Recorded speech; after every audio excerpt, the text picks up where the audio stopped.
Slowly rotating at the edge of deep space, 1,000 kilometers beyond the atmosphere of 21st century Earth, is the Arthur C. Clarke Astronomical Observatory Starlab.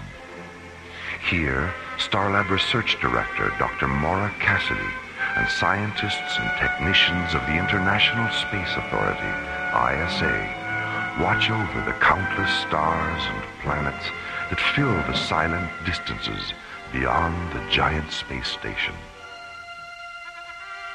It is November 3rd, 2028, as this week's episode, The Kilohertz War, reminds us how suddenly and mysteriously one man's science fiction can become another man's science fact on the threshold of alien worlds.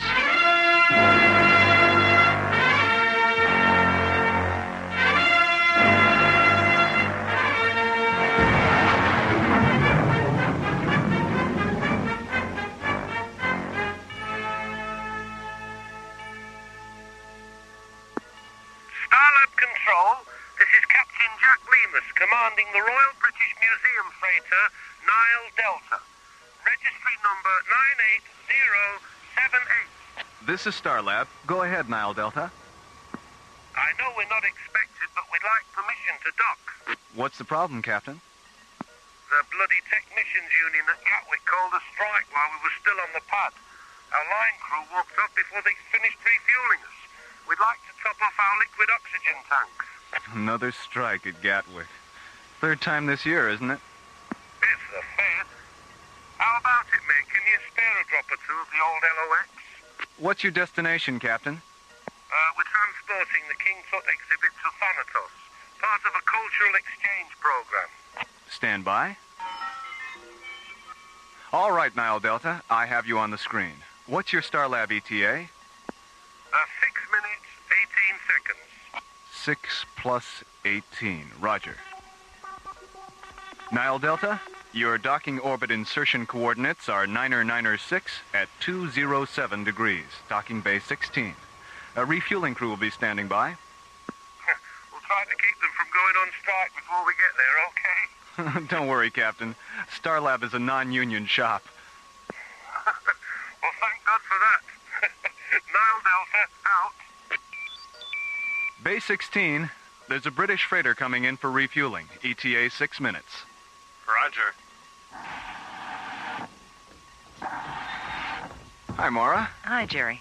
Have you heard from Major Corbin yet? Yeah, about a half an hour ago. He was just leaving Jupiter space. What's going on out there, Maura? Some unidentifieds have been shadowing the freighters taking Xylium ore off Callisto. The ISA thinks they're mineral pirates. Commissioner White sent Corbin's space exploration team to check it out. You want to hear his transmission? I have the recording right here. All right, let's give it a listen. Zodiac 1 to Starlab Control. This is Starlab. Go ahead, Zodiac 1. This is Major Ben Corbin commanding a flight of 3 SET Mirage-class interceptors. Pirate suspects identified as Labinthian renegades.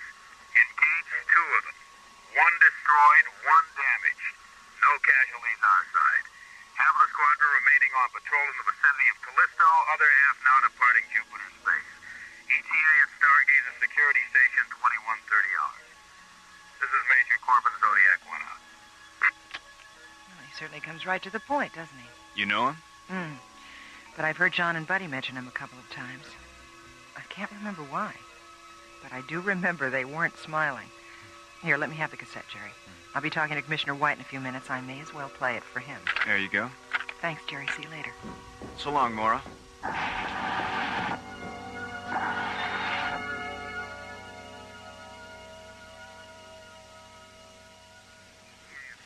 Security Station 2130 hours.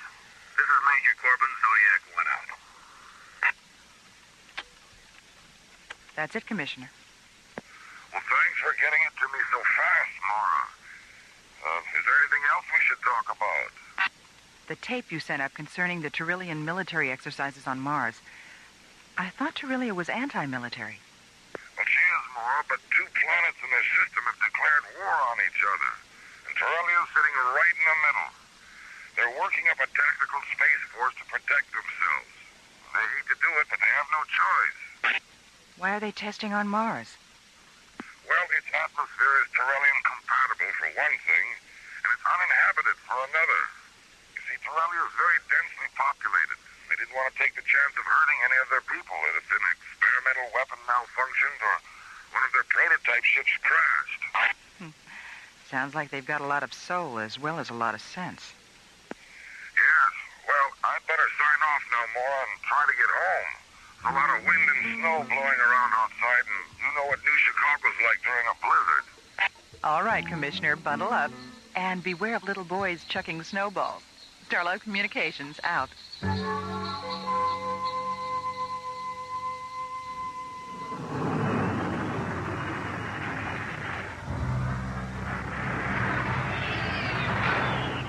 Major Corbin.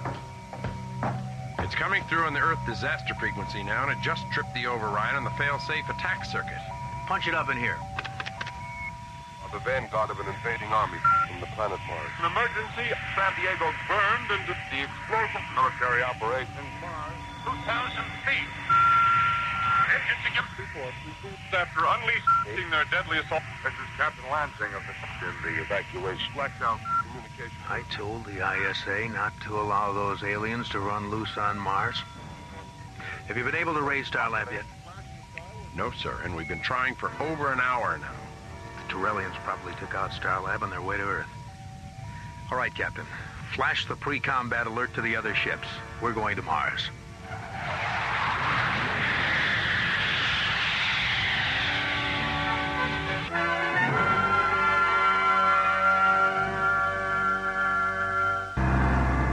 Given permission by the ISA to experiment with defensive spacecraft in the Martian atmosphere, Terrellia sends 200 prototype gunships to the Red Planet for testing.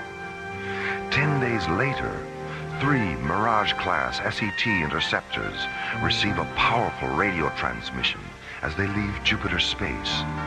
The transmission overrides their Earth disaster frequency and fail-safe attack circuits, and is filled with the confusion of voices describing an attack on Earth from Mars. Planet. On the planet Mars, between the hours of calorie flight, destruction of cities and cars. 5 minutes after the transmission is received, Major Ben Corbin, who commands the interceptors, orders his executive officer to contact Starlab for confirmation of the attack. Have you been able to raise Starlab yet?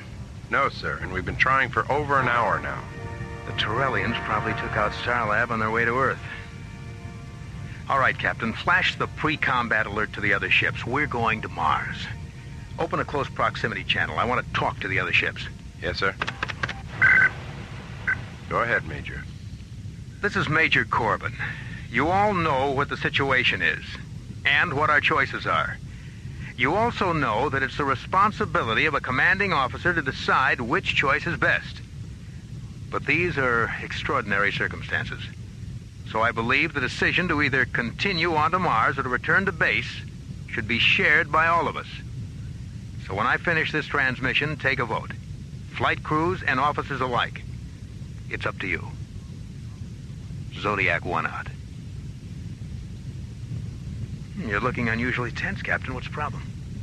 I'll go see how our crew feels about your pep talk, Major. Pep talk? Is that what it was? I'll be back in a few minutes. Captain O'Neill, Major. We're ready whenever you are. Thanks, Bill. This is Captain Dan Sager. We're with you all the way, Major. I knew I could count on you, Ray.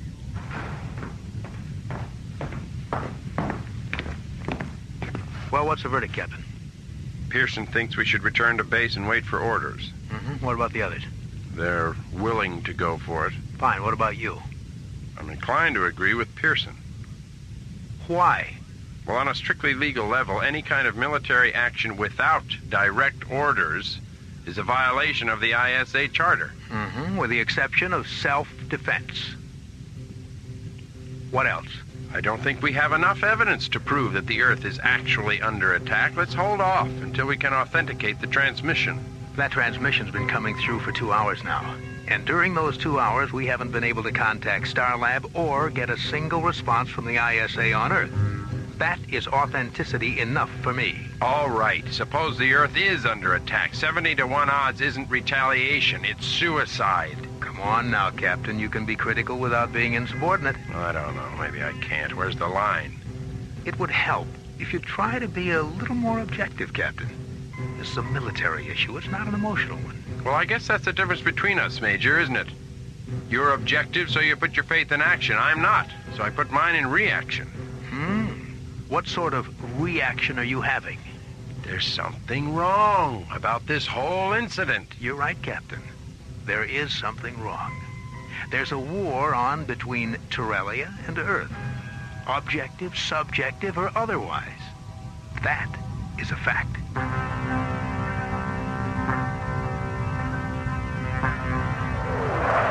Flying in a tight triangular formation, the tips of their delta-shaped wings nearly touching, the 3 sleek white interceptors of Major Corbin's Zodiac flight execute a 360-degree roll and rocket away toward Mars.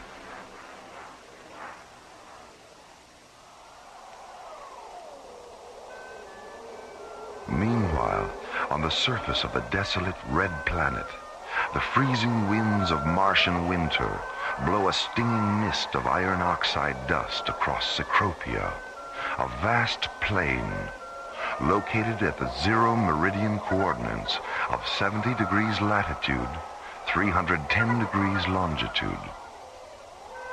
In the middle of the windswept plain lies the Terrellian Command Center, 7 transparent green domes whose faceted emerald surfaces fracture the pink light of the late afternoon sun.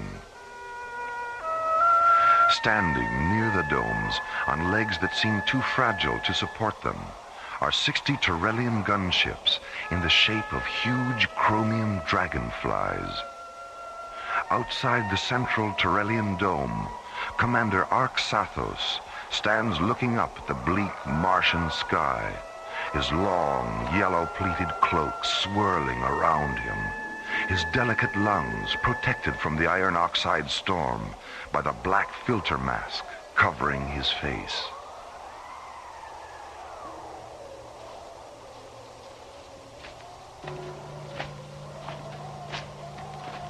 Arxathos, the purification elements in our masks are nearly saturated. It's time we return to the dome. The 2nd and 3rd air garrisons, where are they, Sinparva? They should have returned by now. The planet is larger than we thought, and the targets we selected are in a night region. Our ships have never flown in darkness before. Have you seen to the one that fell onto the ice cap? 3 surface crawlers have been dispatched to bring it here. How many of our flyers were killed? We won't know until the crawlers reach the impact site. Sinparva, Terrelia was never meant to be. Arxathos! Take me into the dome. My mask. The elements have terminated.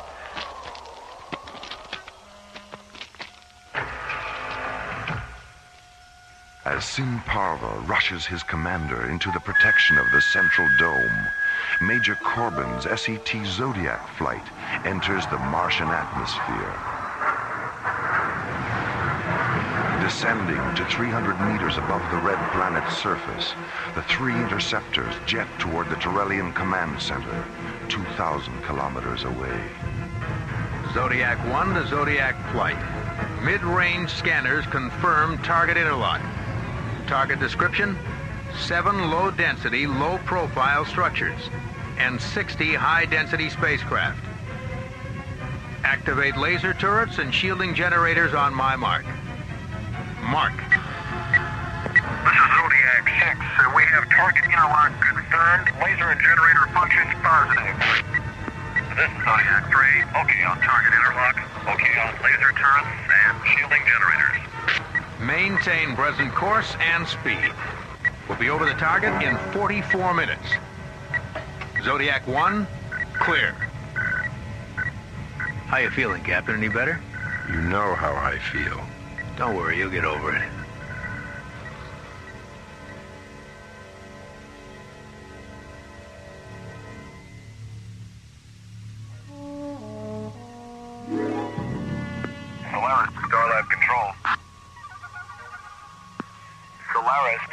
Starlab Control. Oh,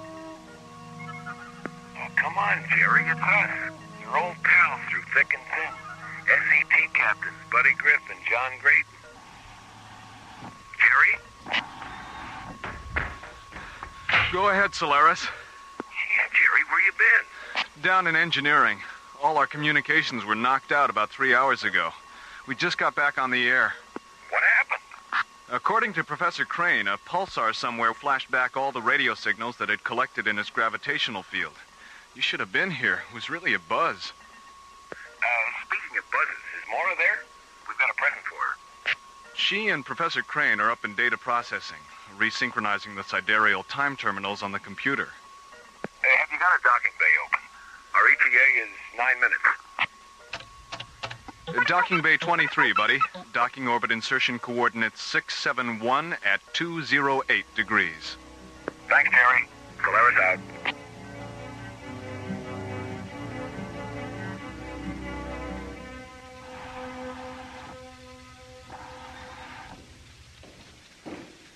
Hello, Hiya, Maura. Hi, buddy. Professor Crane. John, buddy, good to see you. How's it going? Jerry told us what happened. We just finished. What's in the box? It's a present from Phil Maxwell. Here, be careful. Don't spill it. Oh, it's beautiful. What is it? It's a fish, Maura. Yes, I can see that. But what kind? It's a flarn, a Serenian glowfish. Phil picked up a couple on Cronus. He thought you'd like to have one for your aquarium. That was really nice of him. Does it have a name? Yeah, Winston. A flower named Winston? That's right. Well, does Winston need any special food or anything like that? Yeah, my wife has one in her aquarium, Maura. Just put him in the water and forget about him. Glowfish live on light. Dr. Cassidy, this is communications. What is it, Molly? We're monitoring the intership transmission from Major Corbin's Zodiac flight. They've just attacked the Turellian command center on Mars. On Mars? I'll be right out. Here, Professor. Hold my fish.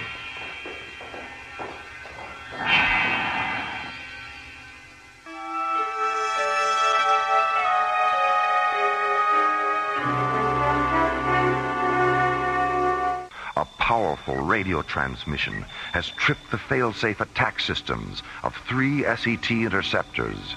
A transmission filled with distorted human voices describing an attack on the Earth from Mars. After unleashing their deadly assault... This is Captain Lansing of the evacuation. Blacked out communication due to the Pennsylvania related difficulty with transmission. When Starlab and ISA headquarters on Earth failed to acknowledge his calls for confirmation of the attack, Major Ben Corbin reaches a tragic conclusion. The alien assault is real.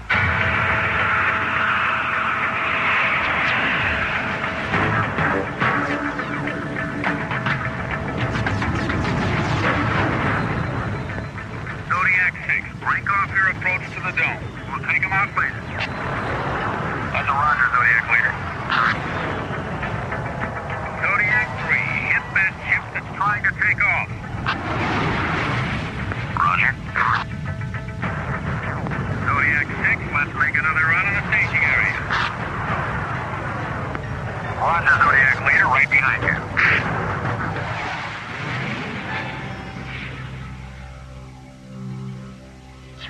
Simparva, where did they come from? They were flying too fast for our senses. We had no warning. Have you tried to contact them? They don't respond. Then we have no other choice but to defend ourselves. Open the barrage domes. Inform our gunners that this is a lethal engagement.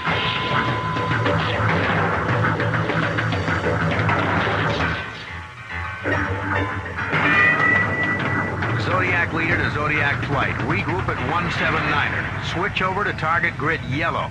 And we'll go around again. Start up to Zodiac 1. Starlab. I knew we should have waited. I knew it. Starlab, this is Zodiac 1. Go ahead. What are you doing, Major? Get out of there now. Captain, check the source of this transmission. Major Corbin, this is Commissioner White. Get your flight back to Stargazer and turn yourself over to security. You've got one hell of a lot of explaining to do. But the attack on Earth, there was a radio transmission. It tripped our fail-safe system. We heard it on the other... Picked up the same transmission here at ISA headquarters, and so did Starlab. Zodiac 6 to Zodiac Leader. Pull up, Major. The Trellians have opened up a gunnery dome, and they're tracking you. Major, how much convincing do you need? If you don't give the order to break off this attack, I will. Zodiac Leader to Zodiac Flight. Return to base. Repeat, return to... Direct hit on the starboard thrusters. We've lost the automatic guidance circuits. Switch to manual. Attitude gyros are gone. Co-pilot to crew, get to your crash positions. We're going in.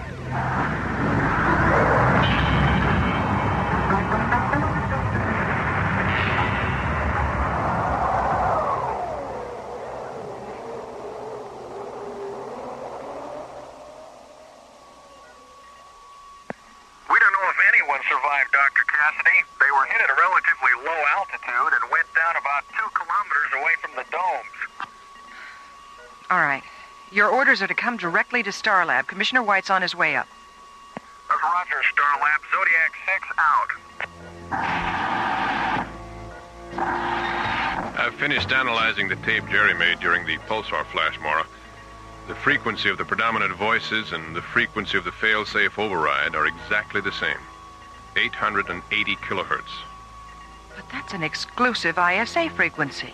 It wasn't in 1938. 1938? That's right.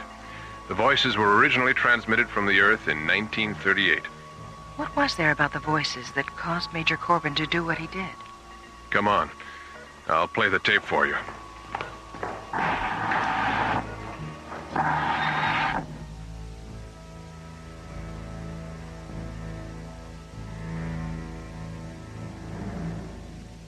Whatever possessed you to do this thing, Major Corbin? 3 men killed in the crash of your ship. 9 others seriously harmed. Captain Vogel critically injured. 20 Turellian flyers lost. The transmission. We thought you were attacking the Earth. I did what I thought was right. Did you contact Starlab for confirmation? Did you contact Commissioner White? We couldn't reach them. Then why didn't you contact us? It never occurred to me. Military uniforms are unfortunate things, Major. So very little does occur to the ambitious patriots who wear them. Arxathos. Yes, Sinparva? A transmission from Commissioner White has come through. He wants to talk to you. Sinparva. Your eyes. Is there something else? There was nothing our physicians could do. Captain Vogel just died. Oh, my God. My God. Between the hours of Clarence White, destruction of cities and the evacuation. Tonight, the Columbia Broadcasting System and its affiliated stations coast to coast has brought you The War of the Worlds by H.G. Wells, featuring Orson Welles and the Mercury Theater on the air. Next week, we present a dramatization of 3 famous short stories. This is the...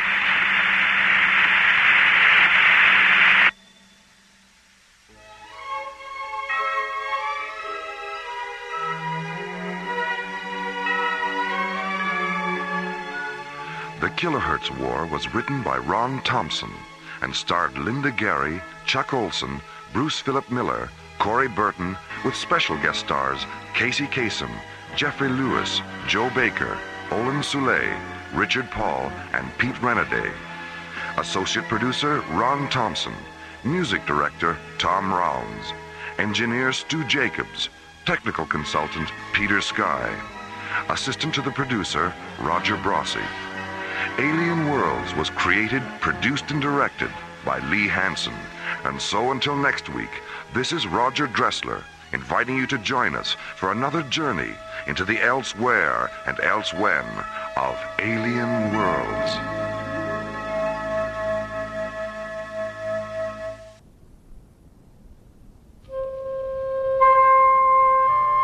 High above the windy blue blue skies of Earth, slowly rotating at the edge of deep space, is the Arthur C. Clarke Astronomical Observatory Starlab.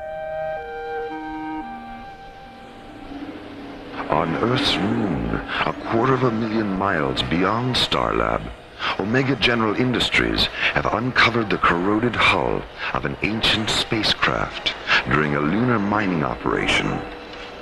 Excavating further, they discover the mummified bodies of 50 extraterrestrial humanoids and a strange statue made of jet black crystal.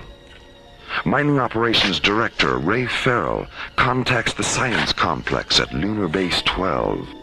Roger, Omega General. Mine Pit 15, 9 kilometers due north of Clavius. A research team is on the way. Don't touch anything till they get there. Lunar Base 12 standing by. 2 hours later, Professor Victor Conrad and his research team arrive at the excavation. They finish their preliminary investigation at 0830 the next morning.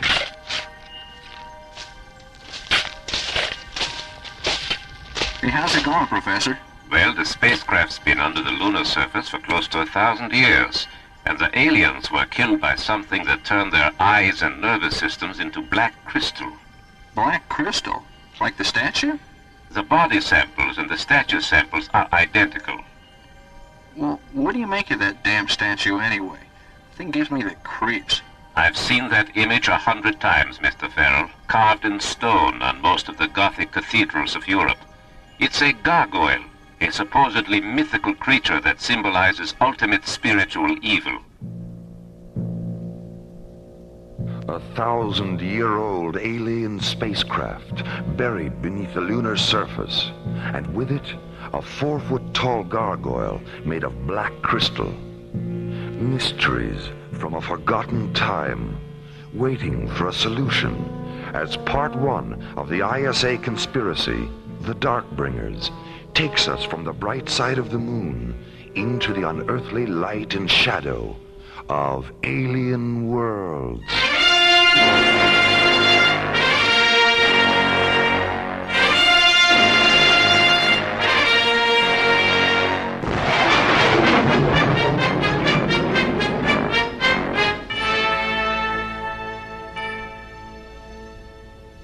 Lunar Base 12 to Starlab Control. This is Starlab. Go ahead. Professor Conrad is standing by for Dr. Cassidy. She's right here, Professor. Mora, has the statue arrived yet? It'll be here in about a half an hour. We heard from the shuttle a few minutes ago. How is it being transported to Earth? We've got an SET cruiser standing by. Well, tell them to be careful with it, Mora. When we ran the thermal tests, it started to emit an ultraviolet glow that had all of us hallucinating. Hallucinating? What do you mean? For a few minutes there, we thought the statue was coming to life. Scared the pants off of us. Coming to life? How did you get it to stop radiating? Well, Arthur had the presence of mind to shut down the thermal generators, but the statue was still about 10% active at room temperature. We finally sealed it in a small liquid oxygen pot. As long as it's kept cold, it's completely inert. We'll be careful with it, Victor. Anything else? Yes, we're going to continue experimenting with the statue samples we've kept here. I'm setting up a photon saturation test now, and I'd like to interface our data terminals with your Mycroft computer, so you can monitor the tests from there. Good, no problem, Victor. What will you need? A couple of standard mode multiplexer channels should do it. All right, I'll see to it right away. And Mora, would you mind setting up a visual link, just in case? Just in case of what? I am not sure, but this whole business with the statue has everyone on edge around here. Even though it is gone, something about it is still here. Something quiet and dark. Something invisible that waits in silent shadow, watching. Something the pilot and co-pilot of the lunar shuttle carrying the statue are unaware of. Lou, you'd better go ahead and start the pre-ignition cycle for the retros. It looks like we picked up about 3 minutes when I cleared the booster nozzles. 3 minutes, 18 seconds to be exact. It just came up on the ETA monitor. I'll let Starlab know we're going to be... Oh, hell. Meteorite puncture. Right through number 4 cargo bay. It was just as in our day, Lou. Oh, boy. How big's the hole? A little over 3 centimeters, according to the hull sensor. About the size of a marble. Marble, huh? Steely, cat's eye, or shooter? What? Technical talk, Frank. I guess you didn't shoot marbles when you were a kid. No, I lost mine by the time I was 13. Give me my helmet. I'll go back and seal up that hole. Yeah. Well, the closest I ever got to marbles after that was Chinese checkers. Do you still play? Once in a while. Well, let's have a game or two when we get to Starland. Oh, all right. $5 a game. Make it 10 and you're on. Sold. Lunar Shuttle 19 to Starlab. Starlab, go ahead. We're making better time than I thought. Our revised ETA is 10 minutes, 10 seconds.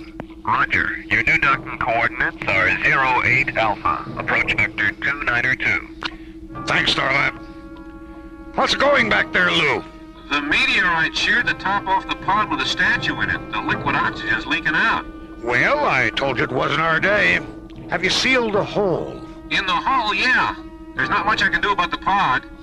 Well, they said to keep the statue on ice. Tell you what, flood the hole with chill vapor from the fire control system. That should keep it cold enough until we dock. Frank, there's something moving around back here. Well, what is it? I don't know. It's hard to see anything through the chill vapor. Frank! No!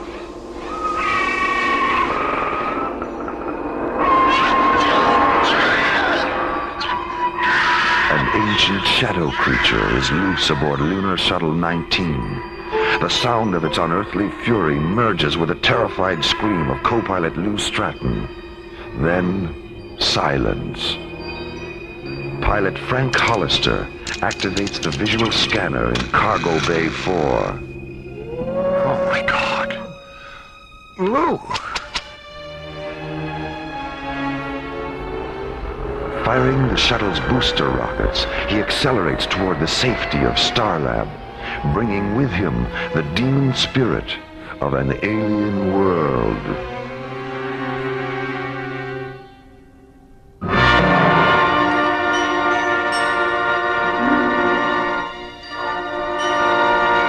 It's all there in the flight recorder, Dr. Cassidy. How many times do I have to go through this? This is the last time, Lieutenant, I promise. It won't work. What do you mean? What won't work? All this interrogation, you're not going to trap me into saying anything I haven't said before. Look, no one's trying to trap you. Oh, come on.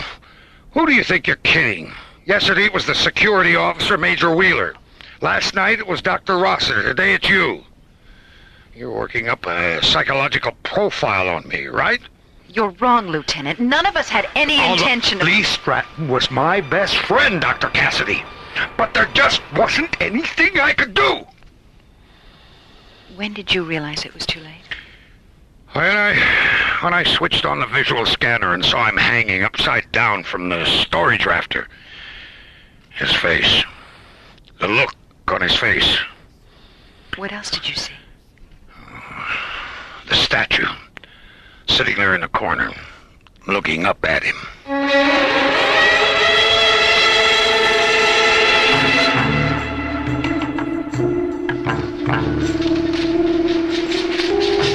Professor Conrad?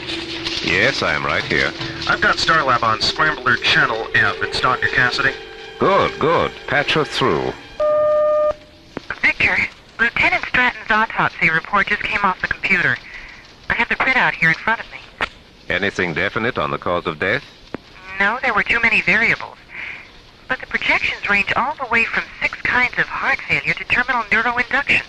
Terminal neuro... You don't mean death by psychic suggestion? That's what it says here. What about the black crystals in his eyes and nervous system? They're identical to those you took from the bodies of the extraterrestrials. But Mycroft couldn't compute either the source or the structure. What else? His brain. It was 364 grams lighter than the average for a man his age. What about the size? Well, that's what's so strange, Victor. The size wasn't changed at all, just the weight. What do you think? I think I'll go ahead with the experiments on the statue samples we've kept here. I don't know, Victor. The statue arrived at the ISA lab an hour ago. But couldn't you at least wait till they've had a chance to look it over? We can't afford to postpone the experiments any longer. Whatever happened on the shuttle might happen again. Besides, we've got a 48-hour head start on ISA. We may as well take advantage of it. All right. Victor, have you come up with anything to explain how the statue got out of the pod? Not unless you're willing to accept the possibility that the statue really isn't a statue at all, but some kind of transmorphic creature that feeds off the psychic energy of intelligent beings. Well, I'm going to have to think about that. Good luck with the test. And please, Victor, be careful. We will. You got a minute, Victor? Of course, Rachel. Come on in. We just finished the comparative analysis of the scanner tapes we made of the statue when it was here and the scanner data of the statue transmitted from Starlab. I don't know if you're ready for this. We weren't. But the statue's changed. Changed? In what way? Well, the scan made after the shuttle incident shows that it's 60 millimeters taller than it was when it left here. Are you sure? We cross-checked everything. What else? Well, the face. It's not looking straight ahead anymore. It's looking up at an angle of 57 degrees. Go on. The statue's heavier by 364 grams. As the mystery of the black crystal gargoyle deepens, so does the urgency to discover and resolve its supernatural secrets. At Lunar Base 12 Science Complex, Professor Conrad and his research team prepare a photon saturation test on 2 small crystal samples removed from the statue during an earlier experiment. Rachel, will you please ask Arthur and Misha to meet me in conference room 4? I'd like to have a word with them before we start. And you had better join us, too. Right away, Victor. Back aboard Starlab, preparation of a visual link between Starlab Control and the interior of Professor Conrad's moon laboratory is supervised by Maura Cassidy. Sally, I think the visual feed from Lunar Base should be cross-linked with Mycroft. That way, if something goes wrong with the VTR, we can always retrieve the pictures from the computer. Okay, I'll have it programmed in about 15 minutes. On Earth, the statue arrives at the ISA Research Center and is locked in a refrigerated laboratory vault where ISA technicians begin their own experiments. All right, let's shave off a couple of 2-micron specimens and get them under the electron microscope. Hideous damn creature, isn't it? Wonder what it's looking up at. Meanwhile, Captains John Graydon and Buddy Griff bank the SET interceptor Solaris away from the freighter convoy they've been escorting to the Timian 3 shipping lanes and jet toward Starlab. Did they ever figure out what it was? Not really. Scientific opinion was divided about 70-30. In favor of an alien spacecraft? No, in favor of a meteor. How many people saw the explosion? Well, there were quite a few villages about 500 miles away, and everyone living in them saw it. At that distance? Skipper, when that thing exploded, it lit up the sky as far away as London. And the sky stayed that way for 3 days and nights. Huh. When did all this happen? 1908. Amazing. Where do you get these books, anyway? Ingrid, the librarian on Starlab. Oh. She came across this one while she was looking for an Oscar Wilde novel that Maura wanted to read. And what made her think that you'd be interested? The title. It's called The Fire Came By. Starlab Control to Solaris. This is Solaris. Go ahead, Jerry. Maura'd like to speak with you. Put her on. John, do you have enough fuel to take a side trip to the moon? Buddy? Yeah, we're okay. What do you want us to do, Maura? I've scheduled a conference with Professor Conrad. Pick him up at Lunar Base 12 and bring him here. He's starting an experiment now, but he should be finished by the time you get there. Okay, we'll take care of it, Maura. Hello, buddy. Goodbye, buddy. Cute, Maura. Cute.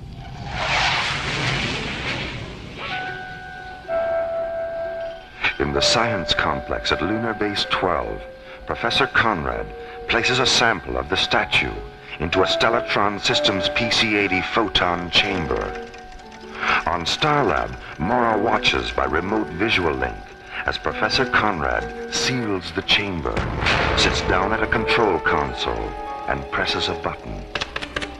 Radiant white light illuminates the chamber's observation ports as the needle-thin beams of 6 neothane Zelium lasers penetrate the statue's specimen. On Starlab, Mora monitors the experiment by remote visual link. On one screen, a wide-angle interior view of Professor Conrad's moon laboratory. On a second screen, the bright metal pyramid-shaped photon chamber. Rachel, the spectroscope is starting to shift out of phase. Will you please check it? Right away, Victor. Arthur, what was your last refractive index reading? It didn't even register. The crystals are absorbing all coherent light up to 8,000 angstroms. All right. Let's switch over to the neon borazine lasers. Program them for a 1 milliradian beam, and we'll work our way up from there. All right. How are you doing, Mora? I'm not quite sure. I don't think I should have had whatever that was I had for lunch. I get some pretty weird food around here sometimes. Well, chew a couple of papaya enzyme tablets. They'll fix you up in no time. And if you wish to stretch your legs or anything, you'd better do it now. This next part of the experiment is going to take a while. No, I think I'll just sit here and plan my revenge on the Starlab chef. We're ready, Victor. It looks like intermission's over, Mora. All right, Rachel. Turn them loose.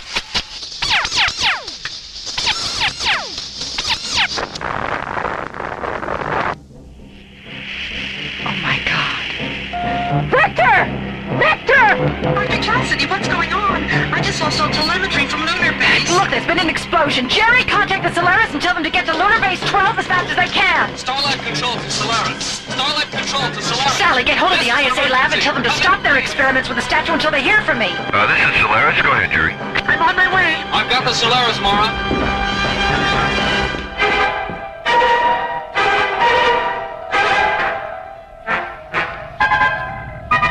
We're coming up on it now, Mora. Have you had any radio contact with them? No, not a word. Even the microwave safety beacon has stopped transmitting. Skipper. Screen 5. My God, what happened? John, buddy, what is it? What do you see? Mora, Lunar Base 12 no longer exists. What do you mean? It's been blown to pieces, completely leveled. The entire base. Skipper, Screen 6. Buddy, what is it? What's happening? A ship. Just above the horizon. It's moving away from us. Magnify it, buddy. Looks something like an old Tarantula-class gunship, except it's about 5 times bigger. Jerry, record this. We're rolling. It's black. Stacked wings angled down about 60 degrees. Yellow markings that look like Cyrillic script, only upside down. Geez, Skipper, what do you make of that? Keep talking, buddy. Short black spikes are starting to bristle out all over the hull. Oh, Skipper, it's turning around. Mora, stand by. We're going in for a closer look at that ship. Open a close proximity channel, buddy. Let's see if they'll talk to us. You're on, Skipper. This is Earthship Solaris. Please identify yourself.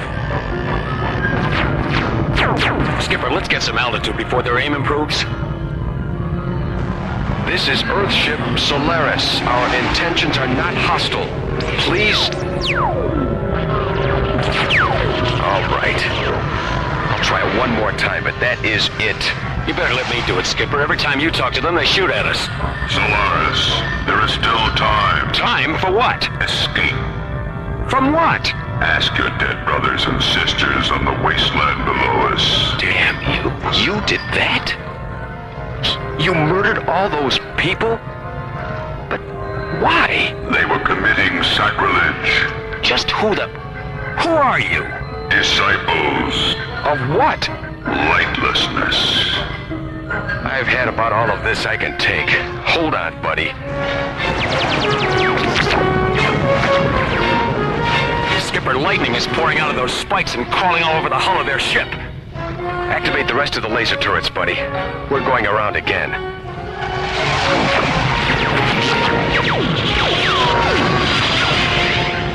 Didn't even phase him, Skipper. That lightning soaked up our lasers like a sponge.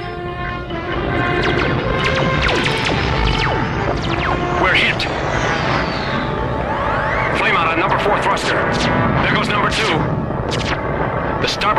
pods are split open. Skipper, if we don't get out of here now, we'll have to set her down on the moon. I don't want to leave that ship to Starlab. Solaris, we are aware of the thing you name. Don't concern yourself with its safety. It is one of our destinations. Come on, Skipper. It's now or never.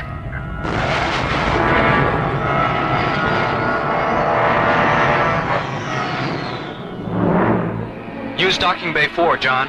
The crash barriers are up and the fire control crew is standing by. John, where's that ship? Right behind us. Turn your seat around, buddy. Here we go.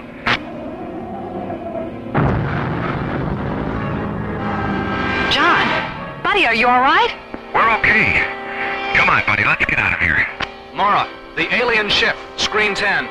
Listen to me, Starlab. Who are you? I am Stykos, High Priest of the Trell. You have stolen the symbol of our redemption. The symbol? The statue? Narl is his rightful name. We have traced him to your moon. We know his presence has graced the machine you live in. Where is he? I don't know. Then take your last look at the stars. Please wait. I know where he is. But if you destroy us, you'll never find him. Because I'm the only one who does know. The secret of Narl's whereabouts is not yours to keep. And the lives of the 200 men and women at Lunar Base 12 were not yours to take. They were violating the sanctity of Narl by subjecting the fragments of his being to the light. But they didn't know they were doing anything wrong. Narl is not a merciful divinity in the sense that you understand mercy. Neither is he forgiving in the sense that you understand forgiveness. But there's nothing about innocence to forgive. Where is he? I don't know. Suffer the darkness until you do.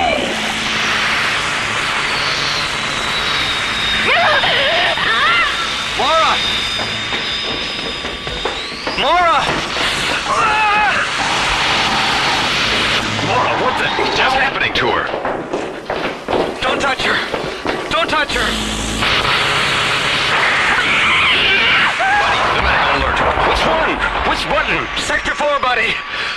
The yellow one! Mara, don't try. Just lie still. This is Medical 4. Stay where you are. An emergency unit is on the way. Jerry, your hands. Are you all right? I guess so. What happened? Well, she was watching the screen, talking to the alien. And then the screen threw off a tremendous burst of color. And then the lightning was all over her. It was so cold, it burned my hands. John? I'm right here, Mara. And so is Buddy. Dr. Rossiter's on her way. John? I'm blind! When the lashing ribbons of lightning finally release her, Mara falls, blind. Your blindness is just a warning, Mara. How long it lasts depends upon how soon you tell me where Narl is. Shut down all the transmitter frequencies, Jerry. Now run a check on Screen 10's receiver circuits. Whatever they use must have come in through the outside lens. Okay. What are you going to do, Mara? If they find out where the statue is, God knows how many more people they'll kill. I can't tell them. I just can't. Are you sure? Yes. No, I don't know. Why does everything depend on me? Can't anyone else make a decision? John, the receiver circuits on screen 10 are completely burned out. Okay. Shut the louvers and all the outside scanner lenses. They're closed. Oh, Dr. Rossiter, am I ever glad to see you. Diana. Mara, what happened? I've been blinded. Oh, my dear God. There's a hostile alien ship outside. It fired some kind of energy beam in through one of the scanner screen lenses. All right, Mara. Now let's have a look. I'm shining the light directly into your eyes. Can you see it? No. But I think I can feel it. I'm taking the light away. Now, I'm shining it into your eyes again. Yes. Yes, I can feel it. Let's get her on the stretcher and take her up to sickbay. Take her feet, Sandy. Okay. Jerry, you better have Dr. Rossiter take a look at your hands. Nah, I'm okay now. What do we do now, Mora? Tell Stygos you know where the statue is, but explain that it's going to take time to get it back here. If that doesn't work, use our photon injectors on his ship. Maybe they'll be able to do what the laser cannons on the Solaris couldn't. I'll contact Commissioner White and tell him what's going on. Now, come on, Diana. Communications first, and then sickbay. Sound general quarters, Jerry. Okay, open a close proximity frequency. Let's see how good we are at telling the big lie. Stygos, this is Captain Graydon. Have you made a decision? Yes, we've decided to give you the statue. Our sensors indicate that Gnarl is no longer aboard your machine. No, he isn't, but we've contacted the laboratory where he was taken, and our scientists are sending him back. You're lying, Captain Graydon. We've monitored no transmissions. Close the channel, Jerry. Now open number 8 scanner lens, and project a target grid onto the screen. All right, interface the coordinates of their ship with our photon injectors. We have a target interlock. Stand by. And for God's sakes, keep away from the screen. 3, 2, 1. No good, Skipper, no good. The force field is deflecting everything. The ship's coming around. Jerry, shut down screen 8. Too late. There. Buddy, hit the deck. Crawl away from the lightning. It stopped. What happened? Jerry, let's see what's going on. Skipper, the ship's moving away from us. Buddy! Look! What is it? Magnify it, Jerry. My God. It's a city.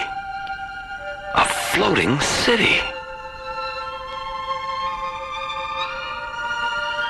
As the black metal insect ship of the Trail stalks away into the dark distances of deep space, a huge floating platform appears and slowly moves toward Starlab. On the platform, a dazzling architectural phantasm, a dream city of white crystal towers, transparent steel minarets, gleaming arches, and pale metal domes. As John, Buddy, and Jerry stand silently in Starlab control, watching the approach of the shining mirage-like metropolis, Mora tries desperately to contact Commissioner White at the ISA Command Center on Earth. I'm sorry, Dr. Cassidy, but it's a top security conference. Commissioner White left strict orders that he wasn't to be disturbed. Listen, we've got an emergency situation up here. I'm only following orders. Yeah, right. That's what they all say. Now, Mora, if you don't change your tune, I'm going to be forced to stick a tranquilizer syringe in your backside. ISA, please have him contact me as soon as possible. I will, Dr. Cassidy. ISA out. If I could only see. Mora, we haven't even examined you yet. And already you're acting like a poor little orphan child who's got herself lost in the woods. I am? Yes, you am. Don't start feeling sorry for yourself now. We have too much to do. Attention all Starlab personnel. The emergency alert is terminated. Stand down from general quarters and return to your stations. Dr. Cassidy, please contact Captain Graydon and Starlab Control. John, it's Mara. What's happening? The troll ship has broken off its attack and left the area. What did you do to get him to back off? It wasn't anything we did. It was something else. What? A city. A what? A floating city. Are you serious? Mora, he's serious. It's holding a position 2 kilometers off Starlab. A huge space platform with a fantastic white city built on it. It looks like something out of a futuristic Arabian Nights. I'll be right there. Come on, Diana, take me back up to the bridge.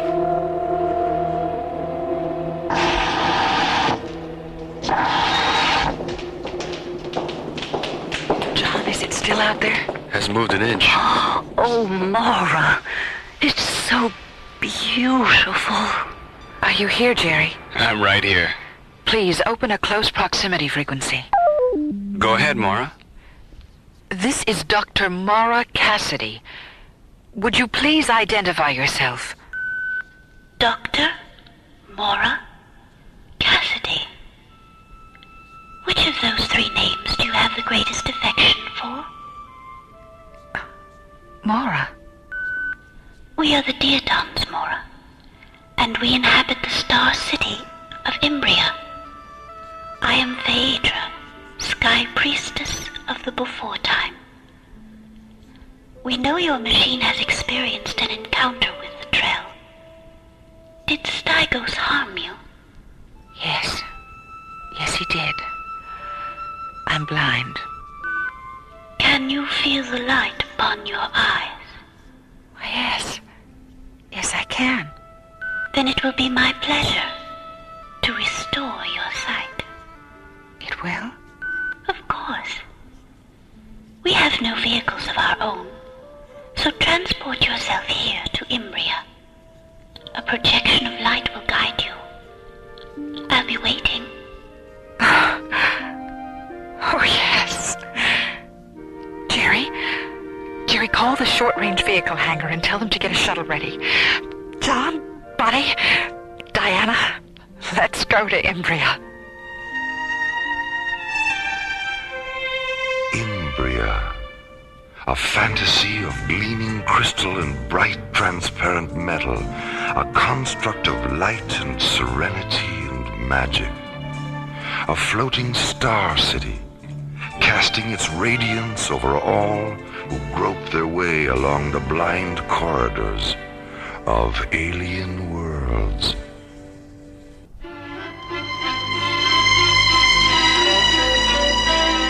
Alien Worlds continues. Inside the white crystal city of Imbria, which floats 2 kilometers beyond Starlab, Phaedra kneels in her meditation chamber, listening to a sky mantra, the Diaton healing music she will use to restore Mora's sight. On Starlab, Mora, John, Buddy, and Dr. Diana Rossiter enter the short-range vehicle hangar and move toward the shuttle that will take them to Imbria. How's it going, Bobby? You might as well get aboard, John. We'll have her fueled in another 10 minutes.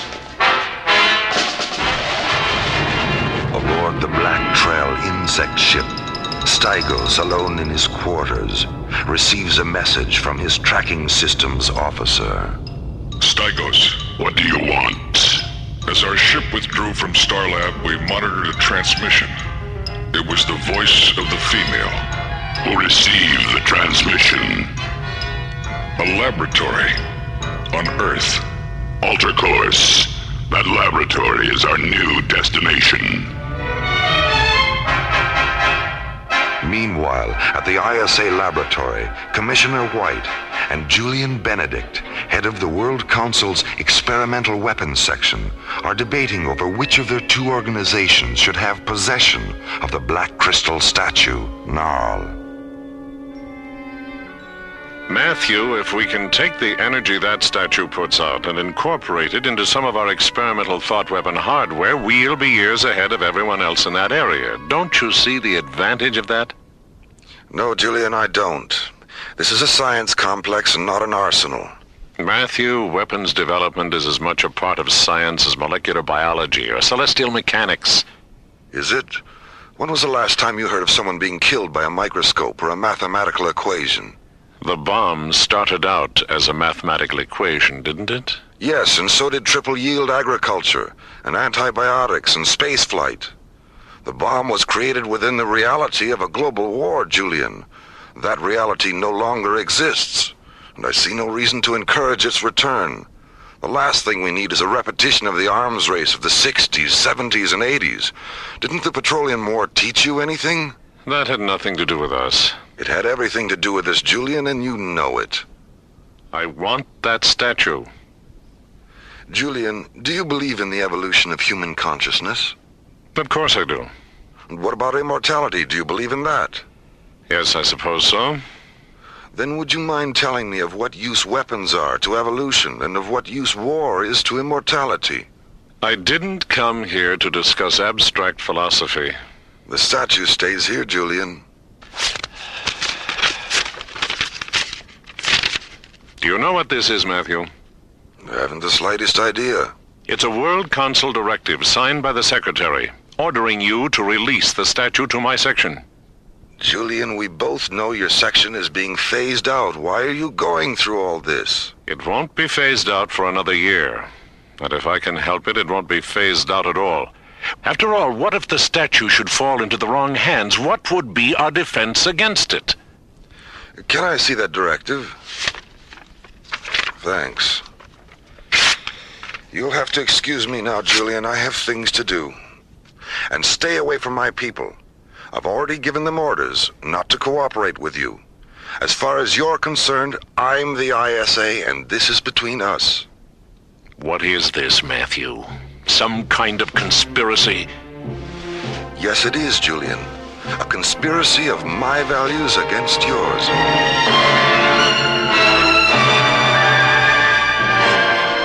Everyone strapped in? Wait a minute, buddy. Maura, shouldn't that strap go over instead of under? What strap? The one you're sitting on. Oh, I was wondering what that was. Better? Yes, thanks, Diana. Okay, buddy, let's run it down. Navigation and thrust vector systems? Check. Attitude gyros? Locked. Service propulsion and reaction control systems? Positive. Mara, Commissioner White on B channel. Thanks, Jerry. Punch him in, buddy. Mara, I just got your message. What's going on up there? More than I ever thought possible. How soon can you get here? It all depends. Does it have anything to do with the statue? It has everything to do with the statue. All right, I'll leave right away. Now, where were we? Ignition, Skipper? Don't mind if I do.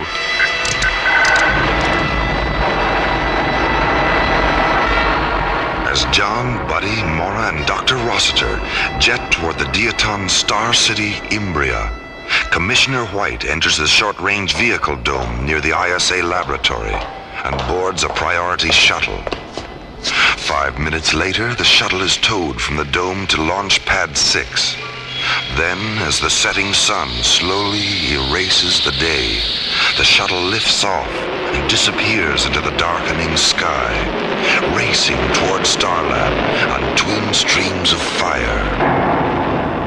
Meanwhile, 550 kilometers above and 400 kilometers south of the ISA laboratory, the Black Trail insect ship enters the Earth's ionosphere.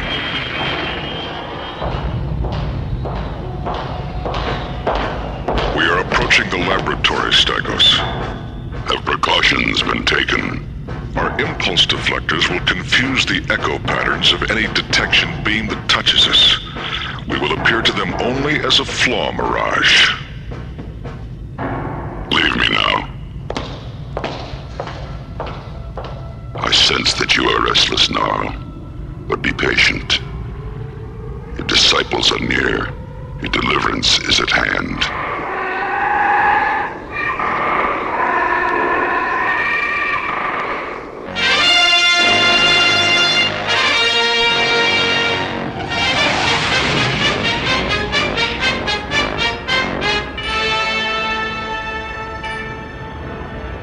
Where are we now, buddy? How close? We're 1,700 meters away, Mora. There's the beam, bright and beautiful. Who is with you, Mora? 3 friends. John, Buddy, and Diana. Who is your pilot? I am Phaedra. John. Just a moment. John, our scan tracings indicate that your propellant emits a lethal mist. Will you please terminate your engines? Our atmosphere is delicate. If I shut down the thrusters, we won't be able to maneuver. The light will control your vehicle and guide it safely down. All right. Shut them down, buddy.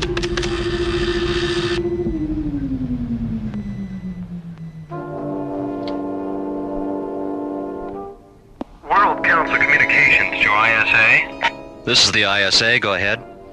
Is Mr. Julian Benedict still there? Secretary Stone is returning his call. Yes, he is. He's in the laboratory complex. Stand by, please. Mr. Benedict, I have Secretary Stone on the line. I'd like to speak to him privately, if that's possible. Conference room 6 is empty. Thank you.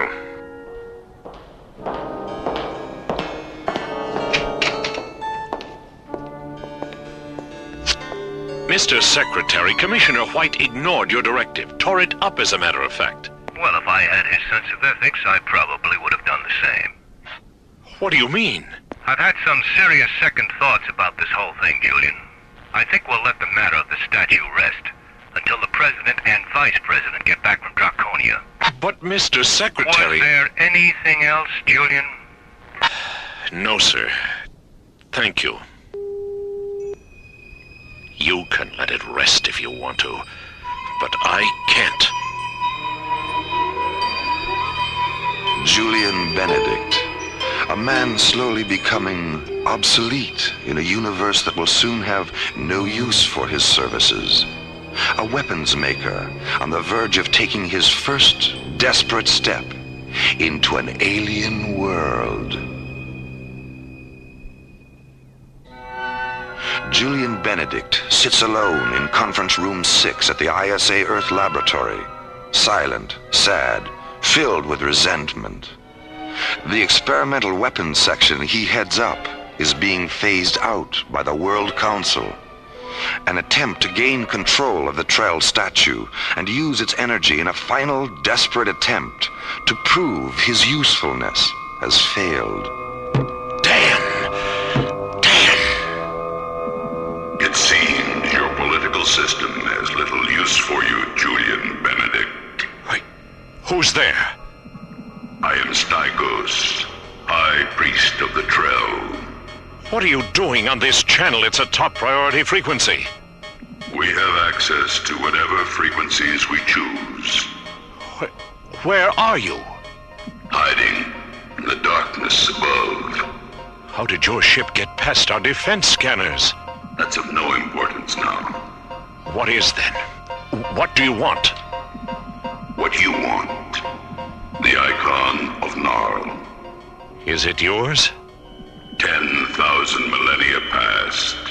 Our planet was visited by a nameless race of darkling beings with magnificent wings and eyes of fire. We were without intellect then. Nothing more than restless shadows, hiding in the sea, crawling out at night to feed off the night mists. The Darkling Priests gave us the gift of Gnarl, and through him flowed the powers of redemption that transformed us. Then, a nomadic stealer ship came down from the air and took Gnarl away, thinking he was a construct of a precious gem called Nightstone. We know now that the stealer ship malfunctioned, causing it to impact on your moon. The violators built a dome as protection from the lunar cold, but they made the mistake of taking Gnarl into the shelter with them. How did you know he'd been found? Our parsec scanners have been probing the universe for centuries. Do you have access to Gnarl? Why don't you just take him? That was our intention. But now we know the chamber that imprisons him is small. If we destroy it, Gnarl may be harmed.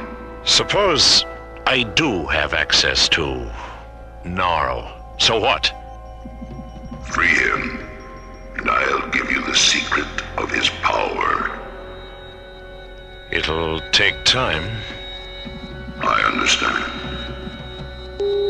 ISA Communications. Please put me through to the Security Bureau in my section. Right away, Mr. Benedict. Security. This is Julian Benedict. Find Major Ripley and tell him to meet me in my office in 15 minutes.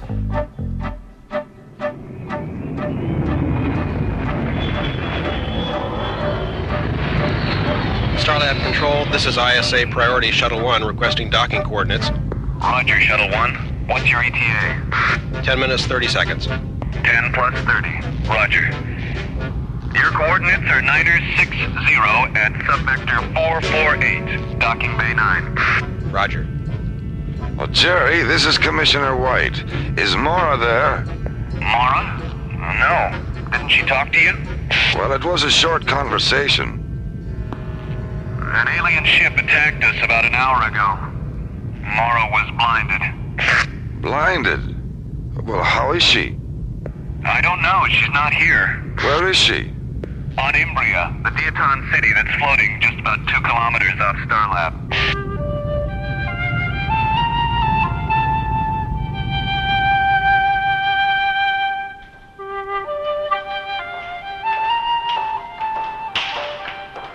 Welcome to Imbria, Mora. Phaedra, you don't know how glad I am to be here. I'm Diana, Phaedra. This is John.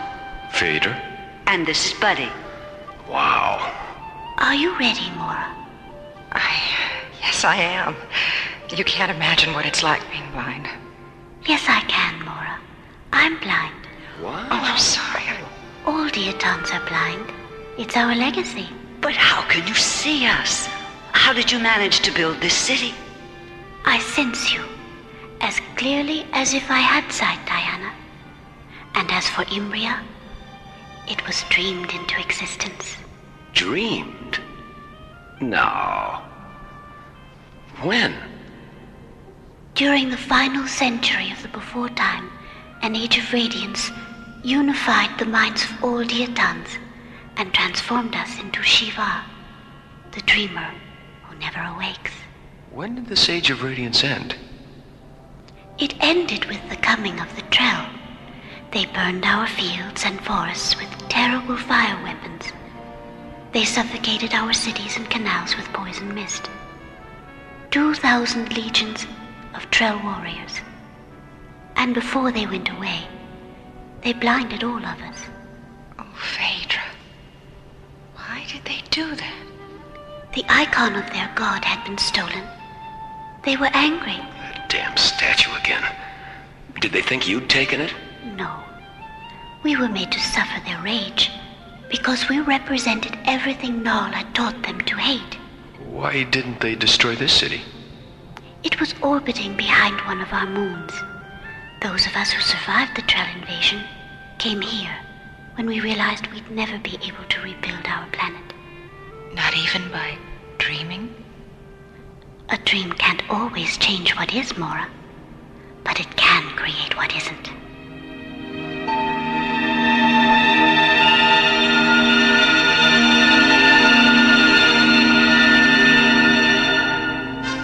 ISA control to Starlab. Starlab, go ahead. Has Commissioner White arrived yet? It's urgent. I'm right here. What's the problem? A security police unit from the experimental weapons section is in the laboratory. They say they have orders to take the statue. Damn it, Julian. Who's the officer in charge? Major Ripley. Call the lab. Tell Ripley if he doesn't want to spend the next 10 years in Jastrow prison, he'd better talk to me.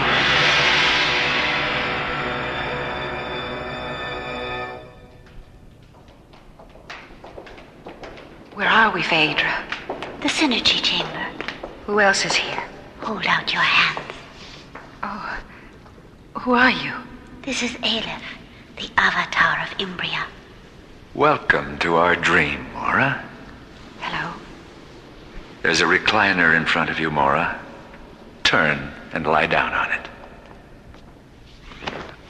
I'm going to place 3 small Synergy prisms on your forehead now. Oh, you're so warm.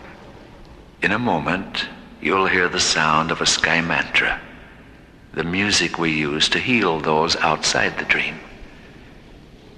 When the music begins, think only of your eyes and how they looked out upon the various dimensions of your life.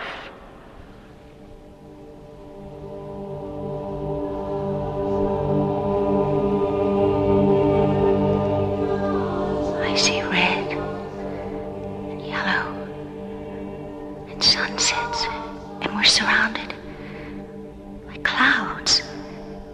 It's sensual. I see Daddy! Daddy! My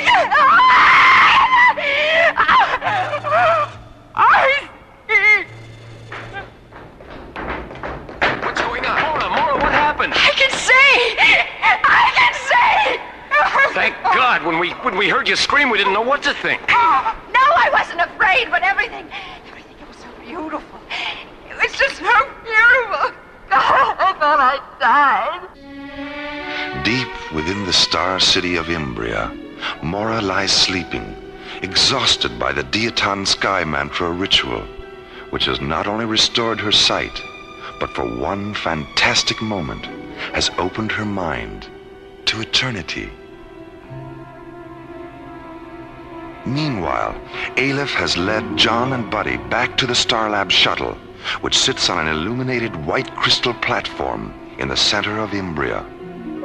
Inside the shuttle, John contacts Commissioner White on Starlab and learns what is taking place at the ISA laboratory on Earth. How did you find out about Stygos and Benedict, Commissioner? An ISA communications technician was filing the lab's hourly intercom recordings and came across their conversation. Well, where's Benedict now? An ISA security unit arrested him 15 minutes ago. Ripley, too. What's the present situation? Well, Stygos will probably move against the laboratory when he doesn't hear from Benedict again. John. Stand by, Commissioner. Yes, what is it, Aleph? The vault where Gnarl is.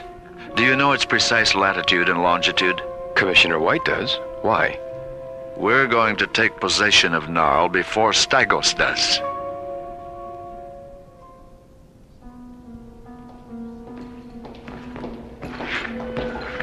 Mora. Hi, Mora. How you feeling? I feel wonderful. What's going on? Why are you two wearing your pressure suits? Well, we just talked to Commissioner White. Stygos is about that far away from attacking the ISA lab. We're going down for the statue. You'll never make it in time. Earth's an hour away by shuttle. We're not going by shuttle. We're going by light. Teleportation.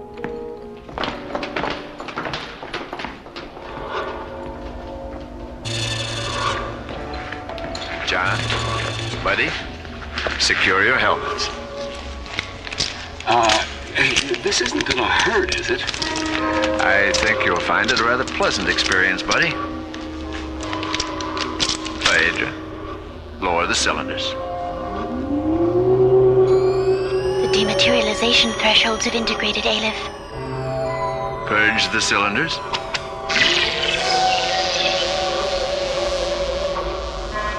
It really happened, Skipper. We're here. God, this thing is heavy.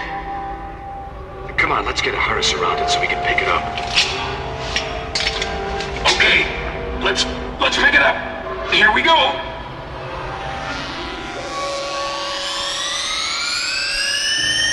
Raise the cylinders, Phaedra. Where is it? What happened? Where's the statue? Oh, no.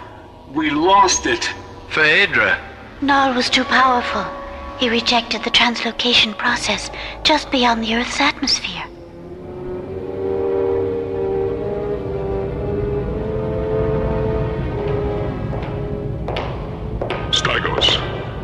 Stygos. Gnarl is free. A Diaton translocation beam tried to take him, but he escaped. Gnarl. Take him aboard and bring him to me. Then set a course for Imbria.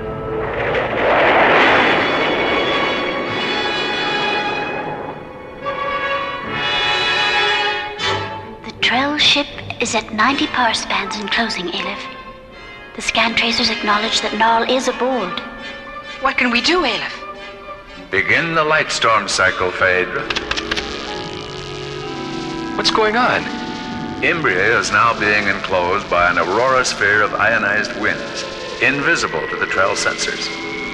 As their ship penetrates this enclosure, their force field will be temporarily neutralized.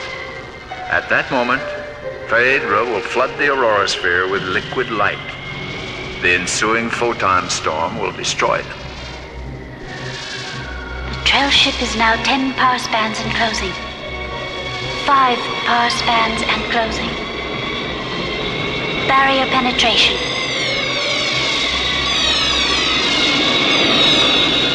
Gnarl is free! Gnarl is free! Phaedra, the liquid light injectors.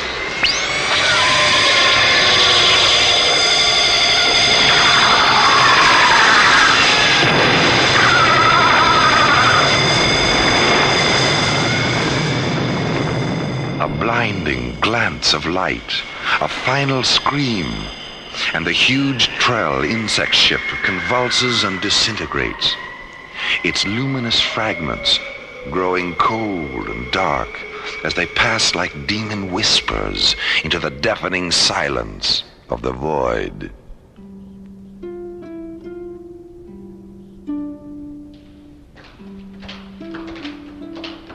Phaedra, are you going to guide us away from the city with another light projection? Yeah, I'm really into riding light beams. You may use your engines, John. We'll neutralize the exhaust vapors when we decontaminate the residue of the Trell ship. Thank you, Phaedra. Thank you for everything you've done, Phaedra. Goodbye. Oh, well, Goodbye, Phaedra. Goodbye. Goodbye, Ayla. Ayla.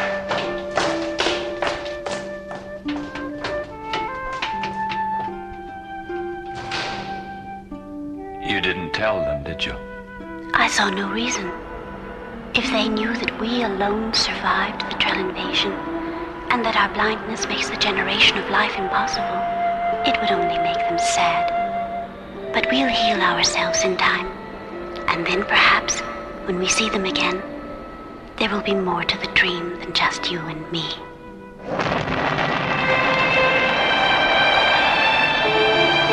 As the Starlab shuttle rockets away from Imbria, the radiant dream city slowly drifts away into a universe of stars and suns and secrets.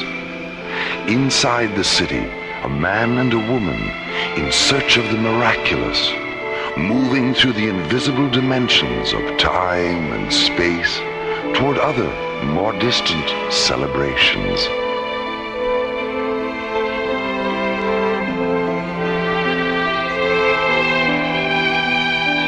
Lightstorm, the ISA Conspiracy, was written by Ron Thompson. Our cast included Linda Gary, Chuck Olson, Bruce Philip Miller, and Corey Burton, with special guests Ernie Anderson, Robert W. Morgan, Olin Soule, Michael Rye, Russi Taylor, Francis Bay, and Peter Leeds. Alien Worlds was created, produced, and directed by Lee Hansen. And so, until again we meet, this is Roger Dressler, inviting you to join us soon for further adventures into alien worlds.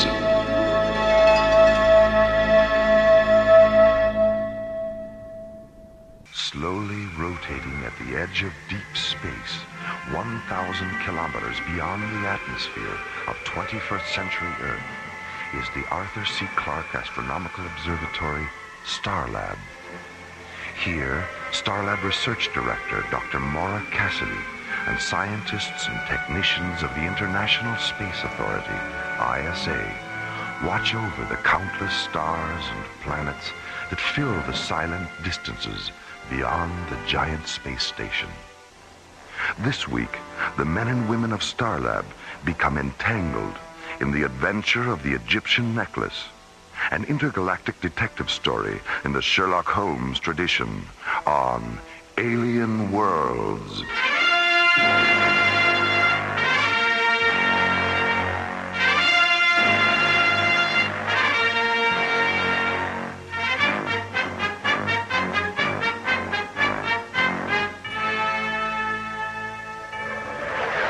The Royal British Museum freighter Nile Delta, commanded by Captain Jack Lemus, is returning to Earth from the planet Thanatos. Aboard the freighter, the priceless King Tut exhibit, sent to Thanatos 2 weeks earlier as part of an interplanetary cultural exchange program. Nile Delta to Starlab Control. This is Starlab. Go ahead, Nile Delta. Is that you, Jerry? Affirmative, Captain. Are you planning to dock at Starlab on your way home? No, not this time. An ISA tanker came up from Cannabis 12 and refueled us on the other side of Saturn. No, I just wanted to say hello and invite you around for a visit if you're ever in London. My wife's got quite a lovely sister she's trying to marry off. And I've got some 40-year-old brandy that'll lift you right out of your boots. Thanks for the invitation, Captain. I'll take you up on it the first chance I get. I'll be looking for you. Nile Delta, clear. Starlab, out. That alien ship's back again, Captain. 3,500 meters off the port bow. Have you tried to contact her? And we tried, but she still doesn't respond. All right, let's have another look at her. Full magnification this time. Hey, she's a beauty, isn't she? All white and slim like that. Do you recognize any of the markings, Tony? Wait a minute. What's that on the tail fin? The sun symbol? No, just below it. The blue and gold bird with its wings spread out. Isn't that the same? Hold on. She's dropping down a bit. Tony, she's been damaged. Top of the hull, amidships. There go the SOS flares. Let's get up alongside of her and see if we can help. As the Nile Delta's navigator maneuvers the red and gray freighter into a side-by-side position with the damaged alien ship, Captain Lemus and First Mate Tony Cargill put on bright blue pressure suits and enter the freighter's airlock.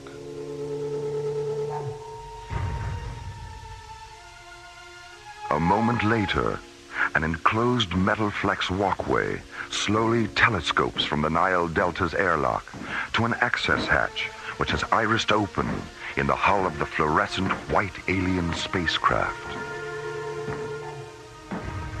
You're very generous to give us your time and kindness. Well, hello. Who are you? My name is Piratep. I'm glad you didn't abandon us. Yours is the only vessel we've seen since the accident. When did it happen? 3 days ago. And some of our mariners have been injured. Is there a healer aboard your vessel? Yes, there is. And we have a complete medical facility as well. Then if you'll please follow me, we can begin transferring our injured to your ship.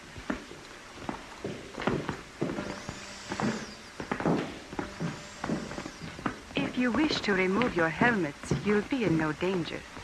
We're oxygen breathers, too. Whew, well, that's better, isn't it? Aye, it was getting a bit stuffy in there. This is Amontef. Which of you is Captain Lemus? Well, I am. How do you know my name? We know the names of everyone aboard the Nile Delta. We also know it carries the afterlife treasures and mummified body of Tutankhamun. Your ship isn't damaged at all, is it? No, it isn't. Don't look now, Captain. But I think we've been set up for a little of the old smash and grab. What the bloody hell do you want with the King Tut treasure? It only has value on Earth. It's worthless out here. We don't want the entire treasure, Captain. Only the beaded floral necklace. It's not mine to give you. And even if it were, I wouldn't. I have a rule against being overly charitable to anyone who makes a fool of me or my friends. Come on, Tony, let's get back to the ship. Please, Captain, don't force me to use this weapon. A weapon? A tiny little thing? Let's get out of here, Captain. Amontef? Stop them, Piratep. Tony!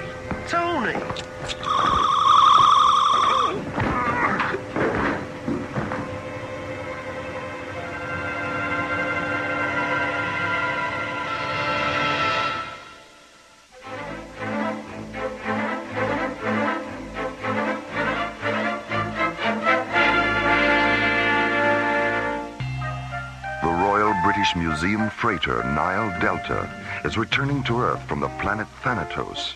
Aboard the freighter, the treasure of the Egyptian boy king Tutankhamun. Midway between Earth and Saturn, a damaged alien spacecraft appears and fires SOS flares. Nile Delta Captain Jack Lemus and First Mate Tony Cargill board the alien ship to offer assistance. But inside, they discover they have fallen into a trap set by the aliens who want a beaded floral necklace from the King Tut treasure. An hour later on Starlab, Dr. Maura Cassidy and SET Captain John Graydon, not yet aware of the Nile Delta incident, enter the vestibule of Starlab's Visual Media Theater. John, how long has Buddy been in there? About 6 hours. 6 hours? What's he watching? The outtakes from Gravity's Rainbow? Oh, no, that was yesterday. Sunday, he sat through 5 old Stanley Kubrick films. And Monday, it was a Daffy Duck festival. What he's watching today is anybody's guess. Maybe he fell asleep. Well, I wish he'd sleep a little faster. We're going to be late. Hi, Maura. Hi, John. Buddy. Buddy, didn't your mother ever tell you that if you watched too many movies, your face would break out and you'd go blind? Very funny. I think you've got that mixed up with something else, Maura. I do? What? I'll tell you later. Well, buddy, what'd you see today? The Guiding Light, All My Children, and Search for Tomorrow. They're television soap operas from the 60s and 70s. Soap operas? Why do they call them that? Were they musicals about people getting clean? Not exactly, Maura. They were mostly about people getting dirty. Dr. Cassidy, please contact the control bridge. Oh, we'll never make the lecture at this rate. Have they repaired the intercom terminal in the theater, buddy? Well, it was working this morning. Be back in a minute. What did you think of those music tapes Ingrid brought back from Calabria? I was listening to one when I turned in last night. You know, the one with all the voices? The Hymn to the Vanished Canals? Yeah, that's it. And I fell asleep while it was still running. And I dreamed about kaleidoscope faces and stained glass animals all night. Incredible. Let's get up to the bridge. Something's happened to the Nile Delta.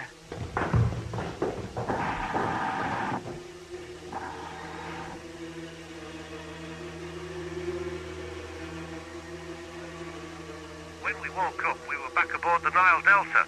The rest of my chaps were still knocked out, and the necklace and the aliens were gone. Is the necklace the only thing missing? We don't know yet. We're still checking the manifest. Have you notified the museum yet? I'm going to do that just as soon as... Stand by, Starlab. Dr. Cassidy, our medical officer, Dr. Lomax, he's just come up from the cargo bay. He said the aliens opened the coffin, unwrapped the mummy down to the neck, and took a tissue sample from its face. A tissue sample? Is Dr. Lomax absolutely certain about that? He's positive, Dr. Cassidy, and he's holding up a little gold surgical instrument they dropped. We'll put it in a safe place and we'll analyze it when you get here. See you around midnight, Captain. Starlab out. Nile Delta, clear. Buddy, John, what do you think? Well, we've got about 9 hours before the Nile Delta gets here. Let's go down to the library and pull the King Tut tapes out of the Egyptology section. Maybe we can turn up something. Why not?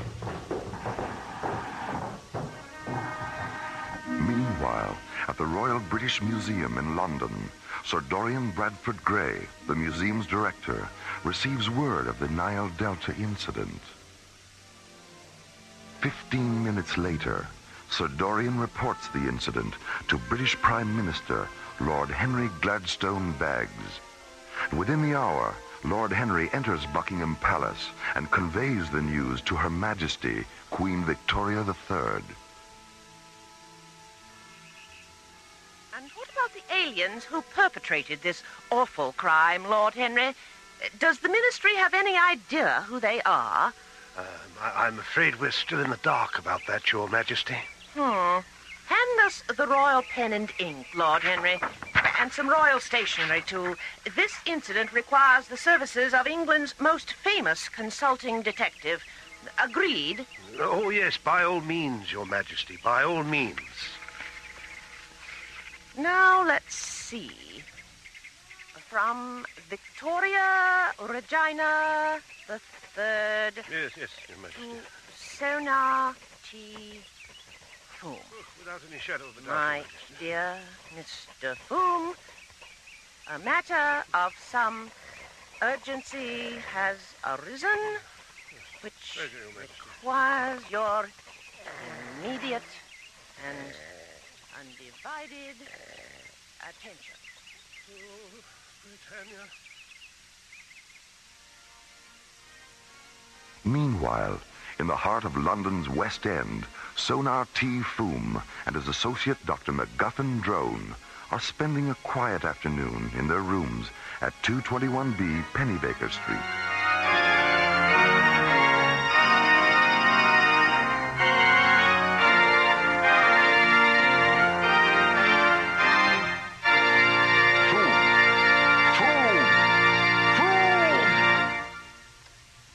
Did you say something, Drone? I really must protest, Foom. That instrument of yours had my London Gazette vibrating so rapidly, I could scarcely read today's news.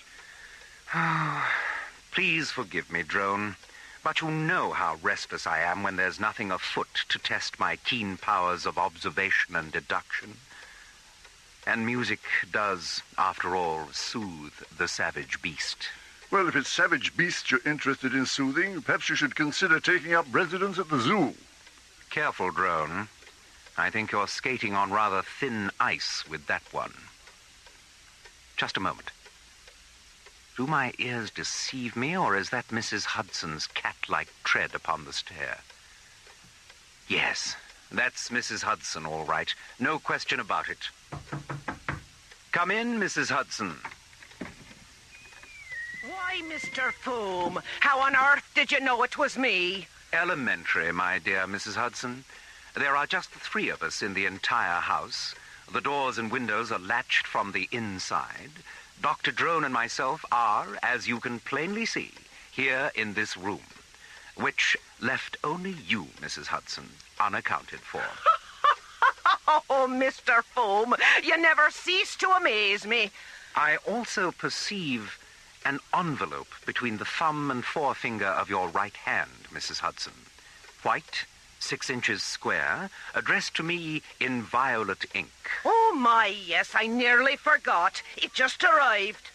May I have the envelope, please? Thank you. A message from none other than Her Royal Majesty. You don't say. Her Royal Majesty? How did you know that, Foom? The return address, my dear Drone. I recognize the royal zip code. Your powers of observation are absolutely uncanny, Foom. Yes. And now...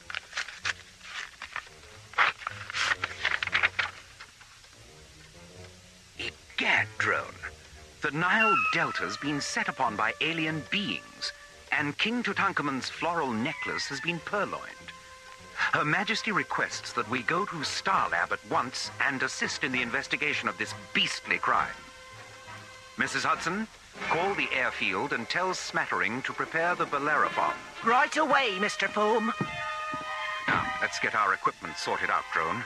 The game is afoot, and a new adventure is at hand.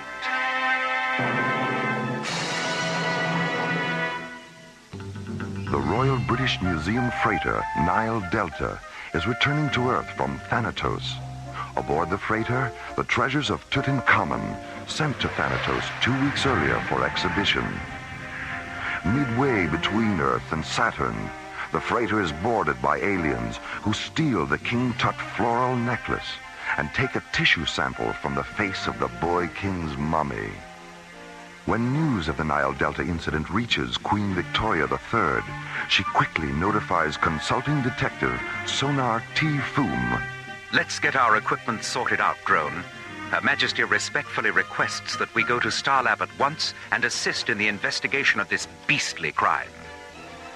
At the Pennybaker Street tube station, Foom and Drone board an urban link train that carries them to a small spaceport near Croydon. Crossing the field to Launch Pad 6, they board Foom's powerful multi-atmosphere cruiser, the Bellerophon, England's most sophisticated privately owned spacecraft. 30 seconds later, the Bellerophon jets out over the gray waters of the English Channel, banks up into a glacier-like mass of white clouds, and rockets away towards Starlab.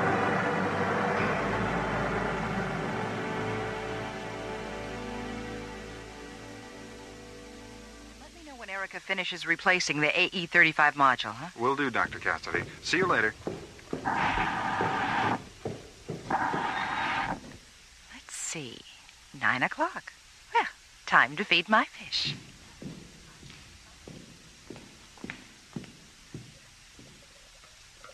Hi, Winston.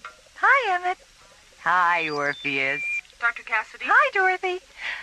Yes, Dorothy, what is it? I have a transmission coming through from ISA headquarters. It's Commissioner White. I'll take it here. Patch him through. Mara, I just received a transmission from the British Prime Minister. Sonar T. Foom is on his way up to help with the Nile Delta investigation. Good. I've always wanted to meet that man. When did he leave? Oh, about an hour ago. He should be docking in a officially represent the British government in this case, Mara, so give them all the help you can. All right, Commissioner, I'll keep you posted. Starlab out.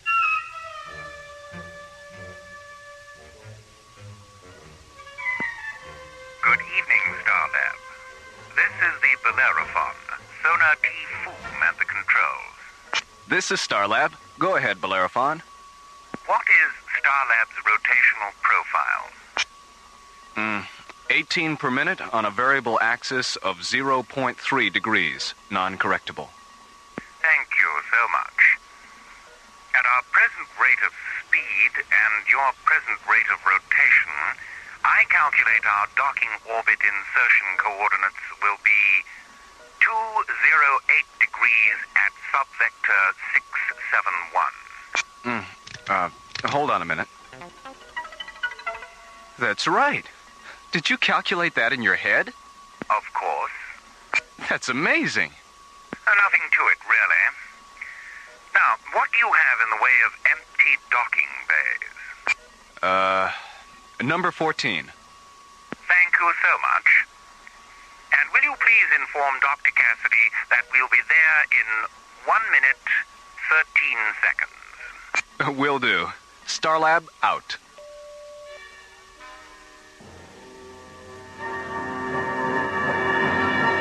All right, Jerry, have Polly bring them to my quarters as soon as they dock. Huh? Okay, Mara. Well, you two look more red-eyed than usual. Where have you been? We went back to the library after dinner and ran the King Tut tapes again. Did you come up with anything? Yeah. You know that blue and gold bird symbol Captain Lemus described? The one on the tail fin of the alien ship? Mm-hmm. We found one just like it on King Tut's ecclesiastical chair. What does the bird represent? Well, it's actually a sacred vulture, and it represents the goddess Nekebet, a guardian of Upper Egypt and protectress of childbirth. When Captain Lemus gets here, we should run his visual scanner tapes of the alien ship against the library tapes to see if the symbols match. And if they do? If they do, we've concocted a pretty bizarre theory to explain why. I'm listening. Well, if the symbols match, and this is strictly hypothetical now, if they match, then maybe the aliens aren't aliens after all. Maybe they're Egyptians. Oh, come on, you two. Modern Egypt isn't capable of the kind of technology Captain Lemus described. That's the bizarre part of the theory, Mara. We're not talking about modern Egypt. We're talking about ancient Egypt. Good evening, Dr. Cassidy. Mr. Foom. Dr. Drone, welcome to Starlab. Thank you, Dr. Cassidy. Mara, please.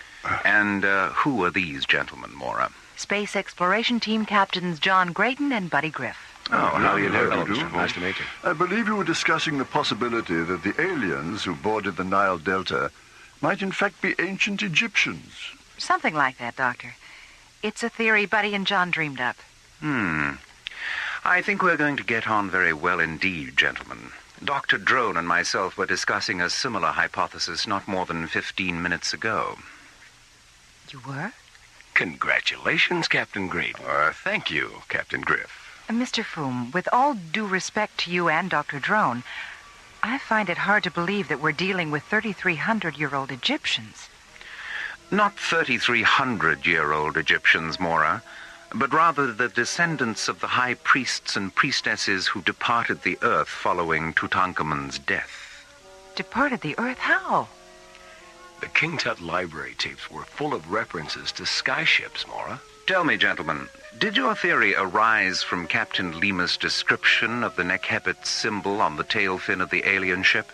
That and the way the aliens were dressed. Yes. Captain Lemus conveyed those very same descriptions to the museum. Fascinating, isn't it? All right, suppose these aliens are what you think they are. That still doesn't explain the theft of the necklace or why they took a tissue sample from the mummy. The necklace is a puzzlement, Mora, but the tissue specimen isn't. It has long been our contention that the Egyptian kings were preserved for only one reason, so that in future their tissue could be rejuvenated for the purpose of monocellular replication. Cloning. You mean you actually believe these aliens intend to duplicate Tutankhamun? Ancient Egyptian religion was completely devoted to the concept of life after death, Mara.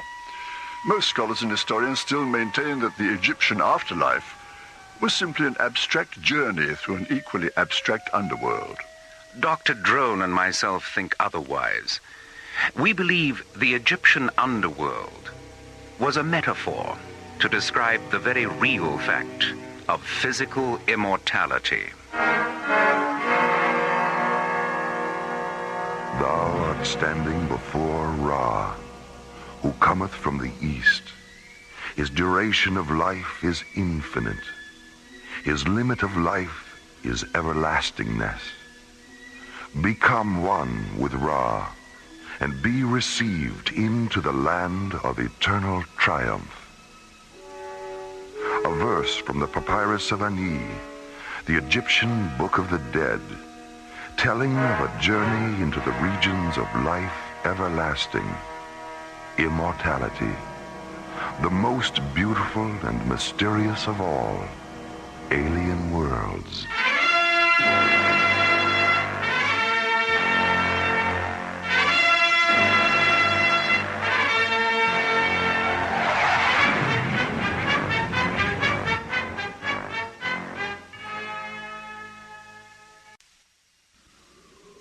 Slowly rotating at the edge of deep space, 1,000 kilometers beyond the atmosphere of 21st century Earth, is the Arthur C. Clarke Astronomical Observatory, Starlab.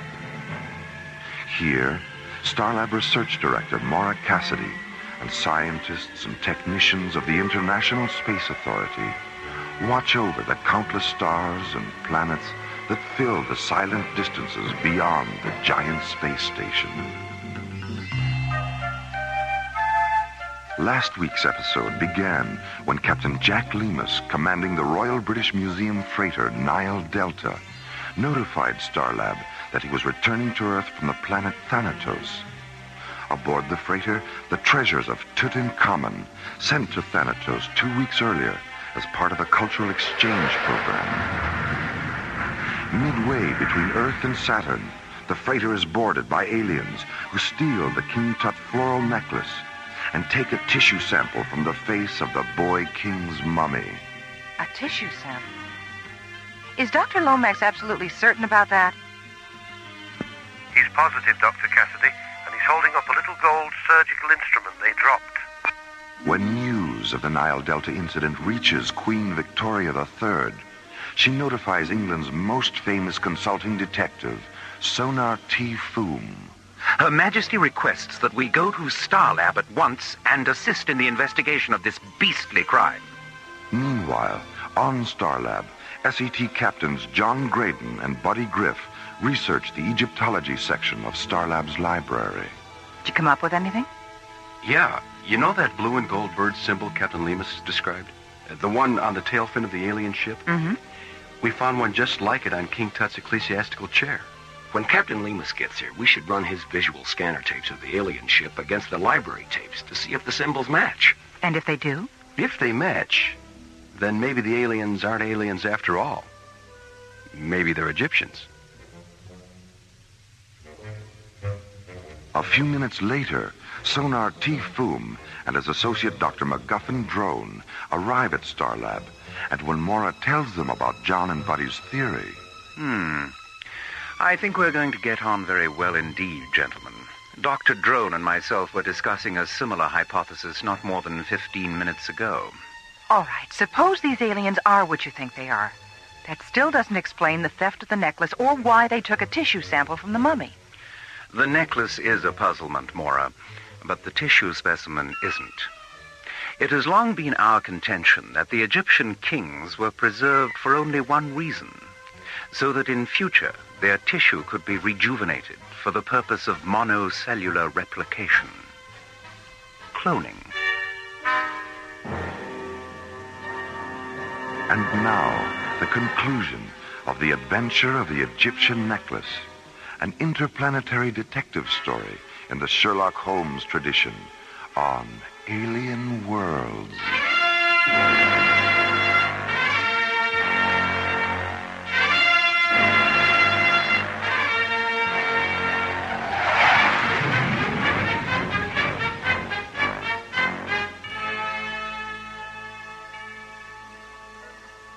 We ran the Egyptology tapes all the way back to the First Dynasty, though we couldn't find a connection with any other civilization. A lot of theories, but nothing definite. What sort of theories? Well, some historians think dynastic Egypt may have evolved from ancient Sumeria because of the similarity of their religious deities and astrological calendar.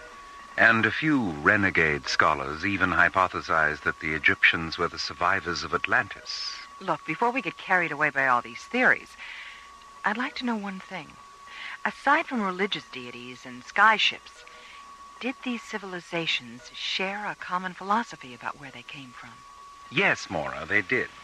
They all believed they were the children of highly evolved beings who originally came down from the stars.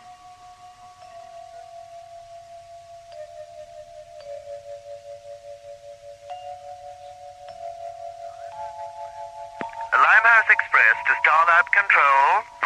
The Limehouse Express? Where do people come up with these names? Who knows? This is Starlab. Go ahead, Limehouse Express. Good evening.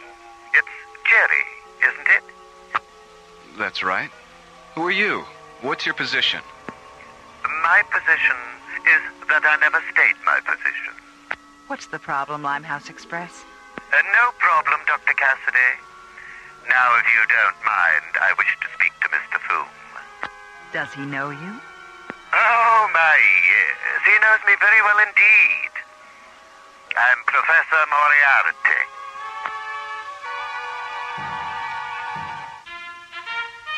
England's most famous consulting detective, Sonar T. Foom, and his associate, Dr. MacGuffin Drone, arrive at Starlab to investigate the theft of the King Tut floral necklace from the Royal British Museum freighter Nile Delta. Half an hour later, Starlab Control receives a transmission from the Limehouse Express, a mysterious spacecraft that refuses to give its position. Have you tried to locate him with a tracer beacon? He's neutralizing our tracer beacon with a scrambler beam that he's transmitting along with his radio signal. He's too far away for the scanners to pick him up. Very clever, Moriarty. Very clever indeed. Nearly as clever as you, eh, Foom? Well, I wouldn't go quite that far, Drone. No, I suppose not. Open B channel, Jerry. Go ahead, Mr. Foom. So, Professor Moriarty, we meet again. Ah, my dear Foom, it's so good to hear your voice. Interplanetary crime is so boring without an adversary of your caliber. What exactly is on your criminal mind? I'm in the mood for a bit of cat and mouse with you, Foom. So I thought it might interest you to know that the Tutankhamun necklace is in my possession. And the aliens who took it are being held aboard my ship. You mean the Egyptians who took it, don't you, Moriarty? Very good, Foom, very good indeed. Well, I see by the old atomic clock on the wall that we've run out of time. I do, however, want to leave you with these inspiring words. Catch me, if you can. Limehouse Express, out. Limehouse Express, indeed. Why, does that name mean something? Moriarty's great-great-grandfather was the most cunning criminal genius of his time. His headquarters were somewhere in the Limehouse section of London. And like his great-great-grandson's spacecraft, the location of the old professor's headquarters was a constant source of mystery. If the Egyptians are working for Moriarty, why is he holding them prisoner? It just doesn't make sense. I think it's safe to assume that they were cooperating with Moriarty rather than working for him. It's obvious now that he was using them to get the necklace for himself. Well, we're right back at the beginning, aren't we? The beginning? Of course. Maura, you're positively inspirational. I am? Indeed you are. Drone, I think it's time we contacted the museum and had a chat with Sir Dorian. Something tells me he knows more about the origins of this case than he thinks he does. Meanwhile, near Mars, the Limehouse Express, a huge metallic gray flying wing, moves into a parking orbit between the Martian moons of Deimos and Phobos. Imprisoned in a storage compartment near the flying wing's hangar bay are Piratep and Amenhotep, the two extraterrestrial Egyptians responsible for the theft of the necklace. It was foolish and undignified, Amenhotep. The two of us sitting in Sir Dorian's office, wearing those absurd Earth costumes, trying to deceive him the way the professor eventually deceived us. Perhaps we can still redeem ourselves. It is apparent from the way the professor talks about this man Foom that they are deadly enemies.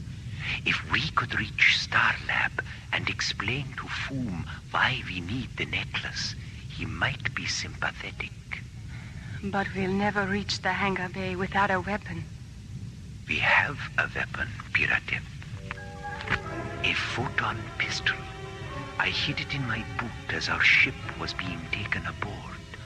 Then you knew the professor was manipulating us. He's coming, Amenhotep. Hide the pistol. Well, how are the children of the sun this evening? Why have you brought the necklace here? I'll be taking it to Anshar in a few hours, and I thought perhaps you'd like to have one last look at it. Be very careful with it, won't you, my dear?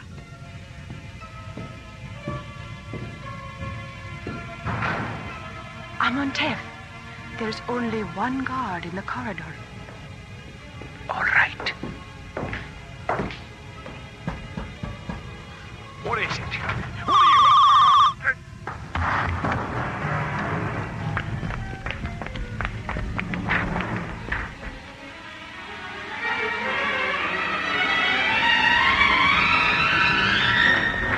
Take the necklace into the ship. I'll open the launch doors.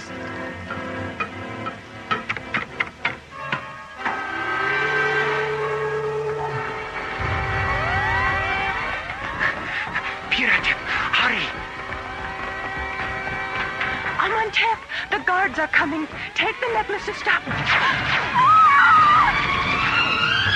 Piratep!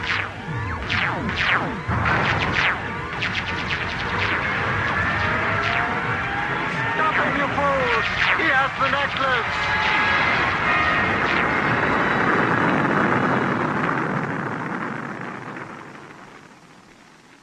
Meanwhile, on Starlab, Sonar T. Foom and Dr. MacGuffin Drone sit in a conference room on G-level, analyzing a video image Sir Dorian has transmitted from the museum's employee index terminal. Drone, there's something rather curious about this picture of Wilhelmina Hammersmith. Look closely at the eyes. What's your professional opinion? Well, the left eye is artificial. Now, look at the ring finger on the left hand. Oh, here, let me magnify it. What do you see? A deep circular impression, as if a ring had been removed. A platinum serpent's ring, perhaps? Great Scott. Great Scott indeed, my dear Drone. This is not a 70-year-old Egyptologist named Wilhelmina Hammersmith. This is none other than Professor Moriarty himself. What an extraordinary masquerade. Yes. Wearing this disguise, Moriarty appears at the museum and presents false credentials. Impressed with these documents, Sir Dorian gives Moriarty a post in the Egyptian Antiquities section. And it is here that he learns the highly confidential facts of the Nile Delta's Thanatos schedule. Didn't Sir Dorian say that this Hammersmith woman was in his office when the Egyptian couple was there trying to buy the necklace? Yes, and 2 days later, Wilhelmina Hammersmith Moriarty resigns, and the Egyptian couple are never seen again. Now, let me see.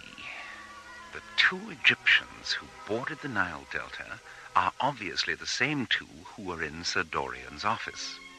When they leave the museum, Moriarty follows them.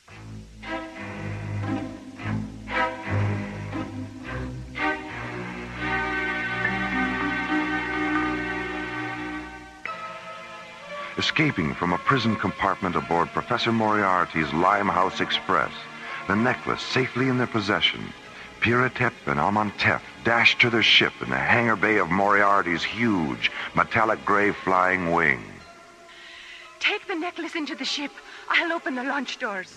But as the thick metal doors slide open, they trigger a series of security alarms.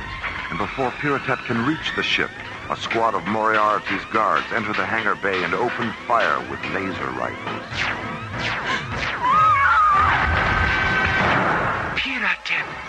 As Piratep falls, blood streaming from her face, Amantef closes the hatch of the ship and blasts off for Starland. 9 hours later...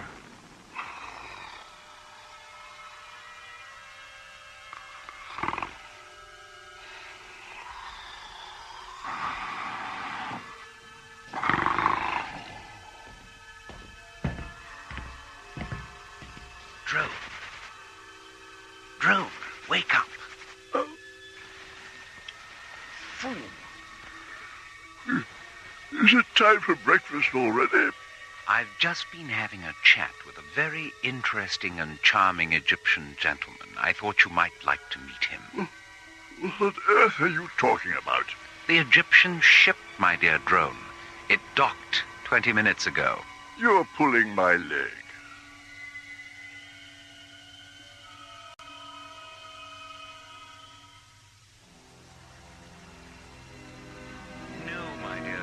I'm not pulling your leg. The white beads of the necklace are data storage terminals. Here, look through the lens. Good heavens. Microcircuits. The beads are emanation scanners, Doctor, that sensed and recorded the spiritual aura of the kings who wore the necklace. The necklace was brought to Earth by our ancestors and passed from dynasty to dynasty in the hope that it would one day be worn by a spiritually perfect king. A king who would then be replicated and given immortality. Tutankhamun is that king. Look, you said you didn't know King Tut's tomb had been discovered until just a few weeks ago. How did your people lose track of its location in the first place? The last Egyptian dynasty ended with the death of King Nechneb. When he died, the necklace was sealed in his sarcophagus. 1 year later, on the first day of the new solar equinox, our ancestors returned from Nahe Shem in a ceremonial funeral ship. As the ship orbited Earth, an inner circle high priestess went down in a small lander. She recovered the necklace, analyzed the white beads, and saw that of all the recorded spiritual auras, Tutankhamun's had been the most perfect and powerful. Placing the necklace in Tutankhamun's tomb, she returned to the lander, contacted the ship, and reported that it was Tutankhamun who would be given immortality. But before she could give the location of the tomb, her transmission was interrupted. She was never seen or heard from again. Limehouse Express to Starlab. I'll talk to him, Mora. Well, if it isn't the notorious Wilhelmina Hammersmith. Don't be tiresome, Foom. I know Amantef is there. We tracked his ship. Now, as you said earlier, let's get down to cases. Piratep is alive and sealed in an airlock. If you don't return the necklace, I'll decompress that airlock and kill her. I see. How do you want us to proceed? Dr. Cassidy and Amantef will deliver the necklace in an unarmed ship. Amantef knows my location. And Foom, don't try any of your tricks. Decompression is a singularly horrible way to die. What are you going to do, Foom? Elementary, my dear Drone. I'm going to beat Moriarty at his own game. Amantef, come with me. I'd like to have a word with you in private.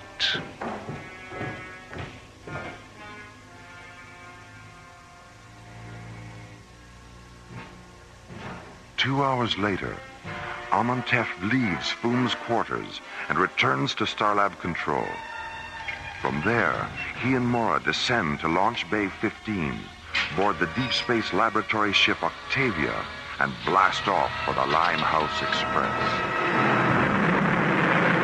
9 hours later, the Octavia enters Martian space and moves into a side-by-side position with Moriarty's huge flying wing.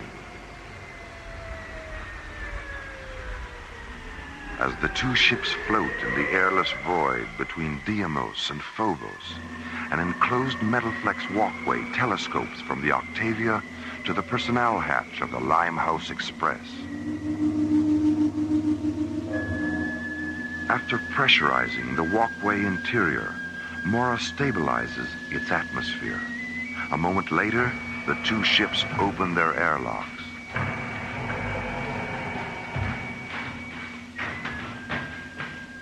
Amontef! Piratep, your forehead. Don't concern yourself, Amontef. The wound is superficial. Thank Ra for that. Go into the ship now and rest. You're very pleased with yourself, aren't you, Professor? And why shouldn't I be? I not only have the necklace, but I've outsmarted Sonar T. Foom as well. You're no match for Mr. Foom. Your cruelty defeated him, not your intelligence. You're an ugly little man, Professor. Ugly and arrogant and stupid. Sticks and stones, Dr. Cassidy. Sticks and stones. Hey, it's time, Professor. All right. Tell your men to return to their stations. May I hold the necklace one last time? Of course, Amontef. I'm as sentimental as the next man, in spite of my overweening ugliness. Would you like to hold it, Mora? Why, yes. Yes, thank you. Professor? Yes?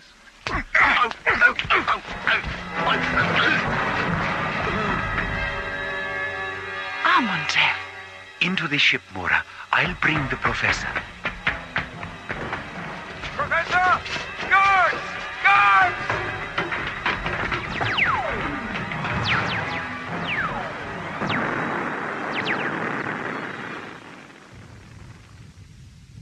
Hold his wrists a little closer together, Amontef. Good. There. Watching you walk into Jastro prison is going to be a pleasure, Professor.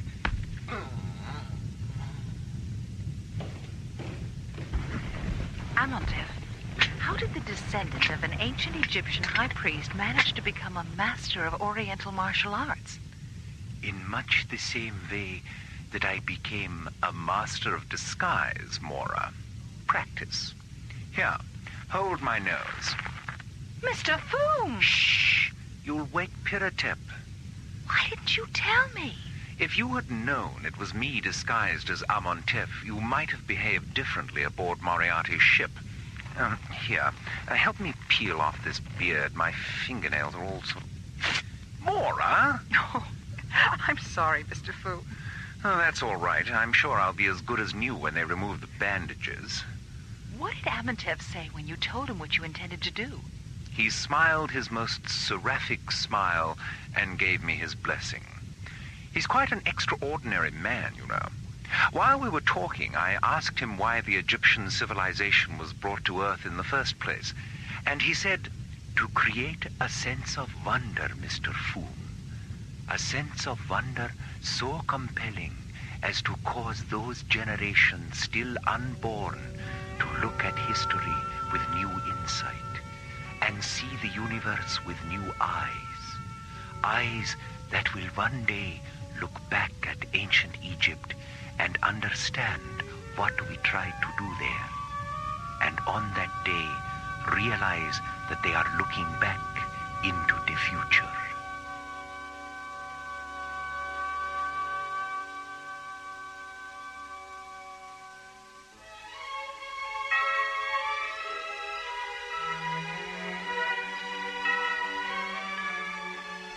The Adventure of the Egyptian Necklace was written by Ron Thompson and starred Linda Gary, Chuck Olson, Bruce Philip Miller, and Corey Burton, with special guest stars Philip Clark, John Abbott, Lester Fletcher, Carol Bilger, and Joe Baker.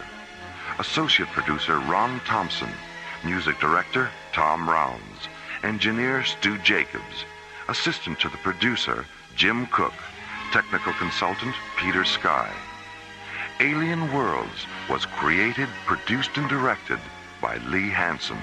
The Adventure of the Egyptian Necklace is dedicated to the memories of Sir Arthur Conan Doyle, creator of England's most famous consulting detective.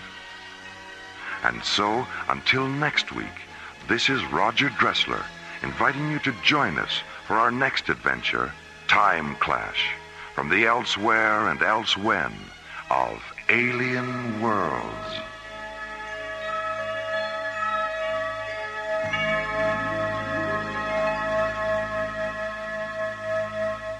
Written by Lee Hansen, Jim Cook, and Ron Thompson.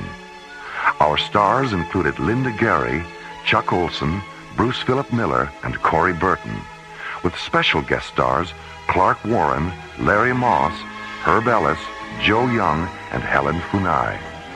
Associate producer Ron Thompson. Music director Tom Rounds. Engineer Stu Jacobs. Assistant to the producer Jim Cook.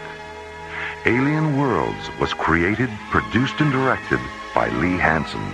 And so until next week, this is Roger Dressler inviting you to join us for our next adventure, Earthlight, on Alien Worlds.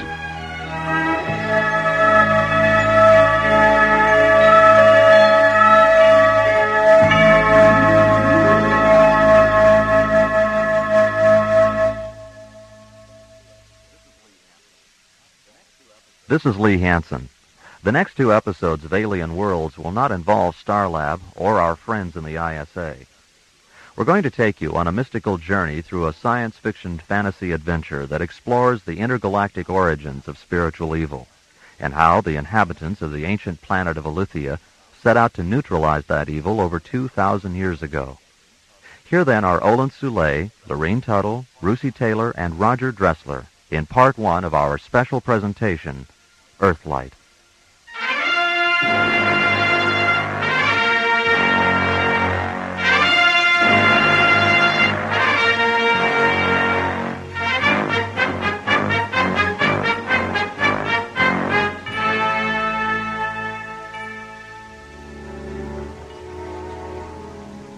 Something silent fractures the Elysian midnight clouds, and they slowly puzzle apart, releasing the ghostly radiances of 3 white moons.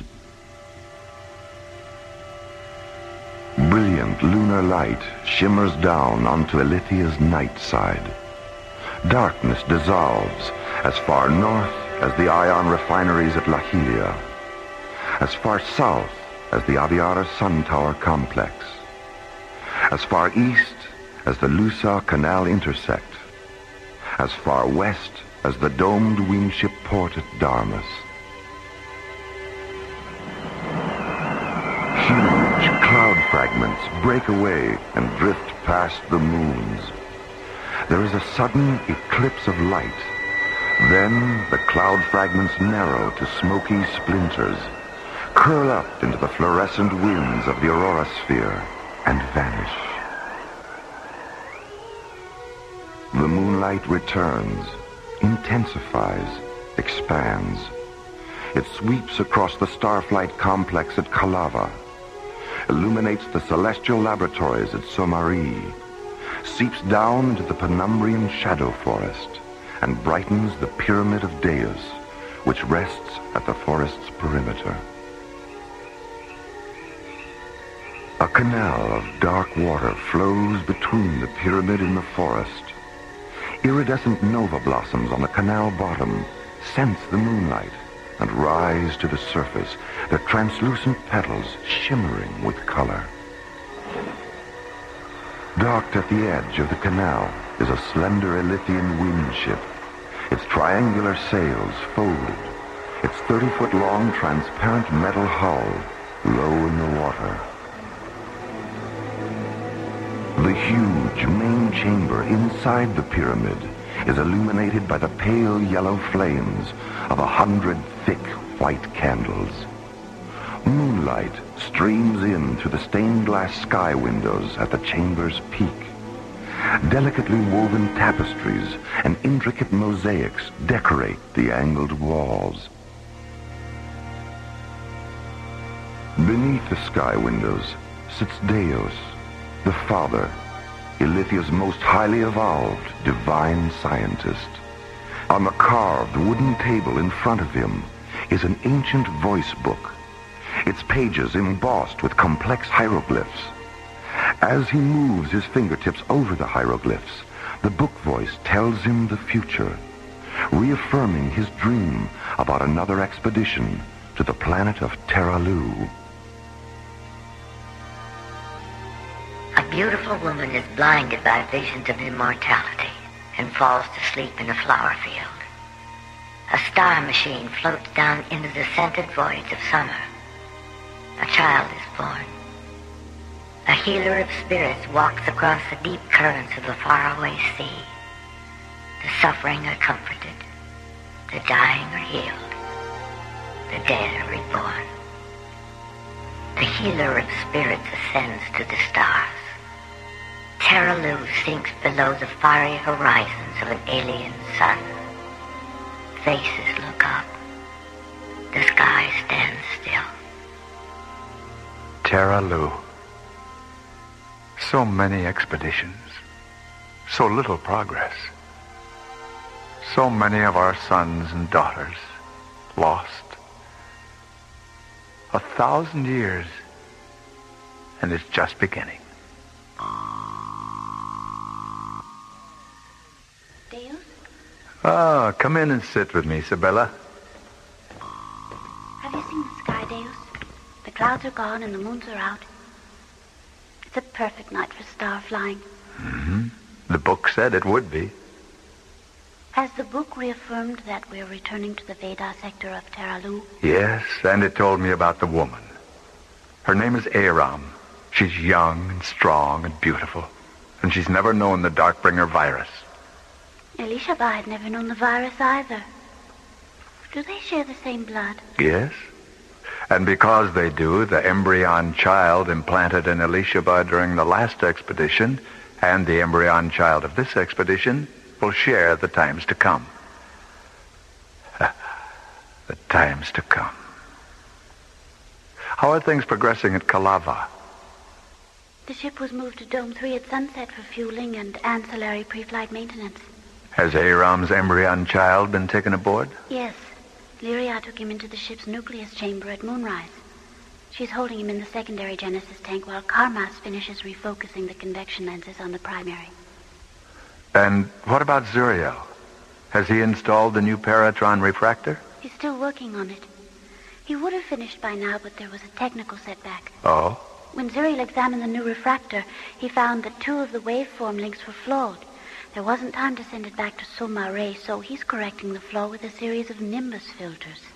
Nimbus filters? I wasn't aware that such things existed. They didn't until now. Zuriel synthesized them in the Spectrum Laboratory in Dome 6. Is this the beginning of a new era in Elithian technology? Well, Zuriel seems to think so. You know how he is when he does something especially inventive. Yes. Yes, I know. Deus, Hmm? when Aram's embryon child evolves to his final form and begins his work, will he be alone? He will at first. But eventually there will be a multitude. How will it end? Tears, blood, a heart pierced with metal. And what will become of us? Will we return to Elithia? The book didn't know, Isabella. Where the journey back should have been, there was only silence. Deus, was the book able to calculate the time lapse between our departure from Elithia tonight and our penetration of Terralu's gravity veil? Yes, 11 solar days, 9 phenomeners. When will we make contact with Aram? 3 phenomeners past sunrise on the morning of the 12th day. She'll be alone in a field near her village, gathering red and white flowers. Red and white. Blood and purity. Yes. The two elements that will haunt Aram to the end of her days. Well, it's getting late, Sibella. We'd better start for Kalava. As Deus and Sibella walk down the luminescent gemstone path leading to the canal, a swarm of fluorescent blue spider moths stream out of the shadow forest, circle the canal's reflection of Ilithia's 3 moons, and streak away into the flower-scented night.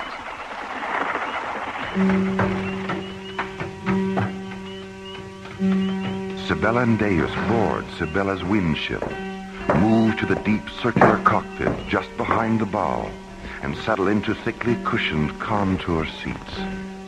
Between the 2 seats is a narrow, transparent black systems console, its surface glittering with multiple rows of brightly colored control prisms. Sibella touches 3 of them, interfacing the wind ship's guidance system with the central canal link encoder at Darmus, the huge domed wind ship port which lies 75 demivectors south of the pyramid. Your request for automatic guidance parameters has been received, Sibella. Your vessel will proceed from the Avatar Pyramid tributary through the Lusaw Canal intersect to the Tanil Imbria tributary arch. Automatic guidance will be terminated and manual control returned as you pass beneath the arch and approach the Kalava subcanal.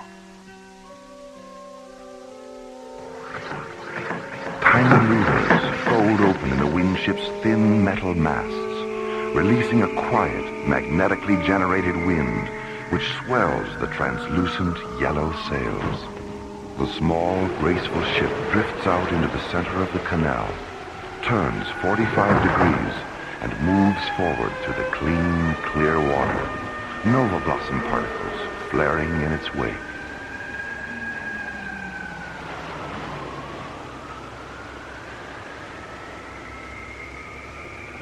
Deus, what is calorescent spectrosite? I overheard Zuriel mention it to Karmas. Spectrosite was the liquid light fuel that powered our first starships. We terminated its use long before you were born. Why? Wasn't it efficient? Yes, it was the perfect experimental fuel, Sibella. Efficient, highly unstable, and extremely dangerous. During the 3rd expedition, we killed 9,000 inhabitants of Terra Lu with it. 9,000? Deus, what happened? An accident. A circuit malfunction caused a fuel bay hatch to open, and an armed spectrosite fuel pod was ejected. The pod exploded on impact between 2 wilderness cities that stood near the shore of a dying inland sea. When Karmas and Lyria went down in a lander to look for survivors, all they found was a young female in the nearby hills. Was she alive? No. Spectrosite radiation had transformed her into a pillar of white ionic stone. She stood like a statue, looking back at where the 2 cities had been.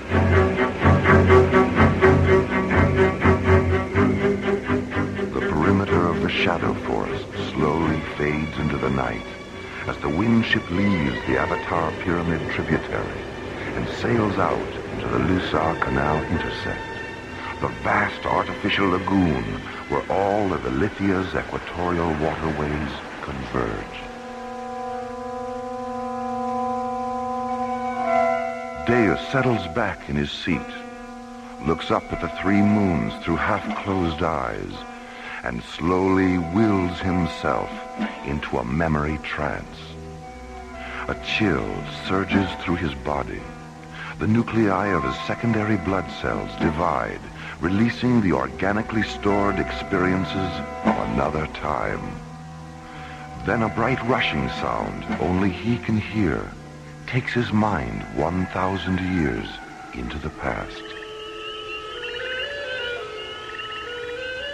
Sunlight and warm winds touch his face. He glides over the sea of echoes in a small windship. In the bright, pale green distance is Reviva Island, On it stands the great white dome of Ilithia's exobionic observatory. The observatory has been receiving and analyzing scan tracings from 2 drone flyers, which are exploring the void of the 9 worlds in the far galaxy of Sirius. Both flyers have discovered something unexpected and ominous. Diabas, the observatory matriarch, is concerned.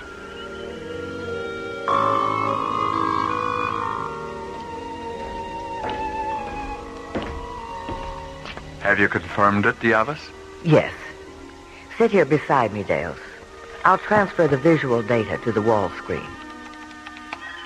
An abstract 3-dimensional scan pattern fluoresces onto the large triangular wall monitor and slowly becomes a geological image of multi-layered earth and volcanic rock. Embedded in one of the layers are the mummified bodies of 3 nude humanoid women. Next to them are 5 black skeletons whose grotesque skulls resemble the heads of ebony gargoyles. Each skeleton lies against a secondary pattern of thin black bones, the bones of what were once large, bat-like wings. Another world contaminated by Darkbringers. Is it a planet in this star system? No. It's in the Sirius galaxy. Terralu, the only inhabited planet in the void of the 9 worlds. Drone flyer Septus began transmitting these substrata images 7 days ago. Was it a full-scale invasion? No, it was confined to a relatively small area near Terralu's equatorial meridian. When did it happen? 19 light eons ago, just as Terralu was entering its 3rd neuroevolution. They lived in caves then, Deus, and ate the flesh of things that crawled and flew. How large was the attack force? 1 Darkbringer Legion, probably an inquest unit. They invaded the cave settlement, killed the males and children, and then attacked the females. The same assault methods they used here, and on Anianus and Telluria. Why didn't the assault extend beyond that one area? The region was destroyed during the attack by a first-magnitude stratoconvulsion and volcanic eruptions. An enormous chasm breached open, and the entire settlement collapsed into it. The Darkbringer Armada was probably in an observation orbit during the assault, but when they saw the instantaneous destruction of an entire legion, I think they became frightened and moved out into deep space. Yes, you're probably right. They always did become blind with confusion in the presence of unexpected planetary convulsions. Have the reproductive organs of the dead females been analyzed? Drone flyer Erebus transmitted its scanner analysis last night. The bodies of all 3 females contain traces of calcified Darkbringer insemination fluid. Have you received a retrospective survival projection? Yes. According to the residual biotime scan from drone Erebus, there were over 800 female survivors. All of them inseminated during the assault. None of their newborns had any physical Darkbringer characteristics, but they all emerged from their parent mothers, saturated with the Darkbringer anti-light virus. Has the virus evolved with them? This morning, from an orbital distance of 300 nemavectors, drone Septus hemoscanned the entire population of Terralu. It saw the virus in the blood and bone marrow of every male and female, regardless of tribe or age. And has the virus affected them in the same way it affected us? There are variations, even some resistance at first. But in time, the virus flourishes, and the inner light grows dark. Without any evolutionary interference from us, how much longer will the virus control Terralu? A minimum of 500 centuries. But by the end of that time, the entire Sirius galaxy would be contaminated. There's only one choice, isn't there? Yes, an expedition. We know the inner light can be resurrected through induced evolution meditations. We proved that here. We proved it on Anianus and Telluria. Diabas, do you see any reason why our spirit magicians couldn't teach the meditations on Terralu? I see two reasons. The anti-light disease wasn't as advanced on those planets. And where Anianus and Telluria were both entering an age of radiance when the invasions came, Terralu is still hyper-primitive and superstitious. It would be impossible to land ships there without terrifying. Our teachers will have to come to Terralu from within, not from without. Embryons. Yes. Created from your blood and implanted in their female. It would take time. It would be difficult. It would be dangerous. But in the end, the virus would be neutralized. The light would be resurrected. And Terralu would no longer be divided against itself.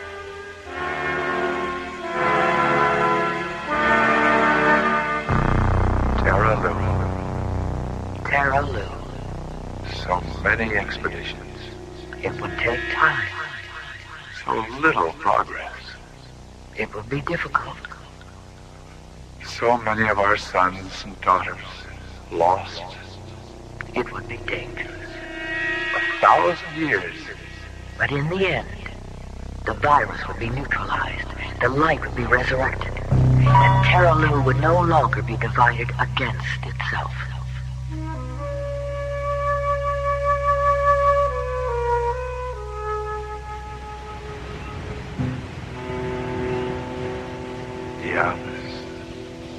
Deus. Deus? Sibylla. I was just remembering an old friend and 100 other nights like this and 100 other expeditions. So much time has passed. So many of Alithia's sons and daughters have been lost. 1,000 years. And it's just beginning.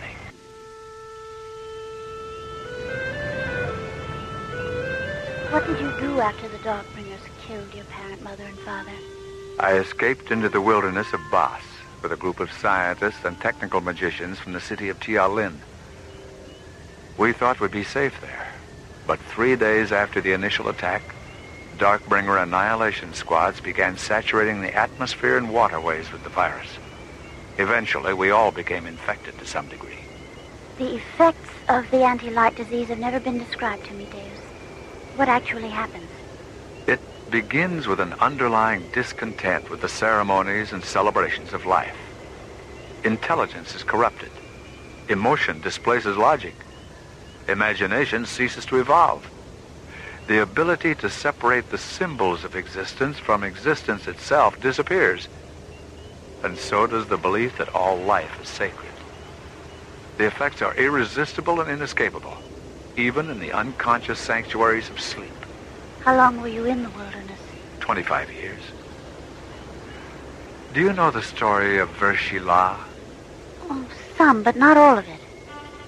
Vershila was a mantric high priest who came to us in the wilderness during our 25th year of exile. He told us he had cured himself of the anti-light disease through a series of induced evolution meditations.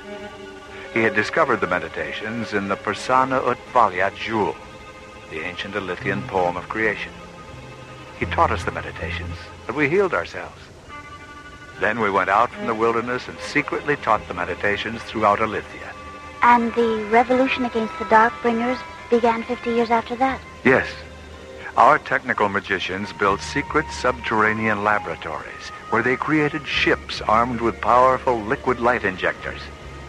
1 year after our ships rose up against them, the Darkbringers abandoned Alithia, and the Age of Radiance began. As the winged ship approaches the Tanil-Imbria tributary arch, it passes a sun tower complex construction site on the lagoon's northern shore. Polished metal, saucer-shaped hover drones lower huge white sun tower obelisks onto thick pads of fluorescent synergite.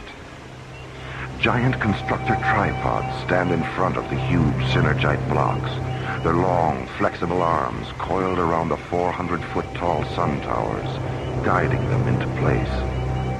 The complex is surrounded by multifaceted solar energy domes and power dispersion pyramids made of thick white crystal. Did you see Shiva today? Yes, we walked in the forest this morning. How does she feel about the new sun tower complex? It looks as though it's nearly finished. She's delighted with its progress. The iron refineries at Lahilia and the floral hatcheries at Vianatet are already drawing power from it. She estimates it'll be fully operational in another 6 days. We'll be halfway to Terra Lu in 6 days.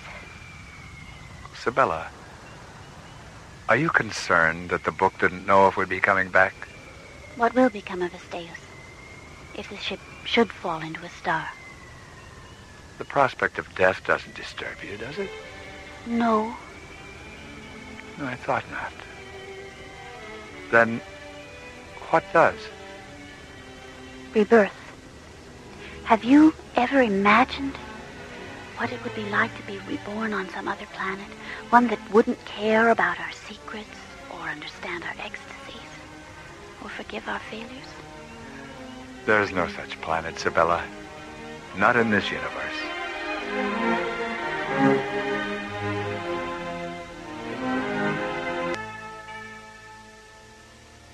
Inside his pyramid on the ancient planet of Elithia, Deus, Elithia's patriarch, listens as the voice of a sacred dream book reaffirms his sleep visions of another expedition to the planet of Terra Lu. A beautiful woman is blinded by visions of immortality and falls to sleep in a flower field. A star machine floats down into the scented voids of summer. A child is born. A healer of spirits walks across the deep currents of a faraway sea. The suffering are comforted. The dying are healed. The dead are reborn. The healer of spirits ascends to the stars. Terra Lu sinks below the fiery horizons of an alien sun. Faces look up. The sky stands still. Terra Lu. So many expeditions. So little progress. So many of our sons and daughters lost. 1,000 years, and it's just beginning. Deus? Oh, come in and sit with me, Sabella. Has the book reaffirmed that we're returning to the Veda sector of Terra Lu? Yes, and it told me about the woman. Her name is Aram. She's young and strong and beautiful, and she's never known the Darkbringer virus. Elishaba had never known the virus either. Do they share the same blood? Yes.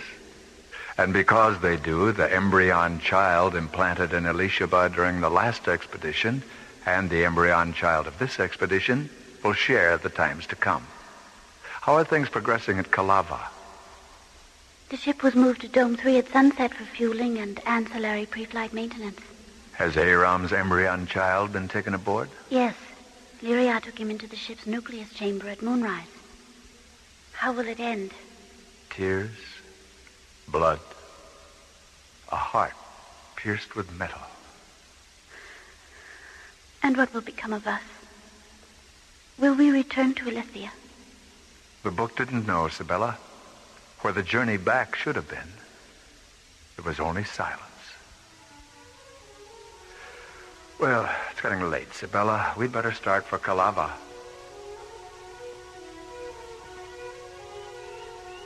At the edge of the wide canal that flows past the pyramid, Deus and Sabella board a slender, transparent metal windship and settle into the deep cockpit behind the bow. Touching 3 small fluorescent prisms on the control console, Sabella interfaces the windship's guidance system with Elithia's central canal link encoder. Your request for automatic guidance parameters has been received, Sabella. Your vessel will proceed from the Avatar Pyramid tributary through the Lusal Canal intersect to the Tamil Imbria tributary arch. Automatic guidance will be terminated and manual control returned as you pass beneath the arch and approach the Kalava subcanal. Half an hour later, the windship sails out into the Lusal Canal intersect, the vast artificial lagoon where all of Elithia's equatorial waterways converge. Deus settles back in his seat, looks up at Alithia's 3 moons, and slowly wills himself into a memory trance that takes his mind 1,000 years into the past. 2 Alithian drone flyers have been orbiting Terralu, the only inhabited planet in the void of the 9 worlds. During their 13th orbit, the 2 laboratory drones have discovered something unexpected and ominous. Deus is called to Alithia's exobionic observatory, where scanner data from the 2 flyers is being decoded and analyzed. Have you confirmed it, Diavas? Yes. Sit here beside me, Deus. I'll transfer the visual data to the wall screen. A geological image of multi-layered earth and volcanic rock fluoresces onto the large triangular wall monitor. Embedded in one of the layers are the mummified bodies of 3 nude humanoid women and the remains of 5 long black skeletons.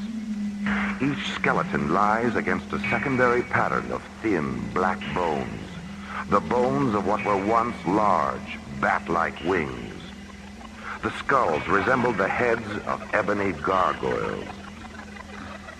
Another world contaminated by Darkbringers. When did it happen? 19 light eons ago, just as Terralu was entering its 3rd neuroevolution. They lived in caves then, Deus, and ate the flesh of things that crawled and flew. How large was the attack force? 1 Darkbringer legion, probably an inquest unit. They invaded the cave settlement, killed the males and children, and then attacked the females. Why didn't the assault extend beyond that one area? The region was destroyed during the attack by a first-magnitude stratoconvulsion and volcanic eruptions.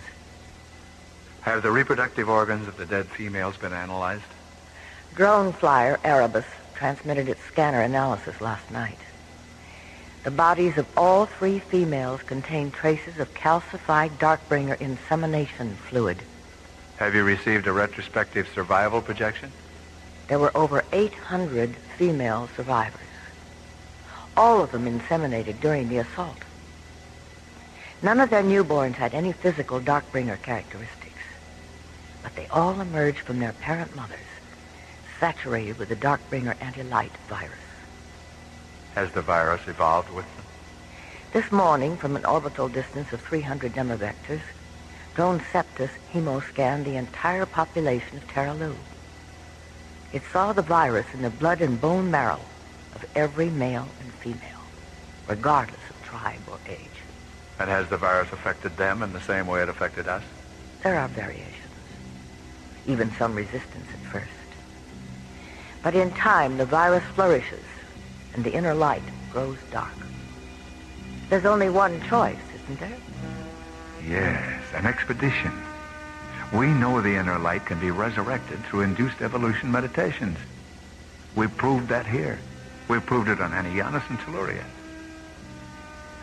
Diavas, do you see any reason why our spirit magicians couldn't teach the meditations on Terralu?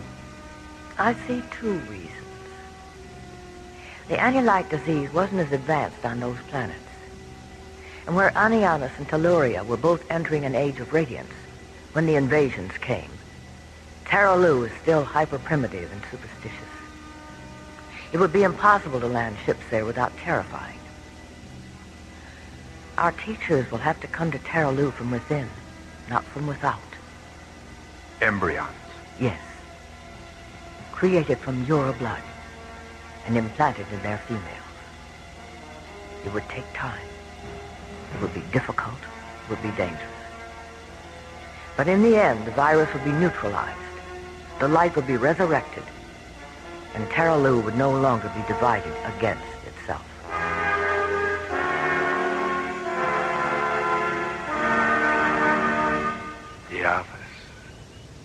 Diavas. Deus? Ah, Isabella. I was just remembering an old friend and 100 other nights like this and 100 other expeditions. 1,000 years. And it's just beginning.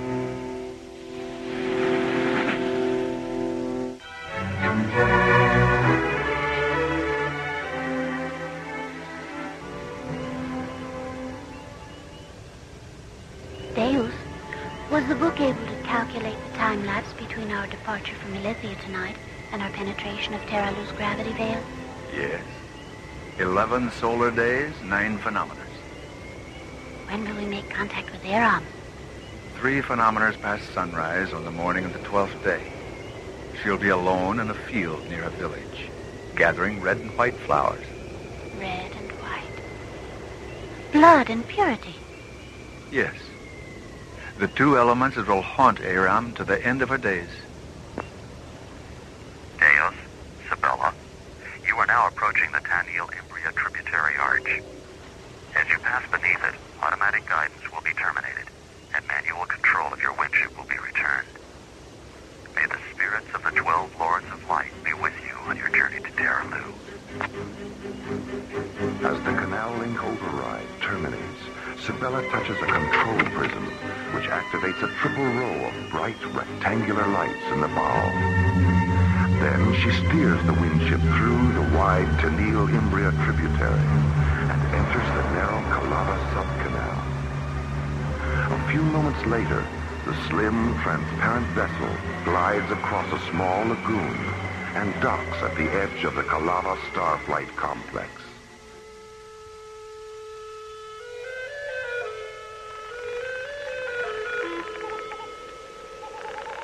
The complex is a vast, circular plain, flawlessly paved with interlocking triangles of white gemstone and red fire crystal. Hundreds of hexagon-shaped lamps free float around the perimeter, focusing brilliant light on 6 enormous copper-colored domes, a triple row of sun towers, and the primary launch arena.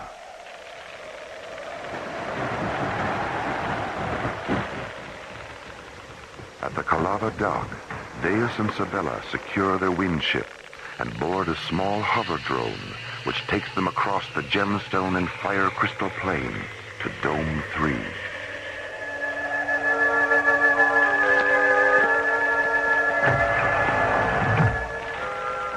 Inside the dome's airlock, Deus and Sabella remove their long, dark cloaks and fold them into a small compartment in the wall.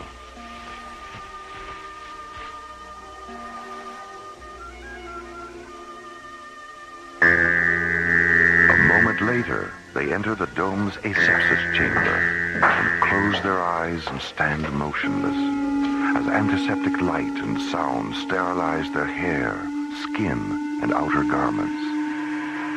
Then, a large circular hatch irises open in front of them, and they step through into the dazzling light of the dome's interior. In the center of the dome is Elithia's most powerful and complex starship, a huge ovaloid spacecraft created from organically grown metals. It rests heavily on 3 massive pneumatic parking spheres and dwarfs the 50 technicians who move over its seamless, polished metal surface. Parked in front of the starship are 3 teardrop-shaped tug crawlers, their transparent canopies slid open. 6 technicians string thin metal cables between the rear of the crawlers and towing rings on the ship. What do the inhabitants of Terra Luz think happens to them after death? They believe that if they live lives of kindness and affection, their dream selves transmigrate to the serenities of Imperia. And if they live negative lives? Then their dream selves transmigrate to the fires of Stygia. But those regions were destroyed during the subvoid annihilations. The Darkbringer archipelago had its genesis in the fires of Stygia long before the annihilations. But as life was evolving on its surface, the archipelago left its orbit and passed through Imperia. And in this passing, Imperia's light began to destroy the Darkbringer primitives. But they survived and continued to evolve under the delusion that physical and spiritual light were their deadliest enemies.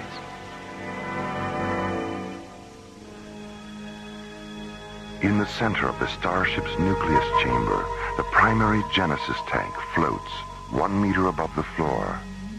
Inside the transparent egg-shaped tank, suspended in a shimmering mist of chill vapor, is the tiny embryon child.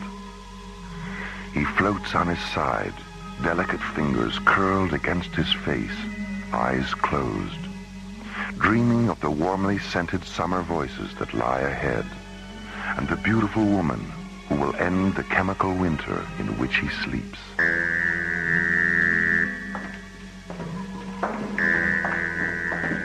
Just look at him, Sibella. He's beautiful. He takes after his father, Deus. Lyria, is 12 solar days still the maximum span he'll be safe in cryosleep?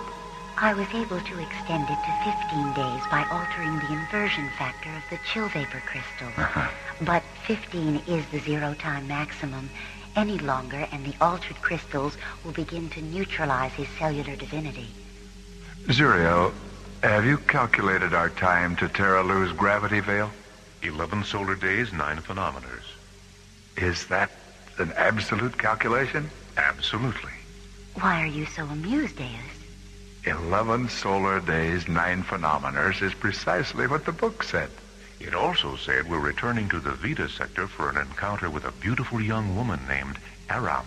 Zuriel, have you synthesized a copy of the book?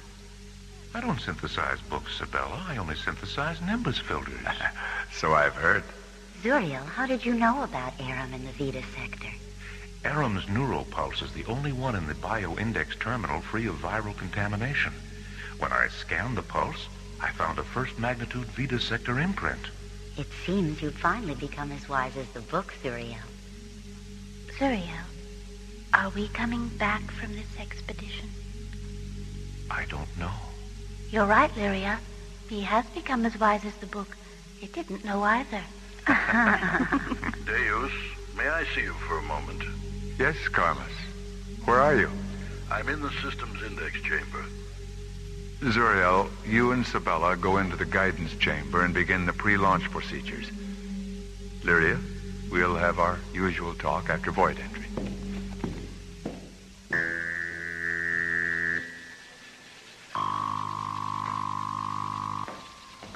Is there a technical problem, Carmus? No.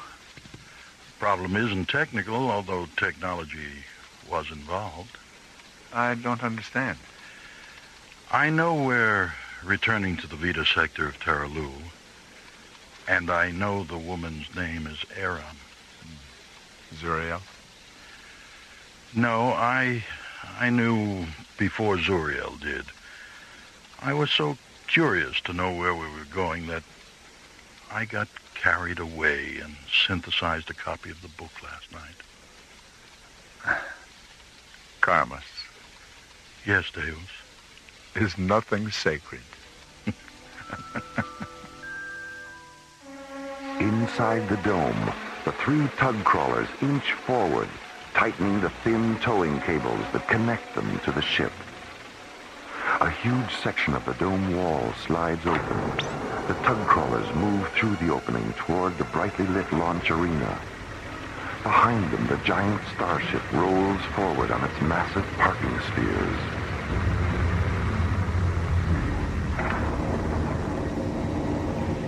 In the guidance chamber, Deus, Sibella, and Zuriel sit in cushioned pod chairs, facing a massive instrument console. Its dark metal surface alive with control prisms, regulator diodes, sequencer jewels, interface crystals, and iridescent decoder keys. Start the pre-emanation cycle on the artificial gravity radiator, Sibella. Interior gravity is stable at E.3. Grav factor links are sequenced to convert to E.9 during corridor penetration and E.12.1 at void entry. Deus, an ion storm is forming in the penetration corridor over Illyria. Carmus, we need a revised launch velocity. Just a moment. A launch velocity of KPS .660 will take us through the storm before its primary spectrum collision phase. KPS .660. Sibella, engage the exterior hyperlight coils when we launch. Ion storms are too unpredictable not to take precautions. Yes, Deus. The ship is in position, Deus, and the towing vehicles have cleared the launch arena. Engage the ancillary pulse drive reactor, Sibella. Reactor engagement confirmed. Solar power matrix is stable at multiple sublinks 8, 18, and 80. All ship register encoders, guidance optics, and inverter grids are hyperlinked and scanning. Release the parking spheres, Sibella.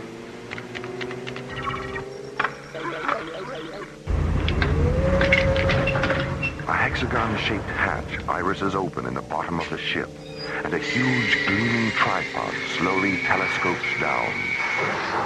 Thick, metal-flecked shock pads unfold from the tip of each tripod leg and press against the launch arena's white gemstone floor. The ship raises slightly, releasing the parking spheres which slowly roll away into the anchoring depressions at the arena's perimeter. Pod chair emergency ejection hatches are armed. Pod chair floater cone nozzles are in phase. REM scale time to launch is Tricon 0.3.1. Retract the tripod, Zuriel. The bright metal tripod withdraws into the ultraviolet glow of its storage bay, leaving the huge Elythian starship suspended 25 meters above the arena. 9 round ports iris open around the concealed tripod hatch, releasing thin beams of dazzling white light. Lurid exhaust vents blast raw magnetic waste against the arena floor, raising a translucent wave of fine white dust which rolls out over the anchored parking spheres. REM scale time is terminated. Primary reactor interlock at binary 2.3.1.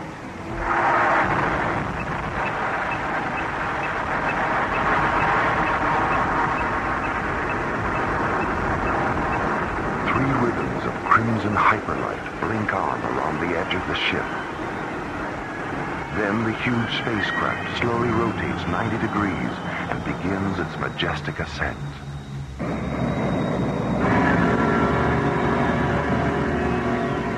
At an altitude of 30 demivectors, the ship is a tiny ovaloid shadow at 9 pinpoints of light.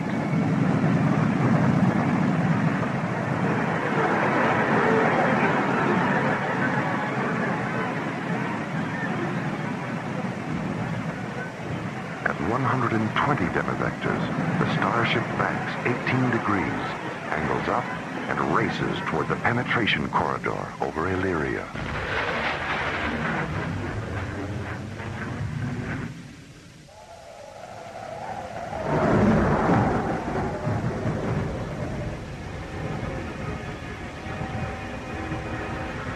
Suddenly, a section of the corridor ceiling tears away, and a sucking vacuum of ionized winds lash out, trying desperately to draw the ship up into its crushing vortex. Then, as suddenly as it began, the crisis is over, and the ship accelerates out through Ilithia's shimmering aurora sphere into the starlit serenity of deep space.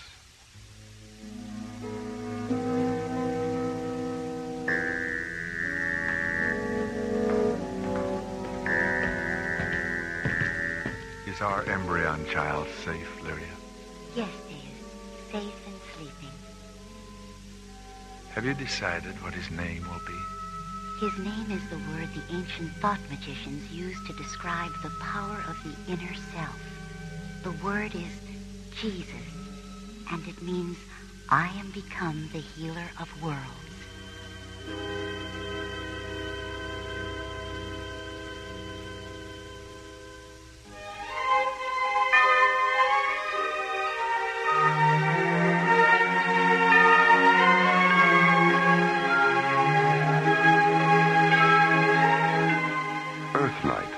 Written by Ron Thompson and starred Olin Soule as Deus, Russi Taylor as Sibella, Mel Wells as Karmas, Byron Kane as Zuriel, Susan Silo as Lyria, and Lorene Tuttle as Diabas.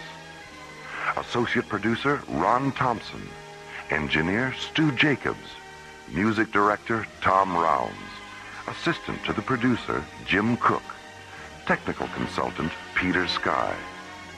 Alien Worlds was created, produced, and directed by Lee Hansen. And so until next week, This is Roger Dressler, inviting you to join us for our next adventure, The Seeds of Time, from the elsewhere and elsewhen of alien worlds.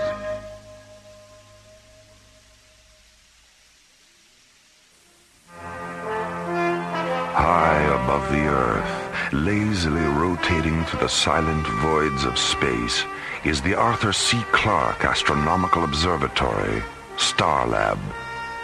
Here, Earth's International Space Authority, ISA, watches over countless uncharted galaxies and the planets that lie within their star-clustered borders.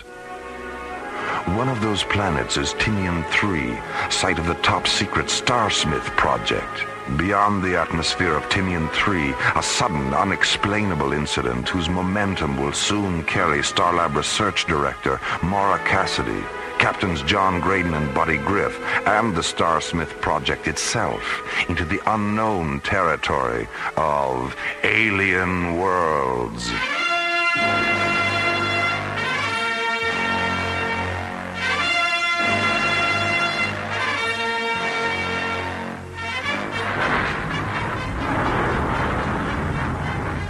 is the Xanadu trader to the El Dorado, over. Go ahead, Xanadu. We read an unidentified ship at 168 degrees, bearing 1,000 meters and closing. Over. Roger, Xanadu. I'm picking it up, too. Switch to visual. Let's have a look at her, over. Roger, we've got it on the visual. Oh, my God, it's enormous. El Dorado, do you recognize the markings, over? Negative, Xanadu. Wait a minute, Bill. I'm picking up a tractor beam generator impulse from the UFO. They've locked onto us, Xanadu. They're overriding our shielding circuits. Bill, I see another tractor beam nozzle. Get out of here. Dive.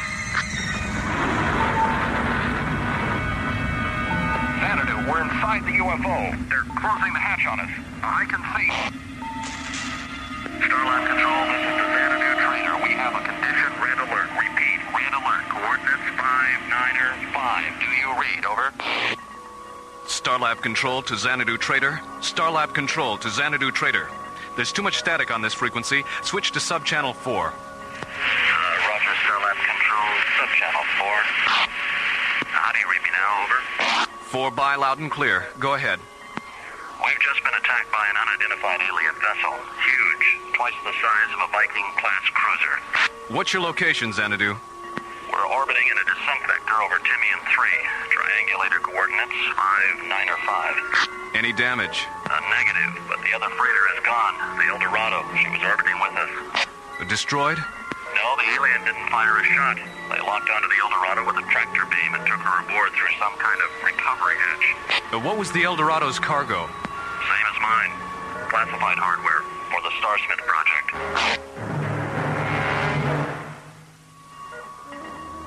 That's right, Commissioner. The alien was after both of them.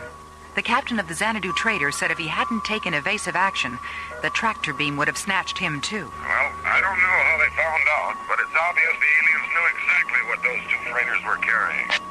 What makes you think so, Commissioner? Well, dozens of commercial vessels use the Tinian 3 shipping lanes every day, Maura. All of them filled to the bulkheads with priceless cargo. Yet this alien goes after the only two ships carrying classified scientific equipment of the Starsmith project. So somewhere, somehow, there's been a security leak. Well, what do you want us to do? Where are Graydon and Griff? They're out patrolling the Corona Echo intersect in Delta 1. Well, call them back to Starlab. I'll be up on the next shuttle. All right, yes, sir. Jerry. Yes, Maura. Contact Delta 1. I'll be down in a minute. Okay, Maura. Delta 1 coming up.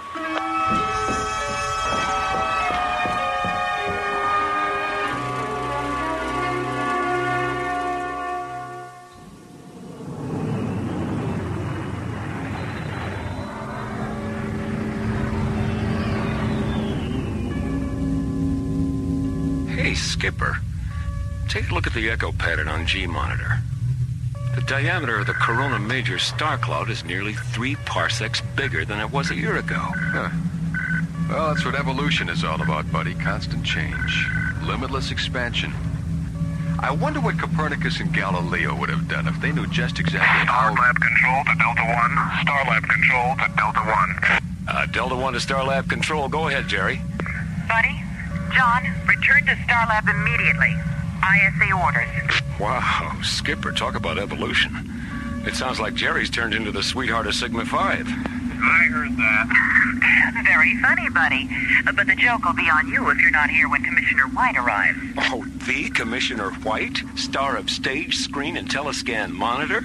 John, what's wrong with Buddy? Too much nitrous oxide in his oxygen? Too much stargazing, Mora. It finally got to him. A likely story. What's the problem, Mora? Why is the Commissioner coming up? ISA thinks there's been a security leak at the Starsmith project on Timian 3. That's all I know. The Starsmith project. All right, Mora. We're on our way. Delta 1 out.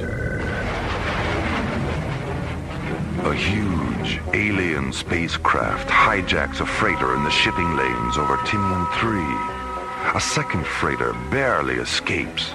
The cargo of both vessels, classified scientific equipment for the Starsmith project, a secret ISA installation on Timian 3, a lonely, Earth-like planetoid orbiting at the threshold of alien worlds.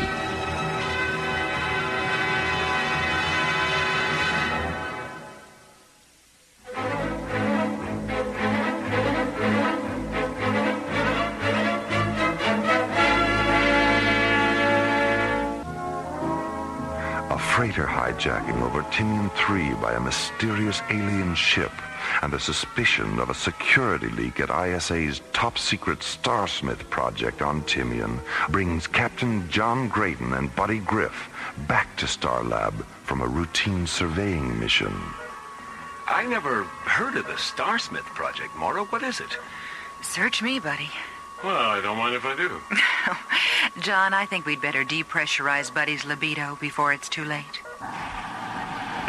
Saved from a fate worse than death. Hiya, Commish. Hello, Buddy. John, Mora. Hello, Commissioner. Have you told him about the freighter hijacking, Mora? Yes, sir. All right, here's the rest of it. 3 months ago, Professor Logan Starsmith came up with a workable blueprint for a new hyperdrive unit, the SPA-1. The Starsmith Parsec Accelerator. It won't replace the HD-4 units now in service, but used in conjunction with them, the SPA-1 will increase their power by a warp factor of 10. A warp factor of 10? Well, that's a 5-magnitude increase. That's right, John. Now, our defense system depends on having the fastest ships in the galaxy, and to prevent the SPA-1 from falling into the wrong hands, we've kept it under wraps. We even had the various components built at separate locations. Now, 2 weeks ago, we reopened the ISA Plasmatron laboratory on Timian 3 so Starsmith could assemble the unit. He took some of the components with him. The rest were aboard the Eldorado and the Xanadu Trader. Well, how many people knew what the freighters were carrying? Only Starsmith. The freighters were loaded 3 days ago. He ordered them up himself. Well, when did you find out? He didn't contact ISA until the ships were orbiting Timian. Well, if there's been a security leak, Starsmith would seem to be the obvious suspect. Well, that's what we thought at first, but there's no motive. He's rich, respected, dedicated, completely devoted to his family. He's also one of those typically isolated geniuses whose concept of an alien is someone who sneaks into the country without a passport. Well, what do you want us to do? Go to Timian 3. Bring back Starsmith. We'll keep him here till we can figure out what's going on. Besides, I think a few days' rest will do him good. What makes you say that? Well, something I learned this morning from his assistant, Frank Baxter. He and Starsmith were taking a walk last night when Starsmith stopped, stared up into the sky for a long time, and then he said, "All my children are dying." And then he started to cry.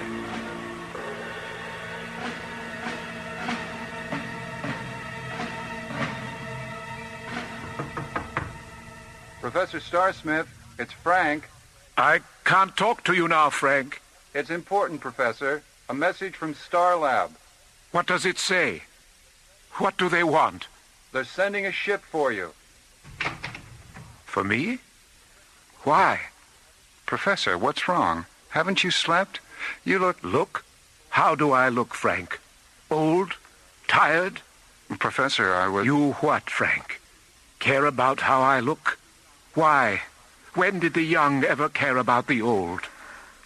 Professor, you know, ever since last night... Why are they taking me to Starlab? Well, in view of what happened yesterday, the commissioner feels you'll be a lot safer there. Well, what about you? I'll be all right. ISA is sending a fighter squadron to patrol Timian in case the alien does come back, but they don't want to take any chances where you're concerned. Besides, someone has to stay here and keep an eye on things. All right. I'll go. I'm going to miss you, Frank.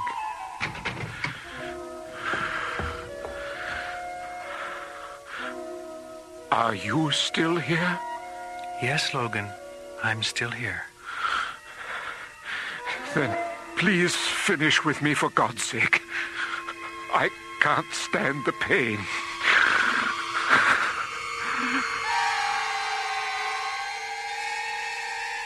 An alien voice in the dark, a sudden swirl of shimmering golden rainbows, then silence as Professor Logan Starsmith is drawn into the sunless void between being and nothingness. Meanwhile, aboard Delta One, John Grayton and Buddy Griff are crossing another void, the space between Starlab and Timian 3. A distance normally measured in days, about to be compressed into one measured in minutes. Okay, buddy, let's start the switch over to hyperdrive. Pulse converters? Pulse converters. Check. Shift register circuits A through E. A through E. Check. Sequencer links to substatus screen. Substatus screen. Check. Primary and secondary parsec refractors. Parsec refractors are in phase. All right. Synchronize timers for a -15 interface. And hold on to your hat. Timers are set and counting. Hat is firmly gripped. Check. Oh, if only Werner von Braun could see us now. Who knows, buddy? Someday if we stay in hyperdrive long enough, maybe he will. We're through.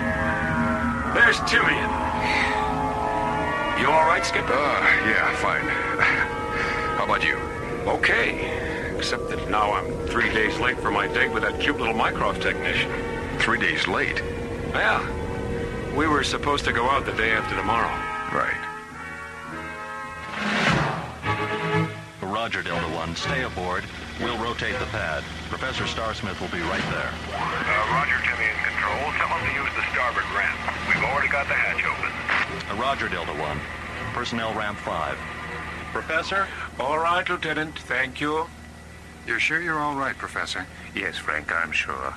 I was just going through one of those neurotic episodes we so-called eccentric geniuses are famous for. Well, I'll do my best to hold things together while you're gone. Excuse me, Professor, but you'd better hurry. The magnetic storm we've been tracking is moving in fast. Another 15 minutes and you won't be able to launch. I'll be in touch, Frank. Goodbye, Professor. Take care of yourself.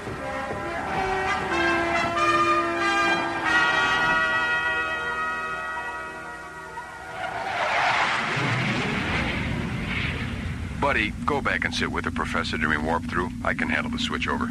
Yeah, I still can't believe that the guy who came up with the most fantastic parsec accelerator of all time has never been through parsec acceleration himself. Yeah. I think men like him hide out in their private mathematical worlds because they're afraid of what their discoveries might lead to. Look at Einstein. He presented his atomic chain reaction theories to the government and was kept in the dark about the bomb until it was finished. You know, it would be great if the professor had a really nifty daughter. Any reason in particular, aside from the obvious ones? Mm-hmm. We'd never get tired of each other. As long as the professor was there to keep shuffling time around, it would always be love at first sight. Buddy, please see about making the professor comfortable. Right, Skip.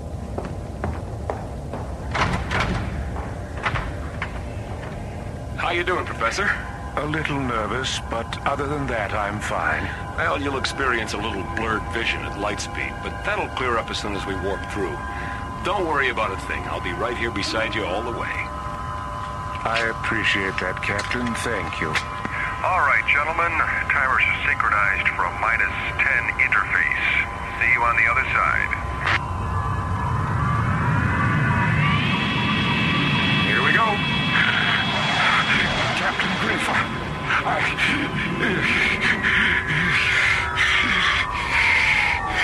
Captain Griff, Captain Griff, please, help me. Oh, my God, Professor. Skipper, something's happening to the professor. Buddy, what's wrong? Oh, my God, he's shriveling up. He's dehydrated. I can see his cheekbones. Rainbows. Golden rainbows are spilling out of his eyes. As Buddy Griff looks on, helpless, Professor Logan Starsmith undergoes a strange and terrifying metamorphosis. An unexplainable transformation that slowly reveals he is neither terrestrial nor humanoid, but is instead an inhabitant of alien worlds. Returning to Starlab from Timian 3, Delta One has warped through the time-space continuum, a routine hyperdrive procedure normally harmless to both terrestrials and extraterrestrials. But as Buddy Griff looks on in disbelief and John Graydon frantically radios ahead, their passenger, Professor Logan Starsmith, as a result of the warp-through, is undergoing an astonishing transfiguration. You heard me the first time, Jerry. The professor is changing into some kind of alien life form. Notify Mora and the commissioner, and tell Dr. Rossiter to get down to sickbay and open up the alienology unit. And get us aboard now. Whoever this creature is, he's dying. Starlab control to all incoming traffic. Hold your positions. We have an emergency. Dr. Rossiter, report to sickbay. Prepare the alienology unit. Starlab to Delta One. Red Vector approach 589er. Bay 14, level C. I'm opening the doors now. As Delta One orbits into an emergency docking vector with Starlab, another drama unfolds on the distant planet of Nikona, an alien world on the verge of extinction beneath a dying sun. Emperor Mika sits alone in the Imperial Tower of the Nikonian Citadel, awaiting the return of the ship he sent on a desperate mission to another galaxy. Mika, What is it, Ariana? our recovery ship has returned from Timian 3. Have the accelerator components been unloaded? Mika, our ship was able to take only one of the Earth transports. The other one flew out of tractor beam range before we had... I don't care to listen to any excuses today, Ariana. I ordered both ships to be taken. They weren't. I don't know how much longer I can tolerate having my orders disobeyed. Mika, please. The life element supply aboard our ship was subcritical. If they had pursued the other transport, they might not have come back at all. I feel they did their best under the circumstances. I think we have reached a point where what you feel is no longer important, Ariana. First, you convinced me to support Matip's plan, which has obviously failed. Now, you stand there and suggest that failure to carry out a direct Imperial edict is acceptable under the circumstances. Mika! Nikona is dying. That is our only reality. And survival by any means possible is our only concern. Disobedience and failure, regardless of the circumstances, are inexcusable, and they have no place in an unforgiving and uncompromising universe. There was a time when you understood failure. Was there? I doubt it. What's being done with the crew of the capture transport? They're being held in the Legionnaires' quarters. Have them taken to the cells. No, Mika, I won't. There's no reason to make them suffer your disappointment. I see. Andros. Yes, Mika? Take the crew of the Earth ship to the suffocation chambers. Yes, Mika. Stop it, Mika! Stop it. I'll have them taken to the cells. Ignore my order, Andros. Yes, Mika. Do you see how useless it is to oppose me, Ariana? I know you think I have become a sadistic tyrant. But I am the Emperor of Nikona, and our situation is desperate. Unlike you, I have no affection for Earthlings, and if I have to execute 10 or 20 or even 1,000 to maintain your obedience to me, I shall do it. I am sorry, Ariana. I never thought it would come to this. It came to this 2 solar years ago, Mika, when you ordered the construction of the first suffocation chamber. Meanwhile, on Starlab, Delta One has docked, and the mysterious being Professor Starsmith has become lies near death in Starlab's alienology unit. Collapse at 1723 UIT. Mark. Right and left lobes are 100%. What are his chances, Diana? We won't know until Mycroft finishes analyzing the pathological data. But if his body fluids keep misting out of him like this, he won't last another hour. Sandy? Yes, Doctor? How are you coming with the anti-dehydration chamber? Just a few more minutes. Captain Griff, you said his eyes were hemorrhaging golden rainbows. How long do they do that? Well, it all happened so fast. 15, 20 seconds, maybe. Were his eyes transparent before the hemorrhage or after? Before. His eyes changed, and then the rainbows just spilled out. What is it, Diana? You have that look on your face. The eye phenomena. I've read about it before. Captain Graydon, did you witness any part of the reversal process? No, I didn't. By the time I got to the passenger deck, Professor Starsmith was gone, and this alien was there, strapped in next to Buddy. Diana, why does he still have one human hand? His bioenergy discharged too fast during the reversal to neutralize all the exterior synthetic tissue. It'll disappear if we can get him stabilized. If? Diana, we've got to. He's the only one who knows where Professor Starsmith is and what this whole incident is all about. The chamber's ready, Doctor. Thank you, Sandy. Oh, Sandy, see what you can find in the Alien Medicine Bank on ophthalmic hemorrhage reaction. I'll call you from the display terminal. Let's get him into the chamber. Maura, if you'll just open the main chamber. Children, Siata, Ut, Omitas, Matibsa. I'll miss you, Frank. Linguistics, it's Dr. Cassidy. I want 2 Omnivox technicians and a portable phonetics decoder in the alienology unit immediately. Riata, Forma, Anissa. Thank you, Captain Griff. Buddy, he's talking to you. Why me?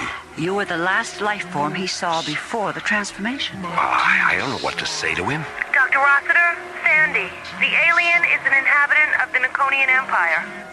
Nikona, of course.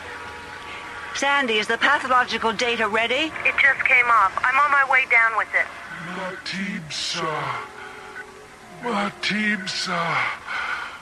I'll miss you, Captain Griff.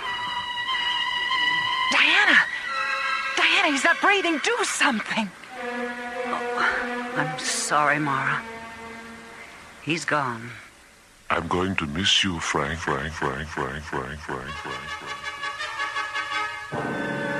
Delta One hyperdrives through the time-space continuum as Professor Logan Starsmith is mysteriously transformed into a being from another galaxy. A creature so badly injured by the warp-through ordeal that Dr. Diana Rossiter, Starlab's executive physician, is unable to save him. And somewhere in the vast reaches of space beyond Starlab, the real Professor Starsmith waits, lost behind one of those countless secret doors that open onto alien worlds.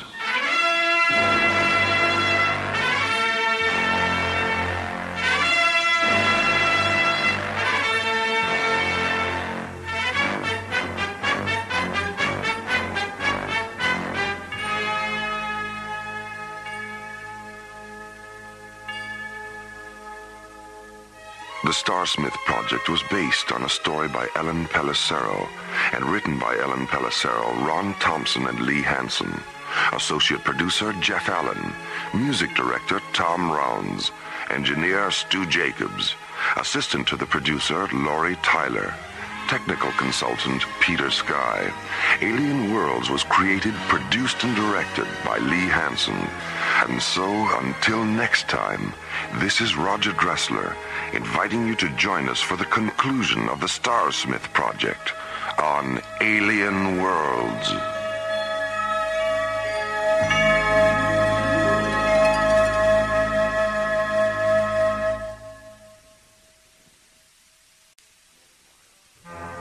1,000 miles above the Earth, slowly rotating through the silent voids of space, is the Arthur C. Clarke Astronomical Laboratory, Starlab.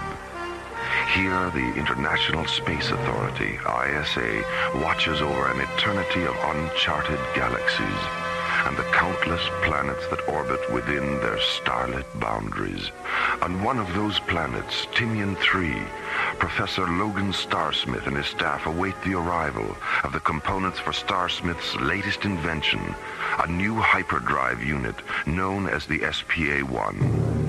But as the two freighters carrying the SPA-1 components orbit into a descent vector over Timian, one of them, the Xanadu trader, radios an urgent message to Starlab Control. We've just been attacked by an unidentified alien vessel. Huge. Twice the size of a Viking-class cruiser. Any damage? Negative, but the other freighter is gone. The El Dorado. She was orbiting with us. Destroyed? No, the alien didn't fire a shot. They locked onto the El Dorado with a tractor beam and took her aboard through some kind of recovery hatch. As news of the hijacking reaches Commissioner White, he calls a hurried conference with SET commanders John Graydon and Buddy Griff, along with Starlab Research Director Maura Cassidy. Well, how many people knew what the freighters were carrying? Only Starsmith. The freighters were loaded 3 days ago. He ordered them up himself. Well, if there's been a security leak, Starsmith would seem to be the obvious suspect. Well, that's what we thought at first, but there's no motive. Well, what do you want us to do? Go to Timian 3.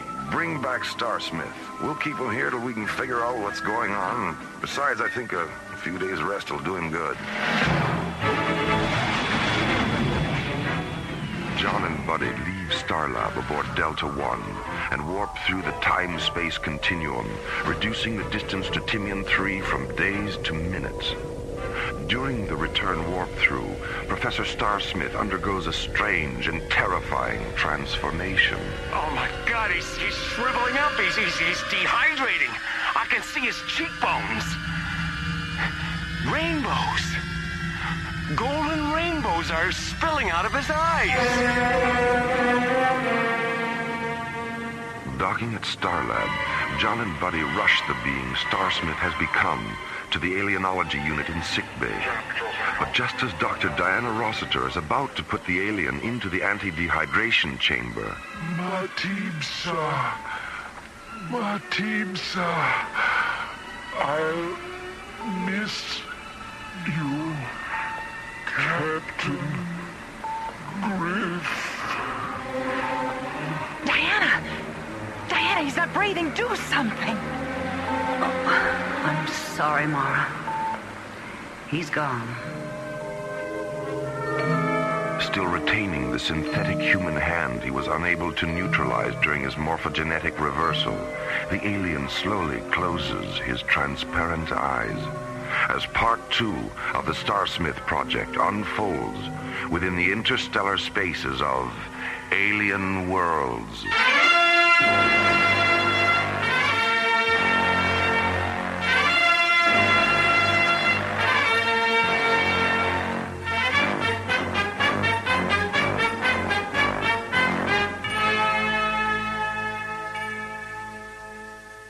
Right and left lobes are 100% negative function. Body temperature is centigrade. Doctor, look. His hand is dissolving. Let's get him into the chamber. There still might be a chance. You mean he's not dead? If he were, the hand would calcify, not dissolve. I think he's lapsed into a pre-death coma. I hope we haven't run out of time. Here's his data, Dr. Rossiter. TOS profile, pathological readout, and neurotracings. Nitrogen, oxygen, neon theta, hydrogen, paragen violet. His cells are 92% paragen violet.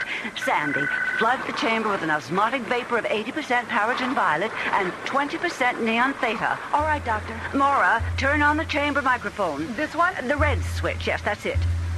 Captain Griff, I'm right here. I was afraid. You don't have to be afraid anymore. We're all here to help you. Then you should know me.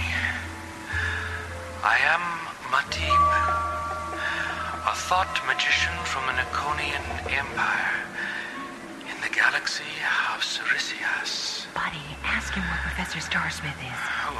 Whose voice is that, Captain Griff? My name is Mara, a friend of Captain Griff's. We're concerned about Professor Starsmith. His spirit is within me. His form is safe on Nicona. Is there a physician among you? Yes, Matib. My name is Diana. Are you monitoring my heart pulsations, Diana? Yes. I'm beginning to feel the symptoms of paragen violet saturation. When I finish speaking, reduce the osmotic infusion 10% every 25 pulses, then remove me from the chamber.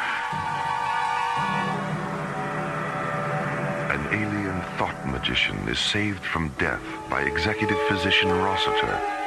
Although Professor Logan Starsmith's body is safe on Nicona, his spirit still resides within Matib. Exactly why and how Matib assumed Starsmith's body remains a mystery, one which moves them deeper into an alien world.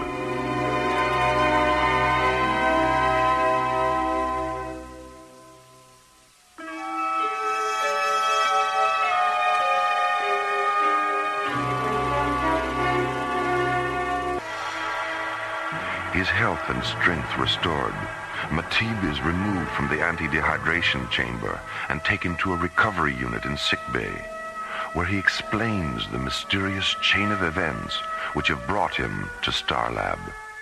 As the light of our sun diminishes, so does the paragen violet content of our atmosphere. Those of us in our middle years have been slowly mutating ourselves in order to survive with reduced amounts of the life element.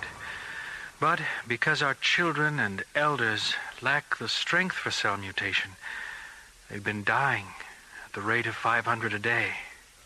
Is there any way you can save yourselves? Our only choice is migration to a planet with a high atmospheric content of paragen violet. We know of one, but it's 2,000 light years from home. And without Professor Starsmith's invention, we'll never reach it in time. Our ships are too slow. Why didn't you simply come to us and ask for help? Emperor Mika doesn't trust you. He knows that the history of Earth is one of almost fatal devotion to the extremes of pleasure, pain, and power. And to Mika, all extremes have their basis in fear and deceit. Well, I think we'd all have to agree with that, Matib, but things have changed during the past century. I realize that, Commissioner, but Mika doesn't. He's old. Paragen violet anoxia has all but destroyed his logic and reason. He no longer understands the universal constant of change, and that it affects all sentient beings. There was a time when he would have come to you himself, but now... Well, how did you find out about the project? It was top secret. There are no secrets from someone who can become anyone. I was a parsec engineer at the component facility in New Chicago. I was the navigation officer aboard the Xanadu Trader. And finally, I was Professor Starsmith. We've always been aware of Earth's technological skills, and we knew it would only be a matter of time before one of your scientists devised a revolutionary hyperdrive unit. I spent 3 years at the New Chicago facility, waiting. Where are the men whose bodies you biosynthesized? They were held in cryosuspension on Nicona, then returned one by one as I cycled through their various identities. But what about the time missing from their lives? Nothing is missing, Captain Great. All I experienced in their places was given to them when I returned their spirits. They're not even aware they've been gone. How did you manage to get Professor Starsmith to Nakona? A number of storage tunnels under the project complex opened several hundred meters beyond the laboratory. Last night, I left Professor Starsmith at the mouth of one of them. A Nakonian lander picked him up at moonset. Matib, would you be willing to try and convince Mika that in exchange for Professor Starsmith and the crew of the El Dorado, ISA will give him all the parsec accelerators your planet needs? Yes. When will you be able to leave? As soon as Captain Griff is ready. You know something, Matib? I think this is the beginning of a beautiful friendship.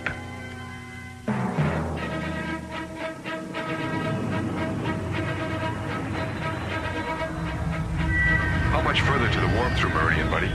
2 minutes, 40 seconds. Matib, are you certain you'll be all right during parsec acceleration? As long as I only have to sustain one body, faster than light speed is as harmless to me as it is to you. Skipper, we have 3 Piranha-class players at 282 degrees. 5,000 meters in closing. Magnify 1,000, and let's have a look at them on beam monitor. Captain, those are Nakonian spectrum raiders.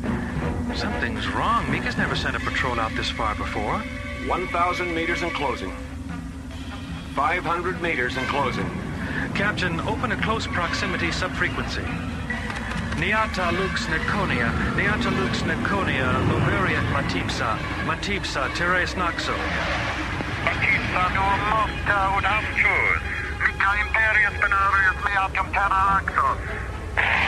They have orders to destroy any Earth ship they see. Mika believes I was taken to Starlab and killed. The pilot thinks my voice is a deception. They're gonna nail us next time, Skipper. Please, don't fire on them, Captain. They're not aware of the real situation. Buddy, open the starboard fuel bay and jettison the primary liquid oxygen pod. And then get ready for an emergency warp-through. The pod's jettisoned, Skipper. Okay, now when they start firing, blast the pod with our starboard laser cannons, and I'll warp through behind the explosion.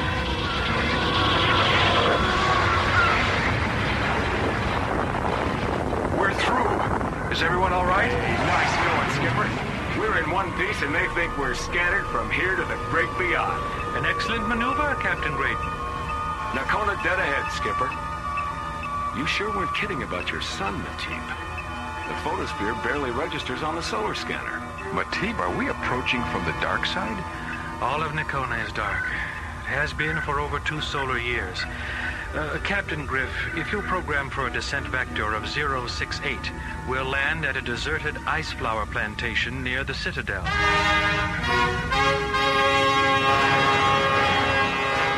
As John, Buddy, and Matib approach Nakona aboard Delta One, Emperor Mika sits alone in one of the Nakonian Citadel's high towers, his spirit weakened by Peregrine Violet's starvation, his mind suffocated by hallucinations. And then Nakona came out of the sun, and we came out of Nakona into a void of broken eyes and blood and darkness. Mika, What do you want, Ariana? the crew of the captured transport vessel. They're desperately in need of water. They can have all the water they need, but not until I've eased the suffering of our own people. Mika, please, they haven't That had... will be all, Ariana. Yes, Mika. Ariana, Yes, Mika? please, bring me a heart-beam photon pistol. Why? You have no enemies here. Oh, but I do, Ariana. They live all around me, in the twilight and the shadows. The pistol, Ariana. Yes, Mika. Yes.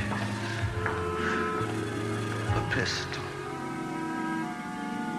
As Emperor Mika sits, planning his revenge against a dark force of invisible enemies, John, Buddy, and Matib enter the subterranean corridors beneath the Nakonian Citadel and make their way to one of Matib's cryo-laboratories. Professor Starsmith is in here. Matib, all these crystal pillars, what are they? Beautiful. These are the cryo chambers. Buddy, Professor Starsmith is standing inside this one. He looks all right, doesn't he? Captain Griff, if you touch that prism, the chamber will open.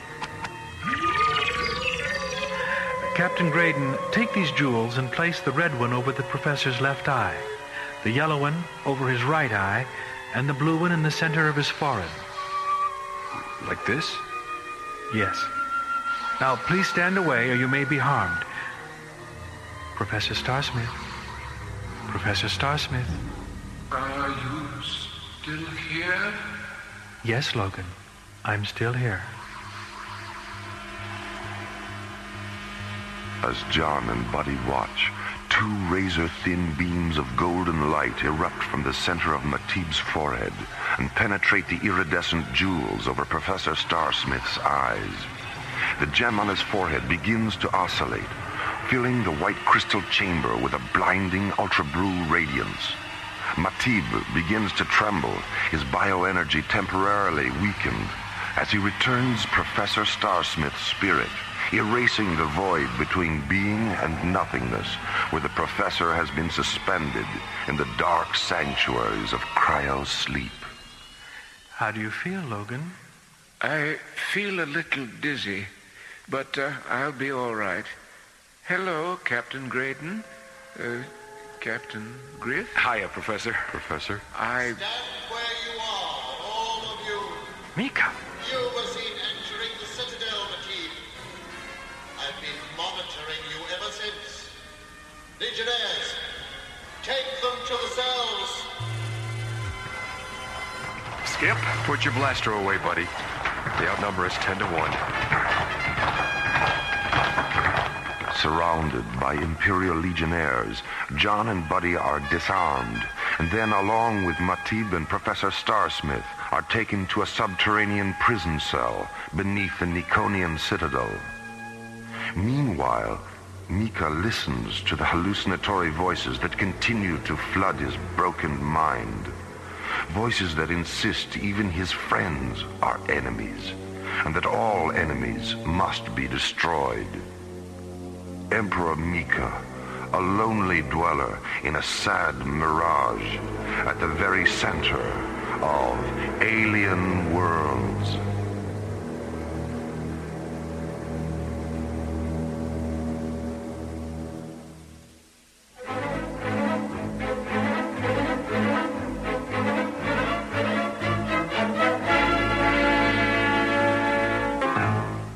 Captured by Imperial Legionnaires, John, Buddy, Matib, and Professor Starsmith have been locked in a cell beneath the Nikonian citadel. And while Mika sits in one of the citadel's high towers, deciding what to do with his prisoners, Matib has already determined what that decision will be. Unless we can confront him and convince him to listen, I'm certain he'll have us killed. Do you honestly believe he'd listen to you? Mika and I have known each other all our lives. I've experienced his kindness and generosity and wisdom throughout the years. I can't believe that everything he was has been lost. Well, if it isn't our boys in uniform. Professor Starsmith, please come with us. Sartos? Is that you? Yes, Matib. Your helmet and faceplate, I didn't recognize you at first. Where are you taking the professor? To Mika. You can speak English here, Sartos. These are my friends. All of us are your friends, Matib. We want to help, but you know the penalty for violating an Imperial edict, no matter how unfair it is. Professor Starsmith, please. Do you think he'll be all right? I don't know.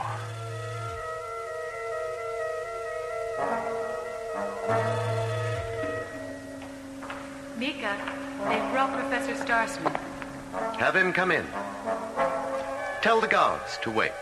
Yes, Mika. Professor?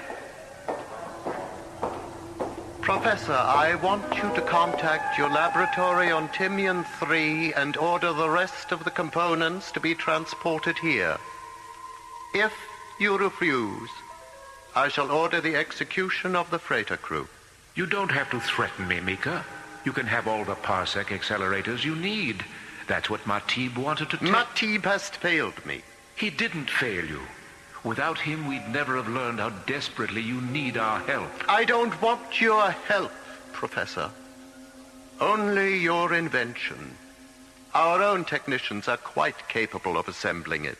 That would take months. You don't have that much time. If you let me supervise the assembly, it would only be a matter of weeks.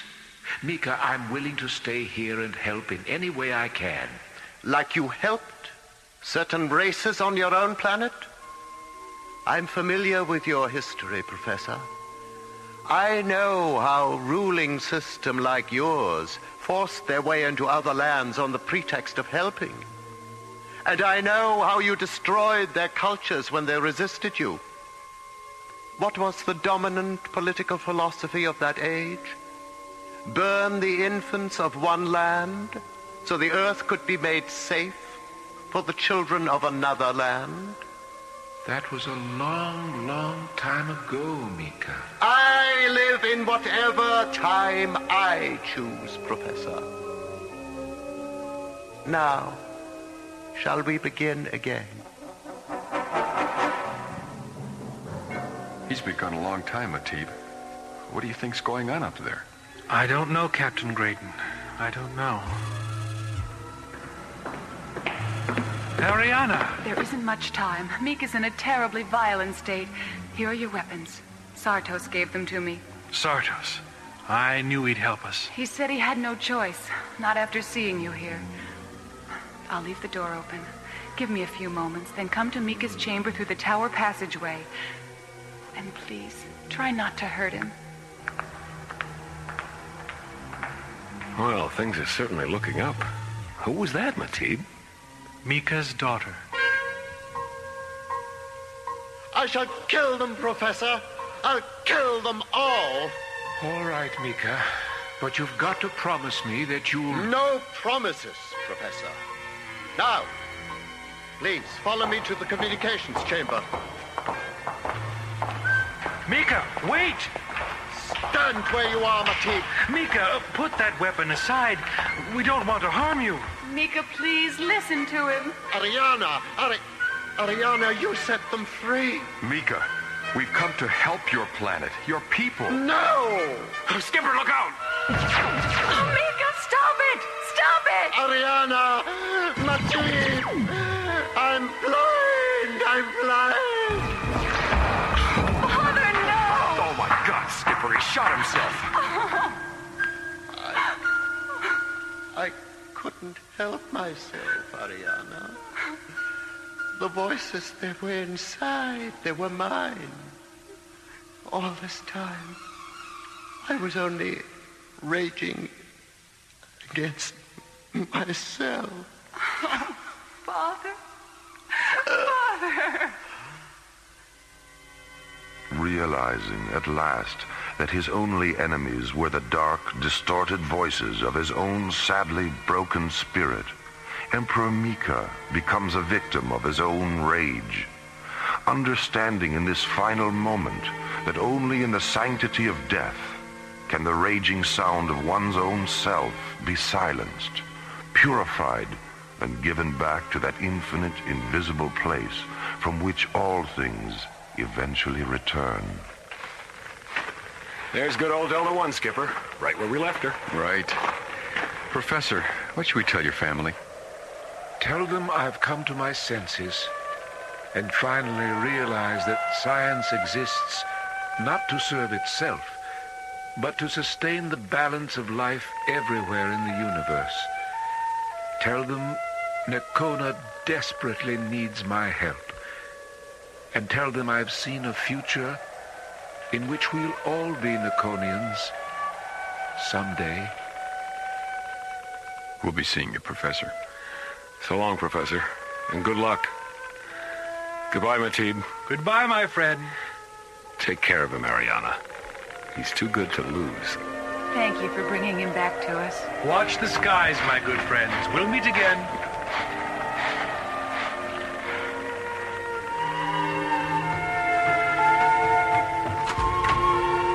Aronia, amicus lux eterna. Valerit Niamasomata Maitus. Illyria mantras eterna setum. Vias noveriat lux eterna.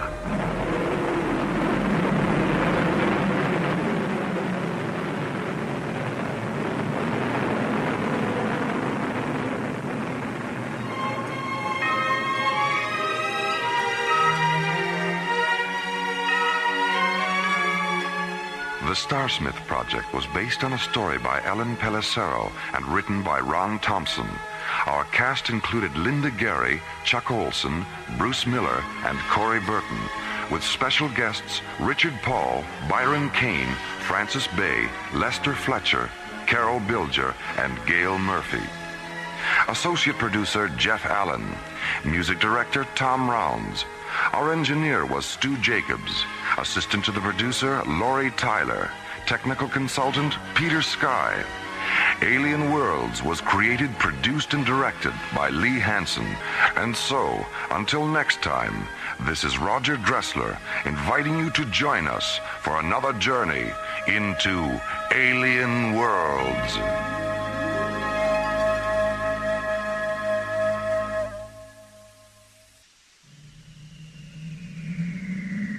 Slowly orbiting at the edge of deep space, 1,000 kilometers beyond 21st century Earth, is the Arthur C. Clarke Astronomical Observatory, Starlab. Here, Starlab Research Director Maura Cassidy and scientists and technicians of the International Space Authority watch over the countless star systems that fill the universe.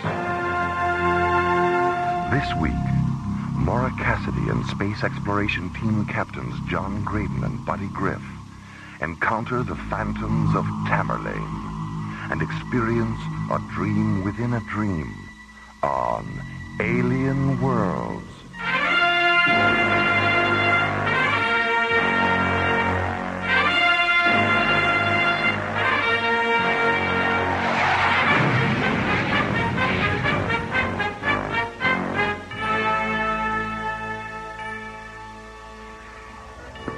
Starlab Control. This is the Galileo. Do you read me? This is Starlab. I read you, Galileo. What's your situation, Captain Egan? Where are you? We're 200 kilometers out at Vector 205. And this isn't Captain Egan. It's Lieutenant Becker. Egan is dead. Lieutenant Becker, this is Dr. Cassidy. What happened to Captain Egan? He died in the maelstrom, Dr. Cassidy. A whirlpool in the universe. Captain Egan fell into it and drowned in the stars. He's either tripped out on something or he's in shock. Lieutenant Becker, what's the condition of your crew? Sleeping. They fell asleep on Tamerlane. They're still dreaming. Call the short-range vehicle hangar, Jerry, and order a couple of tugs out to tow him in. Right. And all my days are trances, and all my nightly dreams are where thy dark eye glances, and where thy footstep gleams. In what ethereal trances?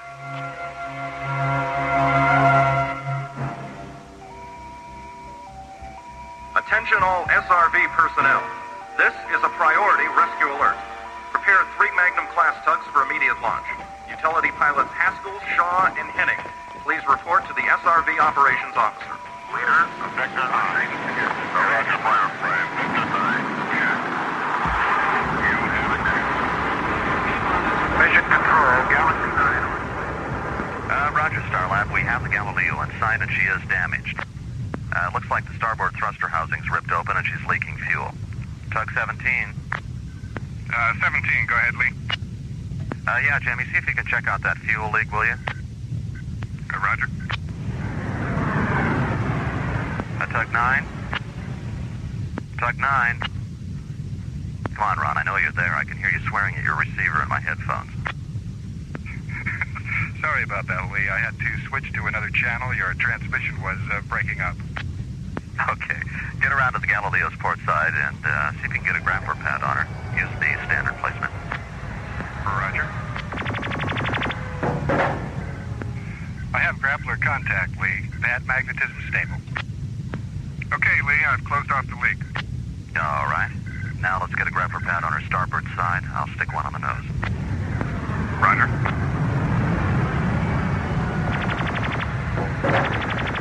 Okay, you guys, let's haul her in.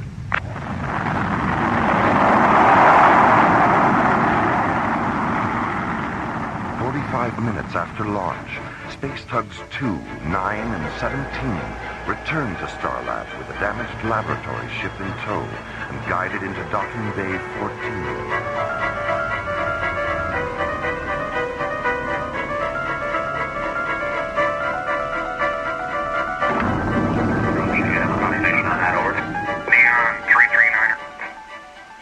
Attention all B-level medical units. Report to Docking Bay 14 and stand by for incoming casualties.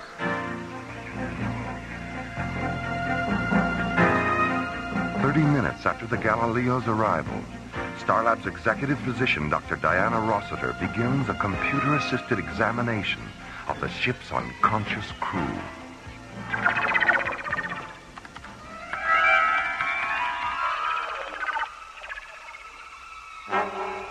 Three hours later, Starlab's Mycroft computer completes its analysis of the examination. Look at the waveform patterns here on screen 3. These are the electroencephalograms of the Galileo's crew.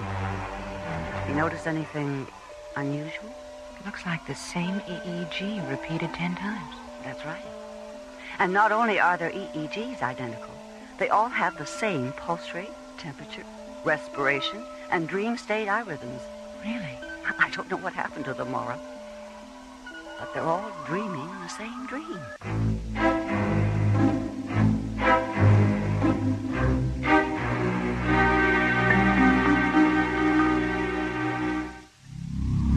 6 weeks after its disappearance during a routine mission, the Deep Space Laboratory ship Galileo returns to Starlab, its captain missing and presumed dead, its first officer in a state of second-degree mind shock, its crew asleep and dreaming identical dreams.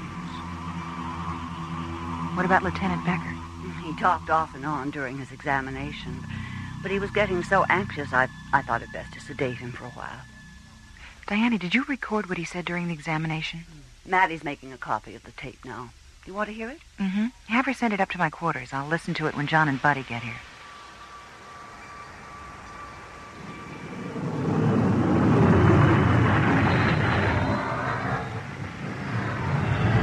Solaris to Starlab Control. This is Starlab. Go ahead, Solaris. We've picked up some time, Jerry. Our revised ETA is 4 minutes, 13 seconds. 4 plus 13, roger. Okay, John, your revised docking orbit insertion coordinates are 196 degrees at subvector 20 Alpha, Docking Bay 9. See you in a few minutes, Jerry. Solaris out. Starlab clear on ITS channel 096. You have that look on your face, buddy. What are you thinking? Remember what Maura said about Lieutenant Becker? You know, that verse he quoted when she asked what happened to Frank? Yeah? What about it? Well, it's part of a poem by Thackeray or Tennyson, one of those guys. It's from that period, anyway. I know I've either heard it or read it. Wait a minute. Ingrid read it to me. Solaris to Starlab Control. This is Starlab. Stand by. Go ahead, Solaris. Jerry, patch me through to the library. I have to talk to Ingrid. Roger. Stand by.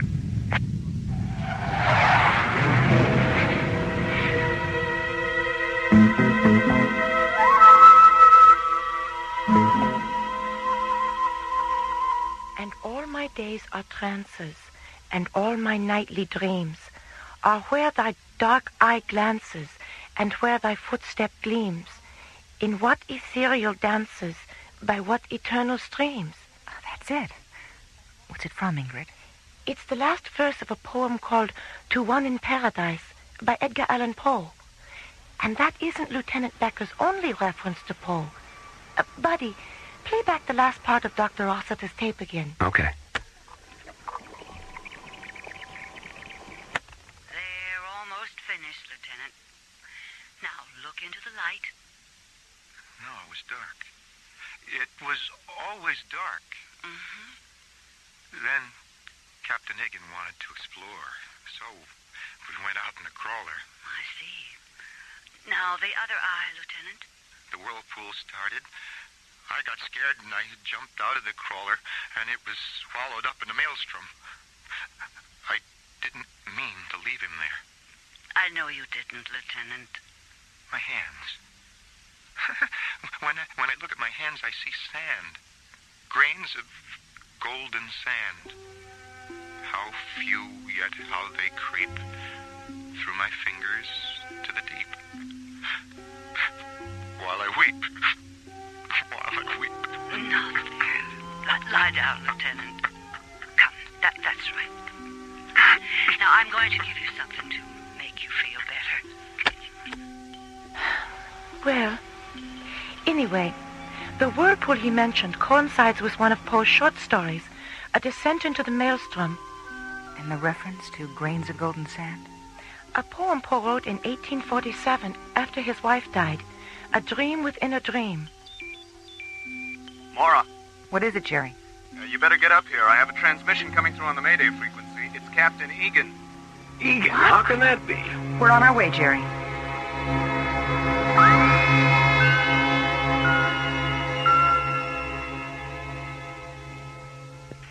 I'm on Tamerlane, somewhere in the Ursa Minor system. The exact coordinates are on the Galileo's flight recorder. What about the whirlpool, Captain? An illusion, a dream, like everything else around here. What's your situation now, Frank? Now, the batteries here in the crawler are about gone, so this will have to be my last transmission. And I have rations for 2, maybe 3 days. Get me out of here, buddy. I don't think I can... Captain Egan?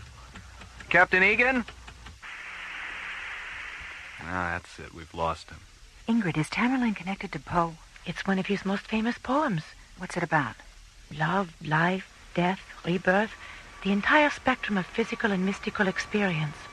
Call Docking Bay 14, Jerry. Tell Simon to disconnect the Galileo's flight recorder and take it to the Solaris. Okay. Ingrid, go back to the library and pull everything you have on Edgar Allan Poe. Hard copies, sleep tapes, microcards, everything. Then meet us at the Solaris. Am I going with you? You certainly are. But why? Because what happened to the Galileo might happen to us. And since this whole incident is somehow connected to Poe, what you know about his work might be our only protection. Okay, let's get busy. At 13:30 hours, 40 minutes after receiving Captain Egan's transmission, Mora and Ingrid entered Docking Bay 9 and joined John and Buddy aboard the Solaris.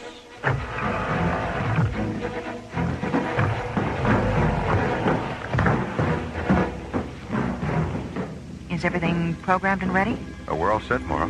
Good. Better strap yourselves in. We're due to launch in 90 seconds. Ready? Let's go. Okay, buddy, let's run it down. Exterior hatches and fuel bay doors. Pressurized and locked. Environmental control systems. Green across the board. ECS backup terminals. In phase and programmed for zero-time emergency interlock. Microwave antenna function. Positive. Digital auto guidance and inertial gyro integration. Auto guidance in phase. Gyro integration at 0-3 seconds. Tank pressure. Maximum 1 through 6. Cancel the ignition safety terminal. Positive function on IST lockout.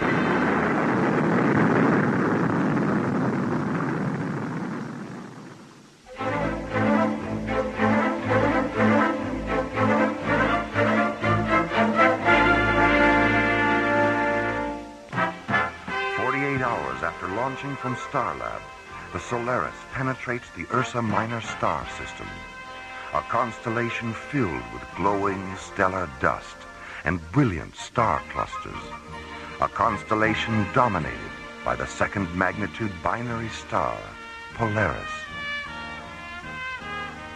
3 hours later, guided by the navigation coordinates from the Galileo's flight recorder, the sleek white SET interceptor lands on the dark, mist-shrouded planetoid of Tamerlane.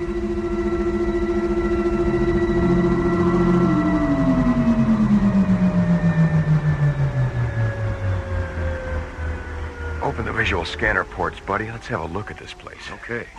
There's nothing but mist and shadows. Can you move a little to the right, buddy? I can't see the screen from back here. Oh, yeah, sorry.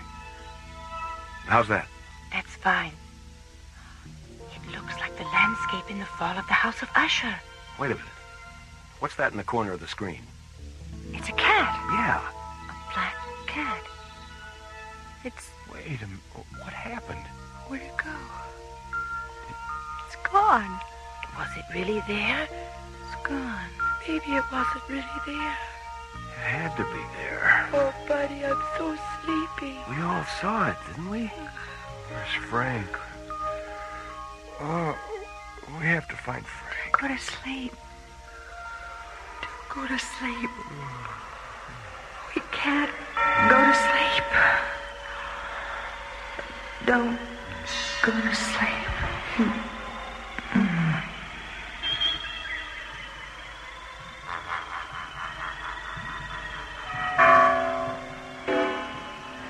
Hear the tolling of the bells, iron bells.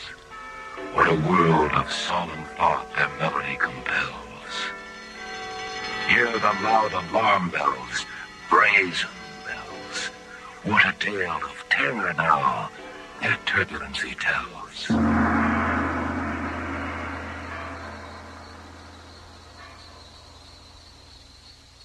In there, Fortunato.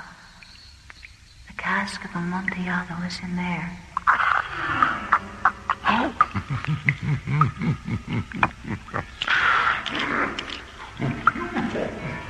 For the love of God! I forced the last stone into position and plastered it up. Against the new masonry, I re-erected the old rampart of bones. For half a century, no mortal has disturbed them. Rest in peace, Fortunato. Requiescat in pace.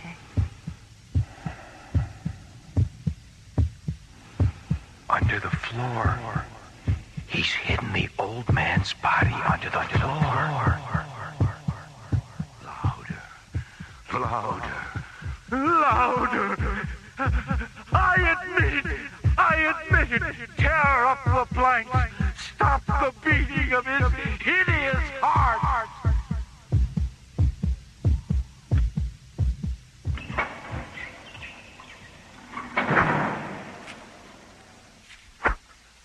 The vibration of the pendulum was at right angles to my length.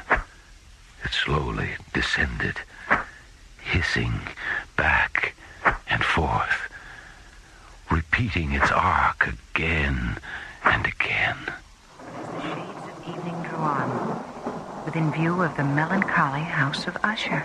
And the raven, never flitting, still sitting, on the pallid bust of Pallas, just above my chamber door. And his eyes have all the seeing of the demons that is dreaming. How shall the burial rite be read? The solemn song be sung?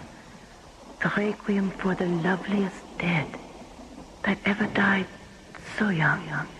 All that we see or seem is but a dream within a dream.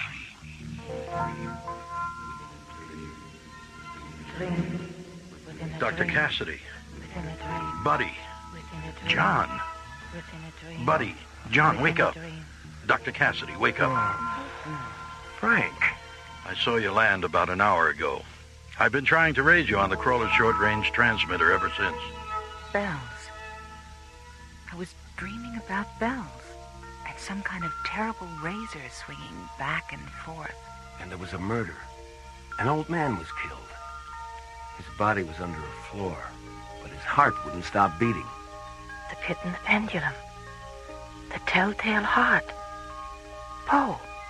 We've all been dreaming about his stories and poems. Everyone aboard the Galileo had the same dreams.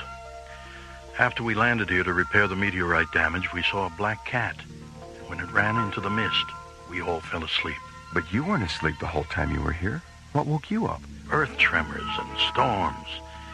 And after every disturbance, the mist would clear long enough for us to see another part of Tamerlane had disappeared.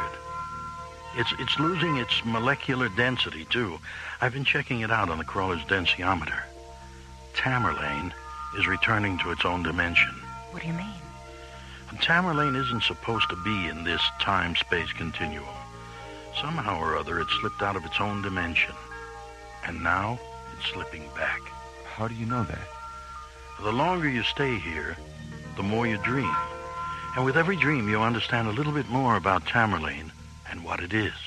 Have you found out why all the dreams are related to Edgar Allan Poe? Yes, I have. I found the house last night. House? What house? The house where the dream chamber is. The House of Usher. Come on, I'll show you.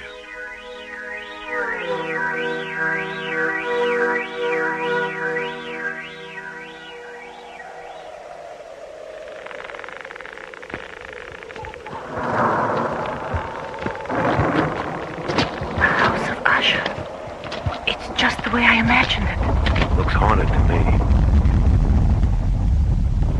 Come on, let's get this over with before Tamerlane drops out from under us. Take my hand, buddy.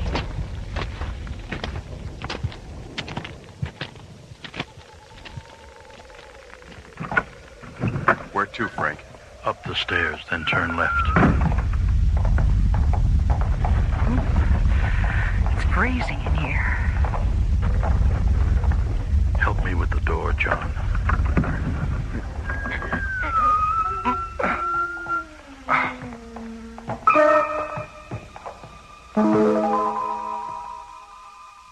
Impossible. It's impossible. It's not a room at all. Space. Oh, it's beautiful. We're in space. The dream chamber. An opening in a time-space continuum. A place enclosed not by walls, but by the golden light and phantom shadows of a parallel universe. A void filled with glittering star fields and an eternity of stellar mists, tinted with all the colors of creation. And in the center of the dream chamber, a bed made of interlocking beams of light, and lying on the bed, forever asleep and forever dreaming. It's him. It's Poe. Is he alive? He's a dream, buddy. A dream sustained by everyone who reads his work and falls in love with its beauty and terror, its sorrow, its truth. Are we looking at eternity? Well, we're looking at Poe's eternity. It's fading. Everything's fading. Let's get back to the ship before we get caught in this. Look, he's standing up. Ingrid, what's wrong with you? He's not standing up. He's afraid. He's running away. Ingrid! Buddy, help me. I can't hear anything. Hey, help me with her, Frank. Okay, let's get her out of here.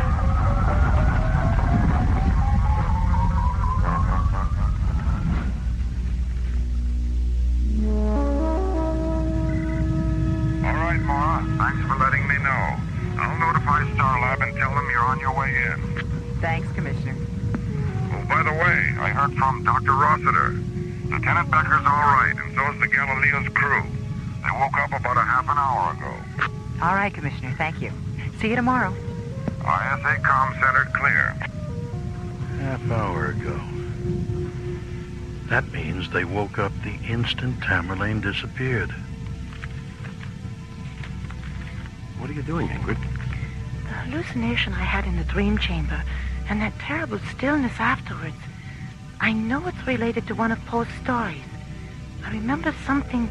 I remember. Here it is. Silence. A fable. And mine eyes fell upon the countenance of the man. And he was afraid. He raised his head and listened.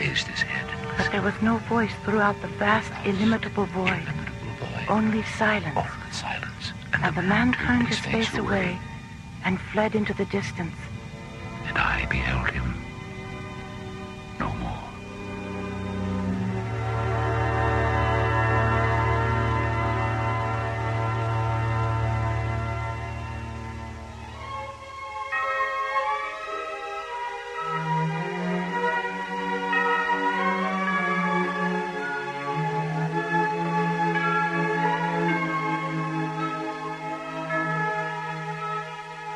A Dream Within a Dream was written by Ron Thompson and starred Linda Gary, Chuck Olson, Bruce Philip Miller, Corey Burton, and the Watermark Players, with special guest stars Francis Bay, Clark Warren, Mel Wells, Jack Angel, and Marilyn Schreffler.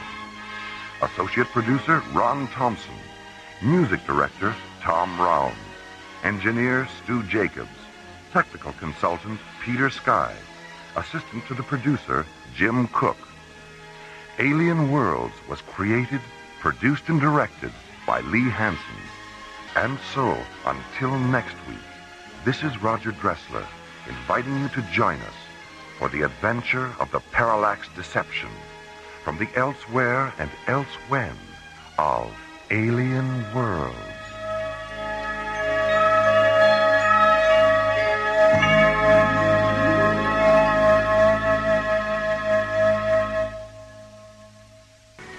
Stellar exploration is the newfound adventure.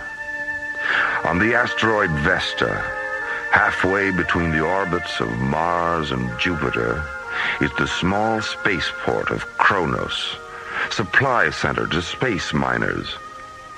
Here, in this isolated watering hole, exist prospectors, gamblers, pirates, and cutthroats of every persuasion.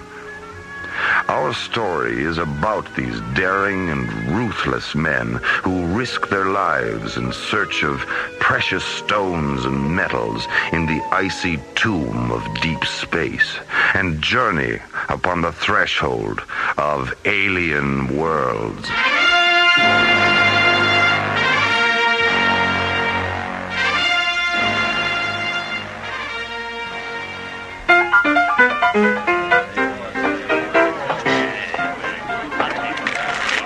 Spaceport Kronos, the Rising Star Saloon, Saturday night.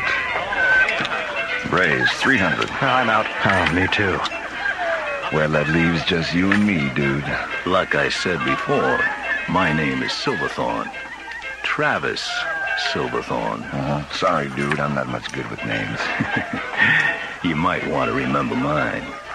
I see your 300 and raise you 3,000. What? You heard me. I only have 2,000. Too bad, dude. Wait a minute. I have a ship. I have a 98 Dart. What do you say? For 1,000? Where is it? It's out in the lot, number 4. That clunker? Hey, look, it needs a little paint. That's all. It's got an FTL overdrive. Faster than light? That's right. The FTL unit alone is worth 1,000.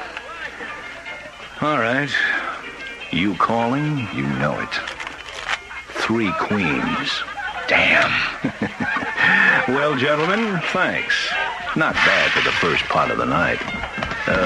Whose deal is it? What the hell was that? That old scoundrel over there. He just came running into this place and shot off his blaster. Shh. He's trying to say something. Glowstone. Did he say glowstone? Well, there goes the game. Glowstone. Glowstone's been discovered on Calamar. Glowstone? Discovered on Calamar? Meanwhile, high above Earth, Starlab, the spinning observatory wheel, drifts silently, peacefully through space. Aboard Starlab, Research Director Maura Cassidy and her assistant Tim ready the giant telescopes for a close-hand look at the new frontier. Dr. Cassidy, you're early. I know, Tim, but I'm anxious to get a look at the planet. Besides, Commissioner White has ordered a 24-hour surveillance of Calamar. Mycroft is moving the 900-inch scope into position now. The 900? What's wrong with the big one? It's working on spectral analysis. 2 more hours. Oh, well, we can't wait. Delta 1 will be here any minute, and I want Calamar on the viewer when Graydon and Griff arrive. Why are they coming here to Starlab first? Calamar's in the opposite direction. I don't know, Tim. They didn't tell me. I can't believe it was just yesterday that news of the Glowstone strike got out. It seems like everybody's going to Calamar. Well, I wouldn't mind going there myself. What for, Dr. Cassidy?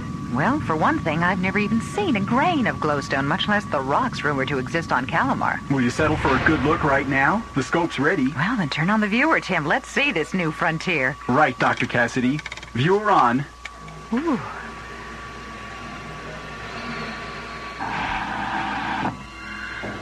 Is that what all the fuss is about? Captain Griff.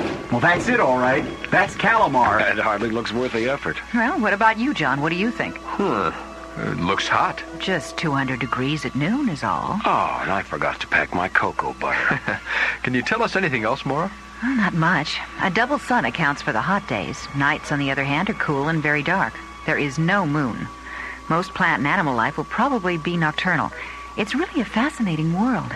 If only we knew more about it. Well, we'll give you a complete report when we get back. How long are you going to be gone? Oh, a week or so, until the ISA can set up a permanent command post there. I don't understand why you two went out of your way to come here before going on to Calamar. Well, an ISA directive, Maura. Commissioner White's orders. But why? You tell her, buddy. Oh, thanks, pal. Well, you see, Maura, the chief told us to leave Delta 1 here at Starlab. Then how will you get back to Calamar? In Starlab's cruiser. Columbus! The heck you will! You're not touching my ship! Now, come on, Maura. Be reasonable. We need the shuttle from Columbus. I don't care. Forget it. Excuse me, Dr. Cassidy. Yes, Tim, what is it? You said you wanted to go to Calamar. Here's the perfect opportunity. Yes. So it is. Thanks, Tim. Okay, John, you can take my ship on one condition. Uh-oh, Skipper. Take me with you. Oh, now, just a minute, Maura. I have some field time coming anyway, and all my equipment is already aboard Columbus, so it's settled. I'll go get ready.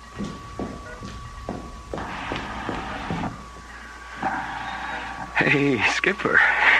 We sure handled that well. Yeah, well, maybe it's a good thing she's coming along, buddy. We can use the help. As Graydon and Griff prepare to disembark Starlab for Calamar, early prospector arrivals begin on the small planet. Mark Robbins and Lee Johnson are among the first.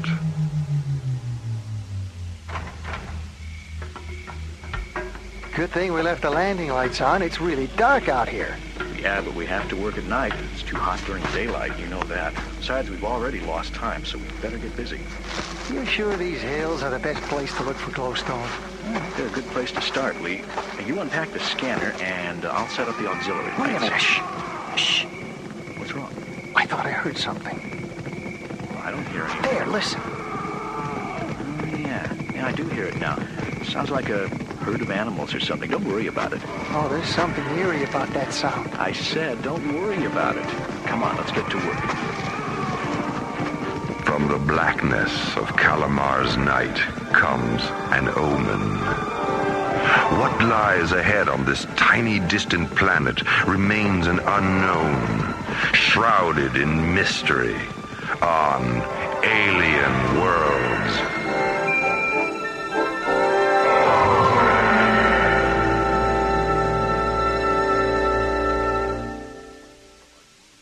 A wave of unruly space prospectors, a chaotic infiltration of the planet Calamar. Anticipating the outbreak of lawlessness, the International Space Authority intervenes.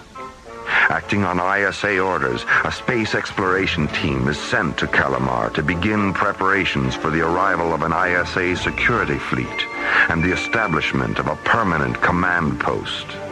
Starlab's interstellar cruiser Columbus is en route.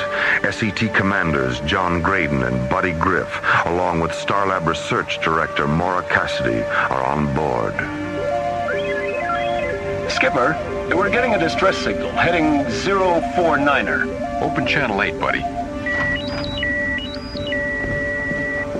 ISA cruiser Columbus calling vessel at 049er. We read your flag. Open communications on channel 8. Over. What's going on? Oh, some idiot probably ran out of photons. Thank God you guys showed up. I'll bet 50 ships passed me by without even slowing down. I'm sorry, pal, but we'll be doing the same. What? Oh, come on, you can't leave me. Hey, Skipper, I think I know that guy. Do you mind? Okay, buddy, go ahead, but I'm not stopping. Hello, Travis. Travis Silverthorne, is that you? Yeah, who are you? It's me, Buddy. Buddy, you fool. Stop that that ship right now and pick me up. Hey, Skipper, what do you say? I already said, buddy. But Travis is like a brother. I don't care, buddy. We don't have the time. Skipper, he saved my life when we were kids. Oh, damn it, buddy.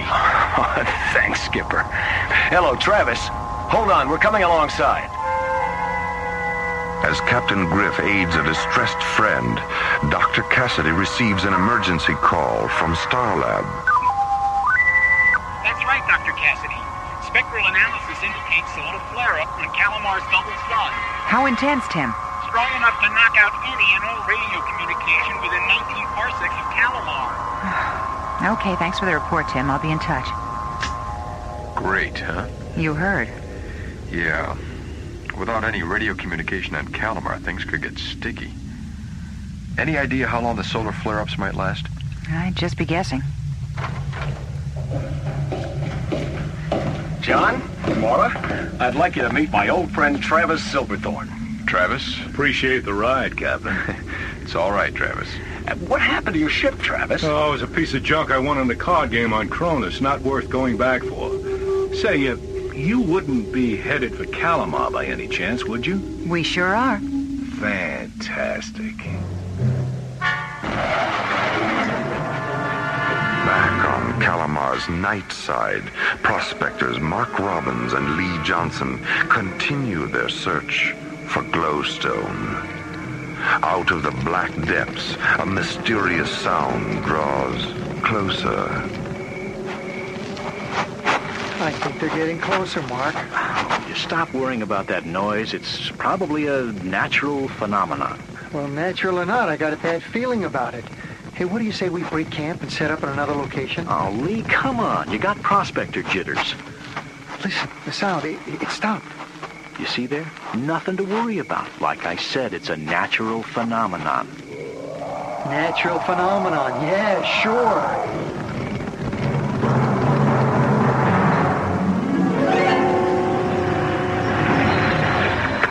Well, that's it. We've entered the area affected by Calamar's sun. We no longer have any radio communication with anyone. We'll need to keep a monitor on the radio at all times. Hey, Skip, me and Travis are throwing a party to celebrate our reunion. You want to join us? Oh, no thanks, buddy. But go ahead, just don't overdo it, huh? Right, Skip. How about you, Maura? Would you like to have a drink with us? Well, Oh, go ahead, Maura. We have time before we get to Calamar. okay, why not? All right, we'll be in the galley, Skipper. Well, tell me, Mr. Silverthorne, Please, Maura. Call me Travis. Okay, Travis. What draws you to Calamar? Plan on doing any prospecting? Well, in a manner of speaking, I guess you could. If I know Travis, he'll be mining the miners. And that means? I will be playing cards. Ah. Okay, here we are. Martian fizzes okay? Sure, fine. Okay by me. You know, I've never seen glowstone. No kidding? I just happen to have a piece with me. Really? Oh, I'd love to see it. It's just a speck, but it's enough to see the value. To get the full effect of glowstone, you have to see it in the dark. Oh, buddy, will you please turn off the lights? Sure. Oh, it's beautiful. I've never seen such rich colors before, so bright, pure, and warm. Think she likes it, buddy? I don't know. It's hard to tell. The glowstone is supposedly an aphrodisiac, too, you know. No, I didn't, but I'm not surprised. Oh, wow. You two want to be left alone? Buddy. Of course, that's not the reason it's so valuable. That's right. That much I do know. Glowstone is a perfect energy source. Small, clean, safe. Doesn't get hot, and yet the energy it releases can be put to thousands of uses. And on top of all of that, it's one of the rarest minerals in the universe. This little speck of mine is worth close to 100,000. I've met men who are willing to kill for a piece half this size, and almost as many who are willing to die for it. The value of glowstone cannot be denied, but neither can the dangers of mining it. As two young prospectors draw closer to a confrontation with the unknown on Calamar. It's been a half hour, Lee, and no more howls. If anything was there, it's gone now. No, I don't think so, Mark. They're out there all around us. I can feel them. Maybe we should just get back to work, Are you kidding? That's just what they're waiting for. Well, we can't sit here all night. Besides, I've scanned the whole place. There is nothing here to fear. But, Mark... But nothing. Now, give me that blaster and wait here. Where are you going? I'm going to prove my point. I'll fire the blaster a couple of times over by that rock. If nothing happens, then maybe we can get back to work, okay? And if something does happen? Well, then you're going to have a front row seat. But nothing will happen. Now, watch. Hey, what happened to the lights? Mark? Mark! What in the name of God is that? Mark, where are you? Lee? Lee! Help me!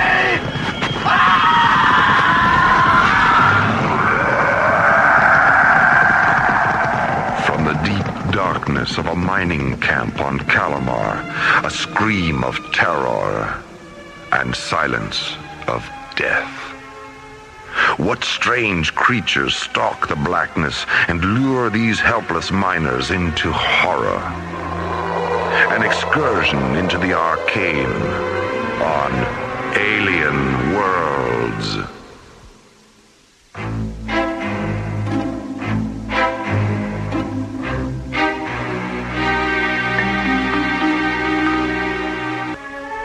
Mysterious, hostile creatures attack a prospector camp on Calamar. A search for glowstone ends in terror. Lawless disorder sweeps the planet as prospectors and pirates arrive in search of the precious stone. A space exploration team enters Calamar's orbit, sent by the International Space Authority to subdue the madness. How hot it looks down there, Mora. At least the nights are pleasant, John. I'm sure most of the miners do their work at night. What about solar screens during the day? Even under a solar screen, it would still be 120 degrees or so. A little hot to be doing hard labor. Yeah, I'll say. You know, I never liked the desert, even on Earth. I think I'll stay up here and let the rest of you take the first EVA. So now all I have to do is find Buddy and Travis. I think they went up to the launch deck. In just a minute, I'll go with you. Okay. You know, Travis, seeing you again reminds me of the first time we left Earth together, remember? Oh, how could I forget? I can't believe we ever got past the moon and that old government surplus. A wombat, wasn't it? It was a wombat, all right. That old fossil fueler. I'll bet they're still talking about our last night on Mars. Well, I know I am. Excuse us, you two. If you're looking for a shuttle crew, we're ready. Good, because we're going down. Oh, right. But wait, Skipper. Someone has to stay. Yeah, I'll stay, buddy. The three of you can go. Right. Well, come on. Buddy? Yeah? Listen, whatever you do, don't land. Why not? With the radios out, I just don't want to take any chances, that's all. Just look around and then report back here after your EVA. Okay, Skip. Boy, you sure know how to take the fun out of an EVA. As the EVA crew prepares to descend from the cruiser Columbus, other preparations are underway on Earth. An ISA security fleet, commanded by Captain Richard Baker, prepares to depart for Calamar and set up a permanent command post. Captain Baker. Yes, Lieutenant, what is it? I have that recording of the last transmission from Calamar, sir. Just before the signal faded completely. Good, Lieutenant. Let's hear it. Mayday, mayday. Coordinates 1906. We're under attack. They're coming out of nowhere. Weapons aren't effective. The light. It's the light. It's the light. That's where it ends, sir. Was he saying light? Apparently. But we can't figure out why. The coordinates are from Calamar's dark side.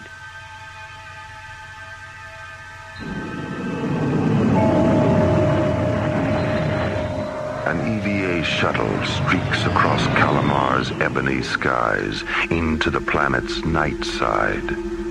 Aboard, Captain Buddy Griff, Travis Silverthorne, and Maura Cassidy observing the planet's surface through an infrared scanner. Altitude leveling off at 10,000. Speed 900 and dropping. I can't understand it, buddy. There's no lights down there. There's no sign of mining camps or laser drills. There's nothing but darkness. I have to admit it, Travis. It does seem strange. Will you two relax? We're flying over a huge plains area. Any mining operations are bound to be in the hills, right? Oh, yeah, that's right. Well, can you see anything at all down there, Mora? Scattered plant life and what appears to be a giant herd of animals. I'm taking us down closer. This is strange. What's strange? I can see several mining camps, but... So? Well, they appear to have been totally destroyed, like they were hit by a tornado. I knew something was wrong. Is there any sign of survivors? No. Wait, slow down. Okay, give me a chance. What do you see, Mora? What do you see? A group of men. Some of them look injured. They're standing together near some caves. They're trying to get our attention. So why don't they turn on a light if they want us to see them? Only one way to answer that question, buddy. I think you're right, pal. We've got to land this bird. But, Buddy, John just said that we can... You said some of those men were hurt, Mara. We've got to help them. That's why we're here. I suppose you're right. I know I am. Hit the landing lights, will you, Travis? Right. There. Now, that's more like it. Now we can see, too. Yeah. They're the men that Mora was... Hey, wait a minute. Wait a minute. They're running away. They're running away like scared rabbits. Yeah. They're heading straight for the caves. They panicked as soon as you turned on the lights. Touchdown. Let's get out there and find out what's going on.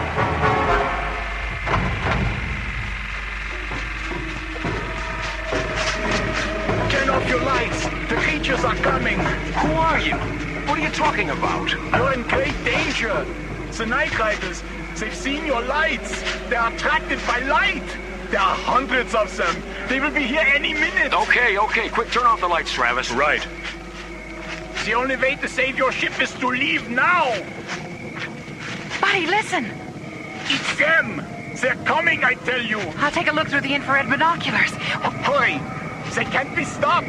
They'll tear your ship to pieces and us too if we don't get out of here. What is that? It's the Night Riders. Night Riders? Mora, can you see anything through the binoculars? Can I ever? They're coming this way, all right. There must be several hundred of them. Several hundred what? Strange creatures. Reptilian, I think, but huge. They're riding on the backs of those animals I saw earlier. My God, I don't believe it. What is it? What is it? They don't have any eyes. But how can they? Please, there isn't much time. You must leave. He's right. They've already reached the foothills. Okay, let's go. Everyone in the shuttle. You too, mister. Thank you. Thank you.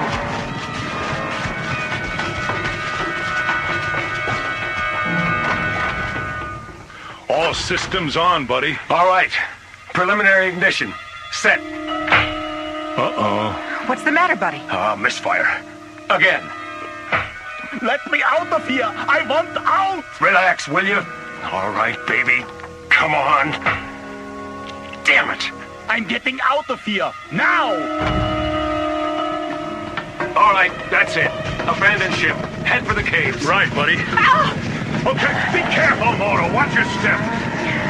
Come on, buddy, hurry. Okay. My God! Look at them! What are they? I don't think they're Indians, Mora. I don't believe it. Look, they're tearing the shuttle apart. What are we gonna do, buddy? How are we gonna contact John now? Let's worry about that later. Quick, let's get under cover. In here, in the caves.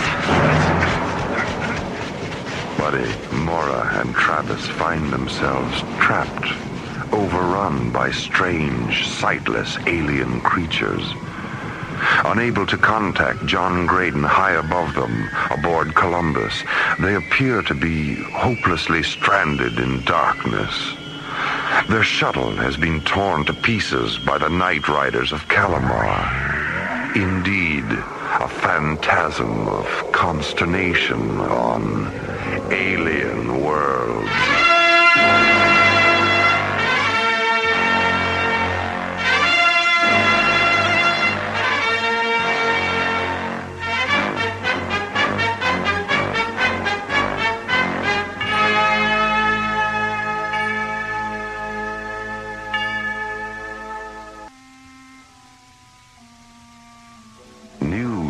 of an important discovery on distant Calamar elicits the reactions of space miners from every corner of the galaxy. Glowstone's been discovered on Calamar. In an effort to control the lawlessness, the International Space Authority sends an SET in to establish a permanent command post there. Deciding to shuttle down, Mora, Travis, and Buddy depart the mothership Columbus aboard a small craft. What do you see, Mora? What do you see? A group of men. Some of them look injured. They're standing together near some caves. They're trying to get our attention. So why don't they turn on a light if they want us to see them? Only one way to answer that question, buddy. I think you're right, pal. We've got to land this bird. Upon setting the small craft down on the surface of Calamar, a turn of events would make it appear as though they might never get off the planet at all. Turn off your lights. The creatures are coming. The Night Riders. They've seen your lights. They're attracted by light. Buddy, listen. It's them. They're coming, I tell you. They're coming this way, all right. There must be several hundred of them. Several hundred what? Strange creatures. Reptilian, I think. Huge. They're riding on the backs of those animals I saw earlier. My God, I don't believe it. What is it? What is it? They don't have any eyes. But how They appear to be hopelessly stranded in darkness. Their shuttle has been torn to pieces by the Night Riders of Calamar. Indeed, a phantasm of consternation on alien worlds.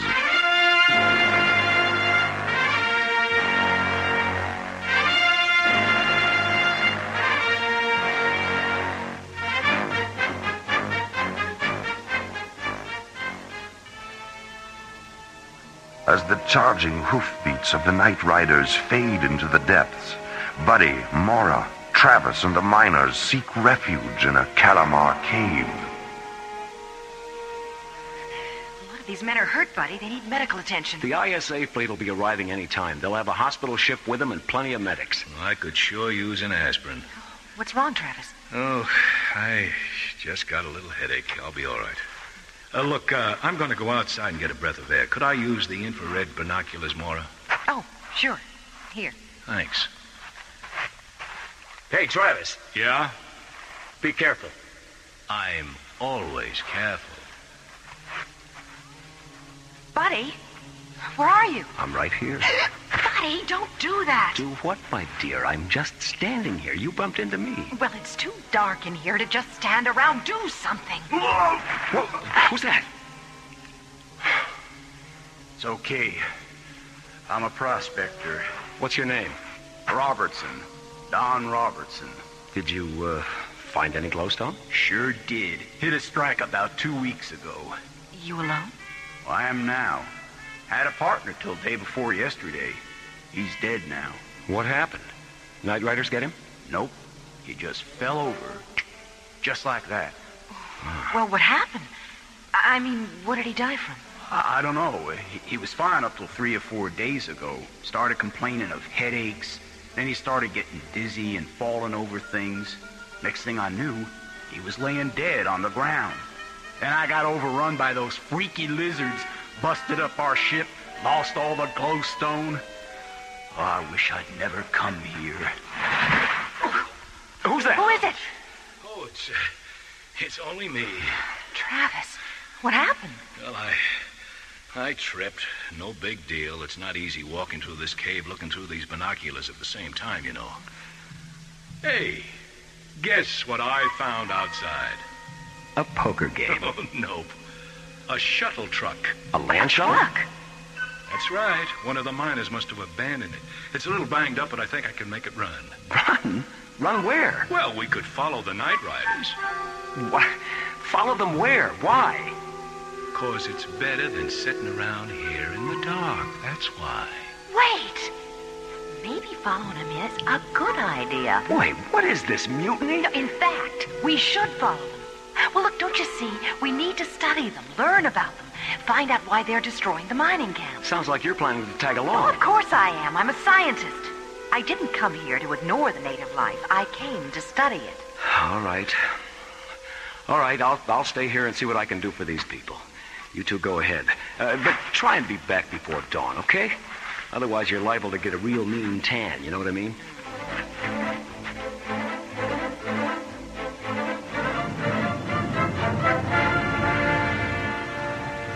Meanwhile, back aboard Columbus, John Graydon sits quietly in solitude. It's been nearly 5 hours. Where could they be? Something's happened, and I sit here doing nothing. Well, no more. I'll land this monster by myself. Carefully. See anything yet, Mora? Nothing but the tracks. But we're on the right trail. How are you doing? Well, it's not the driving. It's not being able to see where I'm going. Don't worry about it. I'll direct you. Wait a minute. Slow down. What is it? Turn left 10 degrees. We're coming up on a cliff or a crevice or something. Wait, no. It's a crater. The animal tracks lead into it. Ow! Don't stop so fast, Travis. Oh, I'm sorry, Mora. Let me take a look. Here. The sides of the crater are too steep for the truck. We'll have to go the rest of the way on foot. Well, that won't be easy in this darkness. And we only have one pair of infrared binoculars. Well, you walk alongside of me. My turn to guide us with the binoculars. Maybe we should hold hands? I thought you'd never ask. Now, careful now. Watch your step. You watch your step. How do you focus these things anyway? They're a little blurry. Are you nearsighted? Oh, yeah, why? Push the little button on the top right side. Oh, yeah. Oh, yeah, that's better. What's that? I don't know. I don't see anything. Just a lot of rocks. Travis? Oh, no, Mora. Mora, we're surrounded by them. Don't move. Get away from us! Put me down! Help me! It's got me! Travis!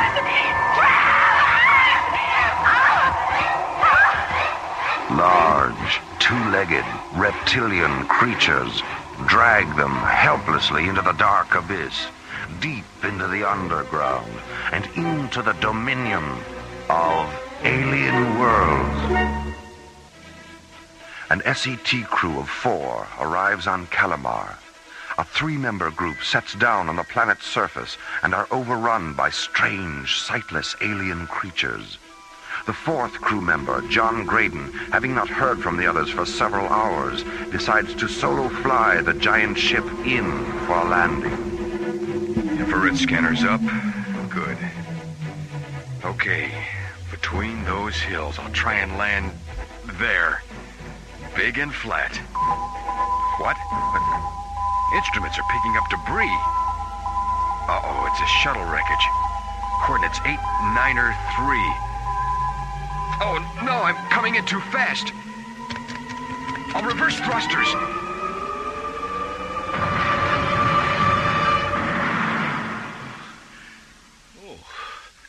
Oh, my head. Travis, are you all right?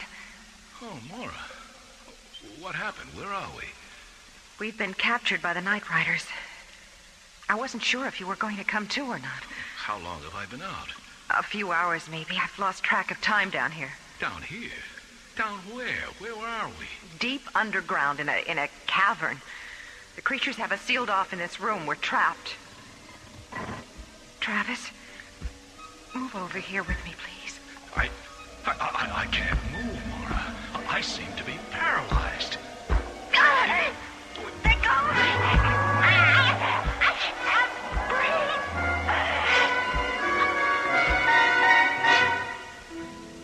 Skipper, up here! This way, John! My God, there's Buddy. Hey, Skip! I see you discovered the Calamar cool suit. Yeah, in the survival equipment hold. Right where they said it'd be. Oh. Buddy, thank goodness you're alive. Where are the others? They took out after the night creatures. Night creatures? Yeah. Oh, boy. Really weird aliens riding hooved creatures overran us on the shuttle. I told you not to land. There was something in the briefing tapes about that. Said it was a mythical legend. There's nothing mythical about it, John. They're definitely real. And Mora, Travis, Did you say they went after them? Yeah. Travis found a shuttle truck. Well, I hope they don't get hurt. Look, I'll go back to the Columbus and get the other Solitarian spacesuits. And then you can help me get what medical supplies we've got up there to help the rest. Okay, but hurry back. Right. Put the Earth people down, Cardos. Oh, my head. My head hurts. Mora. Mora, he talked. Mora? Mora, are you there?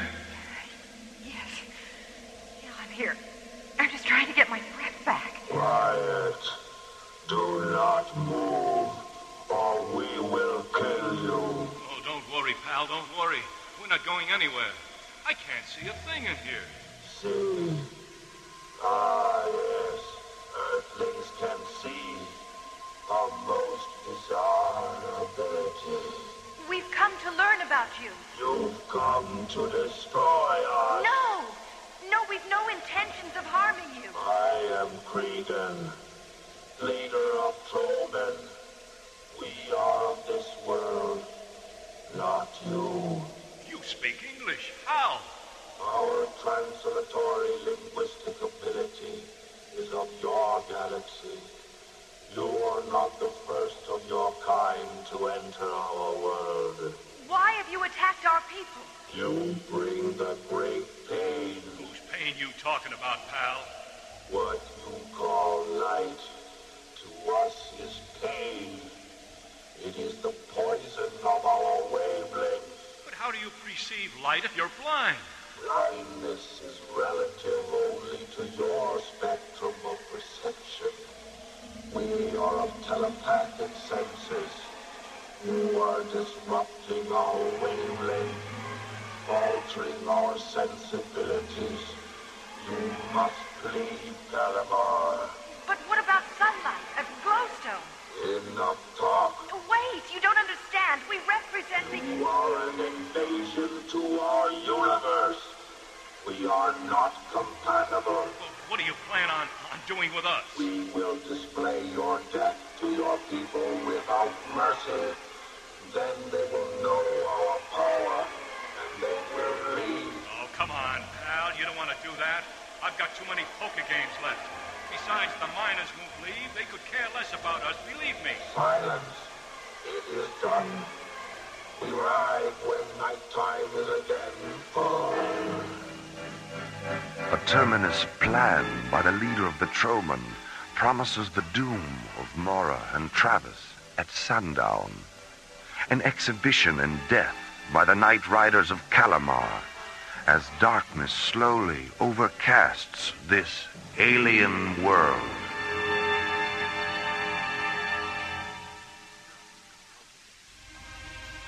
Dusk approaches on an alien planet. A public execution awaits Mora and Travis, now prisoners of the Night Riders of Calamar. Meanwhile, an ISA fleet streaks across the heavens into Calamar orbit. The radios are working again, Captain Baker, but there's no response from the planet's surface from anyone. What about the ISA cruiser Columbus? Have you located its orbit? She's sitting on the ground, abandoned. All right, Lieutenant. Get a landing party together. Let's get down there and find out what's going on. Yes, sir. Oh, I also have a priority mission report from ISA headquarters. Seems there's been a new development at Jerdel on the glowstone tests. Let me see it.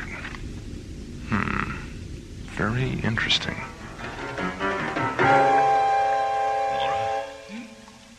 Mora, I just had a realization. About what?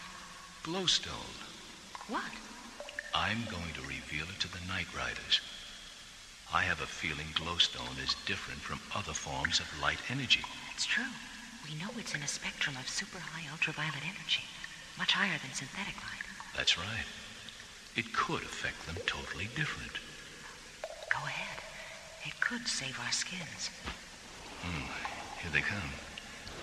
And here goes. Put the glowstone away, Earthman. What? What do you mean? I said, put the glowstone away, out of exposure.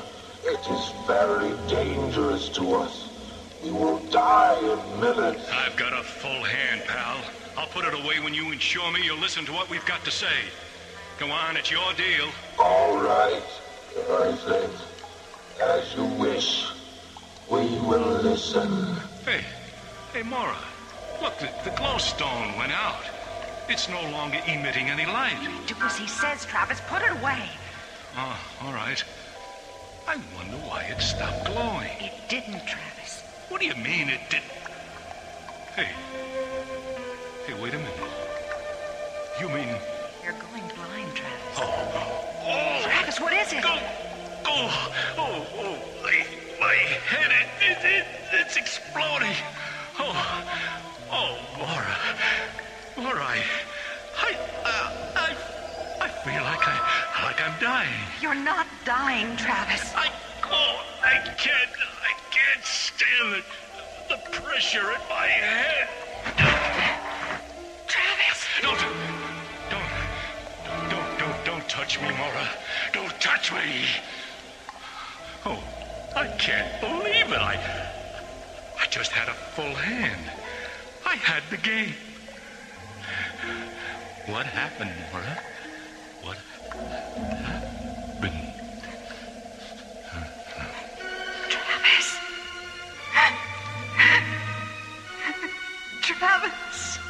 Your friend is dead. Yes, he's dead. We have heard of these effects on your kind from exposure to glowstone, but I have never actually been witness to this. What do you mean you've heard of this? How? It is the legend of the light plague. Our glowstone is what the Troman use for guidance. The deposits of glowstone on Calamar emit a wavelength that is perceived by our senses. That is why we attacked your people, for destroying our wavelength. But how do you know of this affecting humans? All we know is that certain ones in your world are victims of the light plague. It is a weakness in the eyes of humans that causes death. Cregan, please, you've got to help me get back to my people, so that I may warn them of this. I am with the ISA. I can put a stop to all this and help your Troman as well. I have observed you, Earthwoman. You show compassion. I am also quite fascinated by your reaction to your friend's death. Yes, I will take you to your people. Can you ensure us they will not attempt an attack? If we go in peace, there will be no attack. Then, so be it. Tardos, prepare to ride to the Earthling encampment.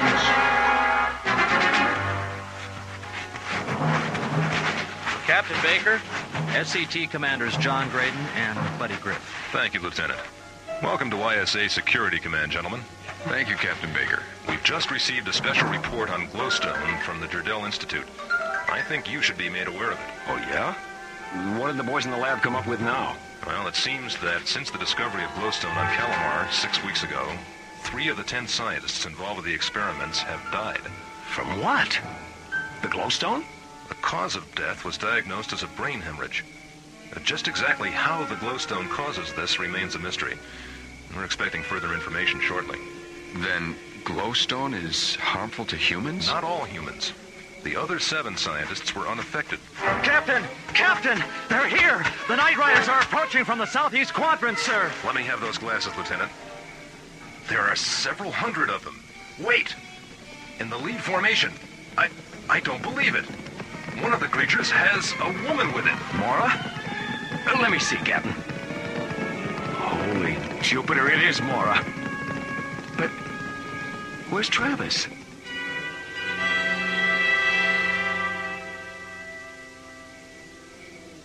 Mora, are you all right? Yes, buddy, I'm fine. Where's Travis? He's dead. Travis? Dead? Oh, come on, Doc. You're putting us on. That old buzzard will live to be 100. I'm afraid it's true. But how? What happened to him? I'm not sure. But he had all the symptoms of a brain hemorrhage. What? Captain, we've just gotten another report from Jardel. I think you should take a look at this, Dr. Cassidy. It may answer a few questions. Well, what's in it? What's it say? The scientists that died had a vision deficiency. They were nearsighted. Glowstone emits a kind of light wave that triggers a spasm of the optic nerves and then creates an aneurysm. Well, what's that? A ballooning of the blood vessels. They actually explode, and that's a brain hemorrhage. Oh, God. The final poker game. On Calamar. It was through Travis's death that I was able to discover a great deal about the Night Riders. The Glowstone Underground is their planetary guidance system. It's how they see. And our mining it has disrupted that? That's right. We're initiating martial law here. The planet will be closed off to all incoming personnel, probably open only to scientific studies, provided we can reach an accord with the aliens here. That won't be a problem now. The ISA has issued a search and seizure of all glowstone in the star system. Until we better understand its effect on people with eye deficiencies, it'll have to remain on Calamar. To the better for the Night Riders, too. Well, I guess there's one thing to be thankful for out of all this. What's that, buddy? Well, as SET members, we all have 20/20 vision.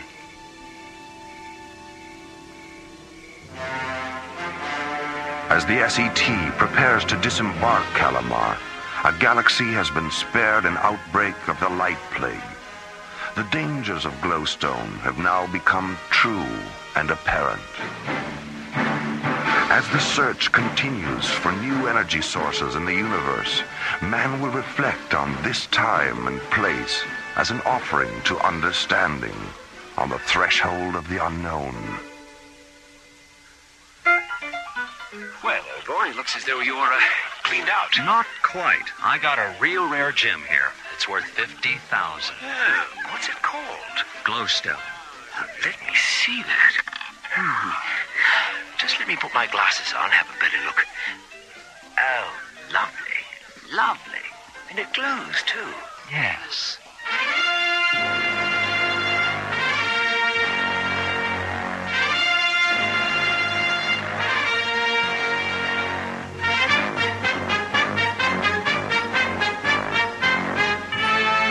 The Night Riders of Calamar was written by Dudley Brown and Lee Hansen and starred Linda Gary, Chuck Olson, Bruce Miller, Phil Diskin, and Corey Burton, with special guest Peter Leeds. Associate producer Jeff Allen. Music director Tom Rounds. Our engineer was Stu Jacobs. Assistant to the producer Laurie Tyler. Technical consultant Peter Sky. Alien Worlds was created, produced, and directed by Lee Hansen. And so, until next time, this is Roger Dressler inviting you to join us for another journey into Alien Worlds.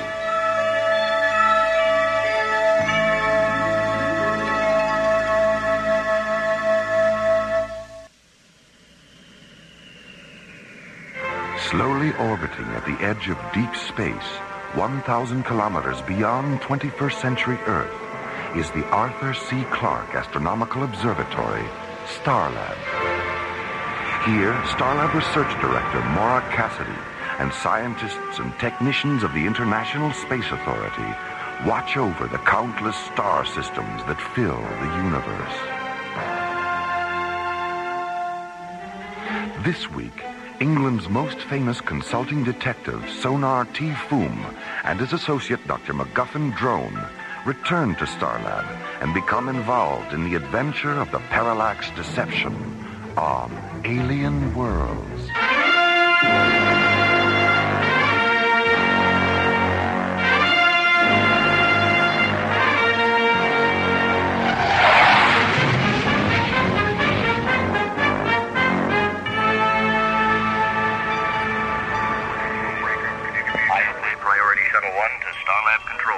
This is Starlab. Go ahead, Shuttle 1. Please stand by for Commissioner Commissioner White. Jerry, is Mara still on Cronus with Buddy and John? Mora got back this morning, Commissioner. Buddy and John are still there. All right. Well, tell Mora I'm on my way in from Timian 3 with an old friend of hers, Professor Madeline Stoner. Will do. Thanks, Jerry. Here's Captain Lester again. Okay, Starlab. I'm ready to receive docking orbit insertion coordinates. We are 800 kilometers out on approach meridian 690, and our ETA is 7 minutes, 10 seconds.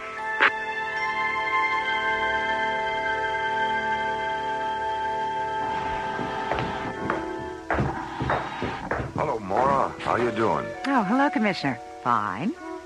Madeline, is that you? It's me, all right. What did you do to yourself? You look 20 years younger. She is 20 years younger, Mora. But how? Solamine yellow. An age reversal serum I've been experimenting with at the Latham Institute. How long have you been experimenting on yourself? 5 weeks. You've lost 20 years in just 5 weeks? Mm-hmm. If this isn't some kind of miracle, I don't know what is. Well, there's still a lot of work to be done, Mora. Control group studies, long-term side effects, things like that. I'm leaving for England tomorrow to work with an old friend of mine. Maybe you've heard of her. Dr. Vivian Stanchel? Mm-hmm. Sure, I know her work. Well, she owns a private research lab near London, so we're going to start conducting some advanced experiments with the serum. How many people know about Solamine Yellow, besides Oliver Latham and Dr. Stanchel? The 5 ISA charter scientists we met with yesterday on Timian 3, and England's most famous consulting detective, Sonar T. Foom. Why is Mr. Foom involved? Well, since half the universe would beat a path to Madeline's door if they knew about the serum, the project's top secret. And since Foom knows everything there is to know about keeping a secret... The ISA has engaged him to work out the security arrangements for Dr. Stanchel's laboratory. Right. Foom and Dr. Drone will be here in the morning. Well, it's way past midnight. I've got a long day ahead of me tomorrow. Will you show me to my quarters, Mora? Of course, Madeline. And you, Commissioner? I think I'll wander around Starlab for a while. See you in the morning. Okay, Commissioner. Night. Night. Night, Matthew. Good night.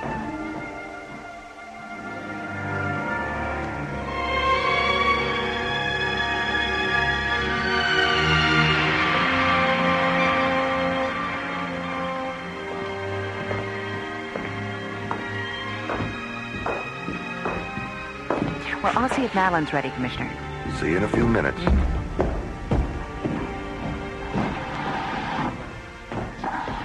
Madeline. Oh, my God, Madeline. Mora. I'm old. So old. Madeline.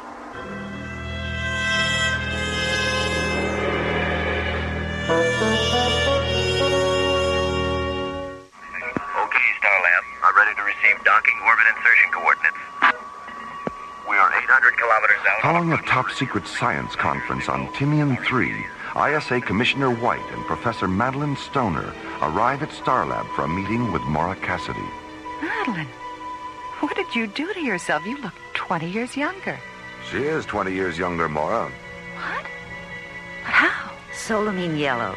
An age reversal serum I've been experimenting with at the Latham Institute. But when Mora enters Madeline's quarters the next morning, she finds her friend lying on the floor, her newfound youth gone, her eyes glazed with age, transformed overnight into a withered old woman. Meanwhile, at a small spaceport near London, England's most famous consulting detective, Sonar T. Foom, and its associate, Dr. MacGuffin Drone, board Foom's multi-atmosphere cruiser, the Bellerophon, and blast off for Starlab.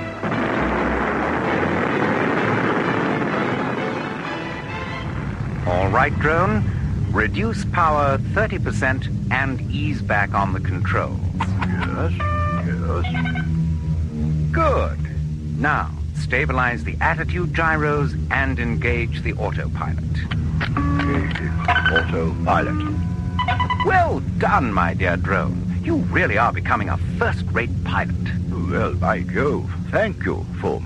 That's quite a compliment coming from you. Yes. Now, let me see. Right. Starlab Control, this is the Bellerophon. Dr. MacGuffin drone in the driver's seat, Sonar T. Foom at the onboard computer. Anyone at home up there? This is Starlab, Mr. Foom. Please stand by for Dr. Cassidy. Mr. Foom. Hello, Mora. Nice to hear your voice again. Mr. Foom, someone tried to kill Madeline Stoner last night. Great Scott. She's in a coma, and it doesn't look like she's going to make it. We'll be there in 5 minutes, Mora. Full power, drone.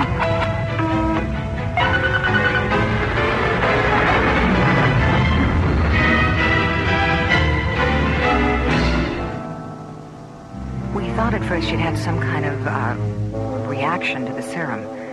But when Dr. Rossiter examined her, she found this in Madeline's back. Why, looks like a needle from an old-fashioned hypodermic syringe. I'm afraid not, drone. This is a projectile from an extremely powerful compressed air pistol, and I'm certain the blue stain on its tip is a lethal poison. The weapon that fired this is used exclusively by the Zil assassination regiments on Shakandra. Why would a Zil assassin want to kill Madeline anyway? And how on earth would one of them get aboard Starlab without our knowing it? I mean, my God, Shakandran adults are 8 feet tall. Someone would have noticed him. Where in Professor Stoner's body was this projectile found? In her back, about 3 inches below the base of her skull. The point was embedded in the first cervical vertebrae. It's fortunate the bone prevented it from entering her body completely. Oh? Why do you say that, Foom? This projectile is made of a synthetic metal that is 100% chromic. Chromic? What do you mean? A chromic substance is one that dissolves in the body without a trace, Commissioner. If that projectile had penetrated completely, we'd still be operating under the delusion that Professor Stoner did, in fact, experience a negative solamine yellow reaction. That probably is what the would-be assassin wanted us to think. Yes. Commissioner, do you have a sample of the serum with you? There's a small vial in Madeline's bag. Good. I'll need some laboratory facilities, Mora. Starlab is at your disposal, Mr. Foom. All right, then let's get on with it. We have a lot of work to do.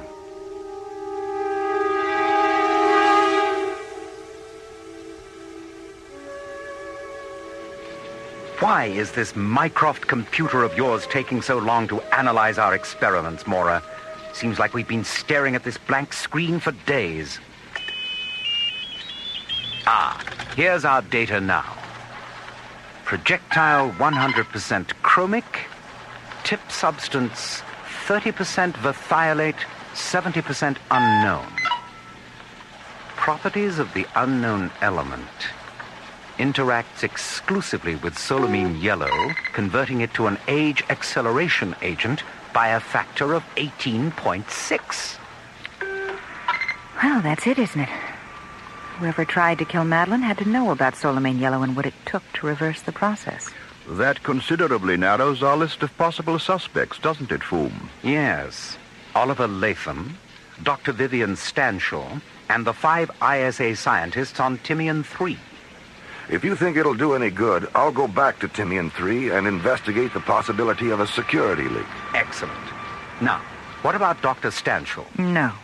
Madeline said they were so close they could practically read each other's minds. They were like sisters. All right, that's good enough for me. Does Oliver Latham know what's happened? Yes, I radioed the Institute just before you docked. Radio him again, Mora, and tell him we're on our way down to have a chat. Okay. Oh, one more thing, Mora. Have Jerry pull the visual scanner tapes of every docking procedure that's occurred here within the past 48 hours. This fiend had to arrive by ship and leave the same way. Perhaps the tapes will disclose something.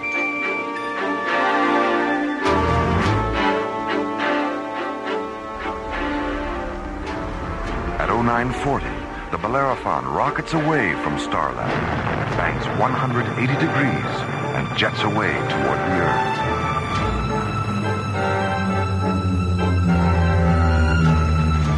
Minutes later, Foom's powerful ship enters Earth's atmosphere and approaches the Latham Institute. a complex of pearlescent blue domes situated on the Gold Coast of New California. Meanwhile, behind the locked doors of the Institute's executive suite, Oliver Latham sits behind his desk, staring up at the white skeleton-like face of the 8-foot-tall, black-cloaked alien who stands before him. It's the judgment of the Shakandran War Council that you overextended yourself, Latham. I don't care what your War Council thinks, Brack. I'm doing The Council's ultimatum is this. If you cannot deliver the Etrusine you promised, they will terminate the flow of wealth you so desperately need to maintain this complex of yours. You have 10 days. 10 days? What? There's no way in the world that I can produce 200,000 liters of Etrusine in 10 days. And why not? You produced 200,000 liters of solamine yellow in only 6 days. Well, producing solamine yellow in quantity was easy. It was already developed. Etrusine is still in the experimental stage. Latham, if Etrusine is so experimental, why did it interact so perfectly with the solamine yellow in Professor Stoner's system? Well, I didn't mean that. I meant that process of converting it from a solid to a liquid is experimental. Latham, do you remember how surprised you were when your old friend Jacob Himmler approached you concerning our war with Abraxas? I was more than surprised. I was astonished. I had no idea he was involved with your... Astonished, yes. Now, multiply that astonishment by a factor of 10, and you will know how much you astonish me. Astonish you? How? By the way you confuse an issue in the hope of gaining an advantage. You said Etrusine was experimental. Now you say the conversion process is experimental. Which of the two is it? The process. It's the process. The way your mind works is an embarrassment, Latham. Oh, I see. I see. And the fact that your planet intends to age Abraxas into extinction, I suppose that's logical. Their culture is passive, Latham. Mr. Latham, Dr. Cassidy, Mr. Foom, and Dr. Drone are here. All right. Give me a half a minute. This man Foom could be trouble, Brack. I'll be the judge of that. Let them in. I'll wait in the next room. All right, Miss Fuller. Send them in.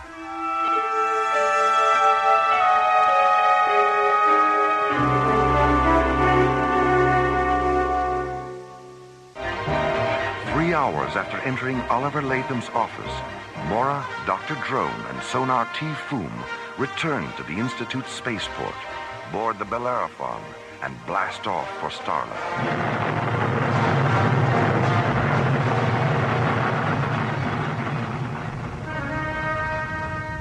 Foom, when you dropped your pipe in Latham's office and then bent down to retrieve it, I noticed you picked something out of the carpet. What was it? Evidence, my dear Drone. Evidence that will send Oliver Latham straight into Jastrow prison for the attempted murder of Madeline Stoner. I don't believe it. Come now, Foom. You're pulling my leg. I've never been more serious in my life. But what possible motive could he have? Unimaginable wealth, Mora. A fortune in capricite gemstones, the currency of Shakandra. What makes you think Shakandra has anything to do with this? Elementary, my dear Drone. The faint, lingering fragrance of night blossom perfume in Latham's office. Perfume? Yes. The Zil assassins on Shakandra anoint themselves with it as part of a self-purification ritual. All right, let's assume Latham is responsible. How did he get aboard Starlab? And what about the fact that he was in his office from 7 last night until 7 this morning? His door was open. 12 people saw him. Oh, they saw him, all right. The bandage on the palm of his left hand proves that. Bandage? Yes. Full speed ahead, Drone. I'm anxious to peruse Jerry's docking bay tapes.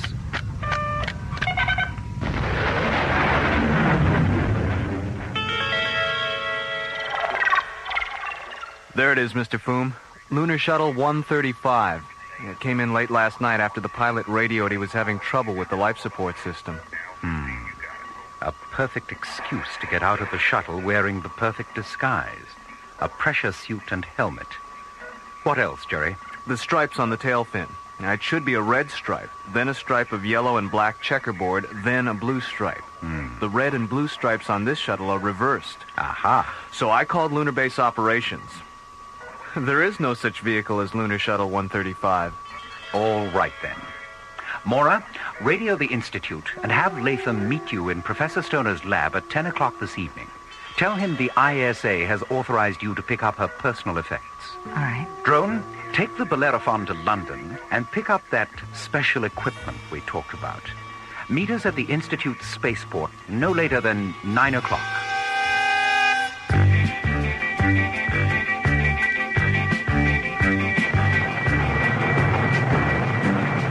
As Dr. Drone banks away from Starlab aboard the Bellerophon, Mora and Foom rocket out of Launch Bay 9 aboard the ISA Interceptor Atlantis and jet toward the Gold Coast of New California. I still can't believe Oliver Latham did it. You know my methods, Mora. I never make an accusation I can't prove. And before this night is out, my own evidence will be vindicated by an admission of guilt from Latham himself. Isn't that your scanner alarm, Mora? Yes, we have an unidentified spacecraft at 205. That blue button, Mr. Foom, let's get a visual. Well, a Shikandran sky raider. The plot thickens, eh, Mora? It certainly does. Activate the laser turrets, Mr. Foom. Those red switches. Tally-ho, Mora. Close, but no cigar. Oops, here he comes again. Not a very good shot, is he? What time is it? 8:30. Oh, gee, it's getting late, isn't it? Well, I better get this over with. Nice shooting, Mora. That's one you owe me, Mr. Foom. One what? One cigar.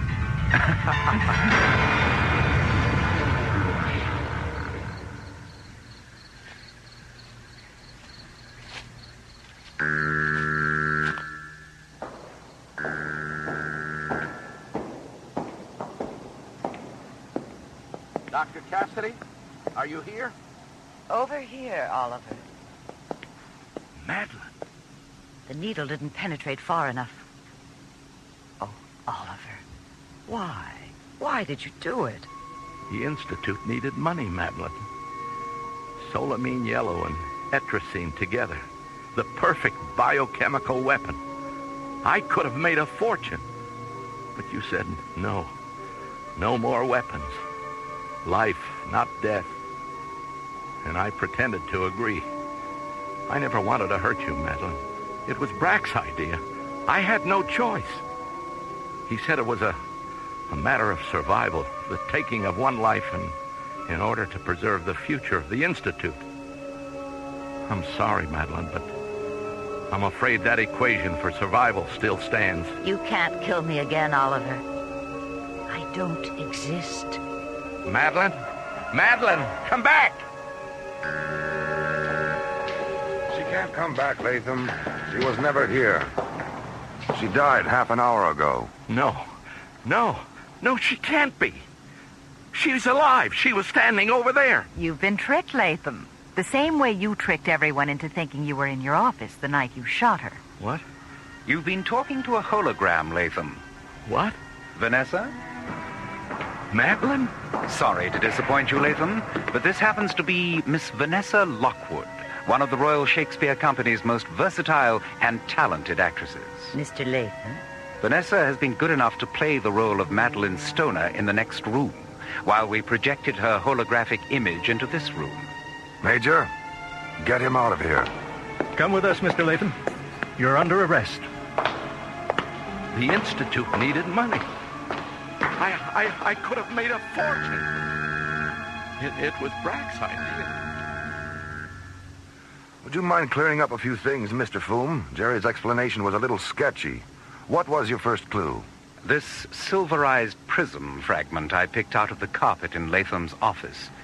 It's from a parallax mirror, that part of a holographic projector concerned with stabilizing the image in relation to the viewer. He accidentally broke the mirror while disassembling the apparatus and cut himself picking up the pieces. But, Sonar, doesn't the thing one wishes to project have to be somewhere nearby? Normally, yes, but Latham used a pre-programmed visual scanner tape, which permitted him to be in two places at once when he isn't really anywhere at all. He planned it so perfectly. 24 hours ago, it seemed impossible that he could have done it. Nothing is perfect, Maura. And the next time you're confronted with the impossible, remember what the immortal Sherlock Holmes used to say. When the impossible is eliminated, what remains must be the truth, no matter how improbable that truth may be. Which of you is Mr. Foom? I am. I'm Abernathy, Institute Communications. This message just came for you from London by way of Starlab. May I have the envelope, please? Certainly. Thank you so much. Egad, drone. The historical television archives of the BBC have been ransacked, and every single episode of Monty Python's Flying Circus has been purloined. Why, this is monstrous. Yes, we must recover those episodes, drone. Come along. The game is afoot, and a new adventure is at hand.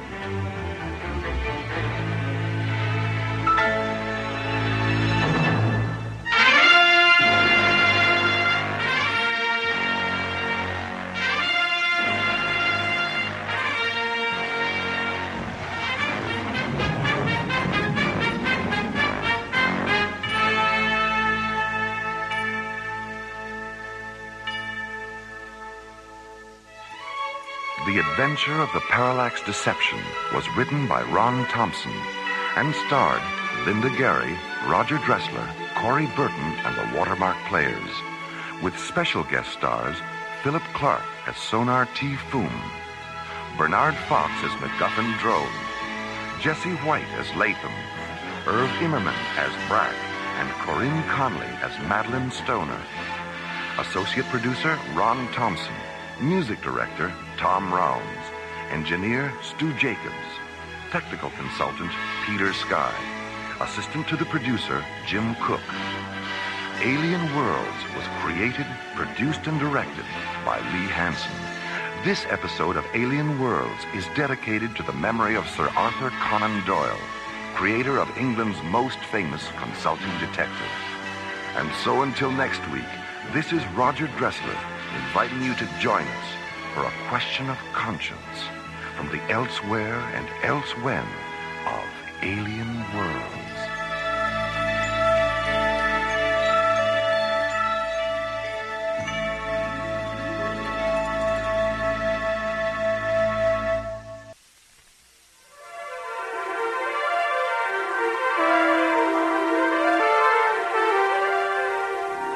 Within the far reaches of deep space, there remain unknown planets, journeys into galaxies yet uncharted. Stellar exploration is the newfound adventure. High above Earth's windy skies, 1,000 miles in space, a large wheeling disk lazily drifts in orbit. A space station whose official designation is the Arthur C. Clarke Astronomical Observatory. To those living and working aboard, it is simply called Starlab. Their lives and adventures become our story on the threshold of Alien Worlds.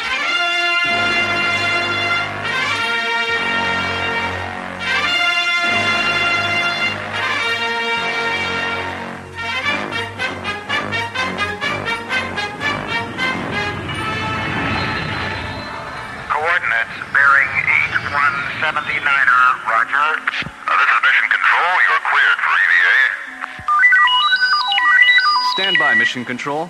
We have a red code report from Level C radio telescope. Roger, Starlab Control. Go ahead. Starlab Control, this is the Spectral Analysis Officer, Level C. Our radio telescope interferometry has detected unusual sunspot activity at a bearing of 409er. Thanks, Bill. Keep us posted. What's going on, Jerry? I'm not sure, Tim, but we're going to find out. Starlab Control, this is Telescope 4, Level D. We're tracking with Level C. Yeah, Ken. The solar graphs show high-density activity. All right, Level D. Print through the data on the ICM recorder, please. Right, Control. It's online.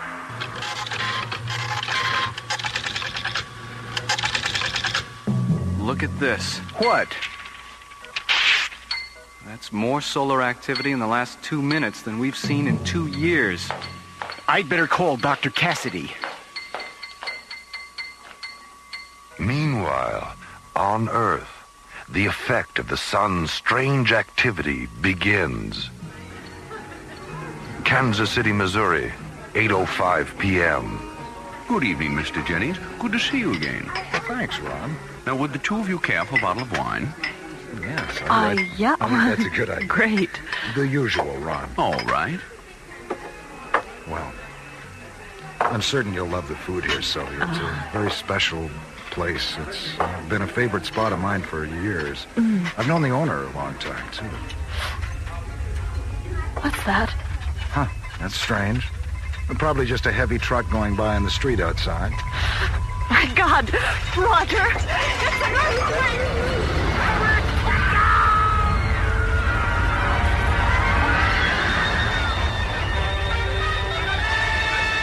Temperatures worldwide are dropping. Anchorage, Alaska reports a record low of 86 degrees. Tidal waves, and temperature shifts around the globe slowly intensify. A solar mystery unfolds. And back on Starlab, the disorder becomes even more apparent. 21:30 hours. The Starlab Control, this is Scope 4, Level D. We've just tracked a third major flare-out on the sun's Earth side. Level D, begin all radio telescope recorders. Feed us an audio scan. Plug in the Mycroft computers. Roger. Mycroft on. Log on scanners.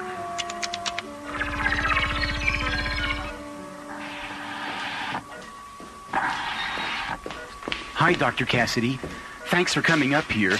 I knew you'd want to know. All right, Tim. Now, what's going on? 3 of our main telescopes are tracking the sun. Yes, and? Analysis indicates an incredible amount of solar flaring and abnormal sunspot activity. Earth stations are reporting earthquakes, tidal waves, and various other abnormalities. We've begun tracking confirmation through our Mycroft Computer Center. Okay, Tim. This is Spectral Analysis Level C. We have a priority report. This is Control Level C. Go ahead. Jerry, I can't believe what we're seeing up here. What is it? It looks like we may be headed for a singularity condition on the sun. Singularity? You mean the sun's going out? Bill, are you sure? Listen, we'll send Tim up there right now. We'll need all your current graphs and radiation scan reports. Okay, Jerry. And Bill, you'd better set up radar solar tracking operations, too. Right, Dr. Cassidy. Tim, you'd better get up there now. Get all the graphs and Mycroft readings. Okay, Dr. Cassidy. I'm not looking forward to telling the ISA the sun is going dead. Knowledge concerning energy had become an important property to man. But the idea of the sun going out prematurely represents a new and very unusual situation for Dr. Cassidy and Starlab's research people. The beginning of a dark nightmare in the light of alien worlds.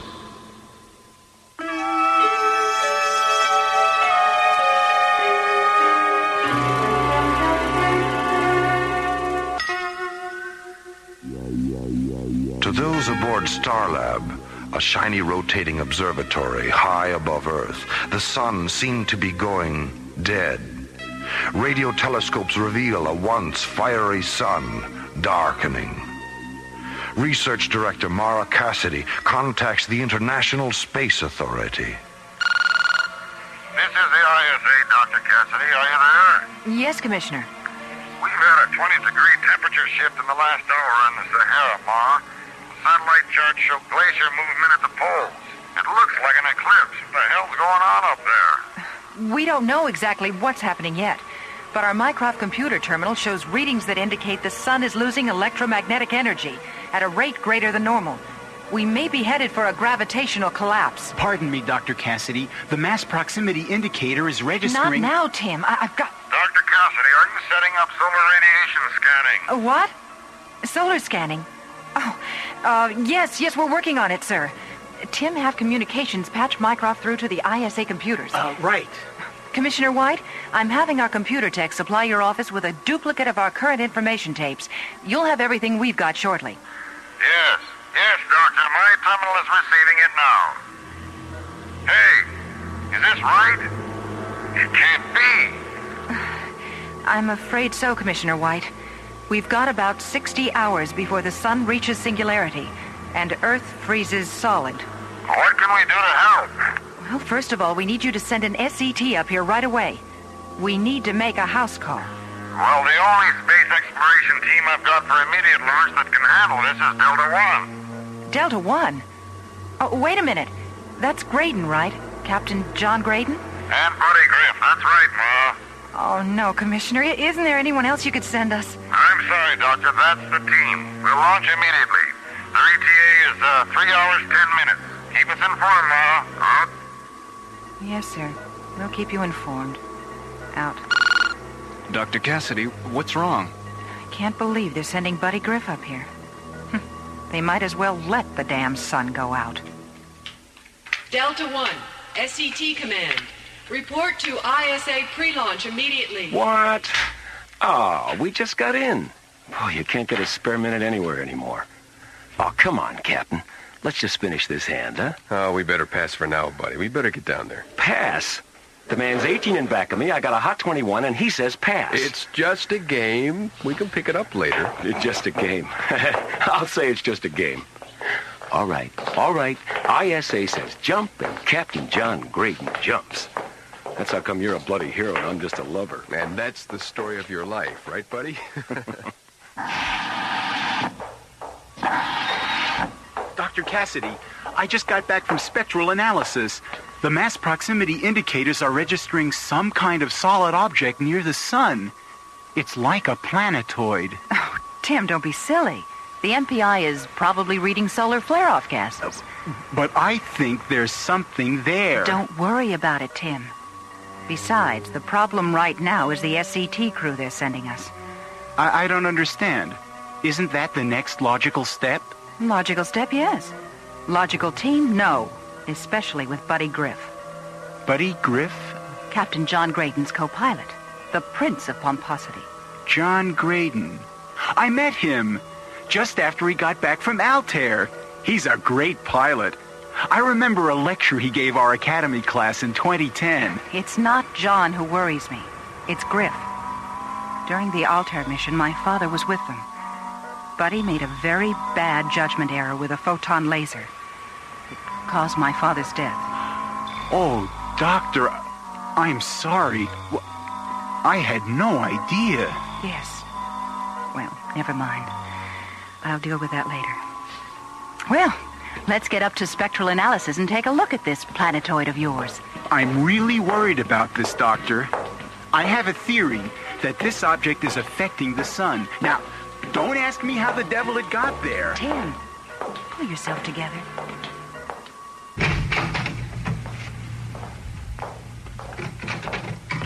Hi, fellas. Graydon, Commissioner White. Griff. Hey, ¿qué pasa, Chief? Listen, men, we've got problems with the sun. Heavy solar activity that needs some first-hand observation. You'll be briefed on Starlab by Dr. Cassidy. Starlab, huh?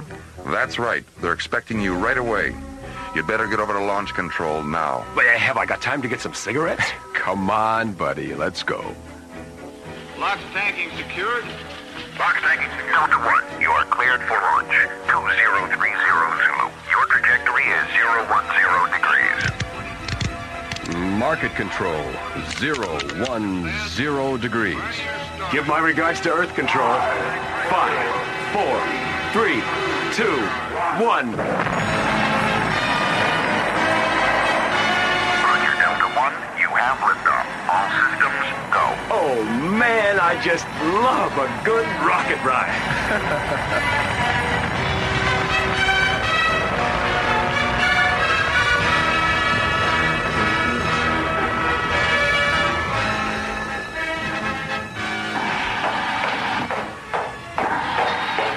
ISA Launch Control reports Delta 1 liftoff, Dr. Cassidy.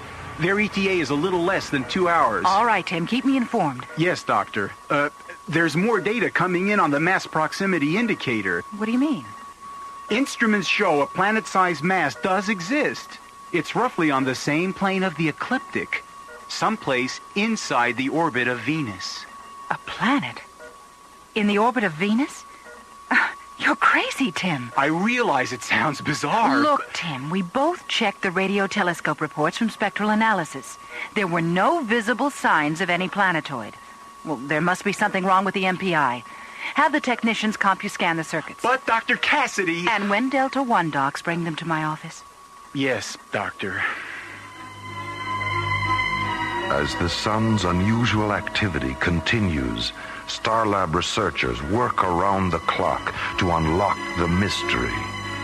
Tim has found a clue, which Dr. Cassidy believes to be a fluke. Computer error? Maybe. But what Tim may have found could be the first sign of alien worlds.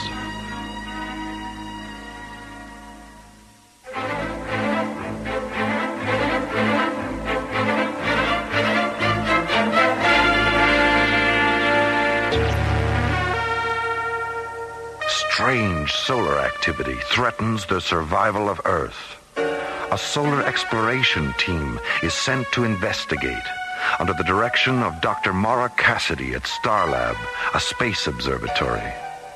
There is little time. Dr. Cassidy? Yes, Tim. Delta 1 reporting. Captains Graydon and Griff. Thank you, Tim.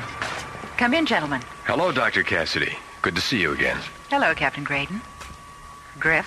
Hiya, Doc. Hey, where's the hero's welcome? No band, no parade, no hats and horns? I thought this was a big deal. Like the big deal with my father, right? Oh, look, lady, there were problems for all of us on Altair. What happened with your father could have involved anybody. It just happened to be me. That's right, buddy. It just happened to be you. All right, you two, enough of this. We've got work to do. Can you tell us why we're here, Doctor? Well, you've observed the unusual solar activity during the past few hours. Yes, of course. We were wondering if there are any solar collecting activities that could be causing this. No, we've checked that. There's something going on with the sun itself. That's why we need you, to take pictures and run solar tests close up, before it goes dead. Dead? The sun? Oh, Doc, you've been out without a spacesuit too long. That's impossible. No, I'm afraid it's not impossible, buddy. Watch the computer terminal. Tim? Right.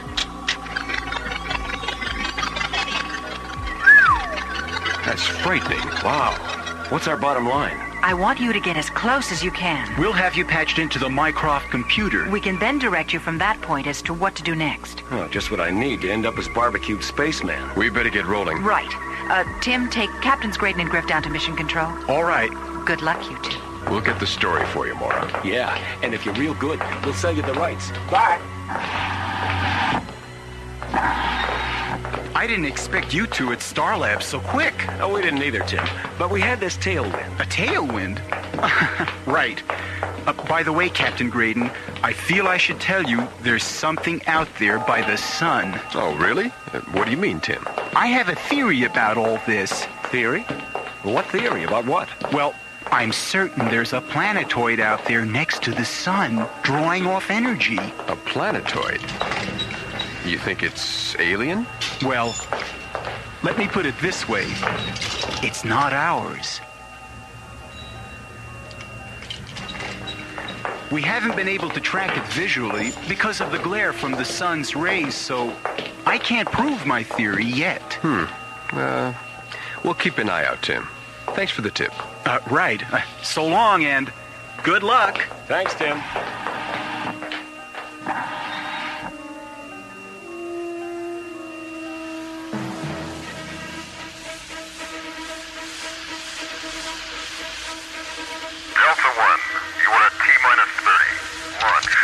Roger, Starlab Control.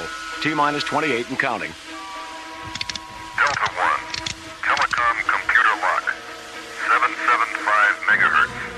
Our Mycroft data transfer is online. Channel 775 locked. Transfers online. Check. Starlab Control, we're on the grid. 5, 4, 3, 2, 1. Lift away.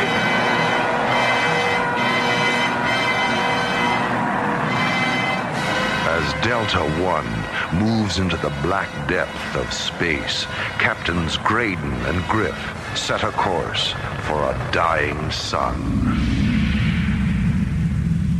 We're getting close. Is shielding operational? It is now, Captain.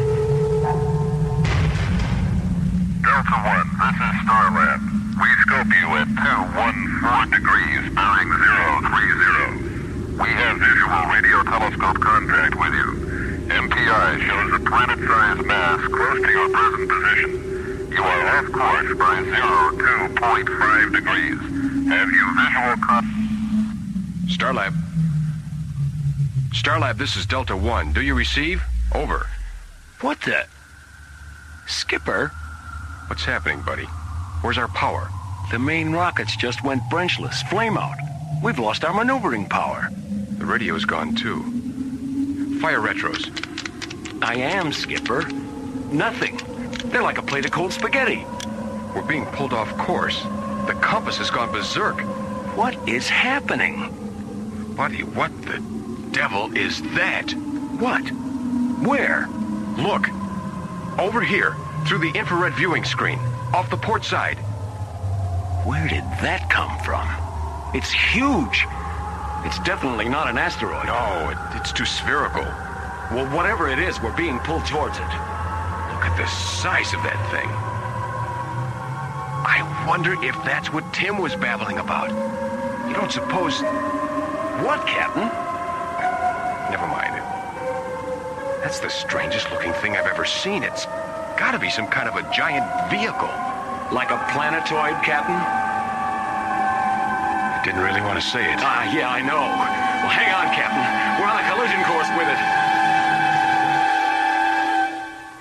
Dr. Cassidy, look! On the tracking screen, Delta One. It's gone! What's happened to them? They vanished! Right off the screen, the scopes, the radios, everything. They're gone. I knew it! Keep trying to establish contact. We've got to locate them.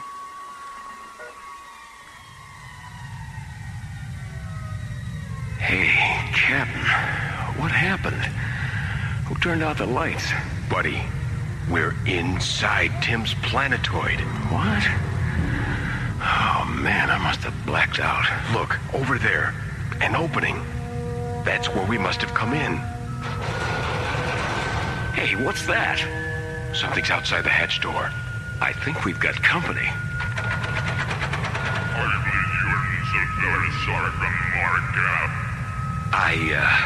I hope that's the name of the hotel. Disembark your craft. You are under Markup control. Do not resist. Guess we better do as he says, buddy. They look pretty gruesome. Really? Alien beings. We've made contact with aliens. I am Gargon of the Markup Confederacy. Come with us! I'm Captain John Graydon, ISA Terra. Where are you taking us? I always knew I should have taken foreign languages. All right, don't get pushy. Get your claws off me. Boy, are you weird looking. I know of no Markup Confederacy, at least in this galaxy. Well, me neither, Chief. Wow. This must be the lobby. Commander Konar, we have intruders on Voltar. Intruders? By what reason do you come to Voltar? Well, Doc, you see, we really didn't plan on it. You might say we sort of fell into it, you know what I mean? Why do you approach Voltar sun miners? Sun miners? We're from Terra, Earth. We're not intruders. We're on an emergency mission. Our sun is dying. Captain, we've just stumbled onto the reason. I am Czar Konar, commander of the Markup Confederacy, 5th galaxy of Tremion. You are intruders. Look, Commander Konar, we were pulled off our mission by you. You have entered forbidden space. Markup space. Markup space? What are you doing to our sun? We collect and store great energy from many suns. Yours is not the first. Yeah? Well, listen, you sun stealers. Earth can't survive without that energy. Then you shall perish. We take suns in many galaxies. It must be so for Markab existence. Hey, no way, you oversized tin termite. We're not gonna stand for this. Buddy, no, don't. Buddy, are you all right? It's all right, Captain. Run for it. I'll handle these things. Seize them. Run for it, Skip. Get out of here. Buddy, are you crazy? Run, damn it. In here. I'll duck behind this girder. Okay, now down this corridor. Through here. Oh, which ramp? That one, that's it. There's the ship. Oh, if I could just manage to get... Stop, Jerome! Oh, boy, too close for cover. Oh, all right, I made it. Oh, no. I sure hope that energy field is null. Come on, baby. Come on, fly, Delta One. Fire, damn it. All right, Delta One. Now, let's get the hell out of here. I'm moving. The force field is null. Good. Instruments show me clear. I'm through. I've made it. I can't believe it. Oh, no. Wait a minute. What's that pull? Oh, no. They've got a pressure beam on me. I've got to go FTL. Quick. Okay. I'm out of their orbit. Oh, wait. Buddy. What about Buddy? I've got to get back. I've got to get help. I can't just leave him there. Starlab Control. This is Delta One. Come in, Starlab Control. Starlab Control. Starlab, thank God. This is Delta One. I've been overtaken. We've been in contact with alien beings. Delta One, where have you been? You've been off our scopes for an hour. The planetoid. Tim was right. It does exist. There are aliens. John Graydon uses every faculty to blast free of the Markab aliens and return to Starlab. Call themselves Markabs.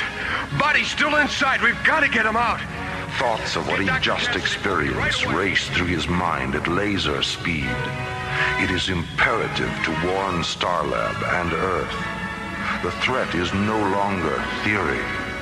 It is reality. Graydon and Griff have made contact with alien worlds.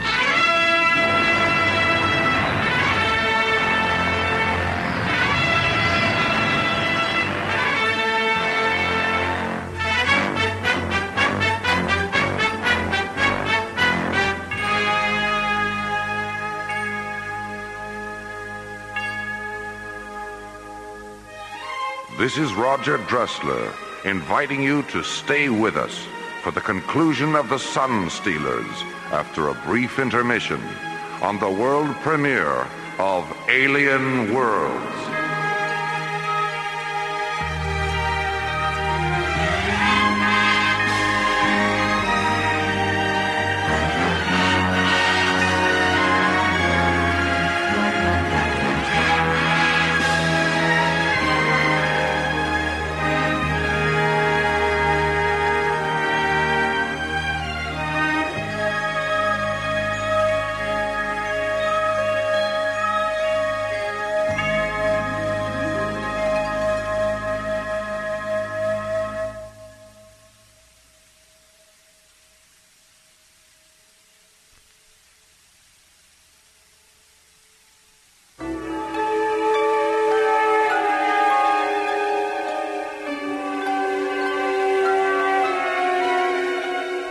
Above Earth's windy skies, 1,000 miles in space, the astronomical space observatory Starlab lazily drifts in orbit.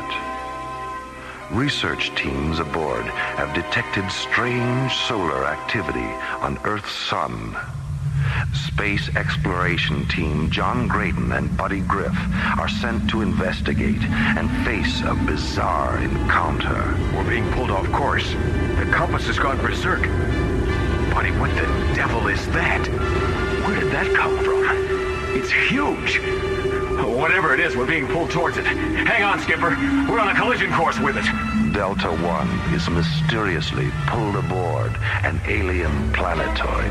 I am Czar Konar, commander of the Marcab Confederacy, 5th galaxy of Tremion. You are intruder. Buddy, are you all right? Run for it, Skip. I'll handle these things. Resisting, Buddy Griff creates a diversion, allowing John Graydon to escape from the alien planetoid aboard the Delta One spaceship. Starlab Control, this is Delta One. Come in, Starlab Control.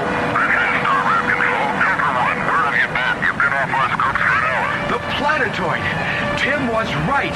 It does exist. There are aliens. I've been overtaken.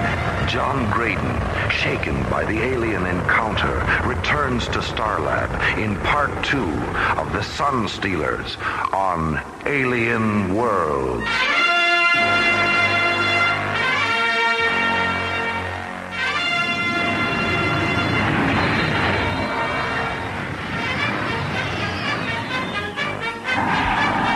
He's here, Dr. Cassidy. They're bringing Captain Graydon in now. Okay, Tim, come on. All levels report It's pretty to strange, isn't it? What, Tim?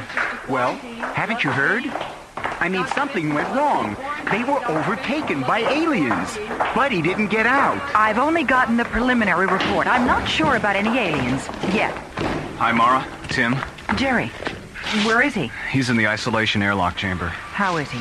Doc Benson says he'll be all right. Radiation levels are minor, but there's enough present to leave him in the capsule for at least an hour. We need to run a couple more tests. You can talk to him on the intercom. Good, Jerry. Tim, pull the Mycroft onboard computer tapes and begin decoding them. Better check over Delta One's flight recorders, too. Send all the information to the ISA. All right. John, thank God you're okay. Mara, we're not alone out here.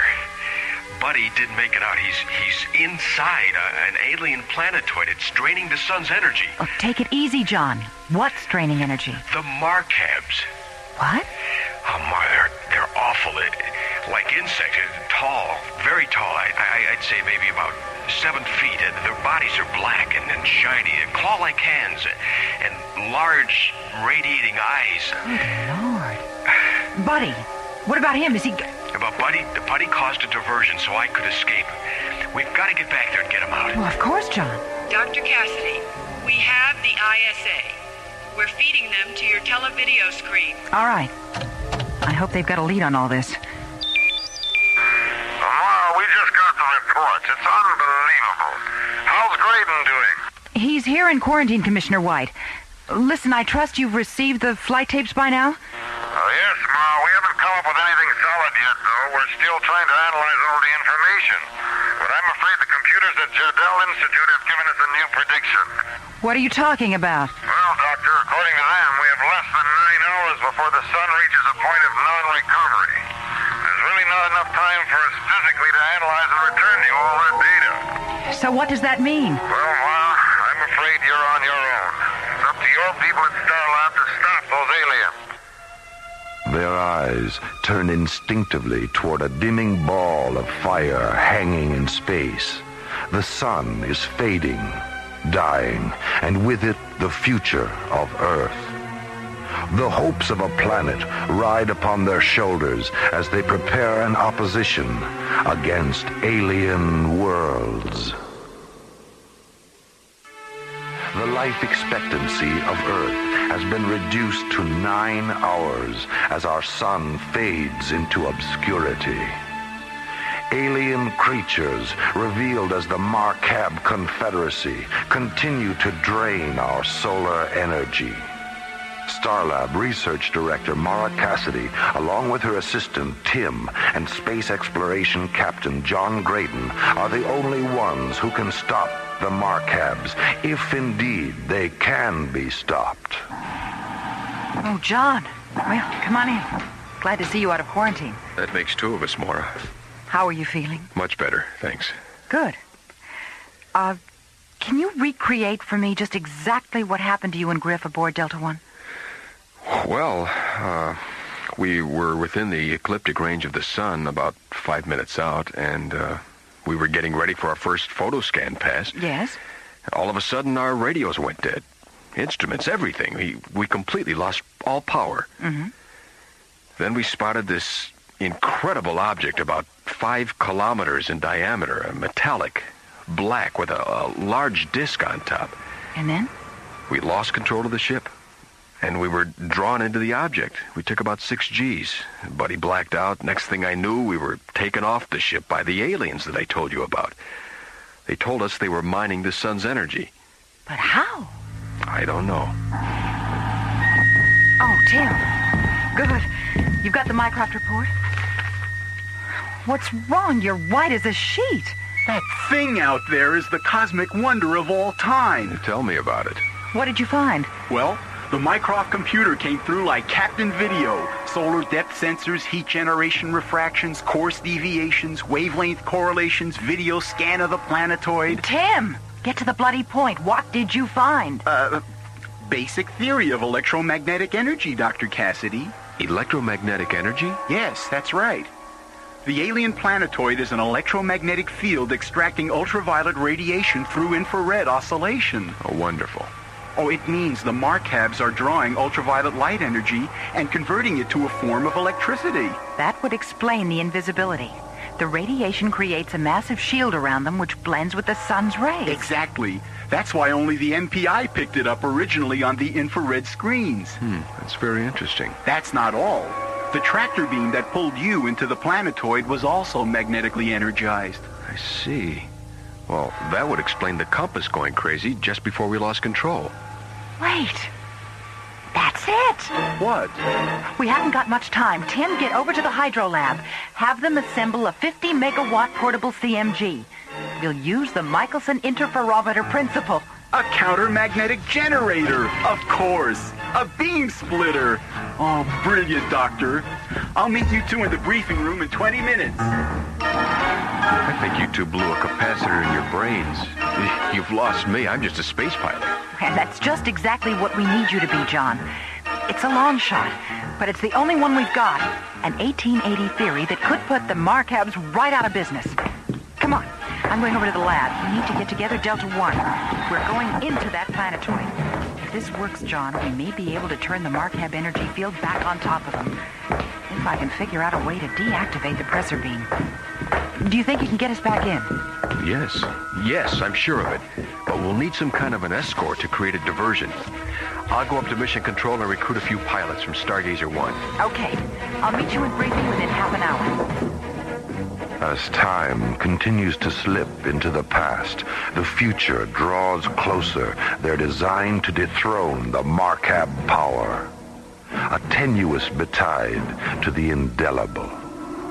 Meanwhile, planetoid captive Buddy Griff remains a solitary man to an alien world. Earthman intruder, your resistance to our way is useless. You don't give us any choice, Konar. By our very nature, we're survivors. We must resist. Ours is to destroy that which resists. Why do you have to destroy everything? Don't you guys know how to create? Our system of long ago was the victim of devastating destruction.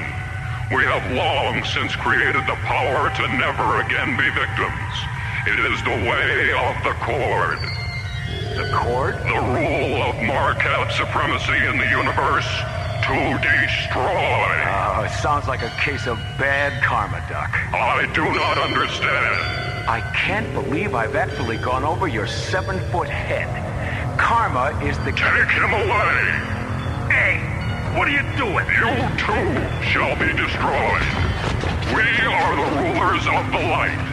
Yours shall be the world of darkness. Ah, you'll never get away with this, Konar. My people will be back. You're all lunatics. Can't be a milk run. That's what this is all about. All right. You fellas have been asked to fly this mission based on your experience as fighter pilots. Now, we've programmed D-28 missiles aboard your ships for a diversion ploy on the Marcabs. Hopefully, the counter-orbital passes will cause enough confusion to allow us time to land Delta 1 inside. Now, if we're not out by the 20-minute limit, You're instructed to launch full Titan Helitrobus missiles into the side of the Marcab planetoid, and then return to Starlab. Any questions? Okay.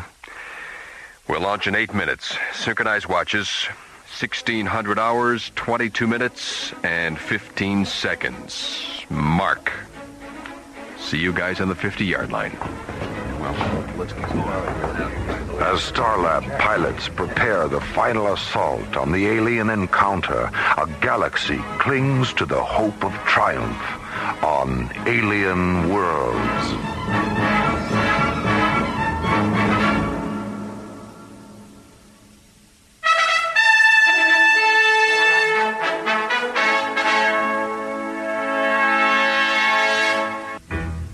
The Marcab aliens must be stopped. Their effect on Earth's sun is tantamount to galactic devastation. Starlab mounts the final front as John, Tim, and Mara prepare to effect the aliens' demise. T-minus 27 seconds and counting. Okay, Captain. The device is on board. Good. Mara, would you strap yourself in, please? Mission Control Delta 1 on the grid for 028, trajectory on 1775.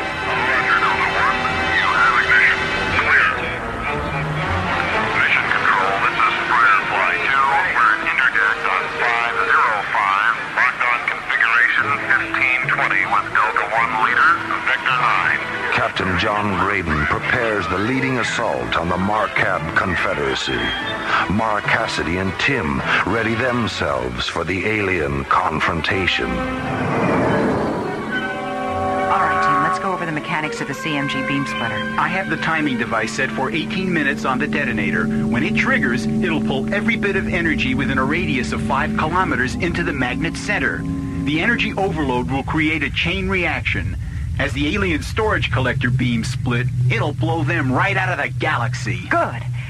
John, during the time the device triggers, we'll lose all magnetically operated instruments. You mean I should be ready to fly Delta 1 by the seat of my pants, so to speak? Hey, I like that. By the seat of my pants. It's an old term used when flying airplanes without instruments, Tim. You used to fly airplanes? Oh, John's a pilot of many experiences, Tim, including pilot commander for the Jupiter 1 mission. Really? Oh, gee, that must have been some flight. Yeah, Mara remembers that one, don't you, Mara? She was our science officer, and a good one, too. That was my introduction to the ISA, and the last time I saw my father alive. Pardon me for asking, Doctor, but what happened to your father? On Altair, I mean. My father was chief science officer for NASA. They were conducting neutron laser tests in zero gravity. He was setting up the guide path for the beam's target. Buddy Griff pre-detonated the laser's timing mechanism. My father was killed. Mara, listen, it's time you knew. That's not really what happened. It wasn't Buddy's mistake. What are you talking about? The report said I know all about the report. It was an accident, that's true. But your father miscalculated the laser's initial impact strength on the beam's path. The device was hot, overheated from testing all day. The heat triggered the premature detonation, not Buddy. How do you know all this? From Dr. Solomon, the project coordinator. He told me the whole story shortly after it happened. But he never said a word about it to anyone, including me. But it wasn't in the report. Why? Because Buddy wouldn't allow it in the report. Since your dad was a notable scientist, Buddy took full responsibility for his mistake to clear his record. Why didn't Buddy tell me the truth? He's a strange guy. Buddy's a rebel, but he's also guided by a strong sense of honor. I see. All right, if you two are ready, I've got to get our act together before our Marcab madmen discover we're here.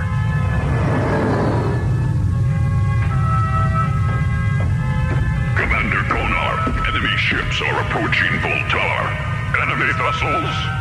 More intruders? Who are they? They are of undetermined origin, but they appear to have an Earthcraft configuration. Launch the Voltanians. Destroy them at once.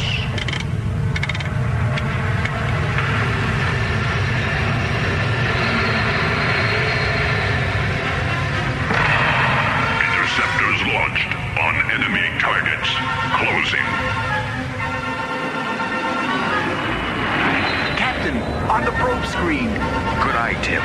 The Markabs have obviously spotted us. This is Delta 1 leader to strike force. Okay, you guys. Looks like this is the 50-yard line. Execute ZK-15s now. Got him, Captain. Got you covered. Now fly that rascal right down their throats. This is Firefly 2, on the lead. Okay, boys, slow your computer better. 0905. Roger, this is Moonlighter 1, Galaxy 9. You got a hot screamer at 6 o'clock high. Roger, Moonlighter. This is Firefly. We've got you covered, Galaxy 9. Thanks, Firefly. Hey, these guys might die. That was damn good. Right, Galaxy 9. Doesn't need no turkey shoot. Well, looks like you've got your diversion, Captain. Right. And there's the planetoid. Really is incredibly large. Oh, my God. Hang on. We're going down. Mara, I sure hope your rig nullifies that tractor beam. Tim, program the key code. 5513.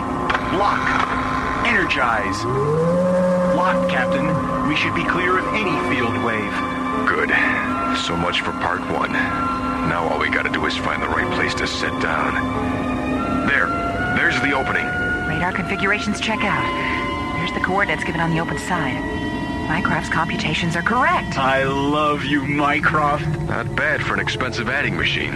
Mycroft's a lot more than that, Captain. Just kidding, Tim. Hang on. We're setting Delta 1 right in that pigeonhole.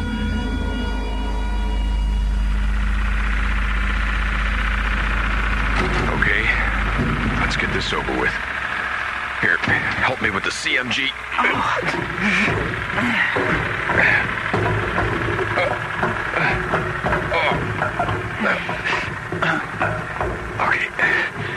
All right, you both have your communicators? Yeah. All right, Tim, you'll bring the CMG with me. Mora, you guard Delta 1. And if you run into any trouble, you call us. You've got your lasertron, right? Right. All right, don't be afraid to use it if you have to. I'm ready, Captain. We'll set up the jamming device. Then I'm going to try and find Buddy. Okay, Tim, let's go. Good luck. Good grief. Did they have to make this thing so heavy? Oh, God, it's cold in here. This place is amazing. I've got to get some pictures of this interior.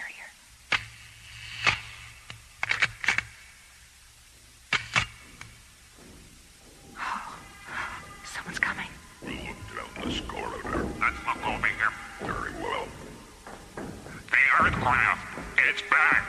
And the prisoner has escaped. Where is he? Somewhere in this quadrant. I'll look for him. Call the guards. Find the other Earthlings. Quick, the alarm.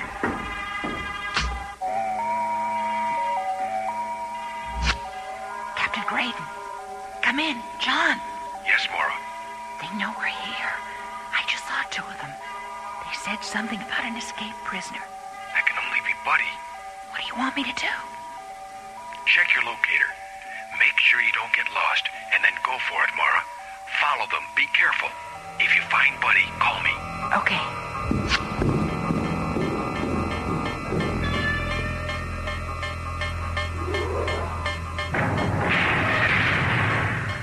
Earthman, so you think you can escape? You cannot hide from Gargon. Oh, hey, hiya, Chief. Hide me? Nah. I was just giving you a little exercise, you know? It's sort of keeping you on your toes. Your spacecraft has returned. Returned? Delta 1? What do you mean? He means... Hey, all right, lady. Pretty fair shooting. You're just in time. I was just in the middle of escaping. Where's John? You didn't fly here by yourself, did you? Oh, no. He and Tim are down in the power collecting room. We brought a CMG to blow this place to kingdom come. CMG. What's that, one of your toys? It's a countermagnetic generator. We think it'll counteract the method the Markabs are using to draw energy from the sun. Sweetheart, save it. Maybe later, over dinner, perhaps? Oh, that's right. We better get out of here. And hopefully not any too soon. Now, quick, down this corridor. Oh, much longer, Tim? Just 2 more connections here. Hand me those leads. Tim, you're shaking like a leaf. Yeah, I know. I just hate working under this much pressure. Well, now's a fine time to cop to that one. I'm okay. There. That's it. I wonder where Mara is. I can't raise her on the communicator. Should I set the timer now? We'll have 18 minutes, you know. Yes, set it. You get back to Delta 1, and I'll head back the other way. And then if Captain, watch out! Stop! Surrender!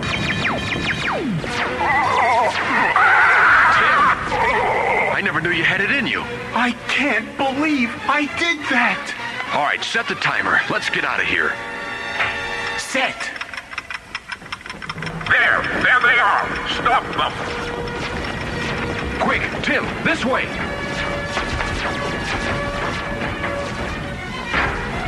John and Tim find themselves trapped by the Markabs. The CMG timer has been set.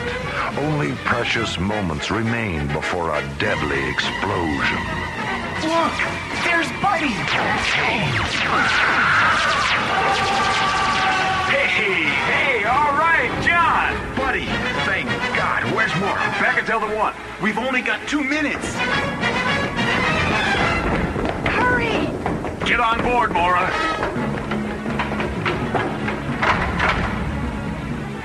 Okay, everyone. We're not out of this yet. Buddy, fire module 1. Right, Skip. I'll take the rocket guns and hold them off.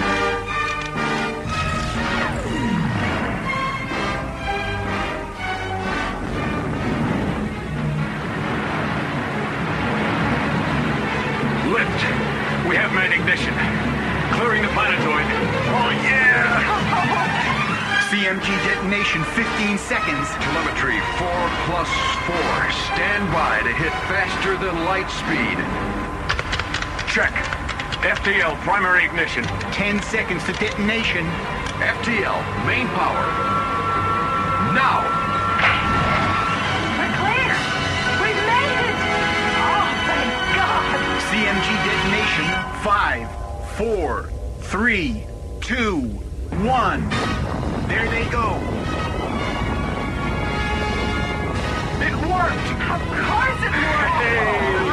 And so we bid farewell to the Gusamines as they and their planetoid sink slowly into the west, and the east, and the north.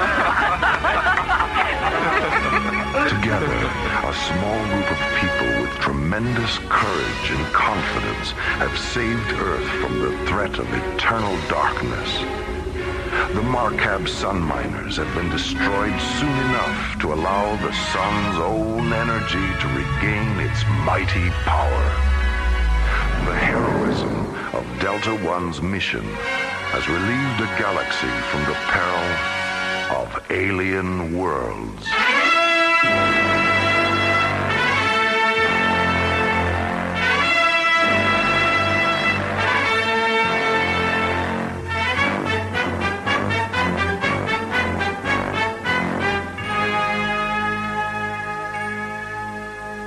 Alien Worlds was created, produced, and directed by Lee Hansen. Associate producer, Jeff Allen. Music director, Tom Rounds. Original music by the London Symphony Orchestra, composed by Jim Kirk and Rich Fox. Story by Lee Hansen and Mike Odell. Alien Worlds starred Chuck Olson, Linda Gary, Bruce Philip Miller, Phil Diskin, Corey Burton, Bob Taylor, Graydon Gould, and Pat Paris. Our engineer was Stu Jacobs. Production coordinator, Erin O'Neill. Assistants to the producer included Johnny Krajewski, Lori Tyler, Sue Cohen, Randy Blotke, and Roger Helms. Technical consultant, Peter Sky. This is Roger Dressler.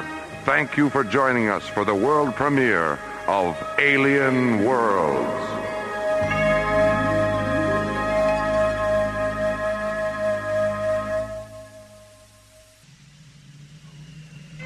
Slowly orbiting at the edge of deep space, 1,000 kilometers beyond 21st century Earth, is the Arthur C. Clarke Astronomical Observatory, Starlab.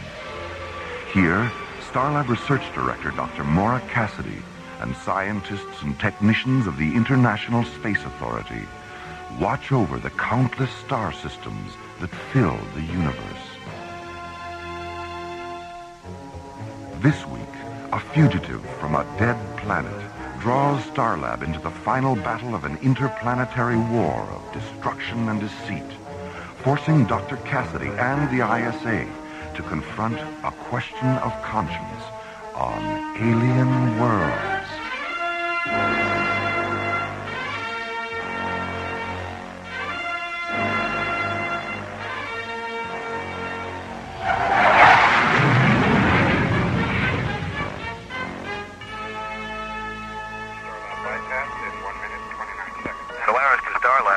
This is Starlab. Go ahead, Solaris. We're on our way back in, Jerry. ETA 3 hours, 15 minutes. Give or take a few weeks. That's what I like about you, buddy. Always such a stickler for details. What can I say?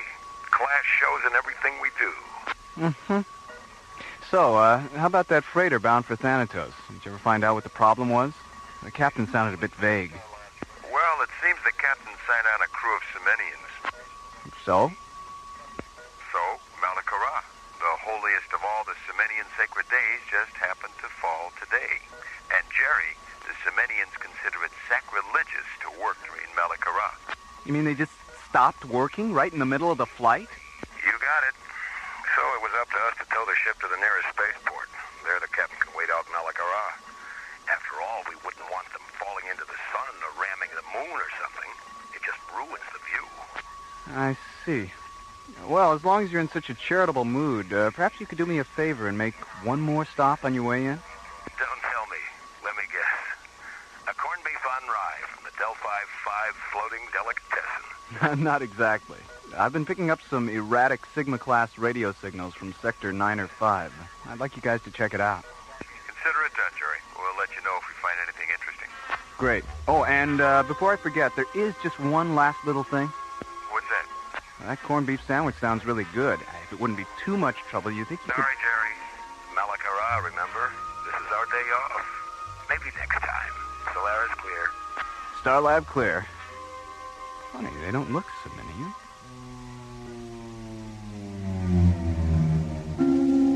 One hour later, the Solaris comes to a stop, 500 yards from a small, needle-shaped craft hanging motionless against the star-shot curtain of deep space. Well, there she is. What do you make of it? Well, the design looks pretty standard, but those markings, I've never seen pictographs quite like those before. And look at all that carbon scoring along the port side. Yeah, she's seen some action, all right. No sign of activity. Think it's a derelict? What about the distress signal? It might be automatic. Better run a tomography scan. Right. No good, Skip. She's shielded. Scanners just can't penetrate the hull. Well, so much for doing things the easy way. You think it might be a booby trap? Now, who'd want to rig a trap just to get little old us? Well, that depends. How many people do you know? You have a point there. Well, I guess our only choice is to shoot across a magnetic grappler, bring her back to Starlab for a once-over. Okay, let's do it. Better run grappler at maximum range, just to be safe. And if it is a trap? It's been real nice working with you, buddy. I was afraid you were going to say that.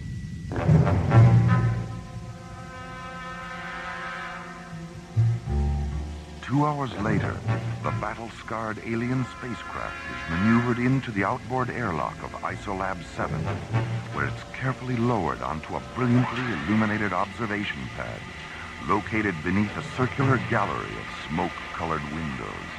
Well, there it is, Phil. Your very first encounter with a genuine UFO. What do you think? It's different. The Academy certainly doesn't prepare you for anything quite like this. That's why you're here, remember? You mean this isn't a transport bound for the Passion Planet? I never should have taken that left turn at St. Louis. Oh, well. So, what's next? Well, to start with, we've got to make a spectrographic analysis of the metals in the ship's hull. This will give us a picture of what materials make up its exterior and a rough idea about the kind of planet it came from. More. Look! It's opening! I see it. Seal the Isolab airlocks. Something's coming out at the base of the ship. There, do you see it? God. Medical team alert. Get a bioexamination chamber down to Isolab 7 as fast as you can. I've never seen anything like it before. A large reptilian alien rises to its feet, its scaled turquoise skin glimmering against the dull gray of the spacecraft. It stands holding a three-clawed hand against the bright viewing lights, and then falls.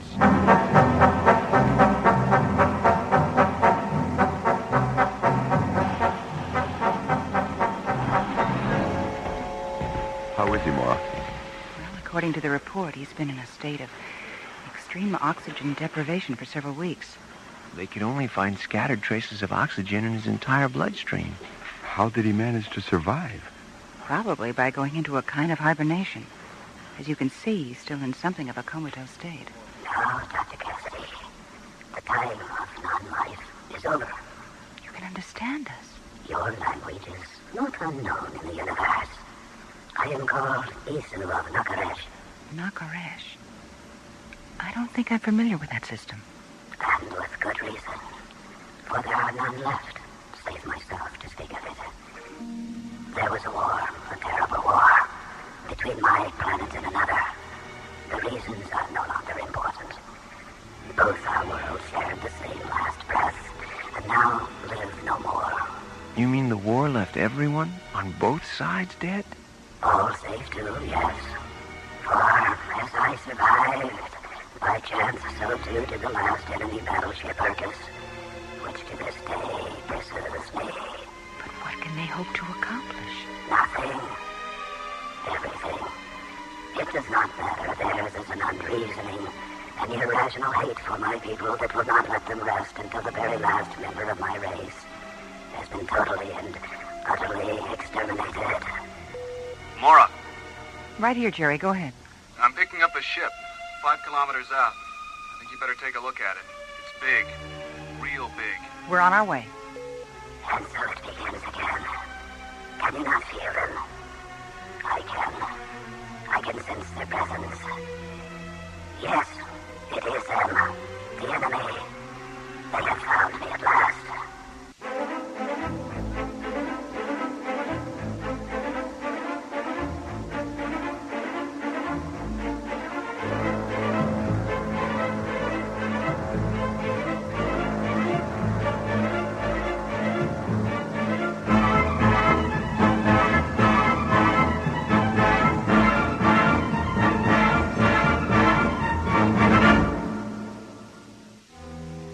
While investigating a distant distress signal, John and Buddy discover a battle-scarred alien spacecraft.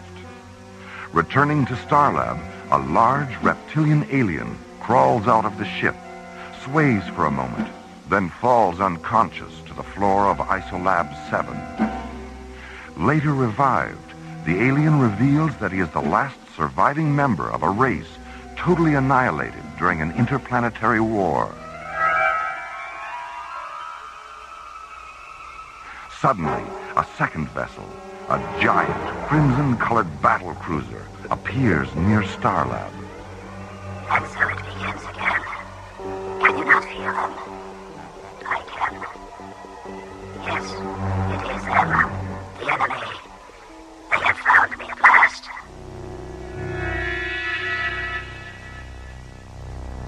Meanwhile, an envoy from the battle cruiser arrives in Starlab Docking Bay 9 to discuss the fate of the alien creature.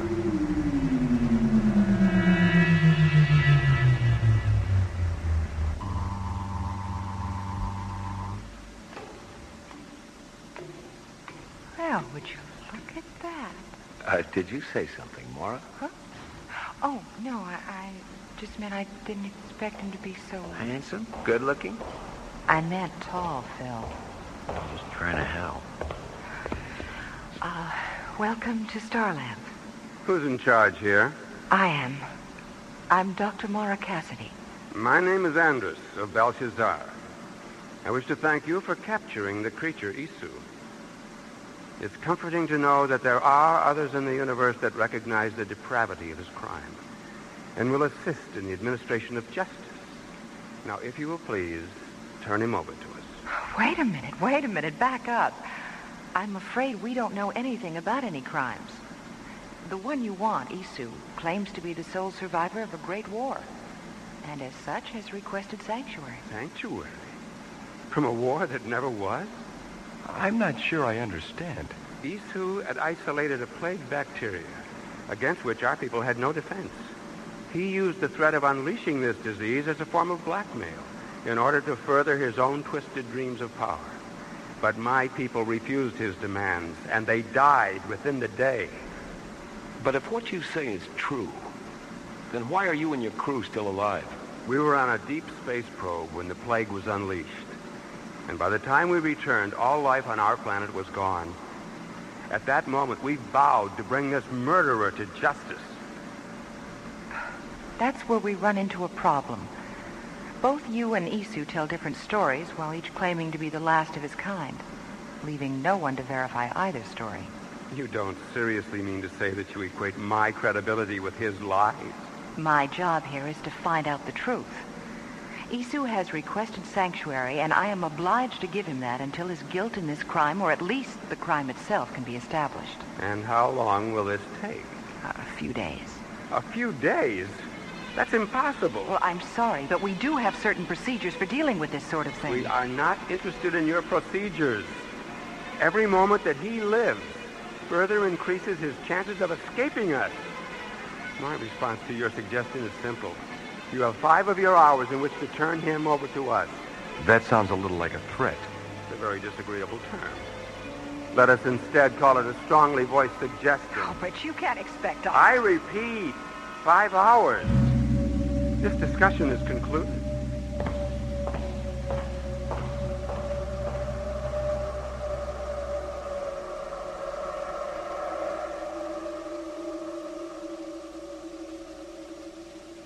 I repeat, 5 hours. This discussion is concluded.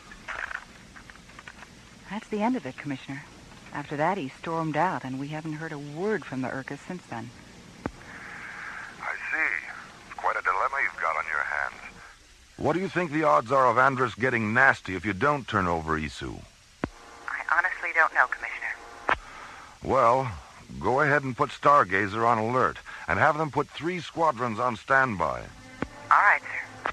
Beyond that, I guess the best advice I can give you is just to follow your instincts. We don't want to start a war, but I don't see how we can turn over the last member of another civilization to be murdered. Well, I think I'll stop by his cabin and have a talk with him. Maybe he'll say something that could help confirm either story. Good. Be careful, Mora. And be sure to keep me posted. I will, Commissioner. Starlight clear.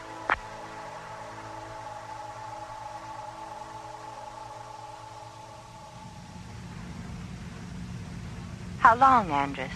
How long until Isu is ours? Soon, Meshach. Soon. We've come too far and searched too long to let him slip away. But how can you be certain they'll release him? They're a reasonably intelligent race. I believe they'll see matters our way. And if they still refuse? Then we shall simply take him from them, in whatever way we have to.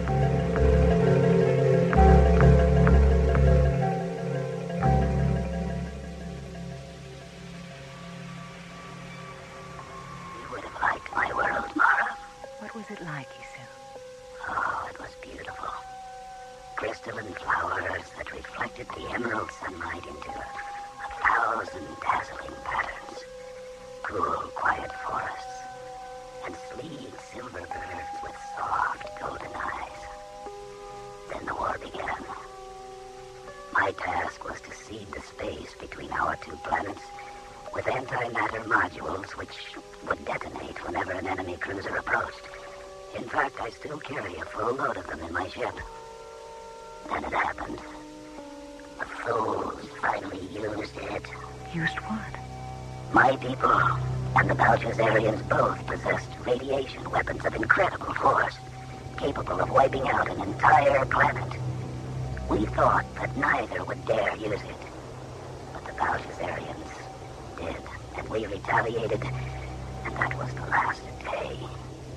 The emerald sky turned red. then black.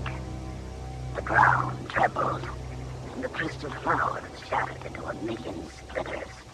Birds fell lifeless from the sky, their golden eyes empty. I then realized that even though my world had died, if something from it could survive, myself, a bird, or even a simple flower, perhaps my world could continue.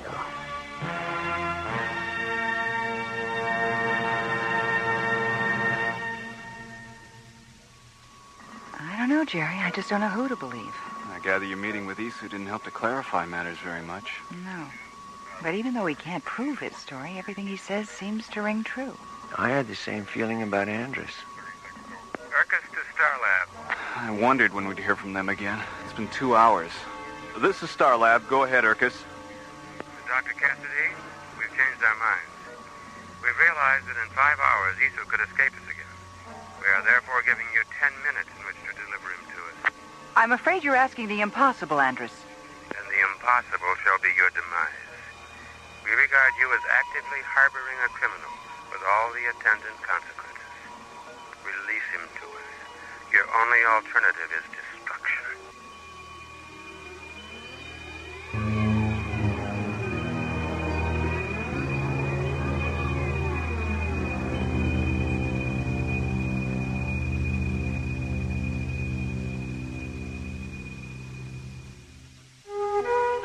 Following the rescue of the reptilian alien Isu, who claims to be the sole survivor of an interplanetary holocaust, Andrus, Isu's pursuer, contacts Starlab. You have 10 minutes to turn Isu over to us. Your only alternative is destruction.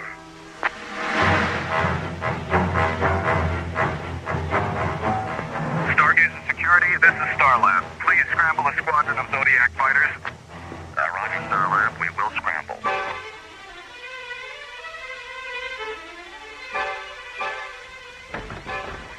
All interceptors, this is a priority 1 alert. Scramble all Stargazer fighters immediately.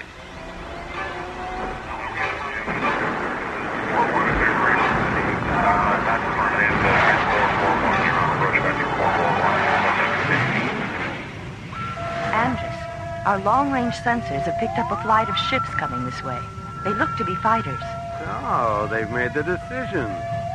Very well, then. Launch the assault groups. The time of final reckoning is at hand. This is a priority 1 alert. All personnel report to Isu? Yes, what is it? Do you know what those sirens outside mean? Do you know what's going to happen in another few minutes? There's going to be one of the biggest space battles this station has ever seen. A lot of people are going to die because of you. And you know what? I don't believe you. Not one bit. I think everything Andres said about you is true. I'm sorry for you, my young friend. But you should not despair, for there may yet be another solution.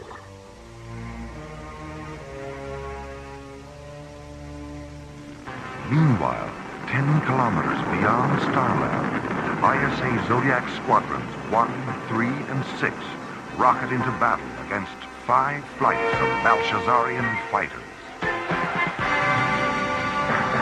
Zodiac 1 to Zodiac Squadron leaders, target sighted. Approximately 4 squadrons, type of weaponry unknown. Activate laser turrets and shielding generators on my mark. Mark. This is Zodiac 3, laser and shield functions confirmed. Zodiac 6 here, laser turrets and shields all go. All right, let's go in.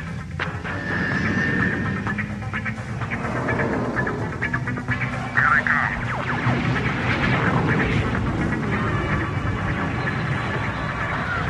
They're breaking through. Hold formation. Zodiac 6 takes the point. Roger. Zodiac leader, there's one on your tail. Hang on, I've got him.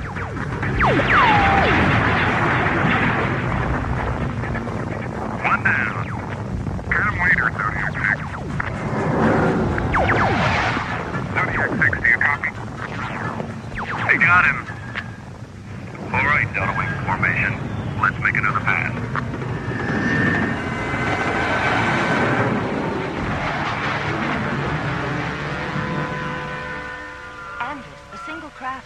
question from Starlab. What type? I can't tell. It's shielded. Wait, there's a signal coming in. It's Isu. He requests permission to come aboard. Permission granted. Well, it seems we've won the war before we've even finished the battle. Call off the attack, Meshach. Yes, Andrus.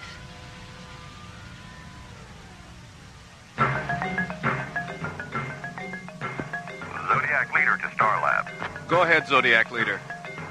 Something funny's going on. They're pulling back and breaking off the attack. Hold your position, Zodiac Leader, and stand by. Roger. Wait a minute. There's another ship heading toward Urkus. It's not one of ours, and it doesn't look like one of theirs. 1 second, Zodiac Leader. I'm putting it on the screen now. Oh, no. Isu. Dr.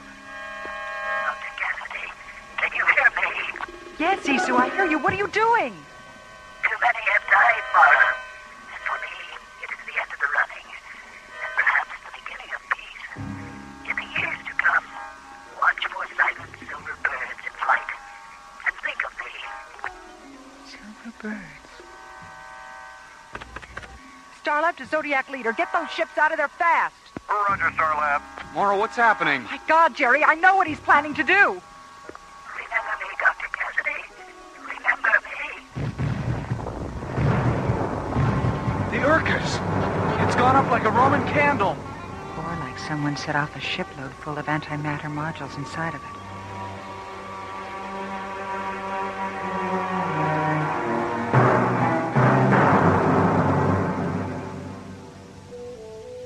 What were our losses, Mora? 3 Zodiac interceptors. And the Urkus? No survivors. It's too bad. It seems now we'll never know who was really telling the truth. If Isu was lying, this could have been his final, ultimate act of destruction. Then there's always the possibility that he was telling us the truth after all. There's always that, yes. Well, I suppose I'd better file my own report on all this. I'll see you in a few days, Mara. All right, see you soon, Commissioner. Starlab out.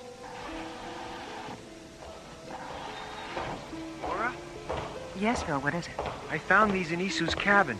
A cassette tape and this flower. They're for you. The tape will explain it. Dr. Cassidy, this crystalline seedling is the last thing left to me, and I leave it in your care. When the time comes, you will know what to do with it. When the time comes. Do you know what he was talking about, Mora? Yes, Phil, I think I do. The crystalline flower seedling. Someday we'll find a planet with an emerald sky and still silver birds. And when we do, I'll know what to do with this. And I will remember.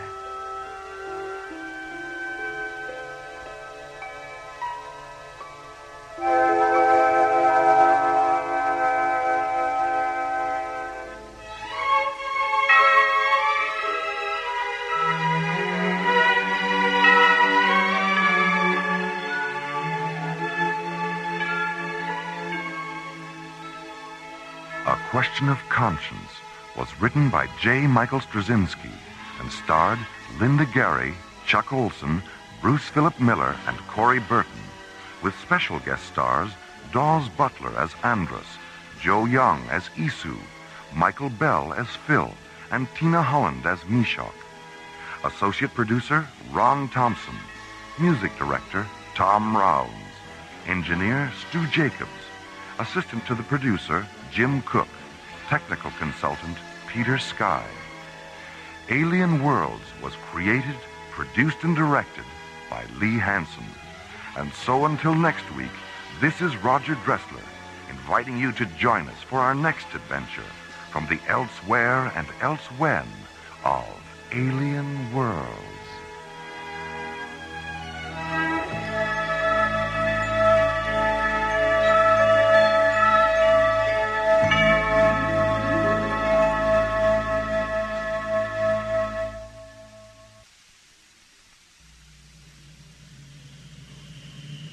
Slowly rotating at the edge of deep space, 1,000 kilometers beyond the atmosphere of 21st century Earth, is the Arthur C. Clarke Astronomical Observatory, Starlab. Here, Starlab Research Director Maura Cassidy and scientists and technicians of the International Space Authority watch over the countless stars and planets that fill the silent distances beyond the giant space station. This week, Captain Buddy Griff and Starlab librarian Ingrid Tassel discover the ultimate sideshow attraction in the circus of their minds when they encounter the Madonnas of Zanzibar Alpha on Alien Worlds.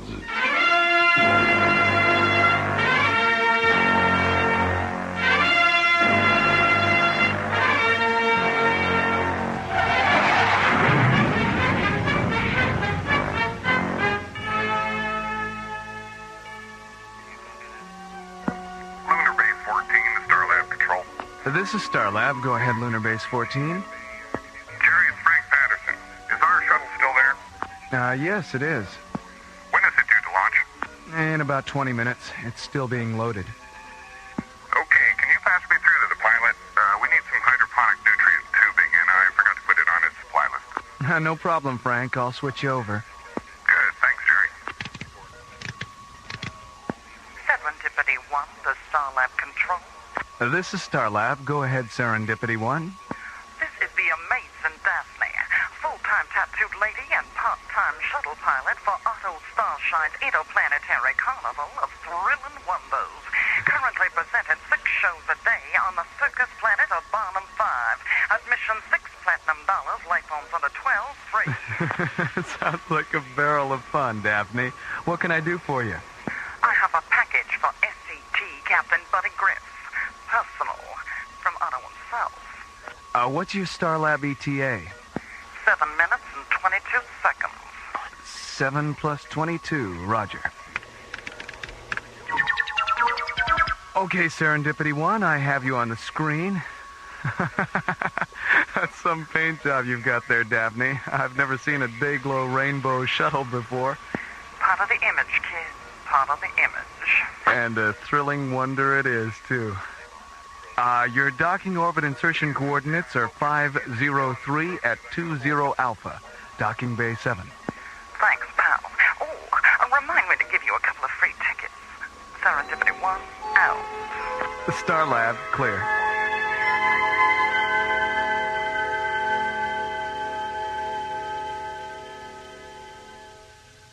Well, it seems to me that in order to project the astral body, the person first has to visualize being outside himself. He has to actually see his etheric body while he's still in his physical body. Oh, I don't know, John. What is there about the real or imagined presence of the, what's that German word for etheric double, Maura? Doppelganger. Yeah, doppelganger. Great word. Why is it necessary to visualize the doppelganger first? I mean, if that's essential, how do you explain the fact that people have out-of-body experiences while they're asleep? Maybe it's because when you sleep, you dream.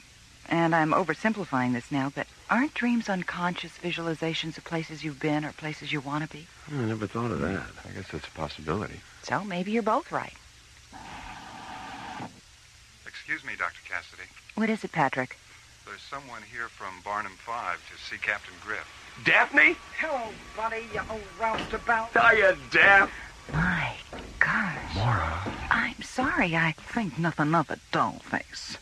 Tattooed ladies are supposed to give you the shivers and make your eyes pop. That's what we get paid for. Daphne, this is Maura Cassidy, Starlab's research director. Glad to know you, Maura. Hello? And this is my good friend John Grayton. Put her there, Johnny. Any friend of Buddy's is a pal of mine. I've heard a lot about you, Daphne.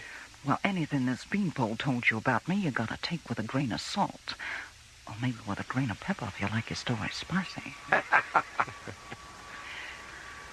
Buddy, I didn't know that you knew any tattooed ladies. Why, hell's bells, Maura. Me and the kid have known each other for years.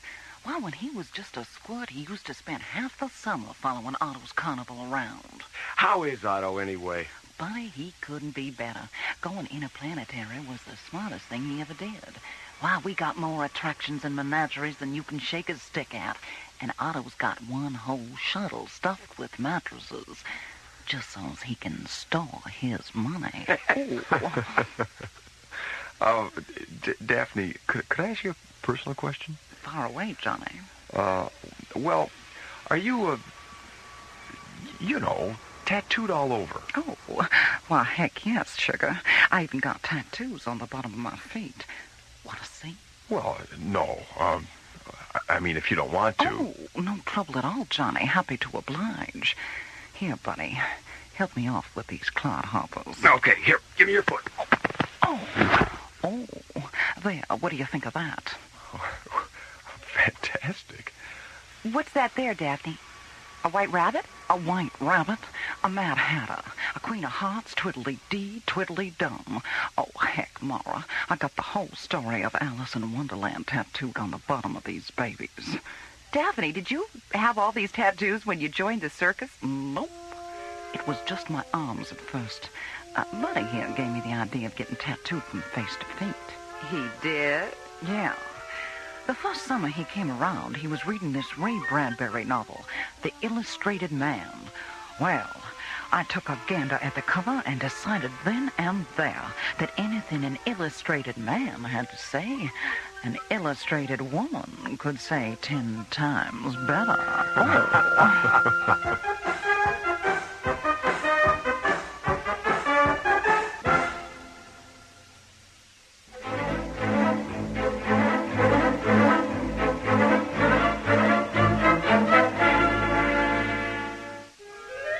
Arriving at Star Lab from the circus planet of Barnum 5, the amazing Daphne, a tattooed lady from Otto Starshine's interplanetary carnival of thrilling wonders, is reunited with her old friend, Buddy Griff.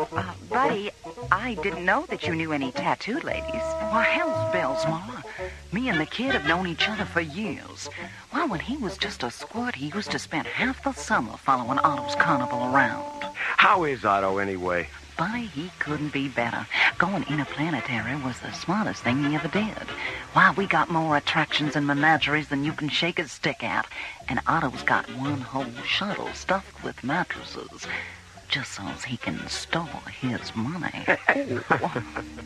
Half an hour later, Maura, John, Buddy, and the amazing Daphne enter Starlab's Visual Media Theater to view a videotape cassette Daphne has brought from Barnum 5.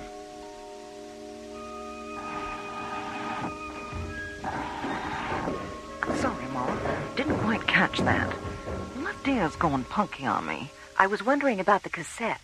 Oh, that. Well, when Otto got Buddy's message about coming to Barnum 5, he rounded up a bunch of our ballyhoo boys and had them put together this little video tour of the grounds. Sort of a preview of coming attractions. Well, that was nice of him. Otto's always doing stuff like that, Mara. Figured Buddy'd get a kick out of it. I love it. Well, I guess we should sit down, huh? Yeah. Maura, where would you like to sit? Well, I'd like a seat on the aisle. Well, I don't know. I like sitting in the middle, up close. John? Why don't we sit over there next to the console? I think Johnny's got a good point there. If we sit by the console, we can change focus and resolution and color correct if we have to. Okay, right you are. Hand me the cassette, buddy. Here you go. Okay, Johnny, let her rip. Ladies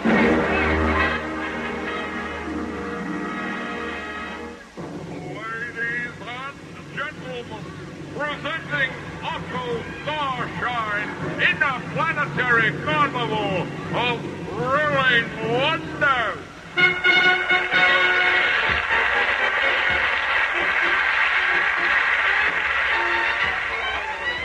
Otto Starshine, a name synonymous with alien acrobats, zero-gravity clowns, intergalactic aerialists, interstellar menageries, and interplanetary sideshow attractions, assembled from the far corners of the universe to amaze, amuse, delight, and astound you.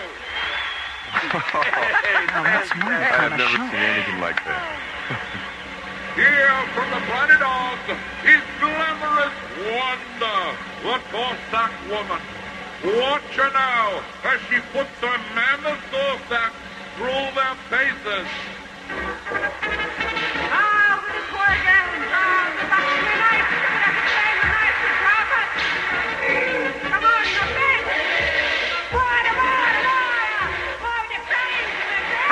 Could you believe that? She looks pretty mean to me. Good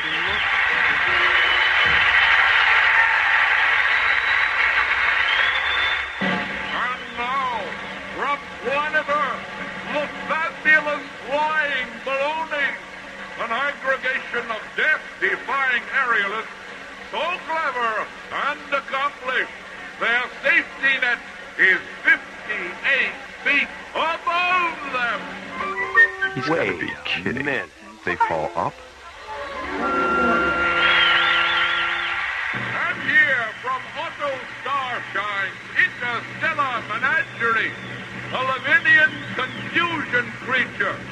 Notice the tail at both ends, hence the name Confusion Creature.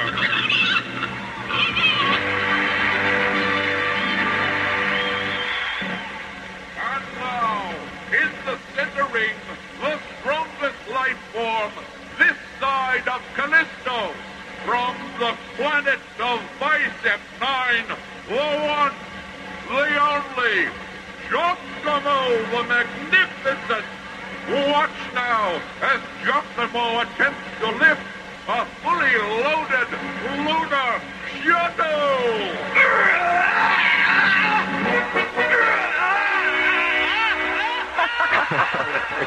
Great.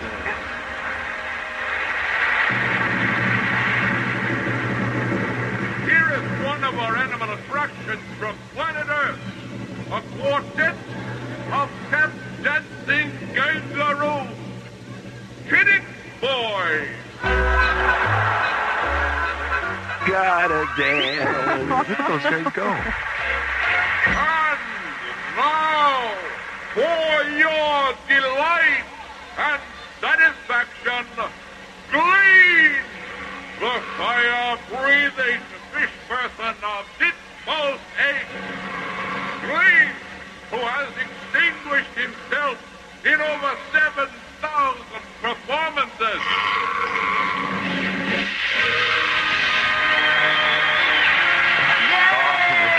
Hey, terrific. I've never seen anything like it, I'll admit that.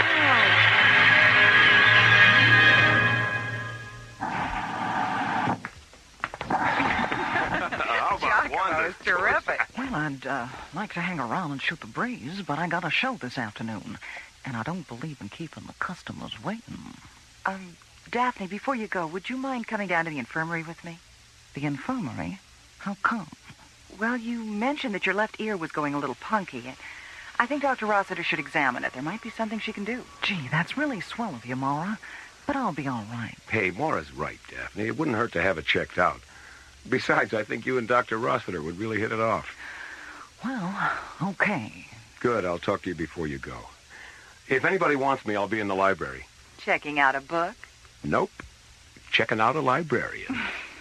See you later. So long, buddy. Come on, I'll go down to the infirmary with you. Maybe I can get Daphne to tell me some of her spicier stories. Glad to oblige, Johnny. A man who listens is a good man indeed. And these days, a good man is hard to find.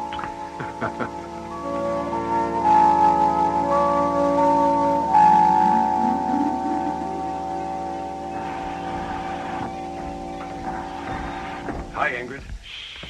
Hi, buddy. What do you mean? I mean, shh, because this is a library, and people can't concentrate if there's noise. Noise? Ingrid, Yes, buddy. there's nobody here. What? Oh! How long have you had your nose in that book? Well, let me see. I came on duty at 0800, and it's nearly... My goodness, I've been reading for almost 4 hours. What are you reading? A history of circuses and carnivals. Oh, let me see that. Hey, this is great. Well, since we are going to Barnum 5 tomorrow, and because Daphne and Otto are such good friends to you, I thought it would be nice if I could talk circus talk with them. Well, people like it very much when you take an interest in their profession, don't you think? Yes, they like it very much. I hope the weather is nice tomorrow on Barnum 5. It would be too bad if there was Jonah's luck. Jonah's luck?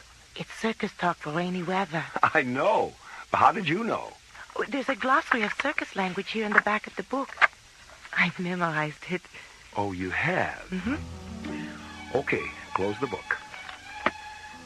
Now, let's see. There's a heavy clem coming down behind a Mitchell, involving a razorback, a joey, and a spindleman. The clem is happening because they all have eyes for the same Sally Kinker. Oh, that's easy. A man who loads the animals, a clown, and a gambler are having a fight behind the fortune teller's tent because they all want the same lady acrobat. Kiss me, you fool.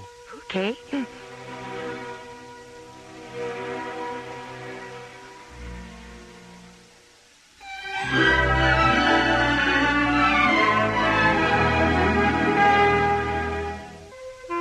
2 hours after her arrival at Starlab from the circus planet of Barnum 5, the amazing Daphne complains of a hearing loss in her left ear and is taken to the infirmary by Maura and John.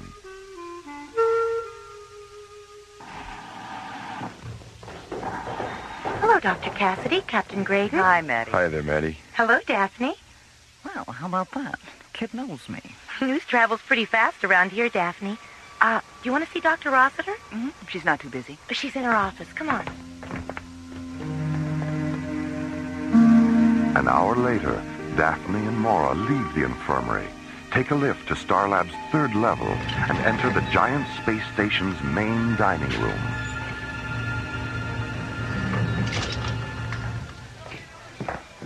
Hi, buddy. Hi, Maura. Daphne. Hi, honey. How'd it go? Well, it looks like I'm not going deaf after all. I got a cracked eardrum, but Diana gave me some medicine for it. Says if I use it twice a day for 2 weeks, the crack will heal up, and, hey, I'll be as good as new. Oh, good. Great. Oh, Daphne, this is Ingrid. She'll be coming to Barnum 5 with me tomorrow. Glad to know you, Ingrid. Hello, Daphne. Buddy's told me so much about you that it's nice to finally see you, in the flesh. Yeah, well, I'm happy to say there's a lot of flesh to see. Hey, where's John? He's still down in the infirmary. Is something wrong with him? Nothing a Sunday afternoon with Maddie won't cure. Yeah, well, I guess my spicy stories finally got to him. Will you have lunch with us, Daphne? I'd really love to, honey, but I gotta be getting back. Here's a couple of Annie Oakley's, buddy. I'll flash them at the gate tomorrow, and one of the boys will take you right to Otto. Annie Oakley's? That's circus talk for free tickets. Oh, well, excuse me. Come on, Daphne. We'll walk you down to your docking bay.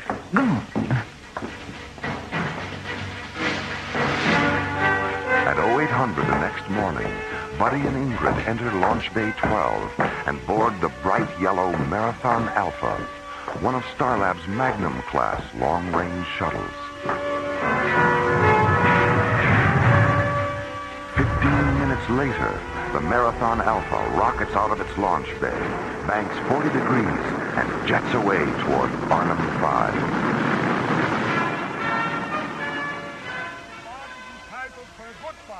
Meanwhile, on the morning side of the small circus planet, Otto Starshine and the amazing Daphne stand on the midway of Otto's interplanetary carnival of thrilling wonders, watching the gaffers, roustabouts, kinkers, and razorbacks prepare for another day-long performance.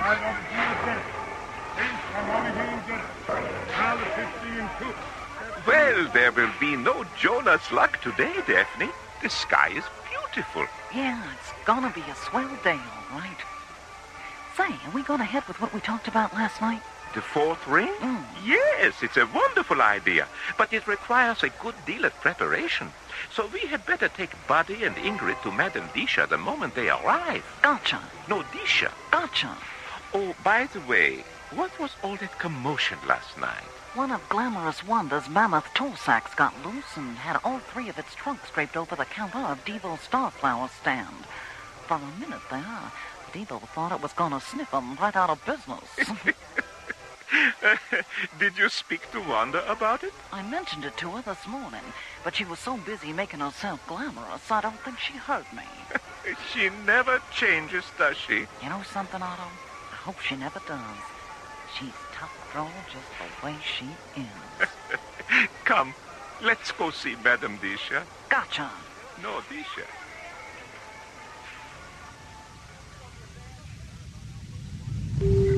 Marathon Alpha to Barnum 5 traffic control. Yo, we're tracking you, Marathon Alpha.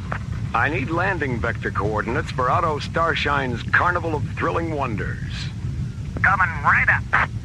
All right, is your ship outfitted with a GC-10 interface module? Affirmative. All right, terminate your onboard guidance system and open interface channel 105. We'll launch you from here. Roger. Okay, Marathon Alpha, we have you on ground control interlock. Have a good time. Thanks. Marathon Alpha out. Well, how do I look? Buddy, close your mouth. I didn't know you were changing your clothes back there. Oh, the way I look doesn't make you uncomfortable, does it? No. Little tiny skirts and little tiny tops don't make me uncomfortable. No. Yes, they do make me uncomfortable. Do you want me to change? No. I like being uncomfortable. Really, I do. I love it. Good. I think it's a perfect costume for a day at the circus. Circus? Oh, yeah, the circus. Oh, sure, it's perfect for a day at the circus. Or a night at the opera. Or a day at the races. 2 hours after leaving Starlab, the Marathon Alpha lands at the small spaceport near Otto Starshine's Carnival of Thrilling Wonders.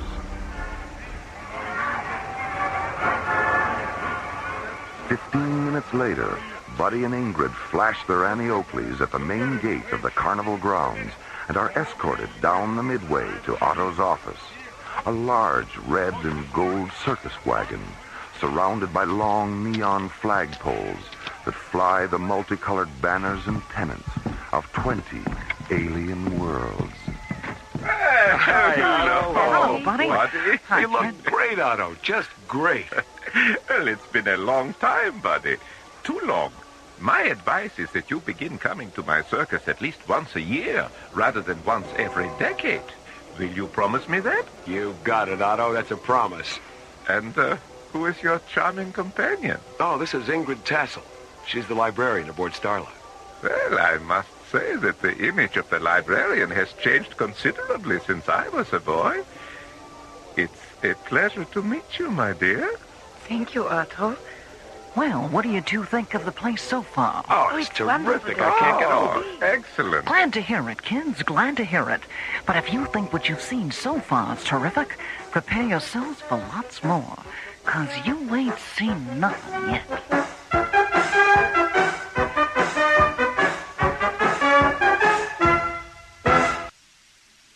Last week's episode began when the Serendipity 1, an incoming shuttle from the circus planet of Barnum 5, radioed Starlab Control. This is Starlab. Go ahead, Serendipity 1. This is the amazing Daphne, full-time tattooed lady and part-time shuttle pilot for Otto Starshine's interplanetary carnival of thrilling wonders. I have a package for SCT Captain Buddy Griff, personal, from Otto himself. Okay, Serendipity 1, I have you on the screen. Your docking orbit insertion coordinates are 503 at 20 Alpha, docking bay 7. Half an hour later, the amazing Daphne is reunited with her old friend Buddy Griff, who introduces her to Maura and John Graydon. Glad to know you, Molly. Put her there, Johnny. Any friend of Buddy's is a pal of mine. I've heard a lot about you, Daphne. Buddy, I didn't know that you knew any tattooed ladies. Me and the kid have known each other for years. Well, when he was just a squirt, he used to spend half the summer following Otto's carnival around.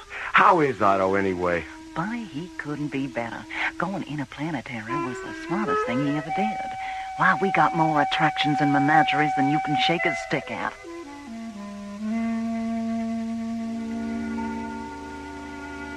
Three hours later, the giant space station's main dining room, Buddy introduces the amazing Daphne to Starlab's librarian, Ingrid Tassel. Oh, Daphne, this is Ingrid. She'll be coming to Barnum 5 with me tomorrow. Glad to know you, Ingrid. Hello, Daphne. Buddy's told me so much about you that it's nice to finally see you, in the flesh. Yeah, Well, I'm happy to say there's a lot of flesh to see. Will you have lunch with us, Daphne? I'd really love to, honey, but I gotta be getting back.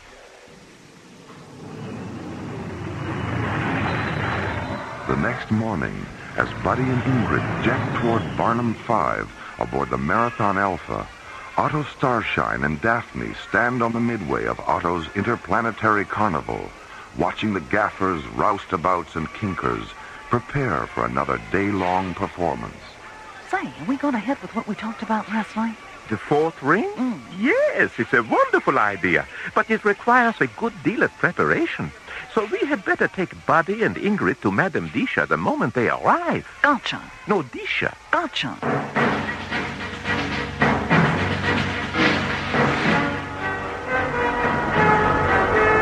2 hours after leaving Starlab, Buddy lands the Marathon Alpha at a small spaceport near Otto's carnival.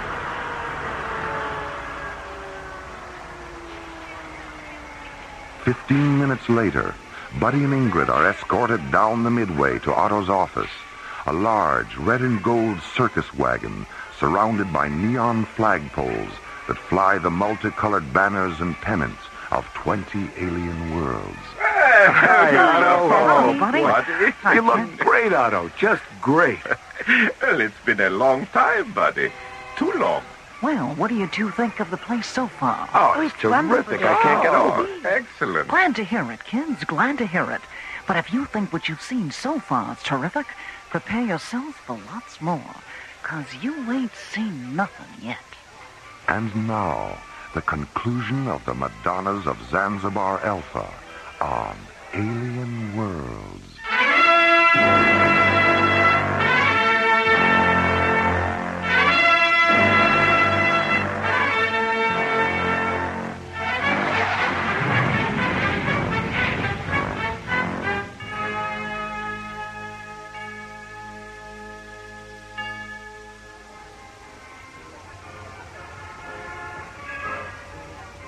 Well, listen, Dap, if we ain't seen nothing yet, what do you say we get out there on the old Midway and have at it? Oh, yes. There's so much going on out there. I can't imagine how we'll be able to see even half of it in only one day. Don't worry about having enough time, Ingrid. Why, between now and midnight, you're both going to see such mind-boggling sights that we'll probably have to ship you back to Starlab in an ambulance. Oh. Ingrid? Yes, Otto? Sind Sie ein Deutscher? Oh nein, Otto. Ich bin ein Holländer. Ah. Geboren in der Stadt oder der Land? In der Stadt. Sanden. 20 Kilometer unter Amsterdam. Du sprachst vorzüglich Deutsch. Oh, danke schön, Otto. Do you have any idea what they're talking about, Daph? I sure do. Otto asked Ingrid if she was German, and she said no, she was Dutch. Then he asked if she was from the country or the city, and she said she was born in Zaandam, a city north of Amsterdam.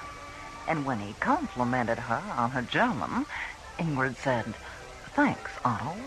Gee, Daphne, I didn't know you understood German. Otto taught me. Buddy, Ingrid, I think it's time for you to meet Madame Disha. Who? Madame Disha, our resident mystic, a fortune teller from the planet of Heterodyne 4. She knows all, she sees all. You mean... Yes, buddy. She sees all. Yeah, that could be a little embarrassing, couldn't it? Well, it all depends on where she looks.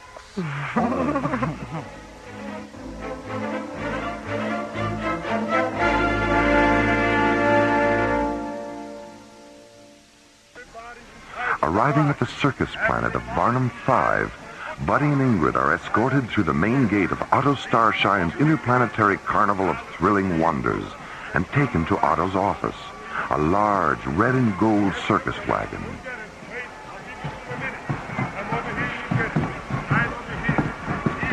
Ten minutes later, Buddy, Ingrid, Otto, and the amazing Daphne leave Otto's wagon and walk down the midway toward the mysterious Madame Disha's tent. Meet the mysterious Madame Disha. Come, let us go inside. Heterodyne 4, educated in the mystic Good morning, Madame Disha. Hiya, madam. Good morning, Otto. Daphne. Madame Disha, I would like to present... Ingrid Tassel and Buddy Griff. Daphne told you we were coming? Did she? Have a good time, kids. Come on, Otto. Madame Disha will escort you back to my wagon when you are finished, buddy. Enjoy yourself. Okay, you, see you later. Please, sit here at the table. Buddy on this side, Ingrid on this side. Okay. Now, put your minds at ease. In a moment, the crystal ball will fill with light. When it does, join hands, look into the light, and concentrate.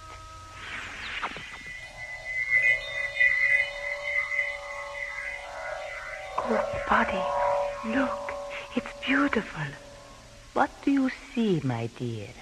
A sky, a lovely red sky, filled with clouds, white and blue clouds. And beneath the clouds? Birds. Hundreds of golden birds drifting on the wind. And beneath the birds? A valley filled with all the colors of autumn. And in the center of the valley? A river. A singing silver river. And does not the river remind you of a poem you once wrote, Buddy? Yes. A poem about birth and being alive in the fragile body of a newborn child. And does not the second verse of the poem mention a singing river? Yes. Touched by silver waters, wrapped in velvet clothes, we sleep in ivory cradles where the singing river flows. And did not Buddy read this poem to you 3 months ago, Ingrid? Yes. And did not the verse that mentions winter cause you to weep? Yes. We aged in golden afternoons, were old when winter came, and when we died as ancient children, we knew no one was to blame. What do you see near the river? A meadow. A huge meadow filled with strange blue flowers. And when the sunlight touches the flowers, their petals shed tears. And in the center of the meadow? Statues. Enormous crystal statues of beautiful young women on their knees, praying. They are Madonnas. Sad Madonnas. And why are they sad? I don't know. Ingrid? They are sad because there is no one they can tell their secrets to. What secrets, Ingrid? The Madonnas watch over an alien library that lies beneath the ground they kneel on. How is it that you sense their sadness? Because when no one comes to learn the secrets of the knowledge I watch over in the library on Starlab, I am sad. And where do the Madonnas wait, Ingrid? Zanzibar Alpha. The lost world of Zanzibar Alpha.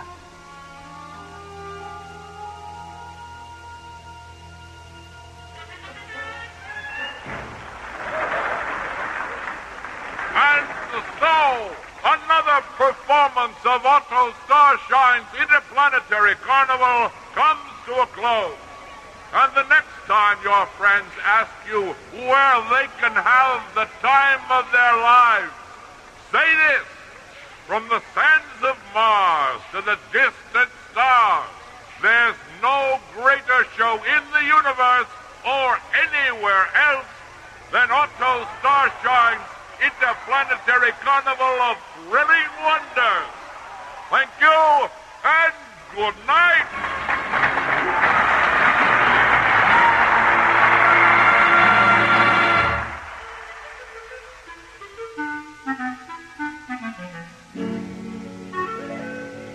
I don't know, I think it's a toss-up between Madame Disha's hallucinatory crystal ball and glamorous Wanda's mammoth torsax. And what about you, Ingrid? What did you enjoy most? Oh, the artificial comet that went zooming around inside the big top. I thought it was wonderful when it exploded and all the clowns came floating down inside a fire hoop. Well, here's the good old Marathon Alpha. Hey, wait a minute. Who put that poster on the tail fin? It was probably one of our ballyhoo boys, Buddy. I don't know how they do it, but they always manage to get one of our posters on anything that'll stand still. It looks nice. Yeah, it does, doesn't it? Well, we'd better get aboard, Ingrid. Hey, thanks again, Otto. We had a terrific time. Oh, yes, it was just wonderful. Oh, good. Bye, Buddy. Good. Thank you so much. Goodbye. Bye, kid.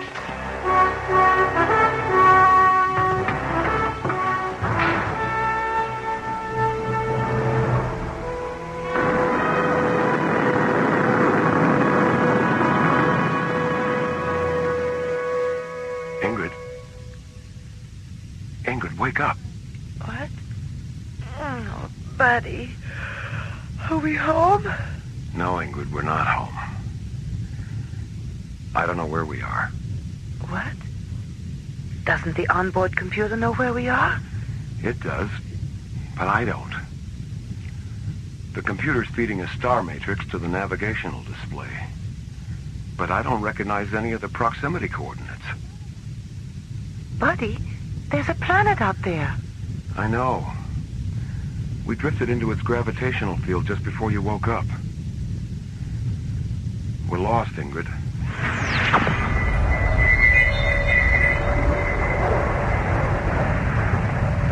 Buddy, what's happening? The planet's pulling us down. We're out of control. Sky. A lovely red sky. Filled with clouds. White and blue clouds. Buddy! A river. A singing silver river. Ingrid! Buddy, please don't let go of my hand.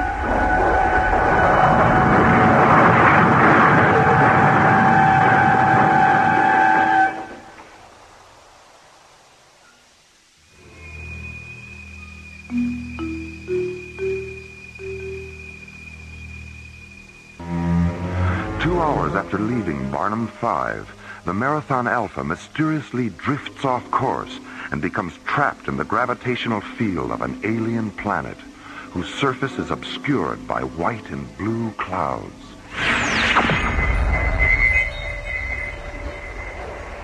Suddenly, an energy force lashes out from the clouds and pulls the Marathon Alpha down through the planet's misty red atmosphere. A moment later, the shuttle crashes on the edge of a peaceful meadow filled with strange blue flowers, flowers that weep golden tears as the sunlight touches them. Oh, Buddy, it smells wonderful, like jasmine and lilacs. Yeah. Not a scratch anywhere. There aren't even any skid marks on the ground. It's like some giant invisible hand just... Buddy, look! On the other side of the river. The Madonnas. Buddy, what's happening to us? Everything we saw in the crystal ball is coming true. It can't be. Or maybe it can. Come on, let's get a closer look.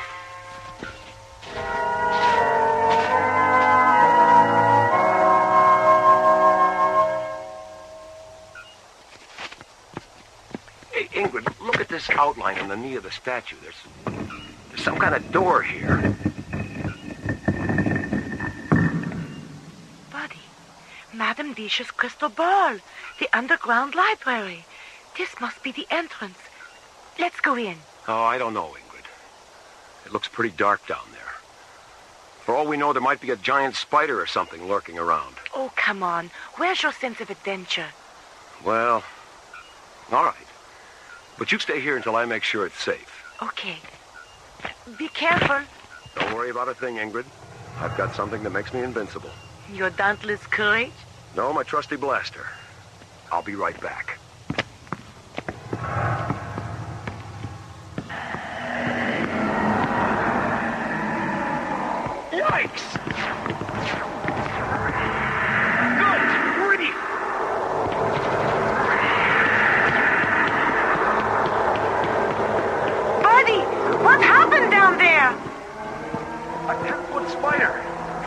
with hairy legs. I don't get it.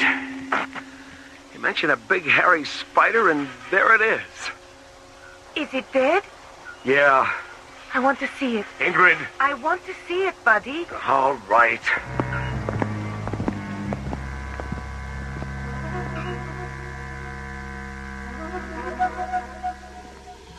Oh, buddy, it's horrible. How could such a thing... What happened? Where did it go? The spider has returned to your imaginations. Who's there? Each Madonna represents a various aspect of knowledge. The one who kneels above us symbolizes knowledge through imagination. I am Yana, her soul. Why can't we see you? True knowledge has no form. Imagination has neither shape nor physical substance. But you know that, don't you? Yes, I suppose I do. But if I already knew the answer, why did I ask the question? Because those of us who devote our lives to knowledge are always aware of how little we know. And because of this awareness, we never stop learning. We never stop asking questions. What did you mean when you said the spider returned to our imaginations? The most negative aspect of imagination is its ability to invent irrational fear. When you suggested that a great spider might be present, you formed its image in your mind and reacted with apprehension. When you descended the stairs into this corridor, the spider appeared, but only as a projection of your anxiety. But I saw the spider too. What you saw was based on the sounds you heard, Ingrid. You heard Buddy cry out. You heard him fire his weapon and describe what had happened. Sounds. Only sounds. But then, sound has always been imagination's greatest stimulant. Yana, how did we get here? You arrive at a place by sincerely wanting to be in that place. A metal ship can transport you, or your imagination can transport you. In transporting yourself with your mind, you discover that true knowledge is in the journey, not the destination. But what about the door that opened up there? We couldn't have imagined that, because here we are. Are you? Where are you, Ingrid? A place of knowledge through imagination, you said. A metaphysical library. That door has existed since the beginning of time, Ingrid. And it will always be there for anyone who wishes to pass through it. Oh, Buddy. Ingrid, what's wrong? Oh, they don't know. So many of them don't know. The door, it leads to eternal summer. Yana? I have to leave you now, because this part of the journey is ending. Love each other as much as you love me. Yana?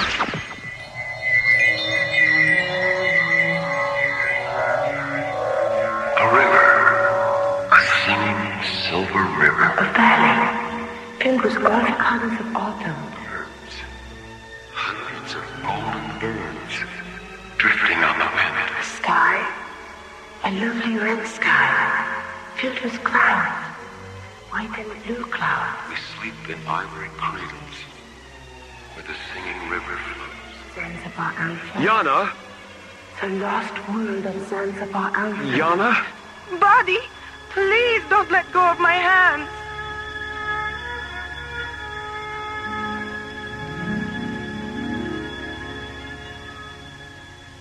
Buddy? Ingrid? Can you hear me? Where are Otto. Daphne. How you doing, kiddo? Ingrid, are you all right? we? What happened?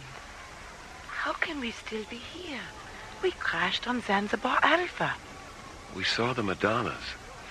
We talked to Yana. It happened in your minds. All of it. You and Ingrid have just experienced the fourth ring of my circus. The fourth ring? Yes, the magic light of Madame Disha's crystal ball. It gave you what no three-ring circus ever can. An unprecedented journey through your imagination with someone you care about very much. But the Madonnas, Zanzibar Alpha, where did those ideas come from? I invented them at the beginning of the light trance and passed them from my mind to yours. And what about Yana? Was she an invention, too? Yana?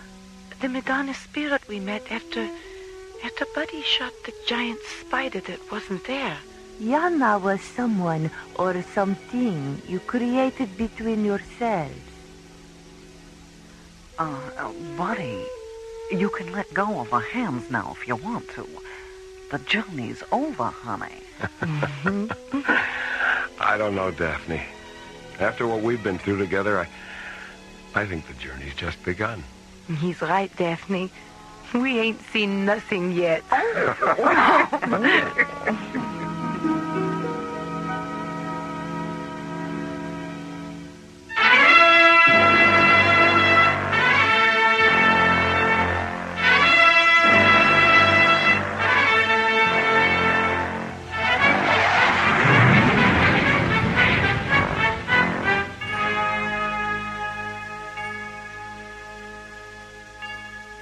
The Madonnas of Zanzibar Alpha was written by Ron Thompson and starred Chuck Olson, Marilyn Schreffler, Linda Gary, Byron Kane, Christina Holland, and Ron Feinberg. Associate producer Ron Thompson. Engineer Stu Jacobs. Music director Tom Rounds. Assistant to the producer Jim Cook. Technical consultant Peter Sky. Alien Worlds was created, produced, and directed by Lee Hansen. And so, until next week, this is Roger Dressler inviting you to join us for our next adventure, the Himalayan Parallel, from the elsewhere and elsewhen of Alien Worlds.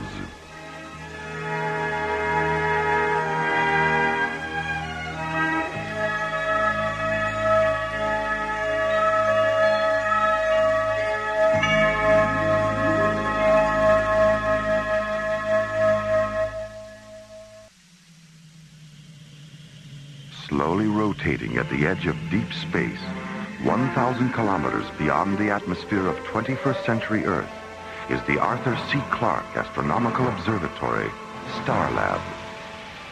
Here, Starlab Research Director Maura Cassidy and scientists and technicians of the International Space Authority watch over the countless stars and planets that fill the silent distances beyond the giant space station. This week, an ancient intruder from another galaxy exposes Starlab to the genetic mysteries of the seeds of time on Alien Worlds.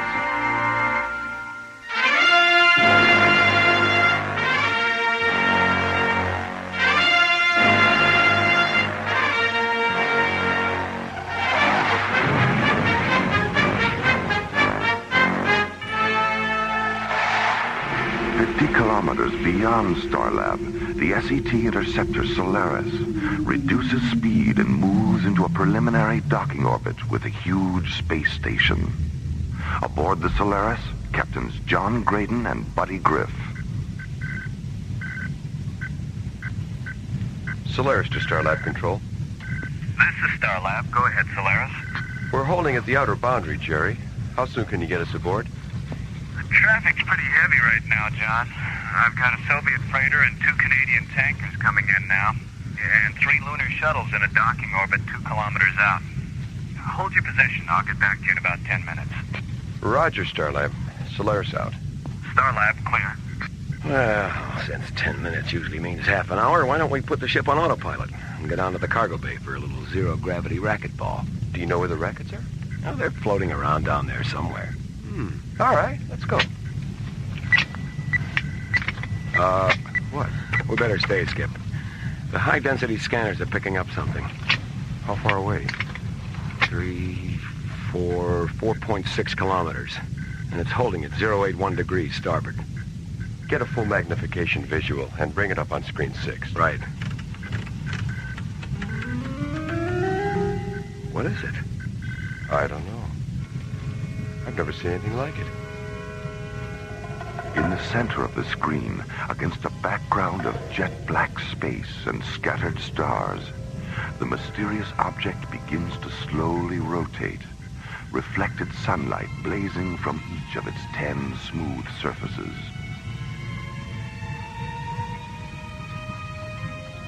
Solaris to Starlab. This is Starlab. Go ahead, Solaris. Jerry, we're visually monitoring a UFO. Are you picking it up on your scanners? No, I don't think so. Oh, wait a minute. Yeah, there is something out there about 4 kilometers from your present position. Right. Okay, tell Morrow what the situation is, and you'd better notify Professor Ballin, too. We're going in for a closer look. I'll keep an eye on you from here, John. Be careful. Starlab out. What do you think, buddy? Well, let's play it safe and sort of sneak up on it. I'll do a tomography profile at 3 kilometers. If the thing's not dangerous, we can get in close and do a Phase 1 scanner series. And what if it explodes and blows us to Kingdom Come? You know, maybe we should stick to racquetball.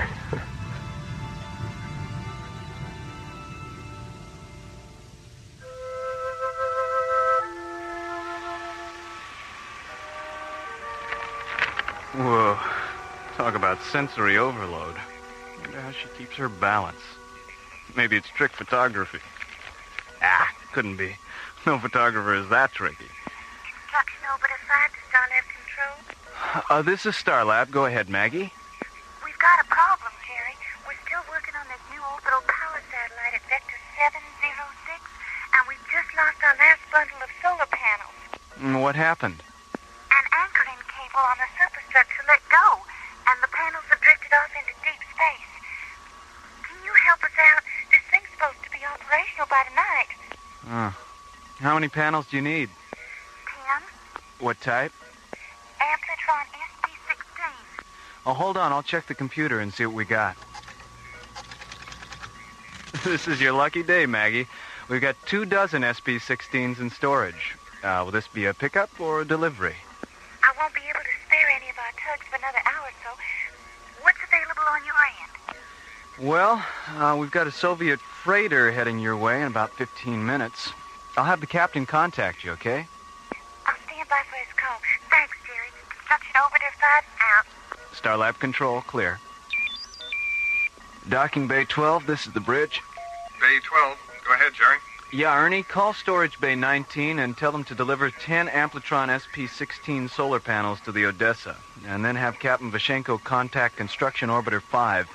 It's kind of an emergency. Will do, Jerry. Now, where was I? Right. Sensory overload. Oh, yeah.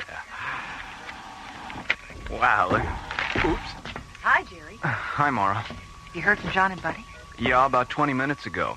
They've maneuvered the Solaris into a side-by-side position with the UFO, and Buddy said he'd contact us as soon as he did the preliminary scan series. Okay.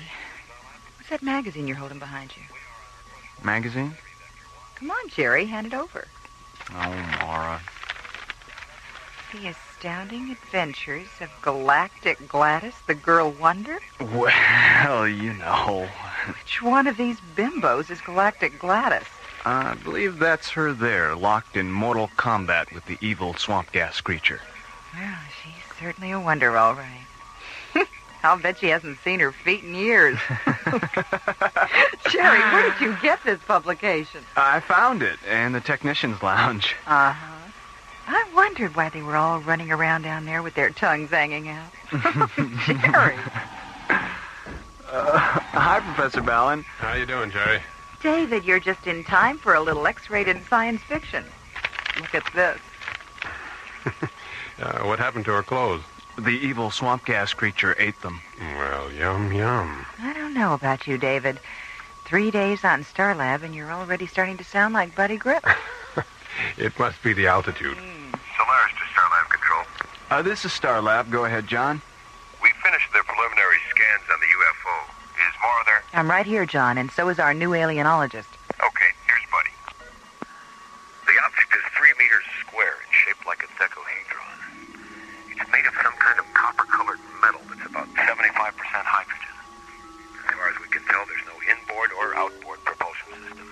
How fast is it moving, buddy?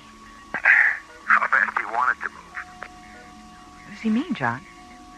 Well, it was stationary when I brought the ship alongside, but for the past 10 minutes it's been matching our speed, no matter how fast we go. What kind of a readout did you get on the tomography scan, buddy? The interior of the thing is filled with some kind of ionized gelatin that converts to nitrogen plasma, and then reconverts to gelatin at 12-second intervals. Buddy, is it giving off any kind of sound? Yes, it is. When the gelatin converts to plasma, the object gives off what sounds like accelerated heartbeats. And when the plasma reconverts to gelatin, we hear the heartbeats in reverse.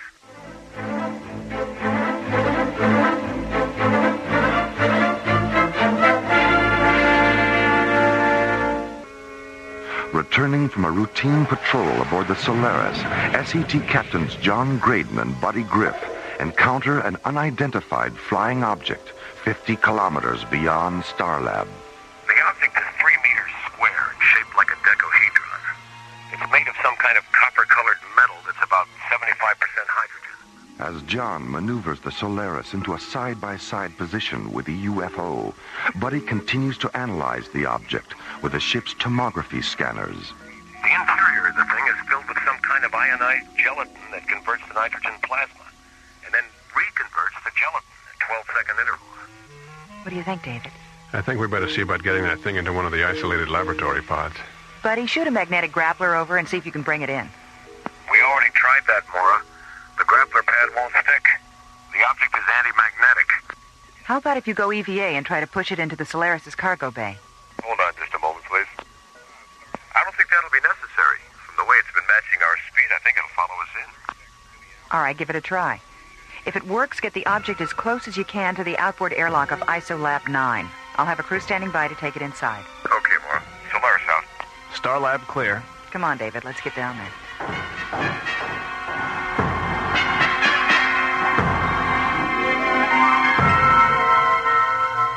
15 minutes later, the Solaris maneuvers the object into a position 2 meters away from ISOLAB 9's outboard airlock. Then, as John guides the Solaris into a nearby docking bay, the lab's airlock opens, and a crew of technicians in yellow pressure suits and tinted glass helmets take the alien decahedron inside. 10 minutes later, the object rests on a slowly rotating observation pad in the center of the lab's brightly lit quarantine chamber. It's remarkably beautiful, isn't it? Frightens me. Why? The way it looks. The color and size, texture. All those desperately perfect angles constantly repeating themselves.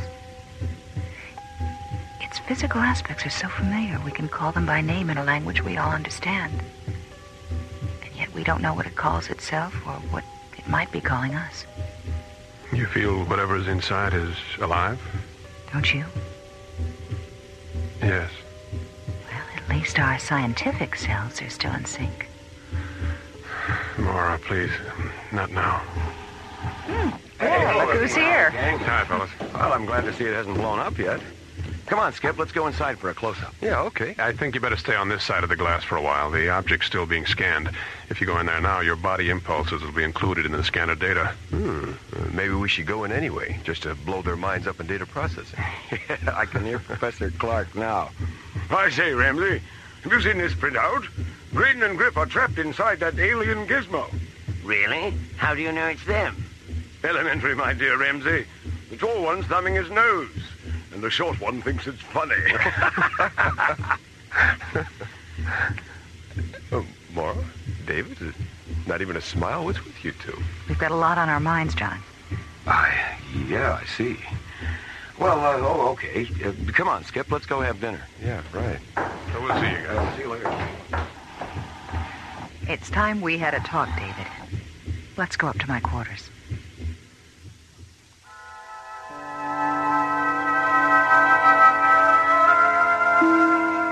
Coming to Starlab wasn't my idea, Maura.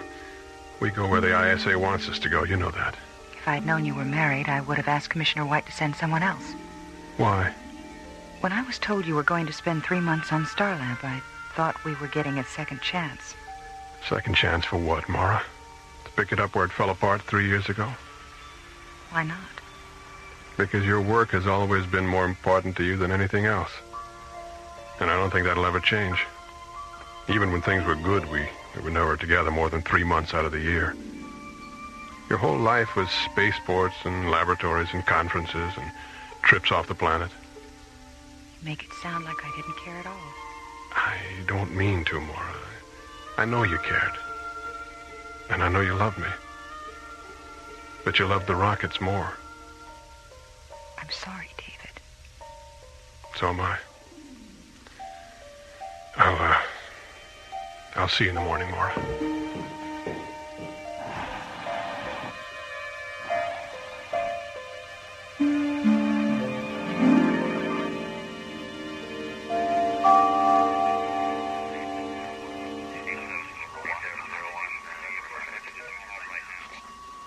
Okay, Lunar Shuttle 10, I have you on the screen. Your docking orbit insertion coordinates are 509er at subvector 70 alpha. 509er at 70 Alpha. Roger, Starlab. Lunar Shuttle 10 out. Starlab control, clear. Morning, Mara. Jerry, have you seen David? Not since yesterday afternoon. Morning, everyone. Good morning. Have either of you seen David? Yeah, we saw him after dinner last night when we went down to have another look at the UFO. He was in the ISOLAB with it. Maybe he's still there. I checked the ISOLAB 20 minutes ago. Well, maybe you missed him. Let's go down and take another look.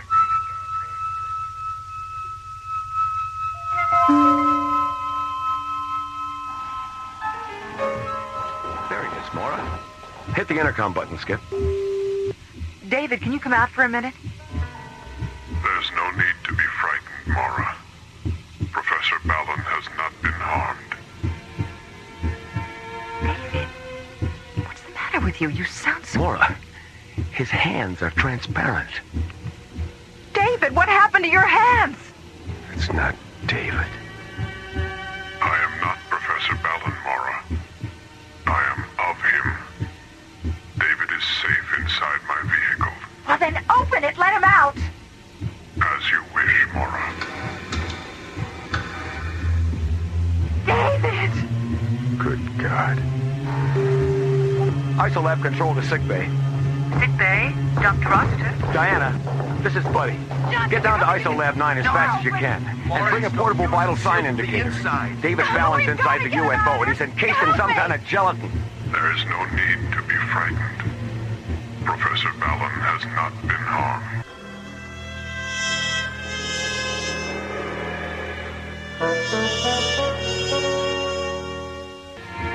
Entering the control booth of ISOLAB 9, Mara, Buddy, and John discover that the substance inside the alien decahedron has transformed itself into a duplicate of Professor David Ballon, leaving the real David Ballon encased in a cocoon of translucent white gelatin.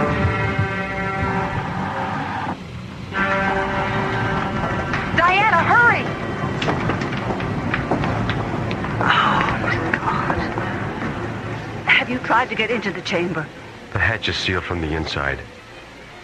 There's no need to be frightened, Dr. Rossiter. Professor Ballon has not been harmed. He knows me. He knows all of us, Diana. Connect the vital sign indicator to the scanner terminal, John. Oh, he's all right. His vital signs are perfect. Oh, boy. Well, if you will be patient, the seed placenta will soon evaporate, and David will be released. Soon? How long is soon? Now. David, are you all right? I think so, yes. I suggest you leave the chamber now, David. The placenta residue will soon convert to a toxic gas that could mutate your senses. Yes, all right.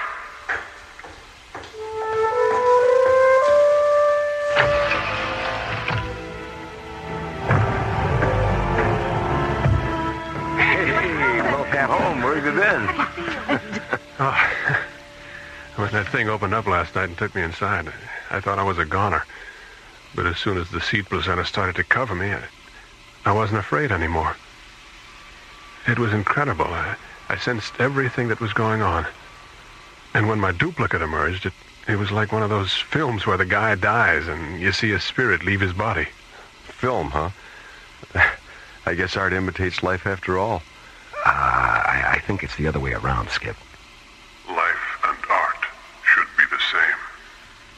Ah, yes, they should be. But they rarely are. Perhaps we should learn the lesson of the Balinese. They say they have no art. They simply do everything as well as they can. You once said that to me, David. I know. It's amazing, isn't it, how precisely I've been duplicated. Well, David number 2, what now? I want to return to my world, Diana. And I want to take Mara with me. Now, hold on a minute, you. I'm not in the habit of running off to alien worlds with life forms I hardly know. You know me, Mara. And I know you. He's got a point there, Mara. Well, be that as it may, I just don't think the original me and the duplicate you are ready for... Well, why are your hands transparent anyway? David was wearing protective gloves that prevented the seed placenta from taking a precise imprint of his hands. And Mara, a duplicate of you is all I want. Why? I still love you, Mara. Oh, David. Why didn't you... Wait a minute. What am I saying? This is weird. David? Yes? Yes. Oh, I'm sorry, David. I mean the duplicate David. Yes, Diana. I think all of us would like to know a little more about your origins. Centuries ago, explorers from another galaxy visited my planet. Their bodies contained bacteria, harmless to them, but lethal to us. There was a plague, and before the end came, our scientists created the placenta substance and filled it with the genetic seeds that were the essence of our race. Then they placed these seeds of time in hundreds of vehicles like this one and set us adrift in the universe. Was your race humanoid? Yes, buddy, it was. But some of the cells were randomly coded, so we could become whatever organic life form we contacted. I could have been a bird or an insect, or even a flower. Any living thing in which the seeds could take root. What would have happened if you had become a flower? I would have simply pollinated other flowers of the same species, and my race would have been reborn as a genus of conscious, intelligent orchids or roses. Would you eventually have re-evolved to your original humanoid form? Eventually, yes. But I'm not a flower, am I? I'm an ion-negative duplicate of a human male. And my race can be reborn only if I interact with an ion-positive duplicate of a human female. All right, I'll do it. Good girl. Thank you, Mara. It's okay. Just remember, I don't fool around on the first date. What do you want me to do? Saturate yourself with pure oxygen for 2 minutes. That will protect you from the toxic residue. Then come into the chamber and enter the secondary placenta compartment of my vehicle. Okay. Get me an E4 oxygen unit, buddy. I'm about to become a double feature. Okay.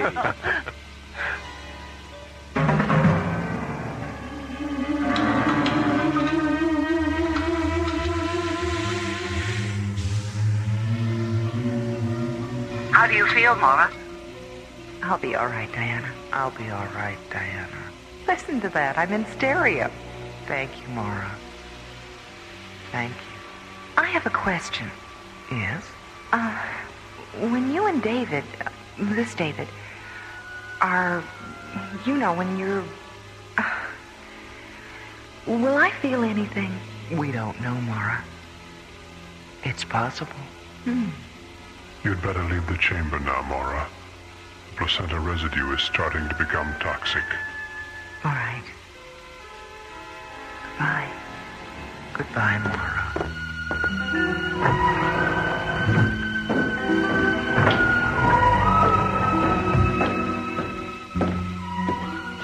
Did you arrange for a ship, John? There's a long-range shuttle waiting for them just outside the airlock. Mara, you'll be able to fly the shuttle, won't you? Yes. I love the rockets as much as you do now. Goodbye. Well, so long, you two. Tomorrow. Look.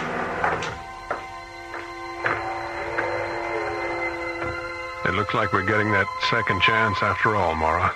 You're right, David. You're absolutely right.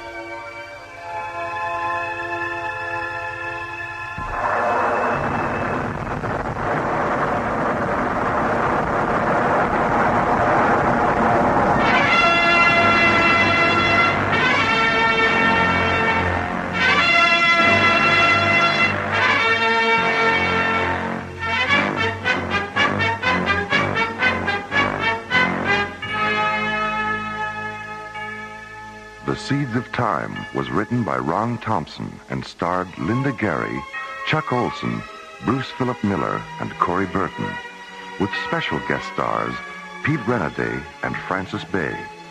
Associate producer Ron Thompson. Music director Tom Rounds. Engineer Stu Jacobs. Technical consultant Peter Sky. Assistant to the producer Jim Cook.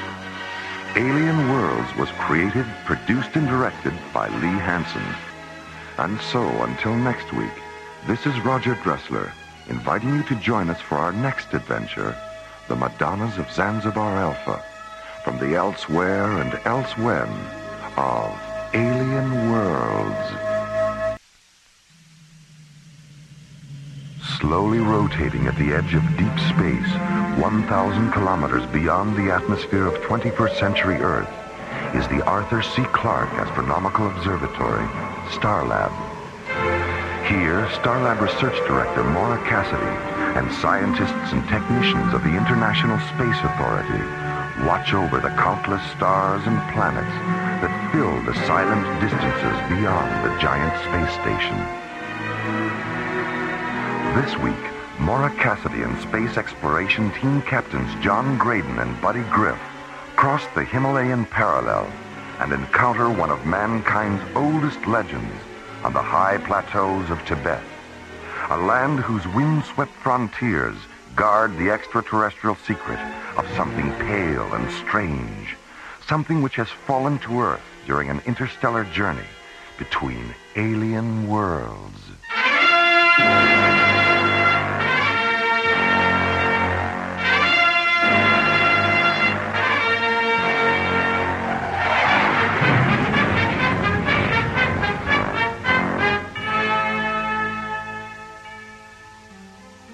At the International Space Authority Command Center on the North Shore of New Chicago's Lake Michigan, ISA Commissioner White sits in his 21st story office discussing the construction of a new spaceport with ISA Project Director Brian Phillips. We're talking about a spaceport that will occupy 300 square kilometers of land area, Commissioner. And of the 4 available locations, only the Baja Peninsula coastal site and the South Pacific Island site are situated on or near large bodies of water. Well, we both know the advantages of having spaceports near the water. Let's take another look at the pre-construction profile tapes for the Baja site. Commissioner. What is it, Katie? Comm Center has a transmission coming through from the ISA tracking station at Tikal, Tibet. It's Major Lewis. Says it's urgent. All right, I'll take it in here. Patch him through. All right. Commissioner White? I'm here. Go ahead, Major. There's an alien spacecraft down in the Himalayan parallel, about 400 kilometers south of here. You're sure it's alien? Yes, sir.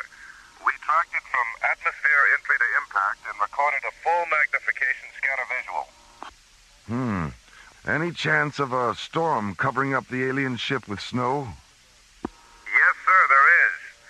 That's why I flew a recon shuttle over the crash site this morning and dropped a radio marker beacon. Good. All right, Major Lewis. Fly down to LaSalle and check in with our regional science complex. Then arrange an audience with the High Lama and get his permission to send an ISA investigation team to the crash site. The team will be coming from India, so they should be there within 12 hours. Yes, sir. I'll leave right away.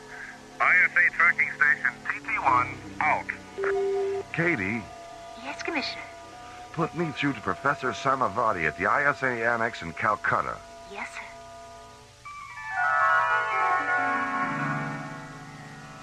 Half an hour after receiving Commissioner White's transmission, Professor Samavati sends an ISA security officer to Calcutta's Royal Hyperion Hotel with a message for Starlab Research Director Maura Cassidy.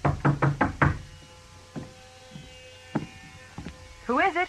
Lieutenant Chapman, ISA Security.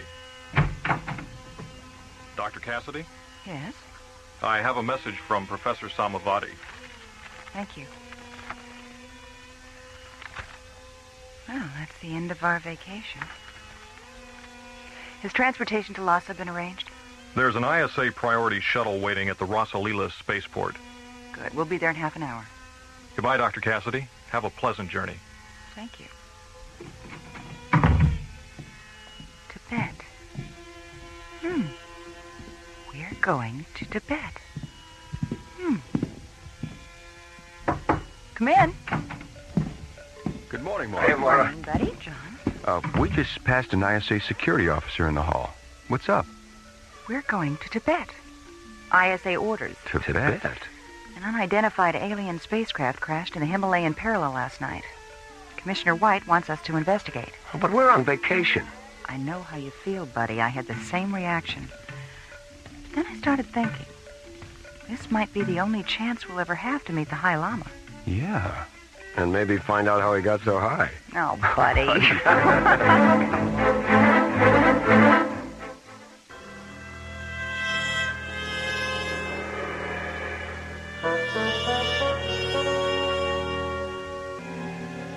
An unidentified alien spacecraft has crashed in the Himalayan parallel, 100 kilometers south of Lhasa, the capital city of Tibet.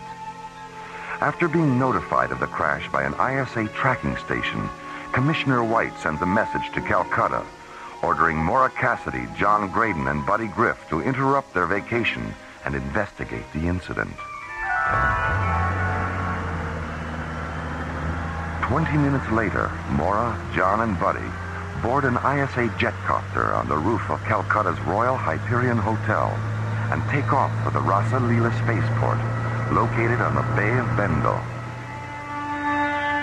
I wish we could have spent more time traveling across India. It's really an amazing country. Yeah. So interesting. You know what I like most about it? What? Well, all the things that are holy. I mean, they've got holy cows, holy rivers, holy smoke. Buddy.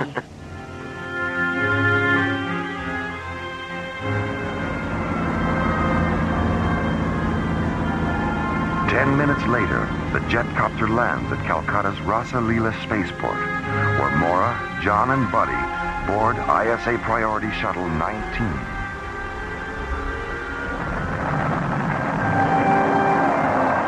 Then, as the new morning sun fills the blue waters of the Bay of Bengal with scatterings of brightness, the shuttle lifts off, banks 90 degrees, and rockets away toward the wind-swept high frontiers of Tibet.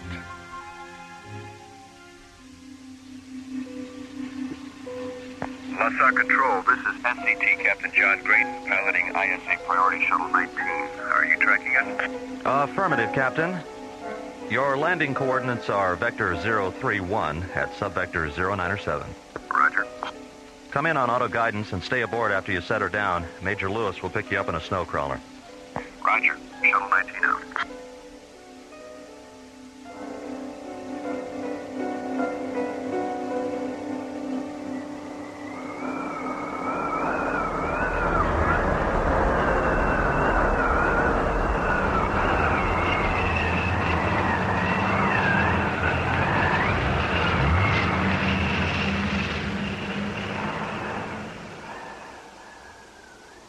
Would anyone care for more tea? Thank you. I wouldn't mind another cup, Major. Here you are. Thank you. Well, when are we scheduled to see the High Lama? I don't know yet. Arranging an audience is, well, complicated. Oh? He rarely gets involved with the official business of the material world. An inner circle priest named Chang usually handles that. Well, when can we see Chang? We can leave for the Lamasery just as soon as Dr. Cassidy finishes her tea.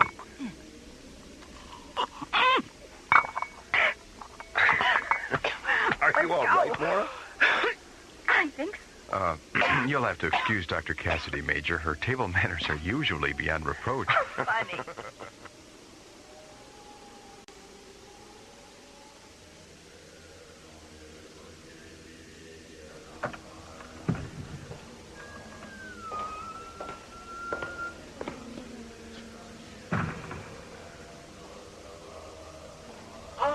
Major Lewis, good morning. Good morning, Chang. Good to see you. I'd like to present Dr. Maura Cassidy, Captain John Graydon, and Captain Buddy Griff. How do you do, sir? Nice to meet you. So, have you traveled here all the way from Starlab to investigate the fallen alien spacecraft? No, we were... You know about Starlab? We are as devoted to transcendental science as we are to the mysticism of our religion. The basic precepts of Theravadan Buddhism and the underlying concepts of astrophysics are quite similar, you know. Yes, I know. Every day we spend on Starlab makes us realize that more and more. Chang, have you mentioned the alien spacecraft to the High Lama? I did not have to. He was aware of its presence even before it entered Earth's atmosphere. Nothing occurs in the immediate universe that the High Lama is not aware of. And because he is concerned for your safety, he has requested that I accompany you on this expedition. Is where we're going really that dangerous? These mountains are haunted by things not of this dimension, Dr. Cassidy. Invisible things that hide in the ice and light and wind, waiting for the intruder to make his first fatal mistake.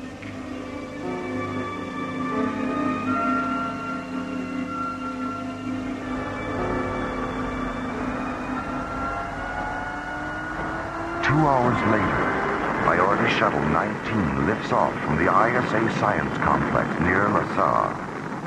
At an altitude of 30,000 feet, John turns the shuttle due south and jets toward the snow-swept Curacao Plateau, deep inside the Himalayan parallel. Major, what's the frequency of the marker beacon you dropped near the alien? 94 megahertz. 904. Well, there's the signal. Correct to 109er, Skip. 109er, right. Okay, we're right on the money. Check your seat harnesses, everybody. We'll be landing in 4 minutes.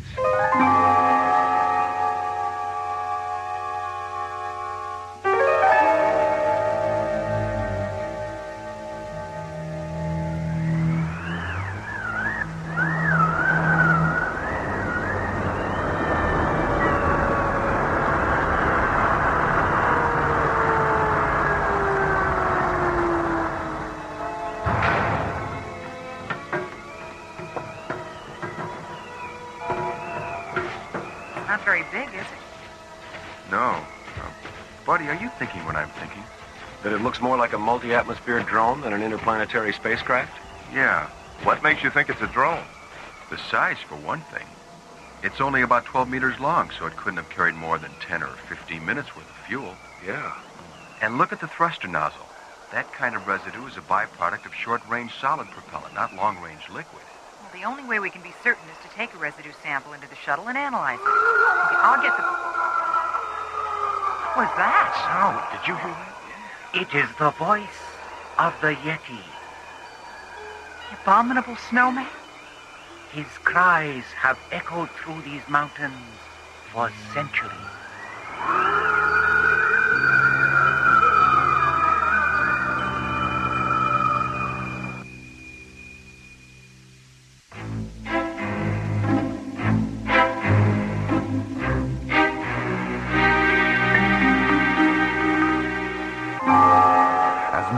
John and Buddy prepare to analyze an exhaust residue sample from the fallen alien drone. The cold Himalayan wind carries the sound of something wild and unearthly across the Curacao Plateau.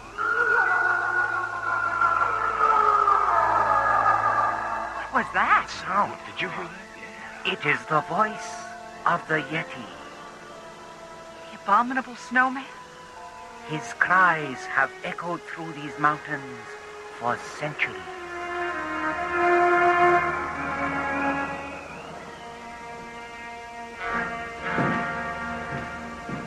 You two still at it? Maura, I thought you were asleep. I tried, but what time is it? A few minutes past midnight. What about Chang and Major Lewis? They're back in the starboard cabin. Chang's meditating, and Major Lewis is sound asleep.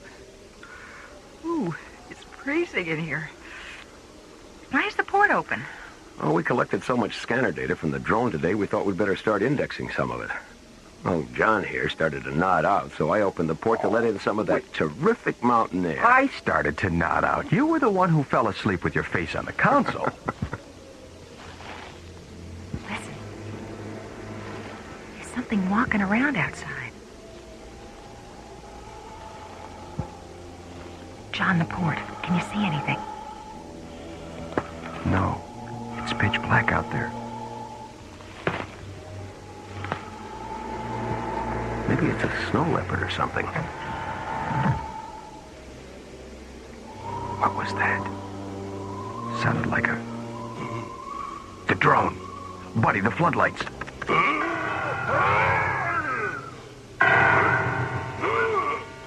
God, it's a Yeti. Let's get out there.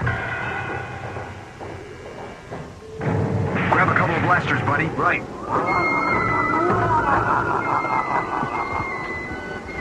Forget it. We'll never catch him in the dark. Look at that. He opened a hatch in the drone. We couldn't even find a hatch.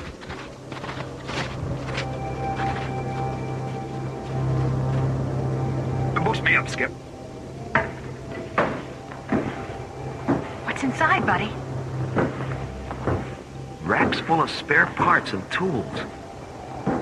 Looks like a maintenance depot in here.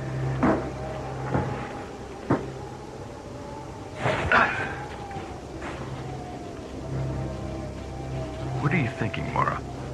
Well, it's obvious he wants those spare parts and tools. I'd like to find out why. You're the only one. Let's try and get some rest. We'll track him with a portable lifeform scanner when the sun comes up. The invisible fingers of the universe move across the ebony sky. Night slides away like soot rubbed from glass. The misty gray spaces fill with thick veins of purple, red, and rose. The veins silently rupture, flooding the sky with the dazzling brilliance of this planet's closest star, dawn over the Himalayas.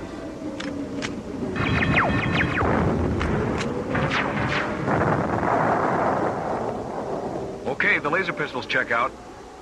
Let's test the life form scanner. Stand over there, Maura. Okay, come on back. Okay, is everyone ready? Ready here. Chang? We are about to cross into an extremely dangerous area. Deep crevices and chasms are hidden beneath the snow. So follow in my path and walk only where I walk. All right, don't worry. Lead on.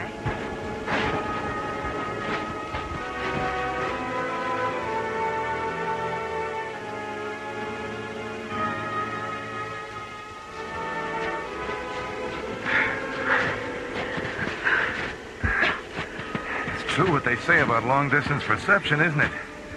Leave it on the trail 3 hours and those peaks don't look 1 centimeter closer. Hold it. I'm getting something on the scanner. How far away? 200 meters to the left. Just over that rise. Check your weapons. Right. Chang, if there's any shooting, get behind me. As you wish, Captain Graydon. Okay, let's go. the size of that thing.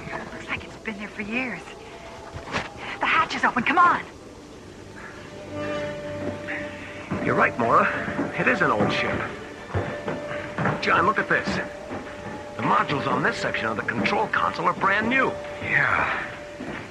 And it's warm in here. The auxiliary power must be on. John, buddy, there's a hibernation pod over here with 2 baby Yetis inside. Are they alive? They're sleeping. Listen.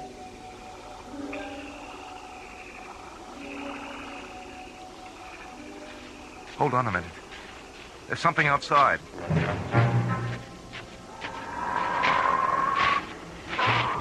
Wait, look at that thing! Major, don't! Damn you, Major. But that thing wasn't worth it. My children, please don't kill them. God. John, buddy, help me turn him over. Okay. Easy. Easy. Chang, he's bleeding to death. Do something. Captain Griff, my physician's pouch on the floor behind you. Here. God, what have I done?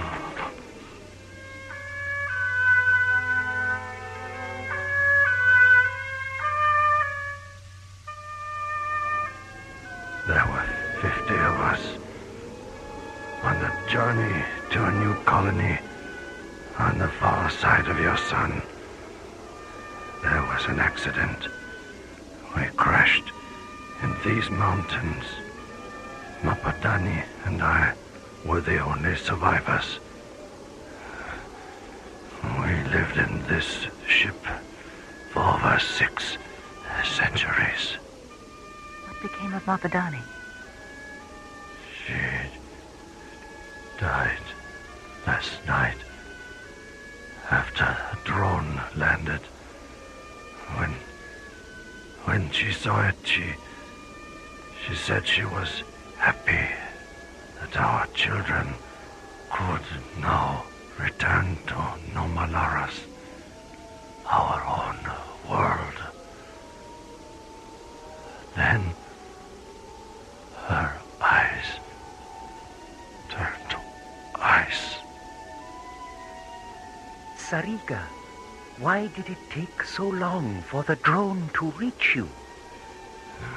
So many planets, so many stars, so many possibilities. Stay with him, Chang. I want to see how Buddy and John are coming with the repairs.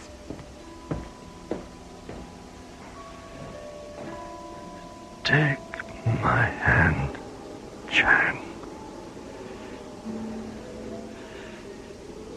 I sense something of me in you.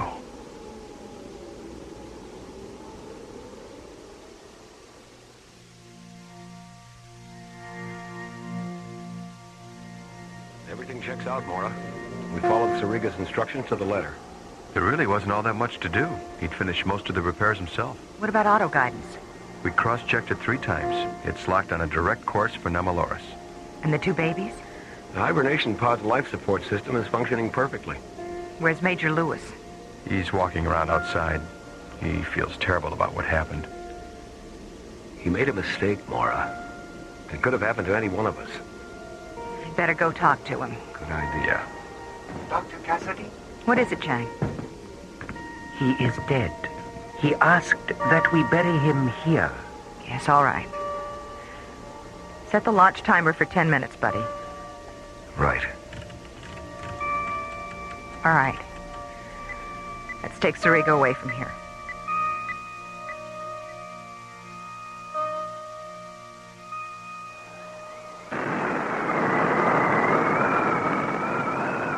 Goodbye, little guys. Good luck. I wish I could think of something to say. Your sorrow about taking Sariga's life is much greater than his was about losing it, Major. You were afraid. Sariga understood that. and his was a spirit that believed in forgiveness. That kind of spirit will rise up on this planet one day, but not until this world comes to terms with the next world and realizes, like Sariga did, that life isn't everything. Nothing is.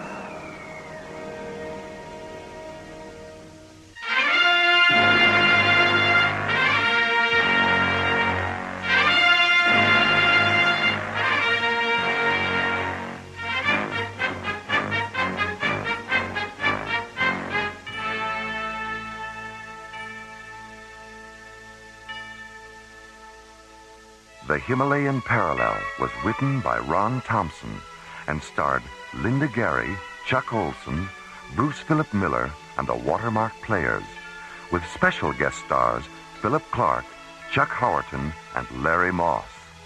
Associate producer Ron Thompson. Music director Tom Rounds. Engineer Stu Jacobs. Assistant to the producer Jim Cook. Technical consultant Peter Sky. Alien Worlds was created, produced, and directed by Lee Hansen. And so, until next week, this is Roger Dressler, inviting you to join us for our next adventure from the elsewhere and elsewhen of Alien Worlds.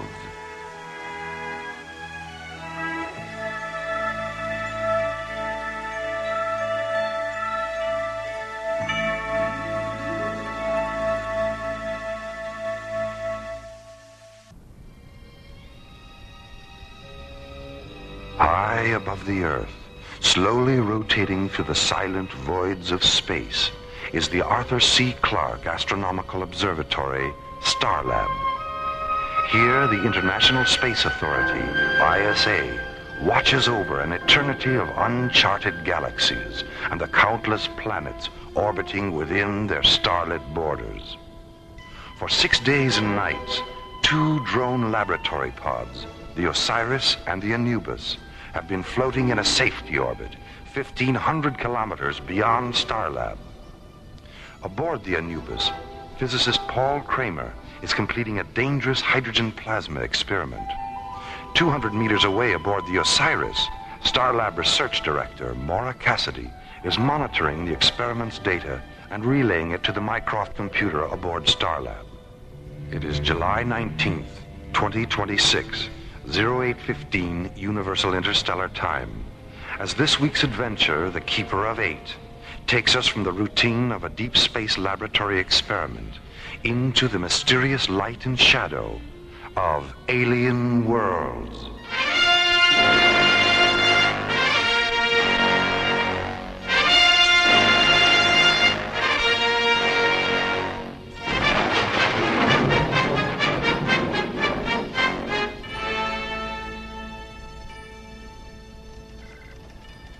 Paul, check the plasma chamber seals again. I'm still getting a red light on number 4.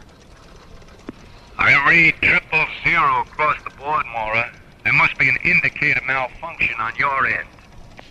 Let's cross-check it. Osiris to Starlab. You there, Valerie? Valerie? Oh, Dr. Reed, good morning. Oh, sorry, Maura. You caught me with a mouthful of toast. Anyway, Paul's right. Mycroft also reads 000. Oh, you mean I've got a short circuit? Oh, how embarrassing. Well, do you think you could stop blushing long enough to spacewalk on over here? Just as soon as I get my helmet on. Why, what's the problem? The valence analyzer I brought up from Terra was a gift from the Institute, and I sure don't want to leave it behind. Maura, I'm going to need your help taking it apart so we can get through the airlock. Okay, shoot the umbilical over and I'll show you why I almost ran away with the circus to be a tightrope walker. Here it comes. Umbilical secure. I'm on my way.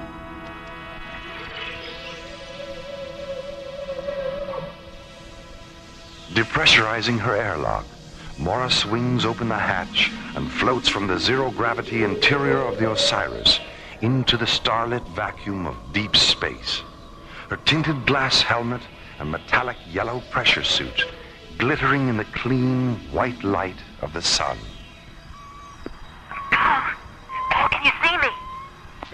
sure can. Loud and clear. What's so funny? You're upside down. Wait a minute. Mora, I'm reading a ship in the area, 057 and closing. Do you see it? Hold on. Let me get turned around. Yeah. Yes, I see it. It's black. There aren't any markings. It's shaped like a bat. Tremendous wingspan. It's moving into a parking orbit directly above us. Something's coiling out of one of those nose vents. Looks like a metallic black snake. Oh, it's moving toward!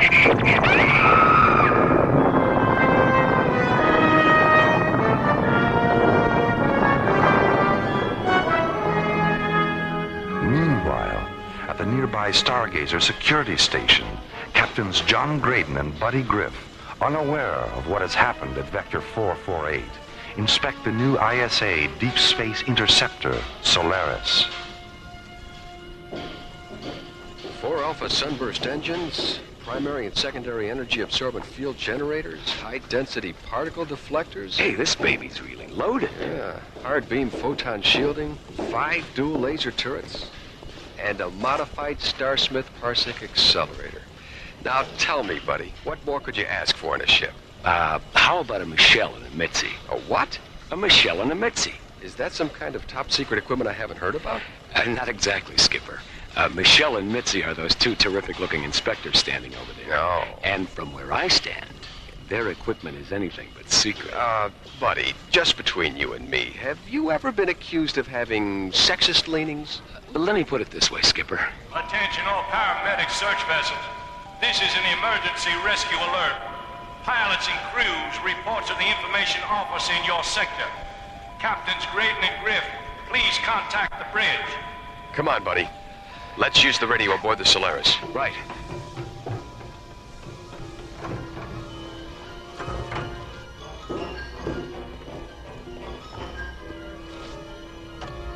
Solaris to bridge, this is Captain Graydon. I have some bad news, John. The Anubis laboratory pod exploded 5 minutes ago. Dr. Kramer was inside. Exploded? Dr. Kramer? What about the Osiris? What about Dr. Cassidy? Is she all right? We don't know, John. She was EVA when the Anubis blew up. Well, for God's sake, what happened? We don't know that either, buddy. They finished their experiment, and Starlab was about to launch a shuttle to pick them up when an unidentified ship came into the area. 30 seconds later, the Anubis exploded. All right, feed the coordinates into the Solaris onboard computer. We're going out there. John Graydon and Buddy Griff streak toward the area aboard the Solaris, followed by Stargazer rescue ships. Meanwhile, the mysterious Batwing alien vessel moves into a parking orbit behind the moon.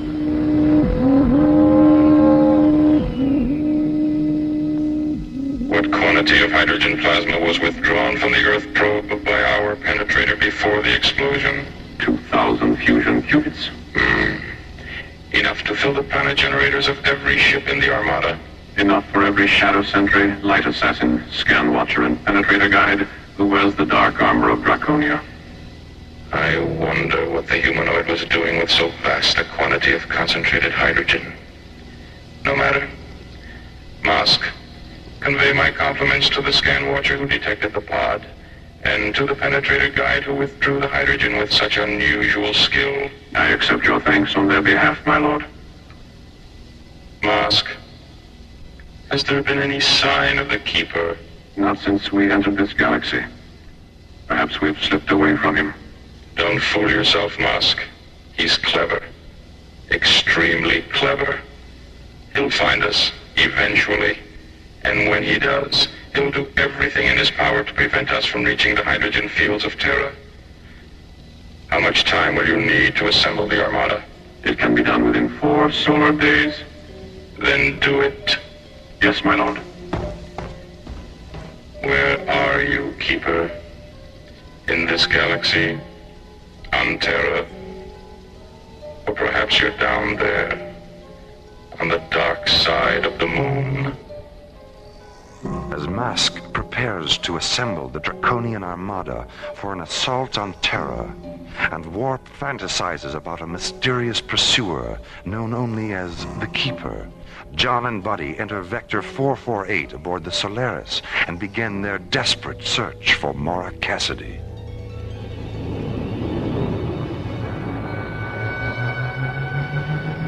Buddy, what's that on screen 6? Take it easy, Skipper. Let's magnify it and have a look. It's the plasma chamber from the Anubis. Damn it. Wait, something's not quite right here, Skipper. What do you mean? The chamber's still intact. If the hydrogen plasma didn't explode, what did? I'll tell you what. I'll stay here and watch the lifeform scanner screen. You get down to the recovery bay and take the chamber aboard with the grapplers. We'll turn it over to the spectrograph on Starlab. They can analyze it. Maybe they can tell us what happened. That's good. John, about Maura. She's alive until we prove otherwise, okay? Of course. I'll talk to you from recovery. Starlab to Solaris. Solaris, go ahead, Starlab. John, it's Valerie. Anything? We found the plasma chamber from the Anubis. It's completely intact, isn't it? Yes, it is. How did you know? I've been scanning the area on the elemental spectrum analyzers. There isn't a trace of hydrogen plasma residue. Then what caused the explosion? Skipper, get down here. What is it, buddy? The plasma chamber. There's a hole in it about the size of my fist. And so help me God, I can hear someone breathing.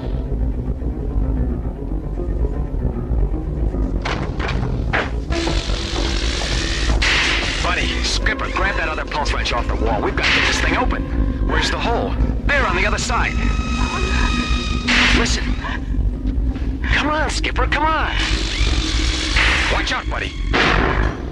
Maura! Take your feet, buddy. Easy. Skipper, the whole left side of her helmet is split open. Maura, can you hear me? Get her gloves off and check her fingernails.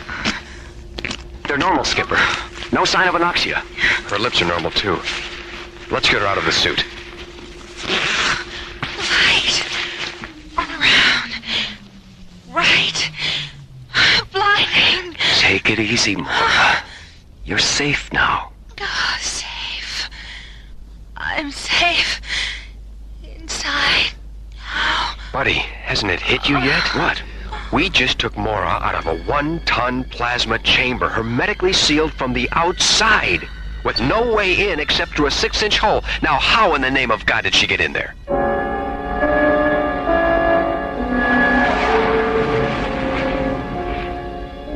I don't know. And Maura doesn't know either. She keeps talking about how some kind of vampire ship came up on them and did something to the Anubis that made it explode. Then there was a brilliant white light all around her, and well, that's all she remembers. You're sure she's all right? Positive. The body scan John did on her in the medical chamber showed that everything was perfectly normal. Well, Dr. Rossiter wants to examine her anyway, so take her directly to sickbay when you dock. Roger, Starlab. Solaris, out.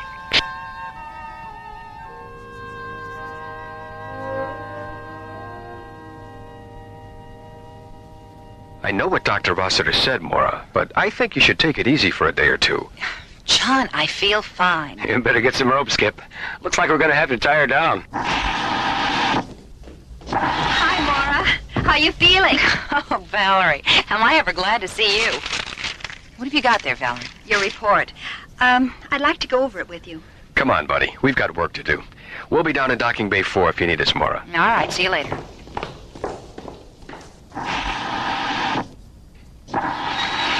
You look more serious than usual, Valerie. What's on your mind? How you got inside the plasma chamber. I've worn every circuit in Mycroft to a frazzle trying to figure it out. Have you tried the Houdini file? The Houdini file?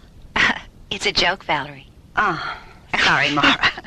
My sense of humor escaped me there for a minute. Oh, yes. Well, maybe we can get a volunteer from the audience to help you find it. Dr. Cassidy, is Dr. Reed with you? Oh, yes, I'm here, somewhere. The Mycroft's printing out the results of your molecular transposition program. Oh, I'll be right there. Be back in a few minutes, Maura.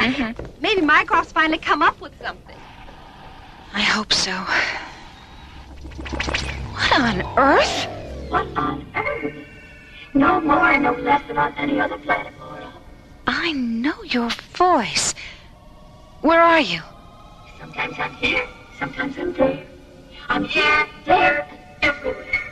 Who are you? My father was infinity. My mother was the light. I am Echo, the keeper of ages.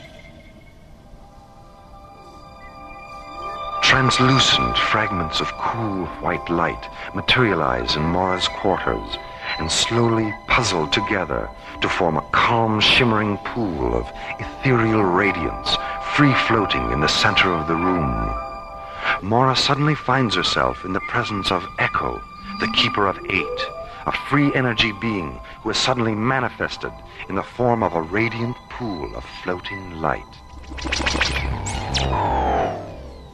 I am the last of an ancient race of Star Watchers, a refugee from a parallel universe, destroyed in the subvoid annihilations that created the star systems. A parallel universe? You mean there used to be more than one? There still are, Mara. Hundreds of them, beyond the time-space continuum of this one. What are they like? You know that as well as I do. Don't understand. You dream, don't you? Yes, I dream.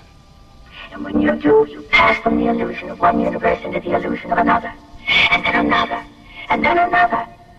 Each is a reflection of the other, endlessly echoing through the antediluvian corridors of infinity.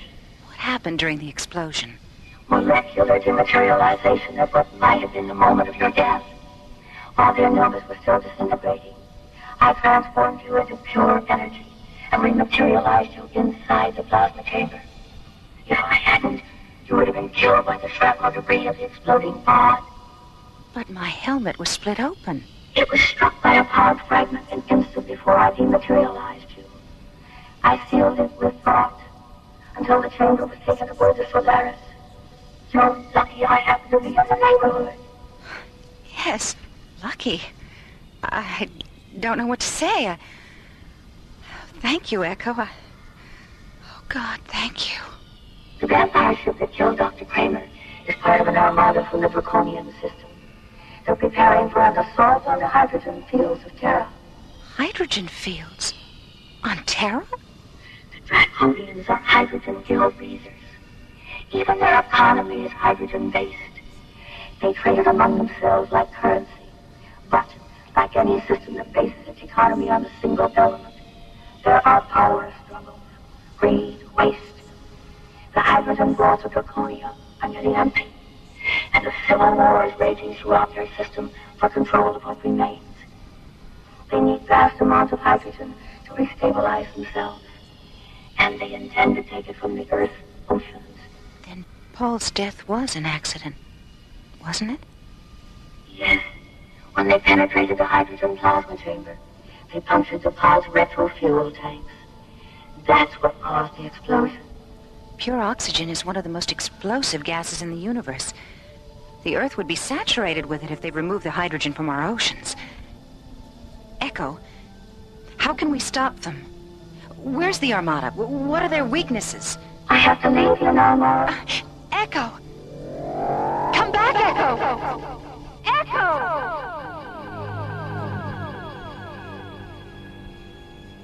Echo? He called himself Echo? Are you absolutely certain you weren't having some kind of delayed stress reaction? John, you know me better than that, and I know me better than that. I believe you, Mora. I just wanted to be sure that you believed you. It all fits, Skipper. The problem now is how to deal with the Draconians. We don't even know where they are. I don't think that Draconian ship is very far away. Oh, Valerie, I forgot you were listening. Why? What makes you say that? The element scanners are reading a first magnitude concentration of hydrogen somewhere behind the moon. That might be it. Well, there's only one way to find out. Mora, do you feel up to a little ride in the Solaris? I certainly do. I'll meet you in the launch bay after I talk to Commissioner White. Hey, what about me? I don't know, Valerie. It could be dangerous. Danger is my middle name. Oh, I thought Daphne was your middle name. Oh, Mara. Okay, you can come along. Meet me in the communications center. Mora, is her middle name really Daphne? I was just kidding, buddy. Her middle name really is Danger.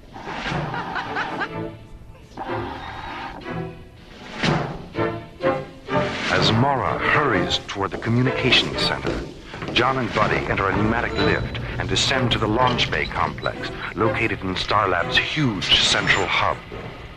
Meanwhile, 250,000 miles away, the draconian vampire ship continues to drift in a parking orbit 1,000 kilometers above the dark side of the moon.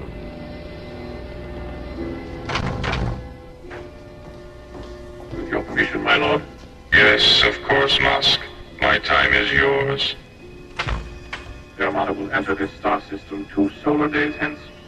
It will consist of 200 multi-atmosphere assault cruisers, a flight of 1,800 siege raiders, 600 defense penetrators, and 1,000 armed tankers. 1,000 tankers. Excellent. That's twice the number I expected. How did you manage it, Musk? A bribe, my lord. 9,000 fusion qubits of hydrogen to the magistrate of the Opposition Alliance. Economic seduction. Still the broadest and most effective avenue to conquest, especially during a civil war. 9,000 fusion qubits. A small price to pay for 500 tankers the magistrate will never see again. My assumption is correct, isn't it, Musk? Yes, my lord. Our shadow sentries boarded the opposition tankers and neutralized the crews as the Armada was passing through the Twilight Meridian. Of course. The Twilight Meridian.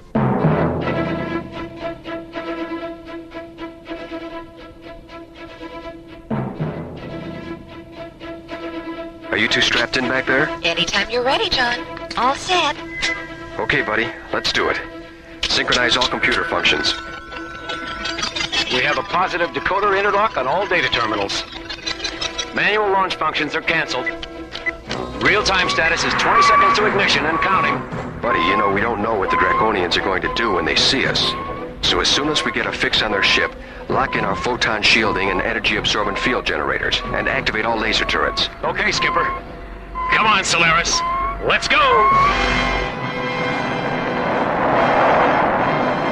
Behind the moon, a Draconian command ship floats in orbit, waiting for the Armada it will lead in a vampire assault against the hydrogen-rich oceans of the Earth. Aboard the Solaris, Buddy, John, Mora, and Dr. Valerie Reed, jetting toward the moon to investigate the bat-winged alien vessel from what they hope will be a safe distance. Solaris to Starlab. Starlab, go ahead, John. Our scanners have just locked onto the Draconian ship. It's hovering 50 kilometers above the Lucas Kubrick crater chain. THX coordinates 1138 at subvector 2001. We're locking in now. Thanks, Jerry. Solaris out. John, Valerie and I are getting a little edgy back here. Isn't there something we can do? How about a snack? Oh, Buddy, how can you think of food at a time like this? It's easy. I'm hungry. Skipper, is there an echo in here? Mora? Incredible. What is it, Buddy? Would you believe a mysterious pool of talking light? Echo? Hello, Mora. Hello, Valerie. We'll be there in a flash. You certainly will. Mora! Valerie! Oh, Echo, that was fantastic. Wow, what a rush. I'm glad you enjoyed it. Echo, how do you get people from one place to another so fast? Mora knows. She's been through the process before. Echo, I'm beginning to feel a little strange. So am I. Me too. What's going on? You're all about to enter a metamorphic coma. And when you return to consciousness, you'll discover that in addition to being oxygen breathers, you'll be riding over the hydrogen environment as well. But why? You'll see. Pleasant dreams.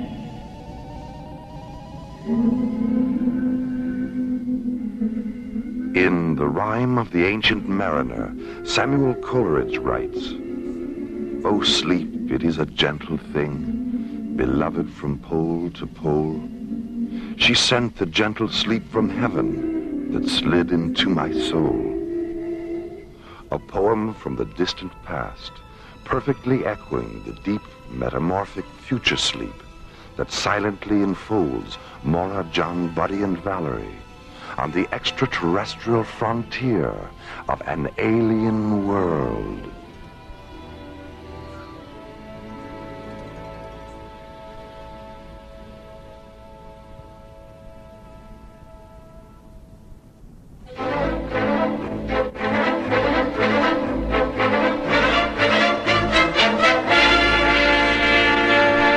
Alien Worlds continues. The Solaris rockets toward the dark side of the moon to investigate the draconian vampire ship.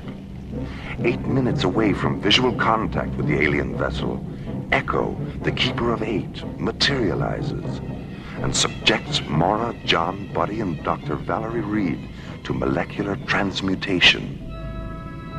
A few moments later, they fall into a deep metamorphic coma that will radically alter their cellular pathology and body chemistry. A transcendental sleep from which they will awaken with the ability to breathe lethal hydrogen.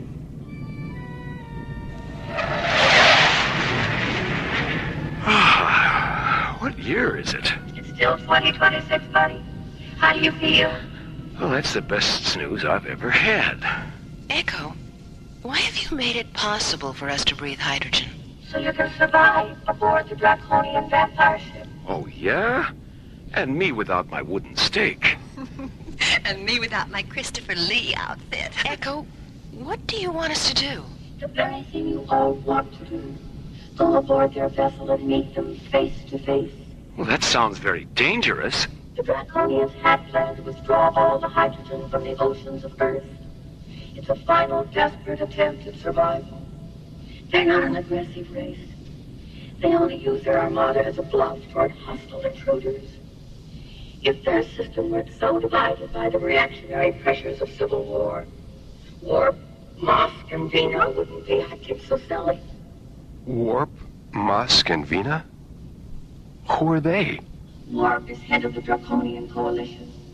Mosk is his subordinate preceptor. And Vina is magistrate of the Opposition Alliance. What can we do? Tell Warp and Mosk where they can find alternate sources of pure hydrogen. How are we going to do that?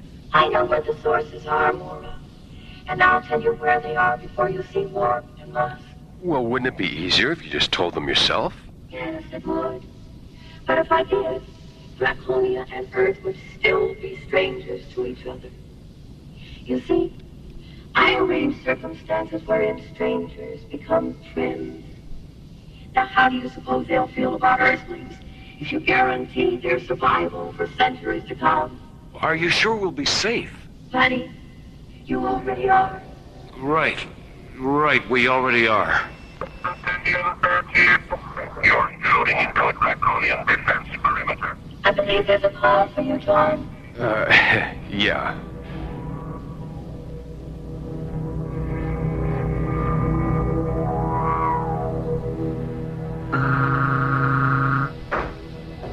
With your permission, my lord, my time is yours, Musk. The Earth vessel is holding its position. Is it a fighting ship? Yes, my lord. 5 binary laser turrets and an ancillary system of particle beam injectors. Then our destruction is a certainty. The Earthlings don't wish to engage us, my lord. They've asked permission to come aboard. For what reason? They claim to have information that will ensure the survival of Draconia. Without going to war? Yes, my lord. Without going to war. What is your opinion, Musk? They know why we're here. They even know our names. Those 2 facts alone lead me to believe they've had a visitation from the Keeper. The Keeper wasn't always our enemy, Musk. Yes, my lord. Chaos. Desperation. Oh, this terrible civil war. We've gained more than we've lost, my lord. Yes, but our methods. Why were we so blind and arrogant, Musk? We should have begun our search for alternate sources of hydrogen half a century ago. Yes, we should have listened to the Keeper then. Perhaps the Earthlings are giving us one final chance to listen now. Have them come aboard, Musk. Yes, my lord.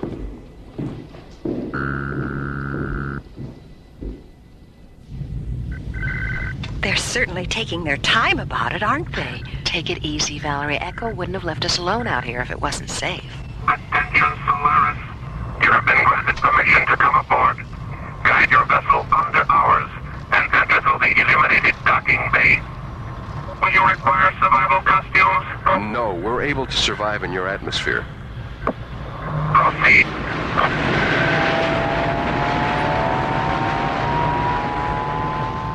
Firing the inertia rockets of the Solaris, John slowly guides the sleek white interceptor under the huge black draconian ship and enters a docking bay illuminated with diffused violet light.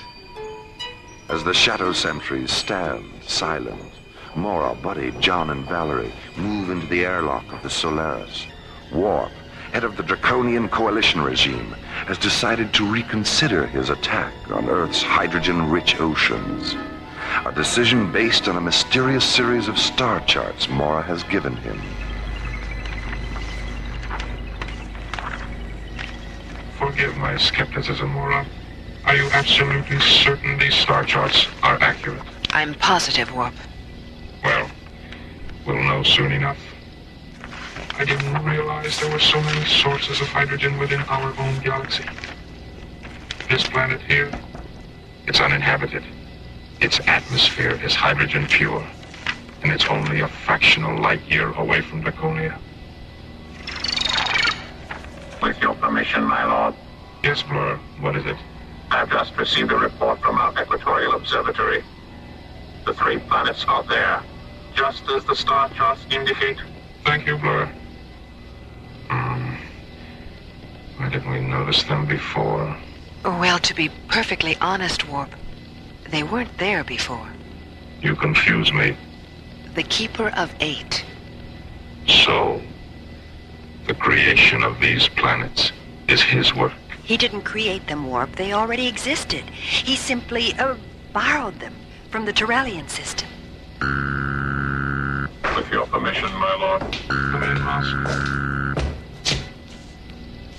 Contact the Armada.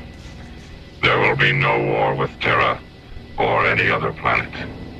We're going home. Oh, thank goodness. A few moments later, Warp's message is flashed to the Draconian Armada as it enters Jupiter space.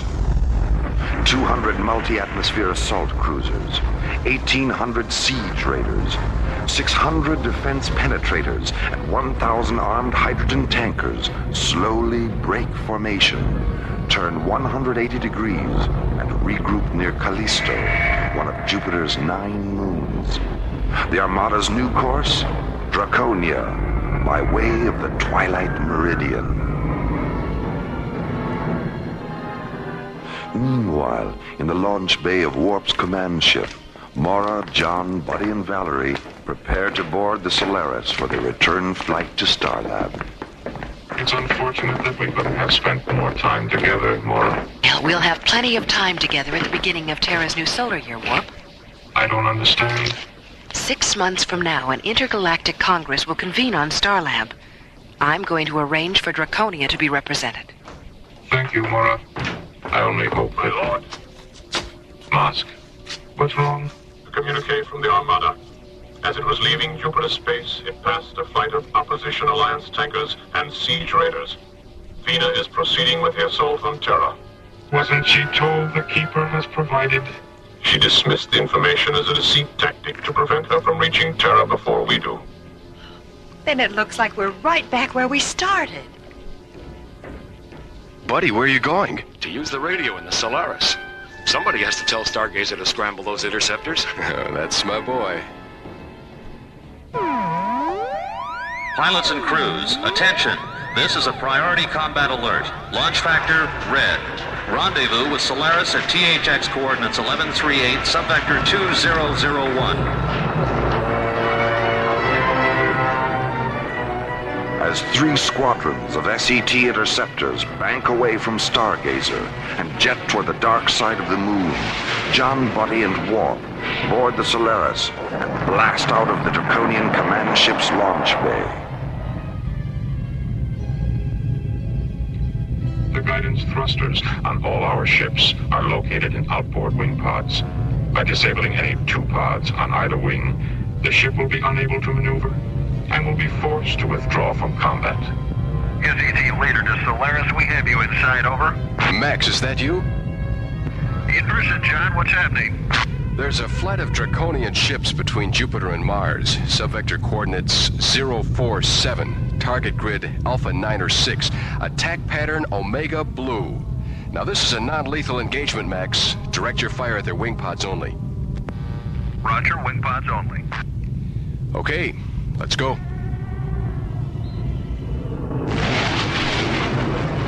There they are, Skipper. John, before you commence the attack, I'd like to try to reason with Vina. Open a close proximity channel, buddy. Okay, Warp. Go ahead. Vina, can you hear me? I hear you, Warp. The Keeper has placed infinite sources of hydrogen in our galaxy. You believed me before, Warp. Vina, this is Captain John Graydon, commander of Earth ship Solaris. Warp is telling you the truth. Have you formed an alliance with Warp, Captain? Not just with Warp, with all Draconians. Warp doesn't represent all Draconians. I'm leading my ships to Terra. Solaris to SCT leader, over. Go ahead, Solaris. Take Blue Squadron in over the tankers. Will do, John. Skip, we got a bogey at 2 o'clock. Yellow Squadron, circle the perimeter of the tanker formation and watch for targets of opportunity. Roger. Red Squadron, behind us, 2 by 2. Roger. Remember, wing pods only. Let's go.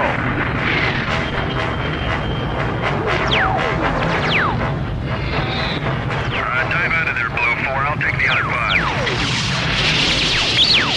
Break it off, Yellow Niner. They're opening another gun port in the tail. I'm right behind you, Red 5. Let's go around again. Yellow 3, head off those 2 stragglers at 6 o'clock. Red Leader, get out from under that lead tanker. The wing's starting to break off. Solaris to all squadrons. Regroup at 219 degrees and hold your positions. I got a scope on it, Skip. How's it look, buddy? Hard to tell. There's a lot of wing debris floating around out there. Well, Vina is now ready to listen to reason.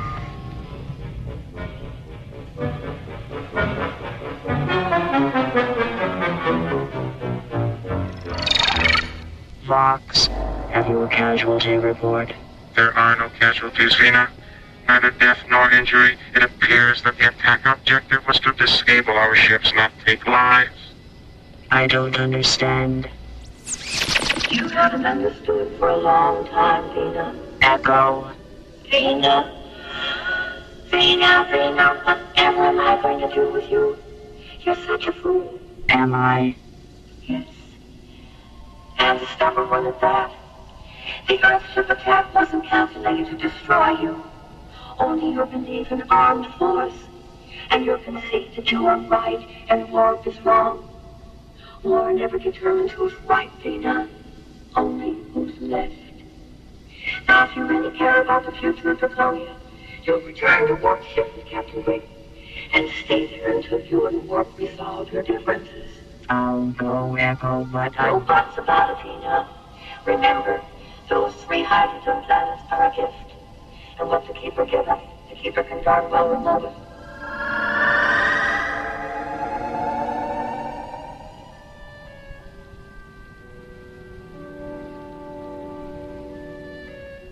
You mean you've been trying to get these 2 together for 50 years? That's right, Laura. Half a century ago, I proved to Warp that Draconia's hydrogen would be totally depleted within 35 solar years. He said that was more than enough time to find alternate hydrogen sources, and went on about his business. Then I told Vina, who finally made it known to the entire planet. But she turned around and used it as a political issue to agitate against war. How many times over the past 50 years have you tried to bring them together? I lost count, John, which for me me isn't easy. I finally left them alone to learn their lessons the hard way. But when they decided to extend their foolishness to Terra, I came out of retirement. I'm glad it's over, Echo. Yes, thank you for returning us to ourselves. Echo, there's something I've been meaning to ask you. Why are you called the Keeper of Eight? Why, buddy, don't you know what you get when you lay the figure 8 on its side? Infinity. The symbol for infinity. I live inside eternal mist, where children dream and lips are kissed, and wander ancient starlit shores that lead through misty midnight doors. I tinker with time, I toy with space, I change the shape of fortune's face. Now you know why the Keeper of Eight has a name that rhymes with fate. The Keeper of Eight was written by Ron Thompson and starred Linda Gary, Chuck Olson, Bruce Miller, and Corey Burton, with special guest stars Peter Leeds, Lorene Tuttle, Janet Waldo, Joe Mascolo, Pete Renaday, and Ellie Tompkins.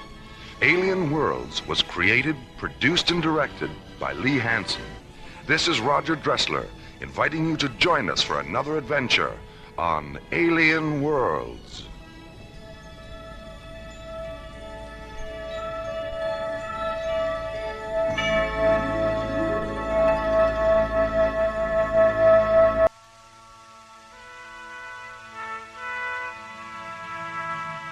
Slowly rotating at the edge of deep space, 1,000 kilometers beyond the atmosphere of 21st century Earth, is the Arthur C. Clarke Astronomical Observatory, Starlab. Here, Starlab Research Director Maura Cassidy, along with scientists and technicians of the International Space Authority, watch over the countless suns, planets, and star systems that fill the universe. This week, Space Exploration Team Captains John Graydon and Buddy Griff are hurled from the outer boundaries of space into the subatomic light and shadow of a world within a world, as the Infinity Factor Part 1 embraces the threshold of the unknown on Alien Worlds.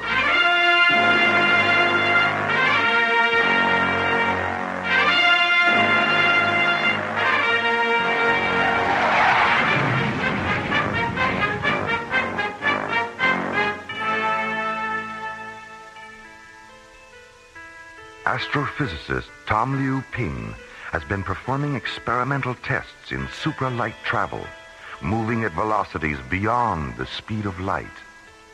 The final step in a series of tests is now at hand. A specially modified ISA Delta Series craft, the Hyperion, will be piloted by John Graydon and Buddy Griff at speeds traveled before only by an infinity of light. Starlab Control, this is Tom Roping aboard the Hyperion. This is Starlab. Go ahead, Hyperion. I just finished Timmy and 3, a little behind schedule. Jerry, I've got a revised ETA. Any problem, Tom? No problems, just a delay in getting launch clearance. What's your new ETA, Tom? 15 minutes, 29 seconds. Roger. I copy 15 plus 29er. Your docking orbit insertion coordinates are 614 at subvector Alpha, docking bay 3. Starlab, clear. Roger, Starlab. Hyperion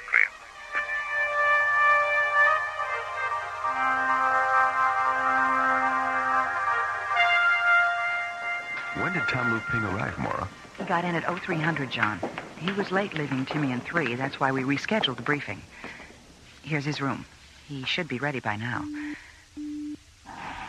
Oh, Tom, excuse us. I really didn't realize that you were... It's okay. Come on in, Maura. I was just finishing my Tai Chi exercises. Oh. Captain Graydon. So good to meet you in person after all the visual communication. Yes, hello, Tom. Nice to see you. Tai Chi, huh? Mm-hmm. Sort of looks like slow-motion karate. Yes. Actually, it's more meditation than martial art. Well, keeping in shape out here is a good idea. I do a little hatha yoga myself. Oh, very good, Mora. Very good. Well, what's our program? I understand the briefing was rescheduled? Yes, we're meeting at 1300 hours in room 2 on Level A Conference Center. All right. I'll meet you there in a few minutes.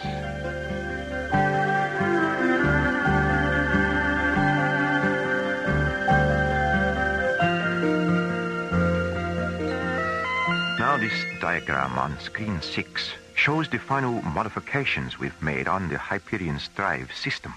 Well, it looks like you've practically rebuilt the entire Delta Series propulsion system. Yes, that's right, buddy.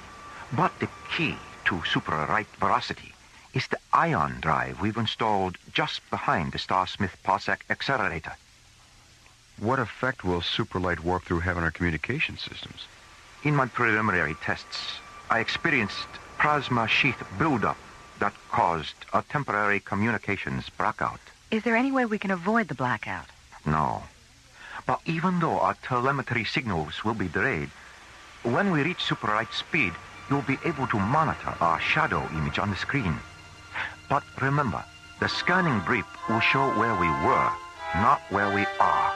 At warp speed, we'll actually surpass the frequency right. Any final questions? No, let's go. Okay. Buddy, John, let's get our gear and prepare to launch.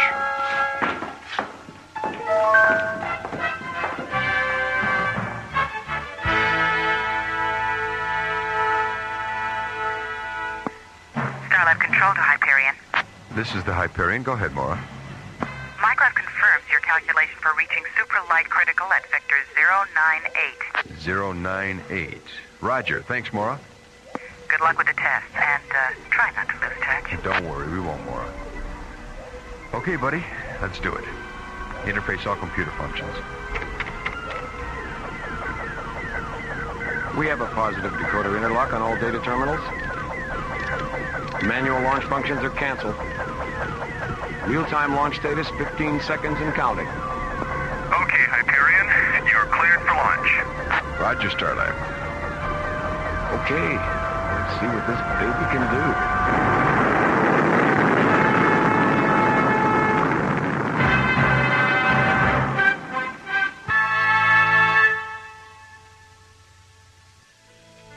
After months of planning and experimenting on Timian-3, astrophysicist Tom Liu Ping arrives at Starlab in preparation for the final phase of tests into supra-light-speed travel. Assisting in the tests and piloting the modified Delta Series spacecraft Hyperion are Captains John Graydon and Buddy Griff. As the experimental vessel jets away from Starlab, Research Director Maura Cassidy prepares the monitoring procedure that will track the Hyperion's telemetry and progress during the multiple light-speed flight. Oh, hi, Maura. Hi, Jerry. How's it going? Well, they've made a couple of orbits at light speed 1 to check the systems. We're monitoring them on screen 4. Dr. Cassidy, this is Barbara, Spectral Analysis. Our monitoring is beginning to show telemetry distortion coming back from the Hyperion. What's their position, Barbara? We're tracking them in final orbit prior to the superlight entry at subvector 096. Okay, thanks, Barbara. Jerry, open a channel to the Hyperion. This is Starlab to Hyperion. Over. This is the Hyperion, Starlab. Jerry, I can barely reach you. Roger. Hold on a minute, John. How's the signal now, John? Any better? No, you're still breaking up, Jerry. Tom, how's the ion drive functioning? He's right, boss. In fact, he's wrong. And I thought it would be in free warp. We're going maybe 15 seconds clock directly, which should create so we'll recheck the monitors before we go super right. Jerry, can't you do anything about the transmission? I don't know where all the hash is coming from, but there's some kind of interference. But the best we can do is keep the shadow blip on the screen. All right. Well, that won't help us much communications-wise. Dr. Cassidy, Barbara again. The mass proximity indicator registers a radical shift in the molecular density level of the Hyperion's hull. Start an MPI printout recording, Barbara. Maura, the Hyperion shadow blip has just disappeared from the screen. and they've vanished from all our tracking instruments.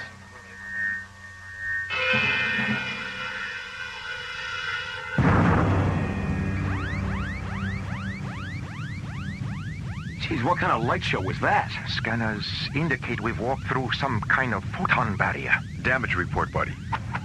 Well, the surge buffers between the ion drive and the parsec accelerator have shifted 110 degrees out of phase. And we've got heavy vibration and thermal overload on engine number 2. Reduce power, buddy. Correct to a pitch of 312. And fire yaw thruster with a 0.5 vertical correction. Let's see if we can stabilize. Right, Skip. She's coming around, Skip. Where the devil are we? Let me check the translocator beacon. That's pretty strange. What is it, buddy? The beacon draws a blank. And celestial guidance doesn't respond either. It's as if we were in completely uncharted space. Try a long-range scan. I don't think that would be necessary. You'll find an Earth atmosphere planet at vector 659 Mach 5. Where did you come up with those coordinates? I can't tell you more than that. Trust me. Program the coordinates and you'll see. Listen, Tom. If you know something we don't, you'd better come up with it right now. It wasn't supposed to happen like this. Tom, out with it. Yeah, come on, man. All right. About 6 months ago, I made breakthrough in my experiments. What kind of a breakthrough? I discovered a parallel universe during my first super-right walkthrough test in Delta 5. Oh, terrific. Is that where we are now? Yes. What about the planet you just mentioned? Is a water world called Asakusha. The people of the planet live on 2 islands. I made contact with one of the islands called Adusa. What I found was a world out of balance. Out of balance? What do you mean? The Asakushans had an ion generator that kept the people of the planet in balance, physically and emotionally. They regarded this generator as some kind of holy shrine. It's a 2-piece interlocking cylinder called the altar of light and dark. So what caused the imbalance? The people from the other island, Kudor, broke into the shrine 2 years ago and stole half of the altar. As a result, the ion level of the atmosphere has shifted. This shift caused the people of Adusa to become weak and passive, while those of Kudor become strong and aggressive. How did you get involved? Why did you get involved? It was my intention to return to the planet after we had completed these tests and leave my ion generator with the people of Adusa so they could restore their physical and emotional balance. But now that the generator seems to have malfunctioned, I don't know what to do.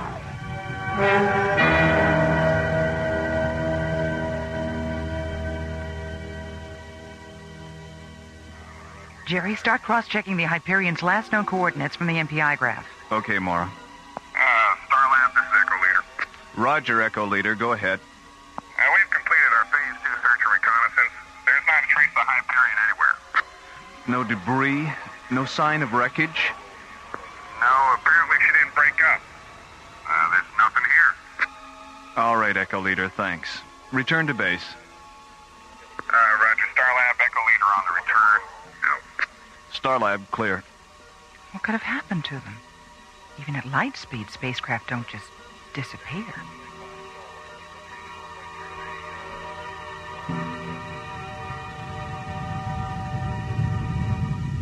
Buddy, how's number 2 engine holding up? Thermal overload is critical, Skip. Okay, shut it down. We're gonna have to put her in the water. Okay, Skip. We're on descent. 1,000 meters to impact.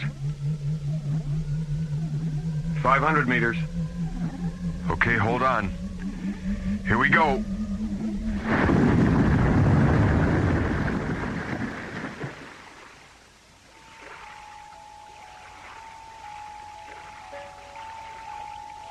Oh, my head. Are you okay, buddy? Yeah, I'll be okay. Just give me a couple of minutes. I wonder if the ship sustained any serious damage. I think we're okay. The flotation collar inflated on impact. I don't see any structural damage. Open the hatch, Tom. Let's see where we are. See anything? Yes. A small boat approaching. It's Lady Kami and Rod Guncho. Friendlies, I hope. Yes, they're the ones from Medusa I told you about. Lady Kami! You did come back. Thank God you found us, and not the raiders of Kudor. You brought others. Yes, Rod Guncho. This here is John Graydon. Hello. And Buddy Griff. Pleased to meet you.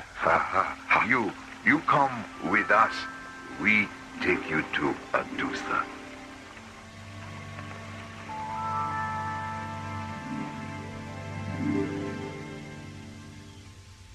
Why did the people from Kodor steal the beacon device from the sacred altar? Warlord Heko sought to gain control over the two islands. To him, possession of the altar represented ultimate power, but he did not realize the far-reaching effect this would have. With each new tide, his people grew more hostile and aggressive. That is why the two halves of the shrine must be restored. If not, all the people on Sukusha will eventually die because of this imbalance. Will you help us with this task? Buddy, what do you think? Well, we're here. We might as well see what we can do. All right, then. Looks like we're going to Kodor. Where is Kodor? It is 26 miles across the sea. The Four Preps, 1958. What does he mean? Never mind. It's just Buddy's way of breaking the tension.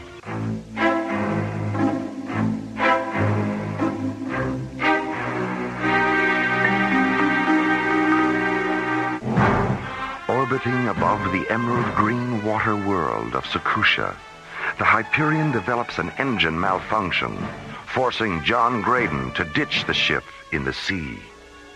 10 minutes later, John, Buddy, and Tommy Lou Ping are rescued and taken to the nearby island of Adusa. Here, Lady Kami and Lord Guncho convince them to help Adusa recover a sacred altar from the nearby enemy island of Kodor. Meanwhile, on Kodor, Fleet Officer Sora enters the Imperial throne room with a message for Heko, Kodor's ruling warlord.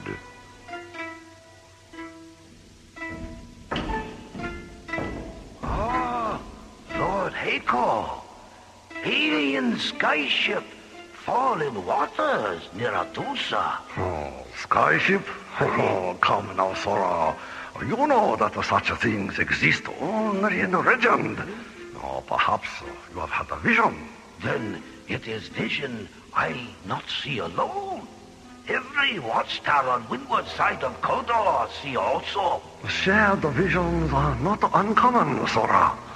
Have you consulted the Oracle for an explanation of this phenomenon? I need not consult Oracle, my lord. I need only consult telescope. Skyships still float in waters near Adusa. Not possible. Step to window, my lord. You see. Here, take telescope. How they do it, Sora? My lord? Gansho and the Lady Kami. How is it that they have the power to call the sky gods into their service? How I should know, Lord Heko. What do you mean, how I should know? You better find out. I want to contact our spies on Adusa. I want to know who those intruders are. And I want to know before night tide. Lord Heko.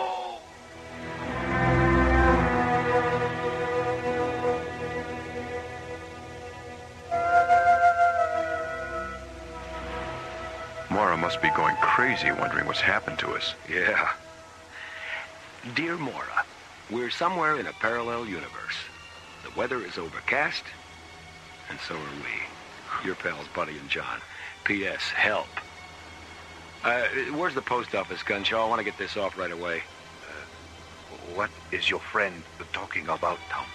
He's expressing dissatisfaction with our circumstances. Can you blame him? No, I suppose not. Look, Tom, we know that you should have told us about all this before the Hyperion took off. So we're not going to get too upset right now. But when we get back to Starlab, if we ever do, you'd better be prepared to run for your life. All right? All right.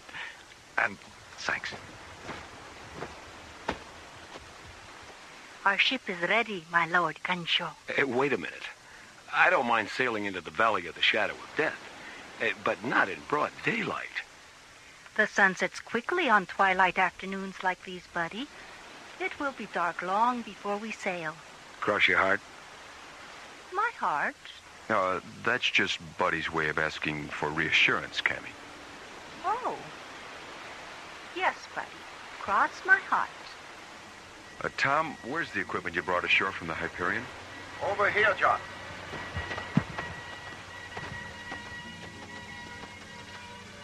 Let's see. 2 laser rifles, 2 hard beam photon pistols, 5 night vision helmets, a tool pack, and a hospital kit. Okay, pass out the helmets, buddy. Right, Skip. Of what use are these helmets, John? The lens on top projects a type of light that can be seen only if you look through the helmet's faceplate. Then, when we get to Kodor, we will be able to see in the dark without those in the dark seeing us. Yes? Yes. That's right. Another miracle of rare device. You have so many. Are they endless? I hope not, Gunshow. We're going to need every miracle we can get our hands on before this is over. The night tide cycle is beginning, my lord Gunshaw. Yes. Yes, it is time we sailed. Have you told Kiatsu where we are going? Yes. He's been aboard the ship all afternoon charting our course. Who is Kiatsu? He is our helmsman and navigator, Tom. He knows these waters better than anyone on Adusa. Okay, let's get going.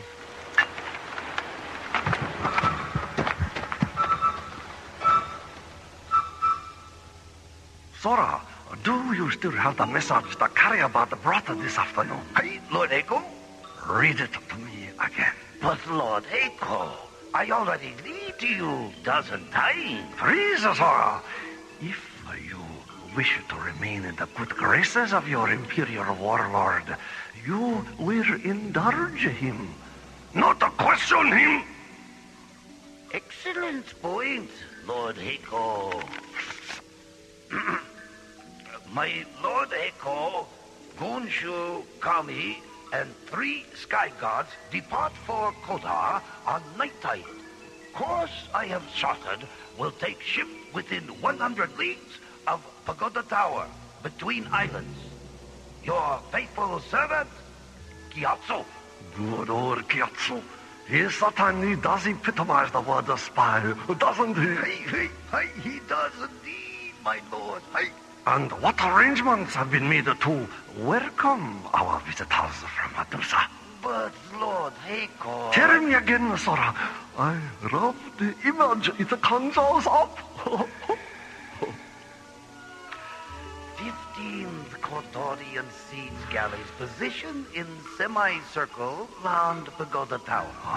When Kiatsu sail past tower, circle will close, and Gonshu, Kami, and Sky Gods will be taken prisoner. Oh, you certainly have a way with the words, Sora. Aye, thank you, Lord Heko. By the way, what you plan to do with them after their capture? We'll try to persuade the Sky Gods to give us the secrets of their power. Aye? And if they not easily persuaded? Then we will simply feed them to the cannibal eels. And when no trace of them remains, we will tell ourselves they never existed. After all, Sarah, life must go on.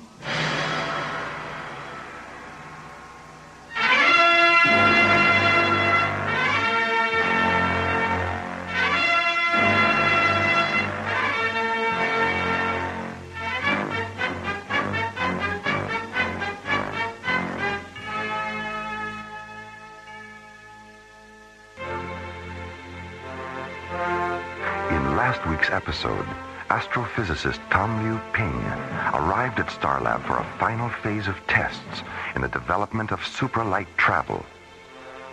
Piloting the modified Delta Series spacecraft Hyperion and assisting in the tests are space exploration team captains John Graydon and Buddy Griff.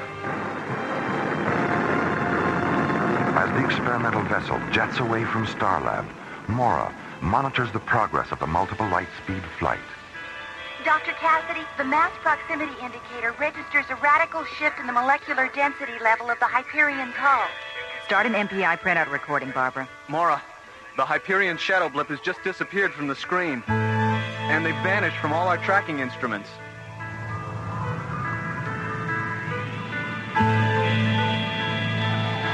A flash of multicolored light sweeps past the Hyperion as it passes from one dimension into another and enters a parallel universe known only to Tom Liu Ping. Where the devil are we? You will find an Earth atmosphere planet at vector 659 Mark 5. It's a water world called Sakusha. The people on the planet live on 2 islands. I made contact with one of the islands called Adusa. What I found was a world out of balance. Out of balance? What do you mean? The Sakushans had an ion generator which kept the people on the planet in physical and emotional balance. It's a 2-piece interlocking cylinder they call the altar of light and dark. So what caused the imbalance? The people from the other island, Kudor, stole half of the device. As a result, the ion level in the atmosphere shifted. The people on Adusa have become weak and passive, while those on Kudor have become strong and aggressive.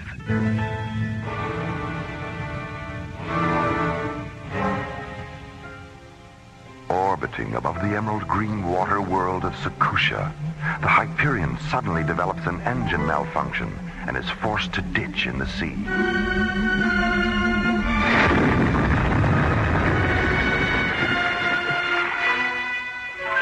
Minutes later, John, Buddy, and Liu Ping are rescued by Tom's friends, Lady Cammy and Lord Gunshow. The 3 are taken to the nearby island of Adusa, where they're asked to go to Kodar and help recover the cylinder stolen from the altar of light and dark. Will you help us with this task? Buddy, what do you think? Well, we're here. We might as well see what we can do.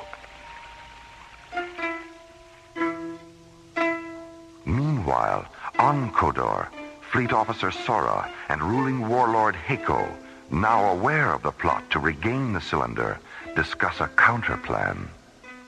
15th Kodorian siege galleys position in semicircle round Pagoda Tower. When Gyatso sail past tower, circle will close, and Gonshu, Kami, and Sky Gods will be taken prisoner. And now, the conclusion of the Infinity Factor on Alien Worlds.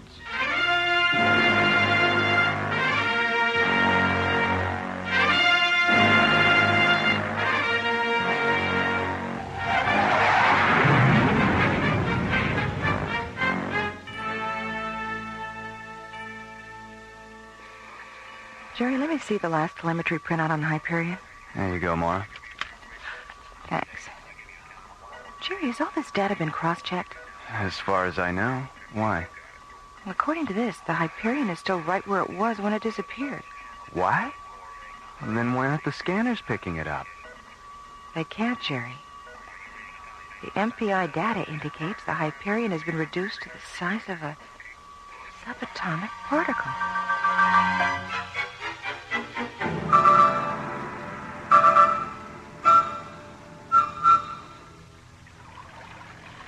Lord Gunshow! Siege galleys. They're all around us. I see no Kodorian vessels, my lord. Perhaps that helmet causes her to see things that are not there.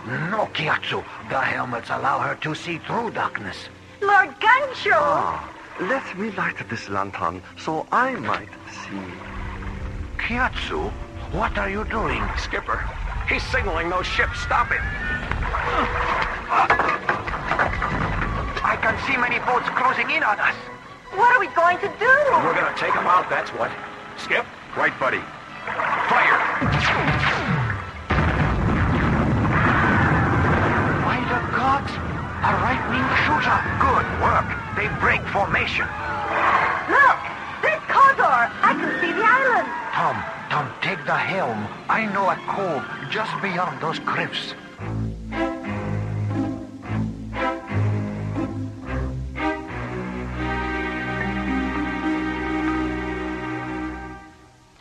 As the ship carrying John, Buddy, Tom, Lord Gunshow, and Lady Cammy approaches the pagoda tower between Adusa and Kodor, Kiatsu, the ship's helmsman, signals to the fleet of Kodorian siege galleys waiting in the darkness. Stop, Kiatsu! Skipper, he's signaling those ships. Stop it! Suddenly realizing that Kiatsu is a Kodorian spy, John and Buddy knock the traitorous helmsman unconscious and engage the enemy warships with laser rifles.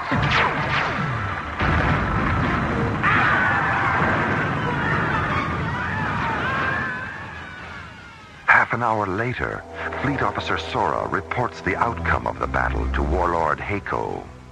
10 ships, my Lord Heiko. The Sky Gods projected lightning bolts that destroy 10 of our ships. I nearly drowned. Where are the Adusans and the Sky Gods now, Sora? You have captured them, yes? No. No! What do you mean, no? I mean, no. We did not capture them. They escaped to the other side of the island. Escape? You had better find them, Sora. I'll drown you myself. Oh, Lord Heiko, you don't want to do that, do you? Kiatsu! Lord Heiko. Kiatsu! What happened? When I tried to signal our ships, Sky Gods knocked me out. Where are they now, Kiatsu? In a cove on other side of island. When they went ashore, I escaped. They're after the cylinder for the Order of Right. So, my trusty Kiatsu, you did not fail me after all. No, Lord Heiko, I not fail. Kiatsu, tell me about the Sky Gods lightning. How did they do it? Kiatsu? How I should know, my lord? I out cold during battle. You missed the whole thing! That will be all, Kiatsu. Yes, Lord Heiko. Sora, you were there. You tell me about the lightning. It was so terrible. And yet, it was beautiful, too. Everywhere there was lightning. Red, orange, and purple.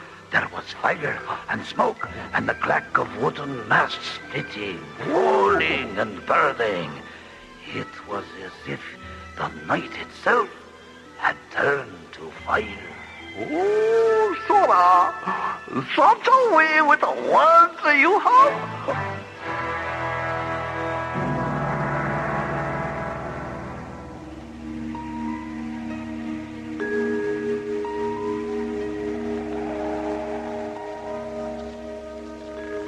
How much further to Heiko's palace, Lord Ganshu?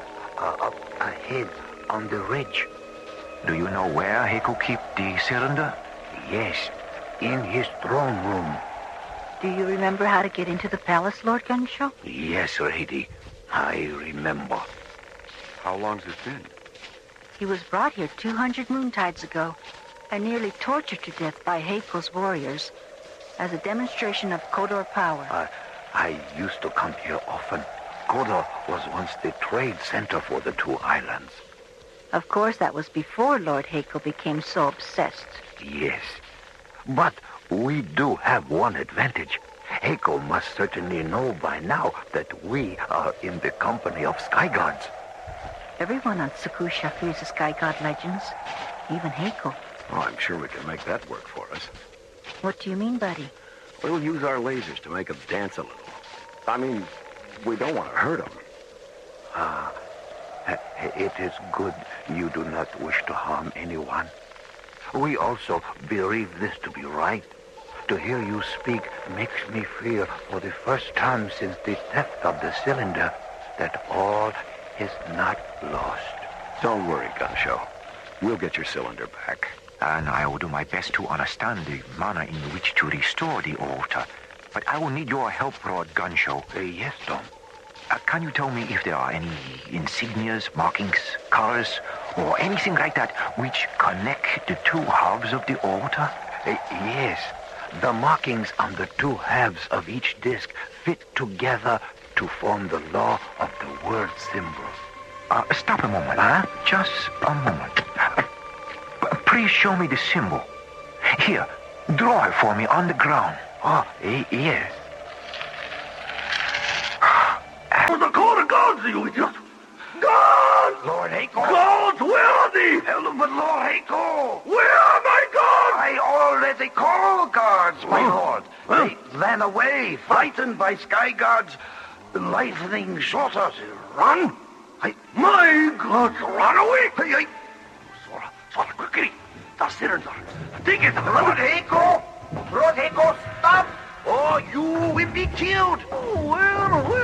Oh, Rod the Gunshow! And the lady coming! Oh, welcome back to Kodor! We have come to take back the cylinder for the altar. Take it back? That's right. Hand it over, Heiko. And if I refuse? You've seen the power of our lightning shooters on your vessels. How about we make a trade? You, sky gods, give me secret of your power, and I return the cylinder. Huh?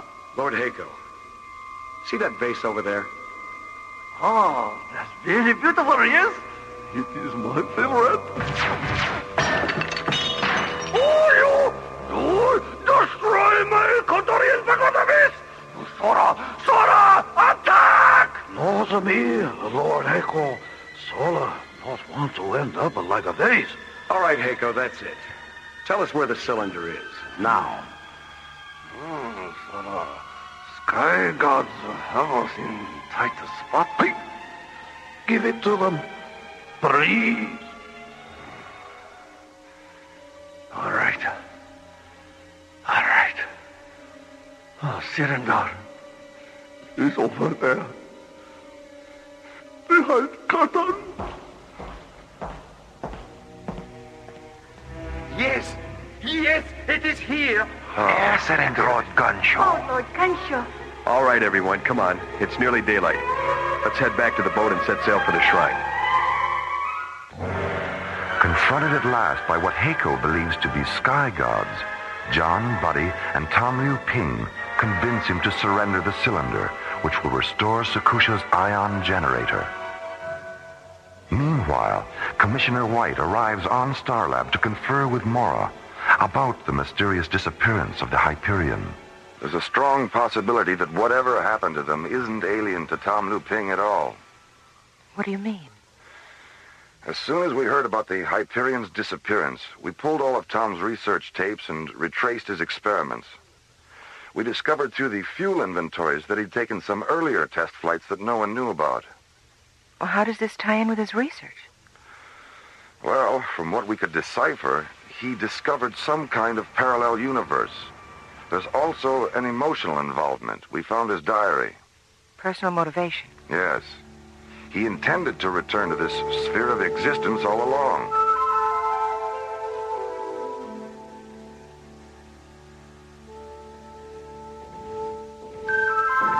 I can't get over it. The shrine, it's so beautiful. Hieroglyphics. These paintings. And these. They look like formulas. The markings represent the entire story of Sakusha's great plan. It tells of how our world was to become one of perfect balance and wisdom. The altar was placed here to ensure that future. Lady Kami, Tom has restored the altar. It is working. All right. Well done, Tom. Well, I'm glad it wasn't as difficult as you expected. It was actually quite simple once Lord Gunshoe gave me the description of the pattern the two cylinders formed. It's a very primitive ion generator by our standards, but quite effective. How soon will the effects become noticeable, Tom? I measured the output of the ion generator as soon as it began working. I would estimate that its effect on the Sakushans will be seen shortly. Look, a ship is approaching. It's Heiko's Imperial warship. We've just enough time to reach our ship before the generator is up to full power. Okay, let's go. Remember, buddy, we don't really know what effect this generator will have on these people, or on us. As John, Buddy, Tom, Cammy, and Lord Gunshoe carefully make their way back to the ship, Sakusha's ancient altar of light and dark fills the air with an ionized aura, re-establishing the planet's balance.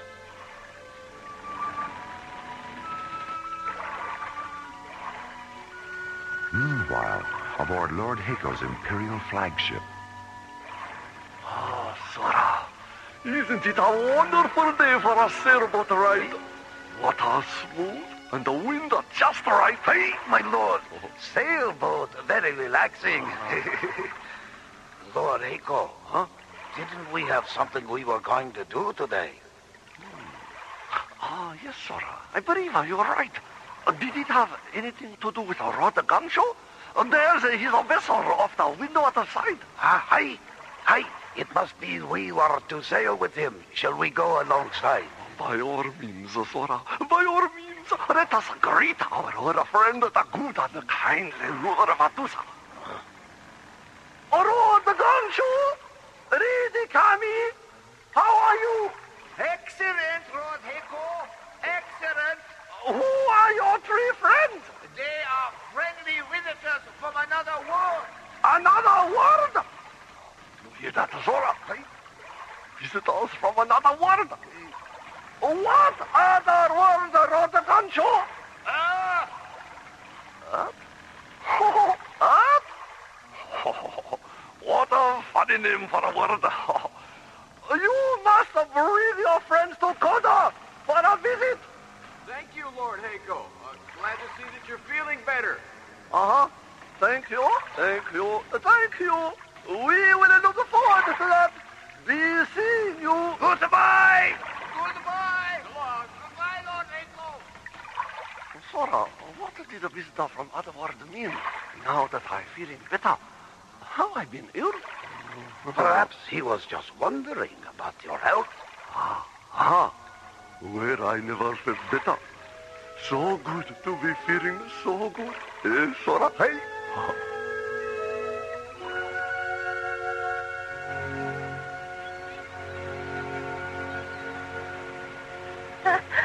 I could not believe how quickly Heiko changed. Yeah, he really went from a tiger to a pussycat, didn't he? A tiger to a pussycat? Buddy means he went from ferocious to gentle, Lady Cammy. I am glad Lord Heiko became pussycat. Well, it's good to see the altar fulfill its purpose in restoring the Kudorian psychological balance. Now, Lord Heiko will be able to govern his island wisely, gracefully, and with great kindness. What about your skyship? Will it be able to return you to your world? What I learned about your ion generator showed me how to repair our spacecraft. We will be able to return safely, I'm sure. Will you ever return to Sakusha? There is enough in common in our hearts to make us all part of a great oneness. We too often forget one another. The emptiness is illuminated by the light of the heart.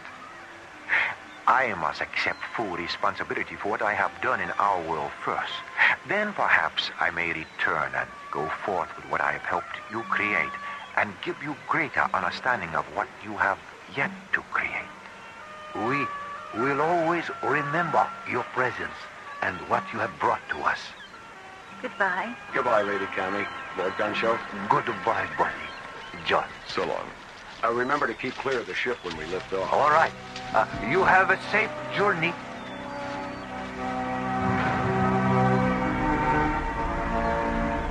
As Lady Cammy and Lord Gunshow watch the Hyperion rocket away from the emerald green water world of Sekusha, John, Buddy, and Tom Liu Ping make ready for the critical warp back through time and space into their own universe. Buddy, let's program our coordinates for FTL reentry. Right, Skip. Tom, that circle Gunshow drew on the ground, what was that all about? This circle, John, was the missing key to all my research. I knew that by understanding what had happened on Sekusha, I would be able to understand what I had discovered.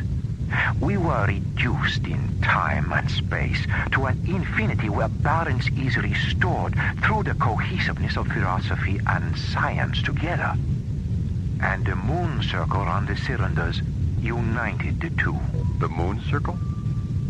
Yes, you see, the circle had been broken, separated, and the way the two cylinders fit together restored the circle and the balance of Sekusha. We're programmed for FTL re-entry at Vector 558, Mark 1, Skip. Okay. Keep your fingers crossed.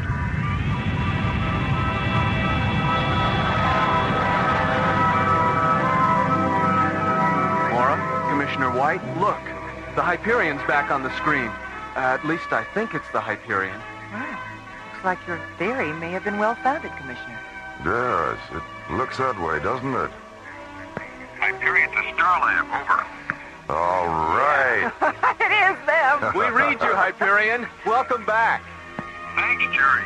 What's going on, a party? You might say that, yes. Are you all okay? Oh, we're fine, Maura. Where have you been? And do you know what happened? Yes, we know what happened. We're still not sure how we got there, but it was an incredible experience. We'll tell you all about it soon. Jerry, give us a docking orbit insertion.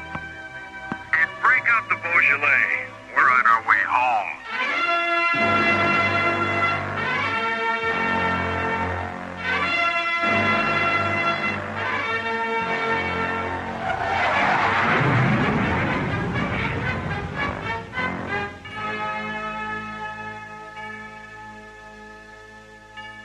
The Infinity Factor, Part 2, was based on a story concept by Larry Oakner and written by Lee Hansen, Jim Cook, and Ron Thompson.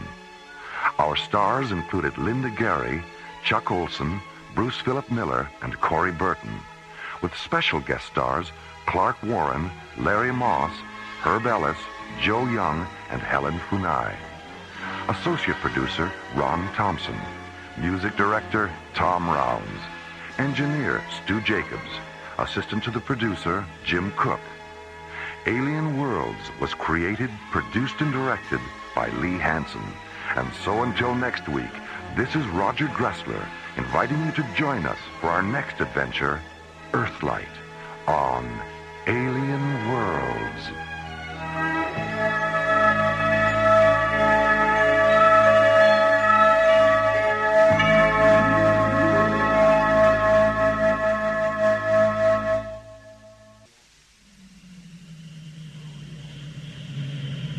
Slowly orbiting at the edge of deep space, 1,000 kilometers beyond 21st century Earth, is the Arthur C. Clarke Astronomical Observatory, Starlab. Here, Starlab Research Director Maura Cassidy and scientists and technicians of the International Space Authority watch over the countless stars and planets that fill the universe. This week, Space Exploration Team Captains John Graydon and Buddy Griff encounter a massive, shapeless organism in the silent distances beyond Starlab. An organism whose power and pathology forced John and Buddy to instigate the leukocyte maneuver on Alien Worlds.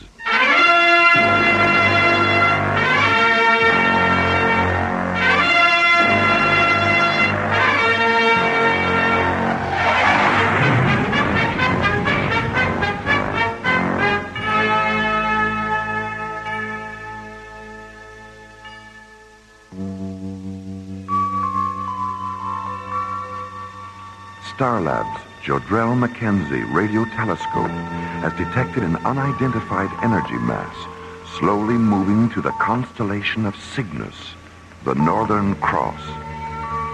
Entered in Starlab's Mycroft computer as Stellar Anomaly 505, the energy mass is being tracked in the radio telescope monitoring laboratory by Professor Arthur Royce and astronomer technicians Karen Stone and Carl Phillips. All right, let's try and get a visual on it. Karen, cross-link the 350 optical telescope and calibrate for maximum vector scan. What about polarization? We'll let that go for the time being. Okay. Carl, switch on screens 4 and 5 and interface the azimuth grid for Cygnus. Full resolution on both screens? Just on 5. There it is. Horizontal travel along submeridian 201. Beautiful, isn't it? Like a tiny star in silver mist.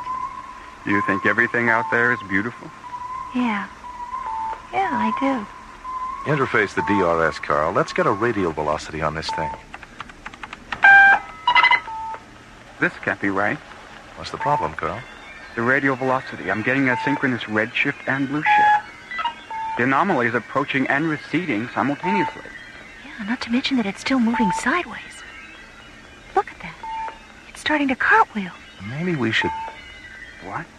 What happened? What is it? It's gone. Royce, look at this. I'm still picking up its radial velocity. Light wave readings when there's no light? What's going on here? It's on the screens again. Submeridian 068. What? How long was it off? The retro timer says 9 seconds. It just traveled 2 light years in 9 seconds. Karen, run a total spectrum analysis on that thing. Okay. Carl, get a kinetic temperature reading. I'd better let Dr. Cassidy know about this.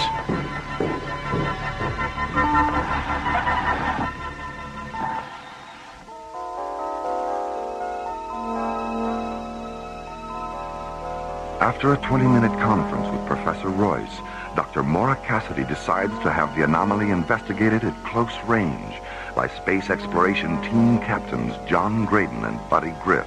Half an hour later, John and Buddy enter Docking Bay 16, where they board the SET interceptor Solaris and stand by for launch clearance. Oh, sorry about that, John. I must have got something in my nose when we walked through the maintenance section. You sure you're not coming down with a cold? No, I think it's the primer they were using on that shuttle. Every time I get within 10 feet of spray painting, my nostrils backfire. Well, keep them open. You know the rule. If you're not 100% sensory and paranasal, you're grounded. If you get too stuffed up, we'll have to cancel the mission. Cancel the mission? Oh, boy! That's what I like about you, buddy. Your willingness to face the unknown without batting a nose. I'll do the funny stuff, Skip. Starlab control to Solaris. It's Solaris. Go ahead, Jerry. I've got an update on that energy mass from radio telescope monitoring. Ah, good. What's the story? The anomaly has moved to the top of the Cygnus constellation and becomes stationary 1 parsec away from the binary star Beta Cygni Alberio. Is it still generating second magnitude alpha waves? No. When it became stationary, its wave frequency changed. What's it generating now? They don't know. There's too much interference from the binary to get an exact reading. Hold on, John. Here's Maura. John, don't take any unnecessary chances out there. Just get as close to the anomaly as you have to in order to scan it. Then transmit the data back here. We'll analyze the scan and let you know if there's anything else you have to do, okay? Okay. Okay, buddy? Okay, Maura. John, what's wrong with Buddy? Nothing that can't be fixed. His sense of humor is taking a nosedive, that's all. Oh, boy. Welcome to the worst pun of the century. We'd better get this show on the road before you come up with another one. I'll certainly buy that. What's the traffic situation, Jerry? We've already handled our pre-flight procedures. 30 seconds, John. 30 seconds. Okay, Jerry, we're online.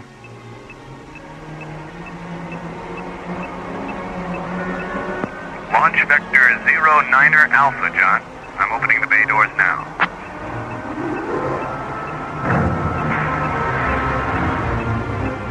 Remember what I said you to. No unnecessary chances. Scan it and transmit the data. That's all.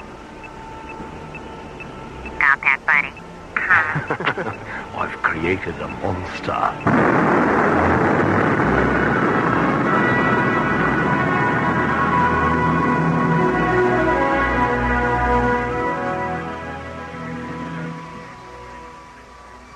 Starlab Control to ISA Transport 119er. ISA 119er. Go ahead, Jerry. I have your revised docking orbit insertion coordinates, Rachel. Are you ready to program? Roger. DOIC Meridian 203 at subvector 17 Alpha, docking bay 28. Thanks, Jerry. ISA 119er out.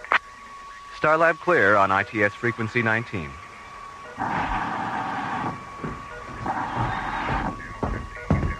Hi, Jerry. How are John and Buddy doing? Everything's okay. They checked in at 13:30, right on schedule. Good. Where are they? Between Pluto and Neptune. They should reach their warp-through coordinates in about 6 minutes. Well, keep me posted. I'll be up in radio telescope monitoring. Okay.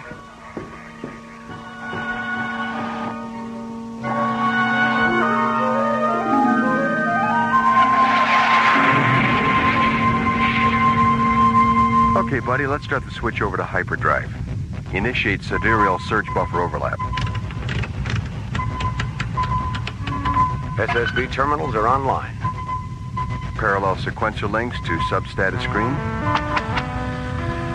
PSLs are in phase. Primary and secondary parsec refractors to parallax subroutine 1. Refractors are in the grid and stable at 303. Charge the warp generator and synchronize for a -10 interface.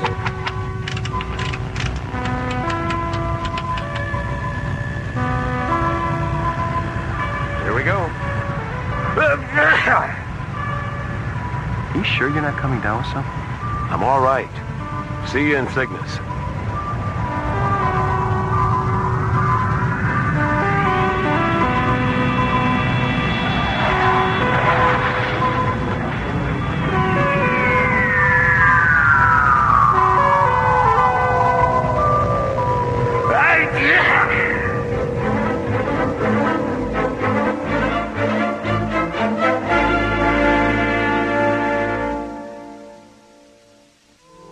Starlab's giant Jodrell Mackenzie radio telescope has detected a massive energy field in the constellation of Cygnus, 10.6 parsecs away. I've got an update on that energy mass from radio telescope monitoring. The anomaly has moved to the top of the Cygnus constellation and become stationary 1 parsec away from the binary star Beta Cygni Alberio.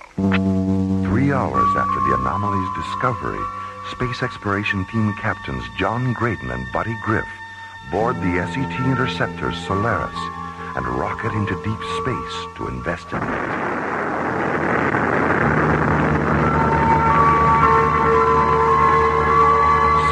Later, the Solaris warps through the time-space continuum and arrives in the constellation of Cygnus, near the anomaly's last known location. I don't get it, Skipper.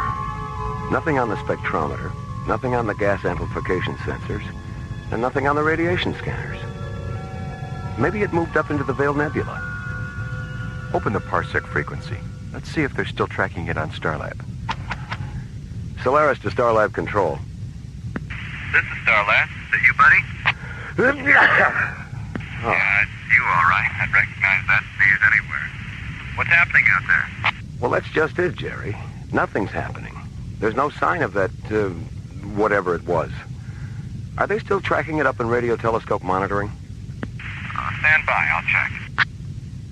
You know, I was just thinking, buddy. Maybe that thing's some kind of an organism. Well, I don't think so, John. I mean, a 2,000-kilometer wide living organism that's invisible? I know it sounds pretty far-fetched. But if it were some sort of organism, that would explain why we aren't picking it up on the... Starlab Control to Solaris. Solaris, go ahead, Jerry. Radio telescope monitoring says the anomaly went off their screens at about the same time you got there. Mara wants you to come back to Starlab. Okay, Jerry. Oh, by the way, have Dr. Rossiter break out some of her little yellow pills, will you? In spite of all reports to the contrary, I think I'm coming down with a lunar flu or something. Will do. Starlab control clear on parsec frequency 1. Solaris out. Hey, you better take an antipyretic and try and get some sleep. Yeah. Let's get out of here.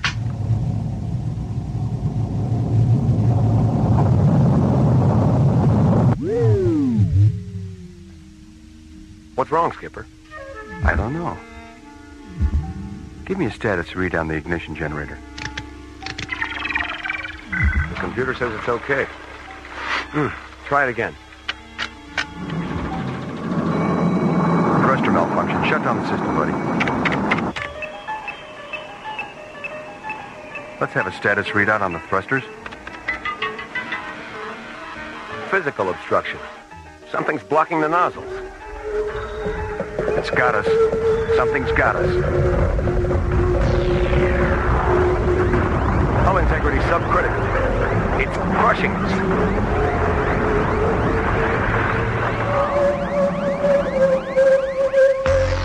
My God. Shut down the bioscan indicators before the circuits blow.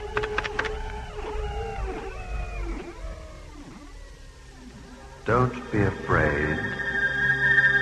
John, did you hear that? Or am I in shock?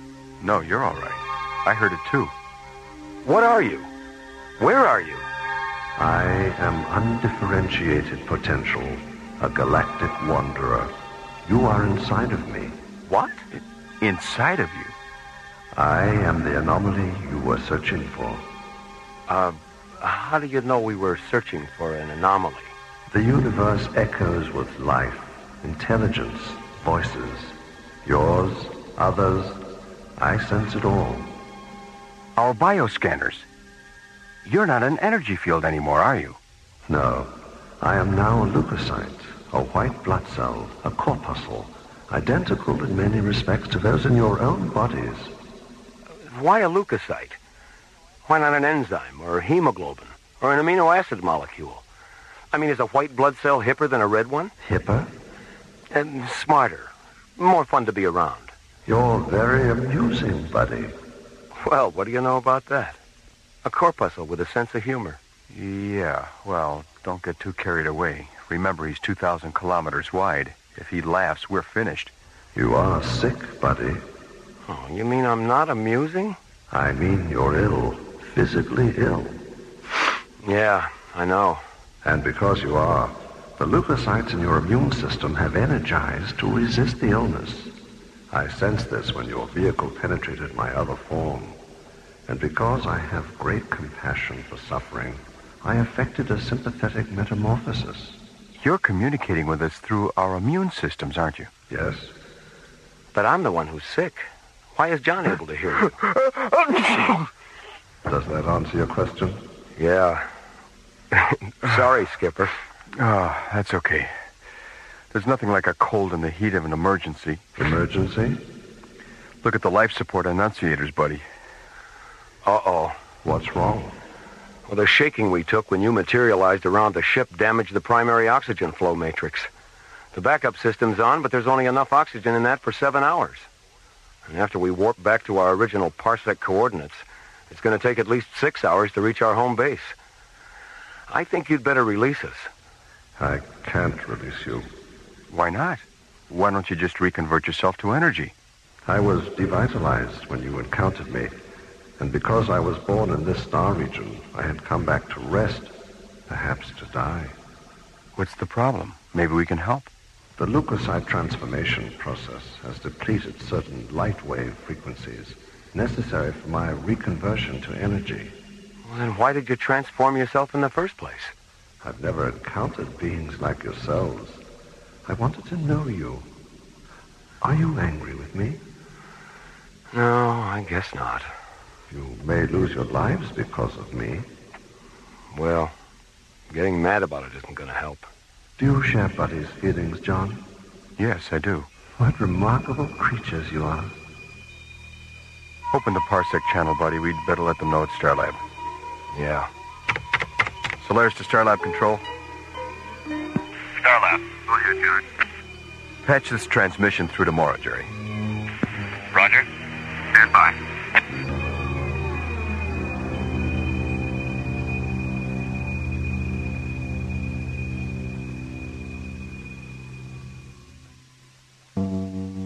Ordered to investigate a massive energy field 10.6 light years from Starlab, Buddy and John warp the Solaris through the time-space continuum into the constellation of Cygnus.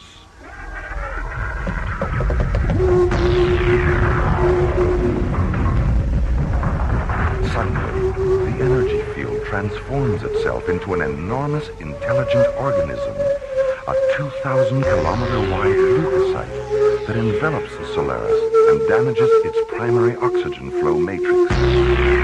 Meanwhile, on Starlab... That's right, Commissioner. The Solaris is impacted right in the middle of it. Well, if it was energy to begin with, why can't it transform itself back? Well, according to John, the light wave frequencies it needs for reconversion are exhausted. How much oxygen do they have?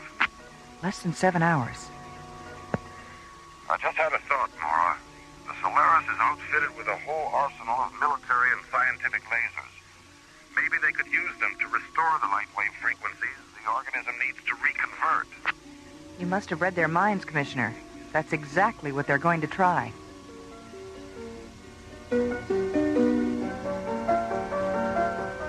Okay, buddy. Let's put the laser generators online. Normal sequence. LG 1, 3, 5. Okay, Skip, they're hot. LG 2, 4, 6.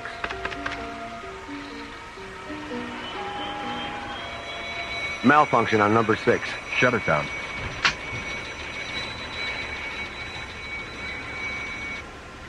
Okay, put them in the grid. We have positive grid interface. Open laser port 1 and calibrate for a 5,000 angstrom green light discharge, soft beam.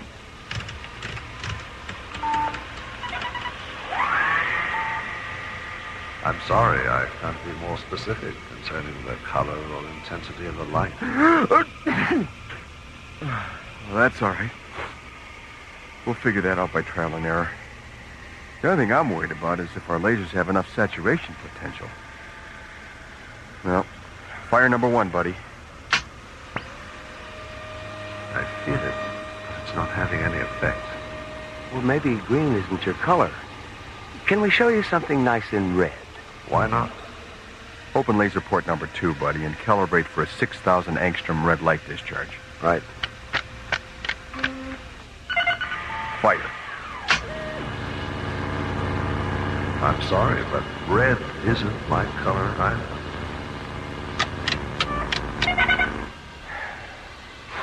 How much oxygen is left in the backup system? 6 hours, 19 minutes. Open up number 3. Let's try 4,600 angstroms of violet. Starlab control to Solaris. Solaris, go ahead, Mara. What's happening out there, John? Any luck with the lasers? No, not yet. We've tried green and red, and we're getting ready to try violet. What's your life support situation? Critical. If we don't get out of here in 19 minutes, we won't have enough oxygen to get back to Starlab. What about the O2 packs with your pressures in? There's only an hour of oxygen in them, Mara. And I don't think an hour is going to make that much difference. But what? God, I feel so helpless. It's not over yet, Mara. We've been in worse situations than this. As long as we've got oxygen and lasers and our wits about us, there's still a chance. Way to go, buddy. Mara? I hear you. Mara, does Commissioner White know what's going on out here? Yes, I talked to him a few minutes ago. Number 3's ready to fire, Skip. Good. Mara, we'll call you back when we finish the laser procedures. All right. Starlight clear.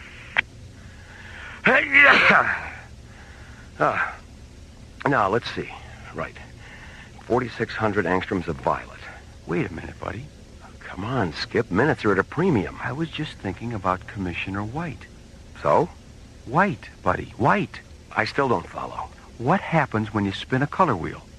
All the colors blend together, and the wheel turns white. And what do you see when you look at the stars? White light. What did the anomaly look like on the screens at Starlab? White light. Right. That's it, buddy. That's our leukocyte maneuver. If we run all the lasers through a spectrum filter, we'll get pure white light. And if we interface all the laser generators, we'll have 5 times the discharge and saturation power. Yeah. Okay. Cross-link all laser generators and open the rest of the laser ports. All right.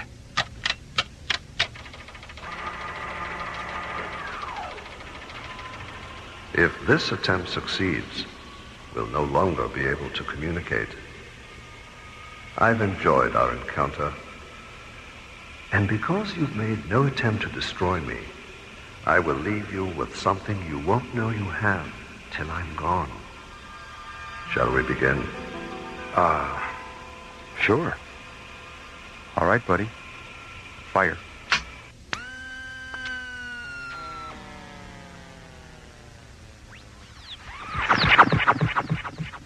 I am the firstborn of the universe.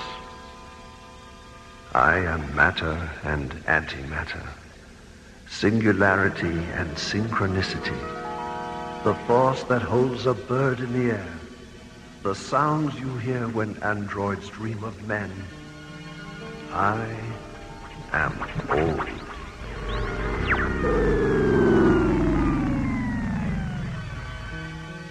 How do you feel, John? I don't know. I feel good. I mean, my body feels good. I'm not sick anymore. Yeah, neither am I. Whatever it was that made us sick, he took with him. He healed us.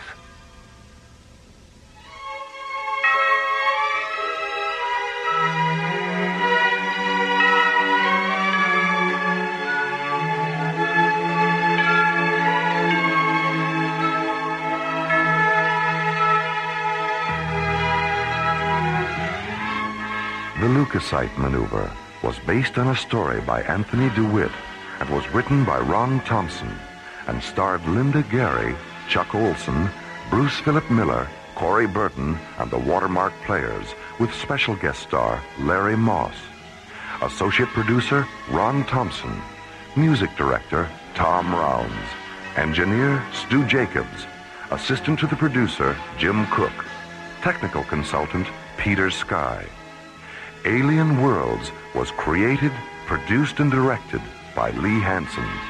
And so, until next week, this is Roger Dressler, inviting you to join us for our next adventure from the elsewhere and elsewhen of Alien Worlds.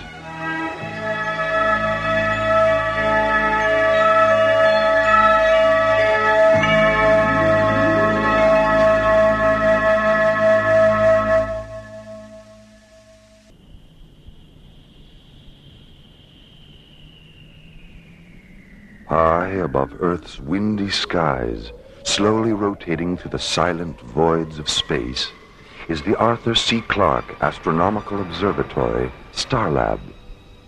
Here, the International Space Authority, ISA, watches over an eternity of uncharted galaxies and the countless planets orbiting within their starlit borders. 5 kilometers beyond Starlab, the Earth shuttle Electra moves into a docking orbit with a giant space station. Aboard the shuttle, Dr. Richard Nicholson, a molecular biologist whose research in the field of alien spore mutation has just earned him the Brandenburg Prize, the most impressive award the scientific community of Earth can give. Aboard Starlab, Dr. Nicholson's wife, Anne, awaits the arrival of the Electra. Here, the shuttle will refuel, then take them both back to Earth for the award ceremony at the International Achievement Pavilion, located in the center of New Vienna. It is April 28th, 2026, a day no one on Starlab will ever forget, as this week's adventure, the Resurrectionists of Lethe, removes us from the ordinary and takes us into the mysterious light and shadow of Alien Worlds.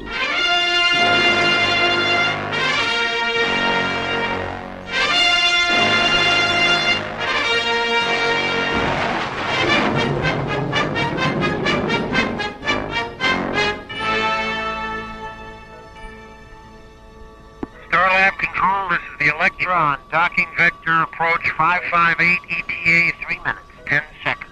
Over. Roger, Electra. You're cleared for entry into Shuttle Bay 5. The doors are open and the refueling crew is standing by. Roger, Starlab. And send a systems technician down after we dock. I've been having a little trouble with the NO3 feeder line, the number 4 retro thruster. Nothing serious, but it wouldn't hurt to check it out. Will do, Electra.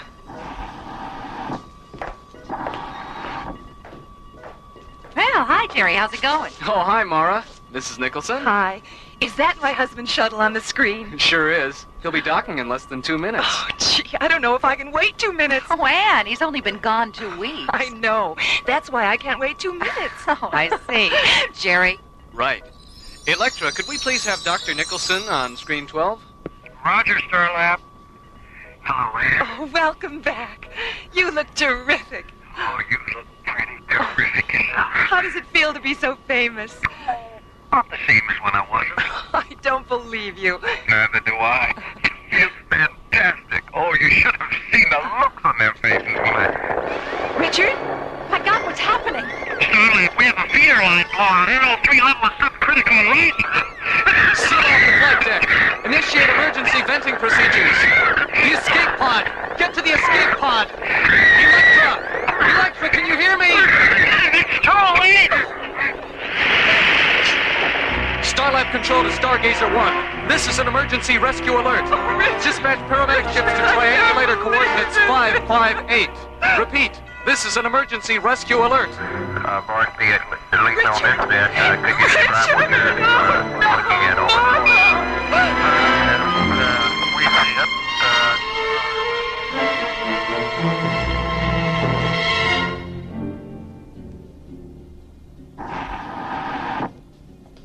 Dr. Cassidy? Come in, Carl. You look exhausted. It's been a long day. A long day. I just can't believe he's gone. He always took so much time with us at the academy, always making sure we understood things. There were times when I was ready to quit, and I would have if he hadn't talked me out of it. I know. He was understanding with all of us. Is that the accident report? Yes, I just finished it. NO3 suffocation. It's so stupid. I'm going to find out why the Electra's retro thrusters weren't converted to a non-toxic fuel if it's the last thing I do. The Ithaca was converted. The Corinthia was converted. Oh, why wasn't the Electra good? I'm sorry, Maura. Mara, Commissioner White is coming through. Have the message recorded, Jerry. Maura will have to... No. That's all right, Carl. I'll be there in a minute, Jerry. Come on. I'll walk up to communications with you. Thanks, Carl.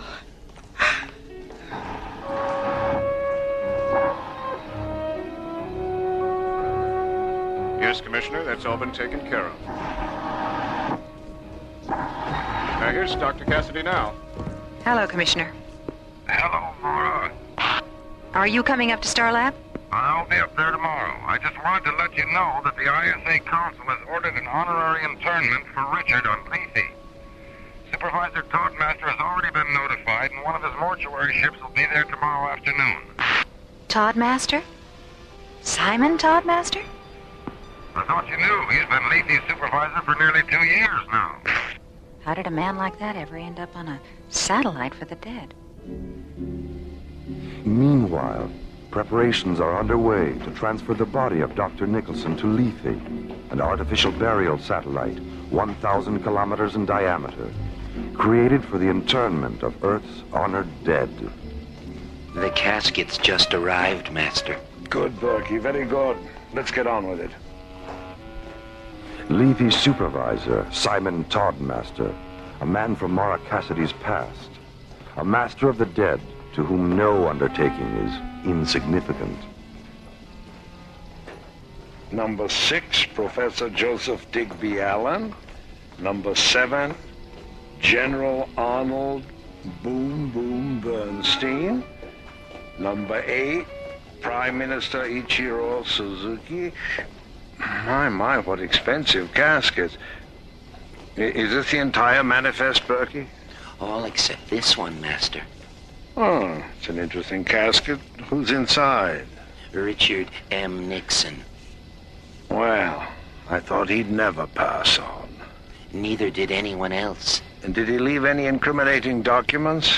Only an 18-minute last will and testament tape. What was on it? We'll never know, Master. There's nothing on it. I'm not at all surprised. Well, come on, Berkey. We have work to do. That is an affirmative, Master. A simple yes will do, Berkey. If you knew how I loathed affirmative, you'd be quaking in your boots. Or whatever it is you call those things on your feet. My apologies, Master. Accepted. Now, you mentioned an ISA communique. It's on the teleprinter in the control room. Shall we? After you, Master.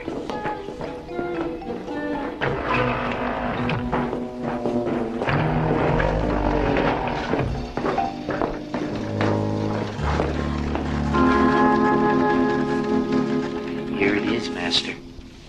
Well, what does it say? We've been ordered to Star Lab to pick up the body of Dr. Richard Nicholson. So, Dr. Nicholson has finally shuffled off his mortal coil. Cause of death? An accident. NO3 suffocation. How utterly fitting that the man who used to give me so much gas should succumb to a lethal dose himself. I don't understand. Now, poor Richard and I worked together on Star Lab once upon a time as fellow science officers. We were Professor Cassidy's golden-haired boys. Oh, you mean you used to have yellow protein filaments growing on that shiny dome of yours? Golden-haired boys is just a figure of speech, Berkey. Now, where was I? Oh, yes, well, I got into some trouble while I was stationed on Star Lab. Nothing serious, just a little glowstone smuggling, but they railroaded me into prison anyway. I'd still be there if Lethe hadn't suddenly required a man of my unique talent. From prison to Lethe? What's the difference, Master? Yes, indeed. Volunteering for this post was sheer inspiration. Berkey, Professor Cassidy had a daughter, Maura. Find out if she's still on Star Lab. And find out if Ann Nicholson is there, too. She could be very useful to us, considering how closely she and her husband worked together. As you wish, Master. Ratchet? Master? Berkey and I are going to Star Lab. Prepare the Orcus Omega. Yes, Master. By the way, Mrs. Thorndancer is waiting to see you. Well, send her in, Ratchet. My dear Mr. Toddmaster. My dear Mrs. Thorndancer. I just couldn't leave without thanking you for everything. 24 hours with my husband, alive and happy, reliving the best times we ever had. Oh, Mr. Toddmaster, it was wonderful. Well, I'm delighted that you're delighted. But remember, this is our little secret. Oh, don't worry. I won't breathe a word to a living soul. Goodbye, Mr. Toddmaster. Oh, it's never really goodbye, Mrs. Thorndancer. Only au revoir. Ratchet, what's the progress on the Thorndancer experiment? She relived a period with Professor Thorndancer during which he was deeply involved with mind weapon research. Some of his workable hypotheses were so dangerous, he never revealed them to his colleagues, but he did confide them to his wife, and she talked her head off about them. The professor's replicant functioned so well that it had her discussing mind weapon theory within 5 minutes. The data is in the Omni extrapolator now. Good work, Ratchet. Stay tuned. Berkey, what did you find out about Maura Cassidy? She's now Star Lab's research director. Ann Nicholson is there, too. Well. Are you feeling all right, Master? I'm feeling very well, Berkey. Thank you. The Orcus Omega awaits you, Master. Thank you, Ratchet. Come along, Berkey. We mustn't keep the dead waiting. Lethe's sinister supervisor and his assistant Berkey descend to the mortuary satellite's launch bay and board the sleek cobalt blue funeral ship Orcus Omega. Orcus, the ancient Roman name for Pluto, the god of Hades. And Omega, the Greek symbol for the end, the final singularity. Meanwhile, on Starlab, Ann Nicholson has just been told about the ISA decree to have her husband honorarily interred on Lethe. I can't help the way I feel, Maura. I am not going to Lethe, and that's all there is to it. Well, you still haven't told me why you won't go. It's grotesque. Taking him away from me like this, and hiding him in a place where I'll never see him again. Couldn't he be put in cryosuspension, Maura? Have you asked the council about that? Maybe there's still a chance that Richard could be brought back to me someday. And you know it's too late for that. All right. Then you take him to Lethe, Maura. You salute all those stupid flags and smell all those dying flowers. And, yes, listen to people who never knew him lie about what a good friend he was. There won't be any flags, Anne, or any flowers or speeches or anything like that. It's a private ceremony between you and Richard. Oh, I'm tired, Maura.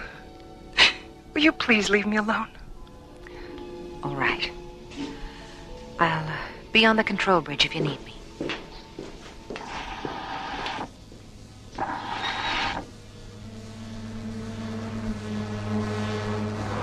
Roger, Orcus Omega. Your TV coordinates are 068 at 204. And you're clear for entry into Level C Docking Bay 19er. Thank you, Starlab. Orcus Omega, out. How long will we be on Starlab, Master? Just long enough for you to load the late Dr. Nicholson, and for me to have a few words with my past. Ah, Starlab. I'm looking forward to seeing what goes on inside. Well, I'm sorry, Berkey, but I'm afraid you'll have to stay aboard the ship. Not again. Berkey, how often do I have to remind you that you are an image infusion android, an illusion? That you only have substance when the light is right, that you'll vanish if the light should change. I'm sorry, but if someone sees you 1 minute and then doesn't see you the next, they'll know that I'm in control of an illegal procedure. You don't want me sent back to prison, do you? Berkey? Oh, don't rush me, Master. I'm thinking. The Orcus Omega maneuvers into a docking orbit with Starlab. On board, Lethe's tall, black-cloaked supervisor, Simon Toddmaster, and his assistant, Berkey. A former assistant to Maura Cassidy's father, Toddmaster is no stranger to Starlab. Hello, Maura. It's wonderful to see you. Simon, you're the last person I ever expected to see on Starlab. I'm sorry, I mean, I didn't mean that personally. Well, you know what I mean. It's all right, Maura. I understand. Are those flowers for me? The roses are here. Thank you, Simon. Who are the other ones for? Mrs. Nicholson. We always give a bouquet of twilight blossoms to the widow. I doubt if you'll have a chance to present them. Anne doesn't want to go to Lethe. I see. Well, perhaps if I spoke to her, I do have a way of making people understand the importance of being present at the final interment. Well, if you think your talking to her will do any good, I'll take you to her quarters. Maura, is Mr. Toddmaster there? Yes, he is. Dr. Nicholson's body has been taken aboard the Orcus Omega, Mr. Toddmaster. Thank you. Oh, would you mind telling my assistant that I'll be there in a few minutes? Will do. And now, Maura, if you will show me to Mrs. Nicholson's quarters.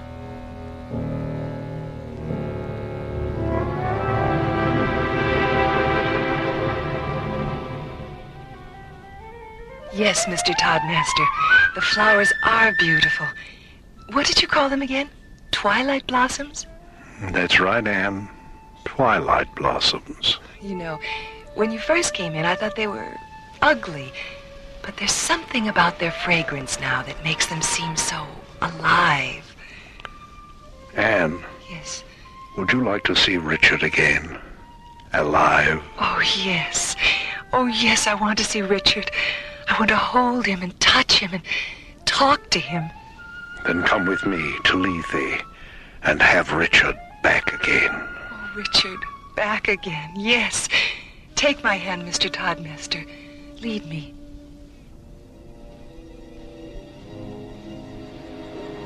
We've just got confirmation on it, Mora.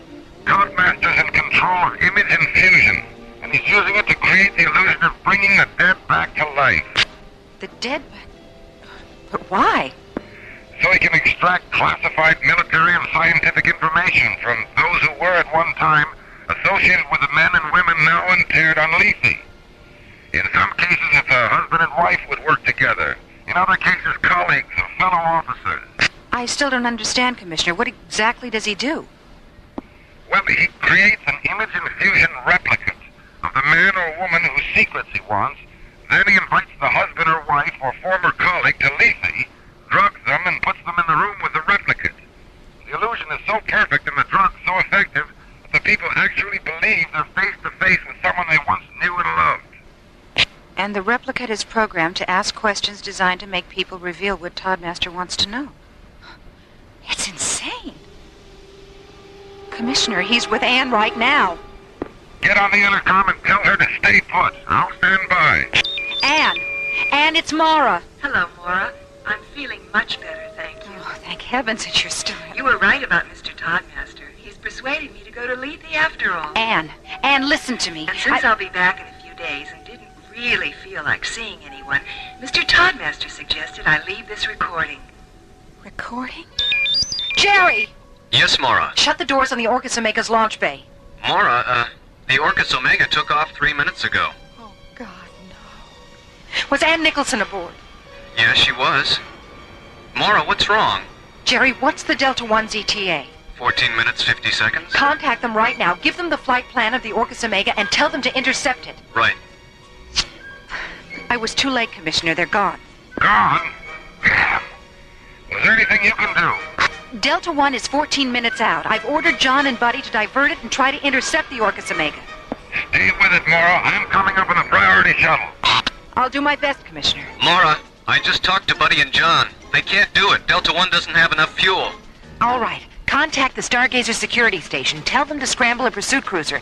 And find out who the pilot is. I want to talk to him.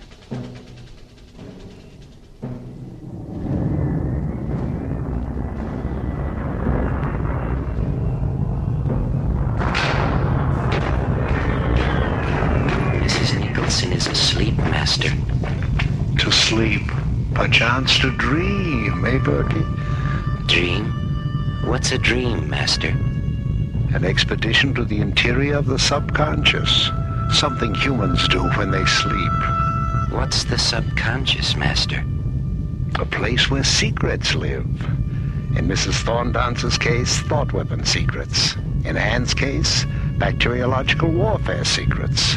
Disease weapons based on Richard's alien spore mutation research. Weapons so terrible, he hid the data tapes for them, and only Anne knows where they are. Amazing, isn't it, Berkey? The way a Twilight Blossom trance can bring out the best possible secrets about the worst possible things. Did she tell you where the tapes are?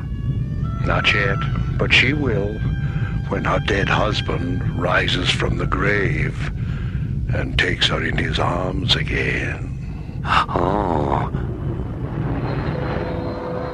In times past, there were legends and myths that told how the dead became the undead and walked the regions of night, passing ancient moonlit walls and mirrors, casting neither shadow nor reflection. But because dreams of resurrection are ageless, and the powers of darkness infinite, the demon sorcerer of the past has reappeared as the Simon Toddmaster of the future. Simon Toddmaster, the resurrectionist of Lethe, a man walking the regions of night beneath the cold, moonlit skies of alien worlds.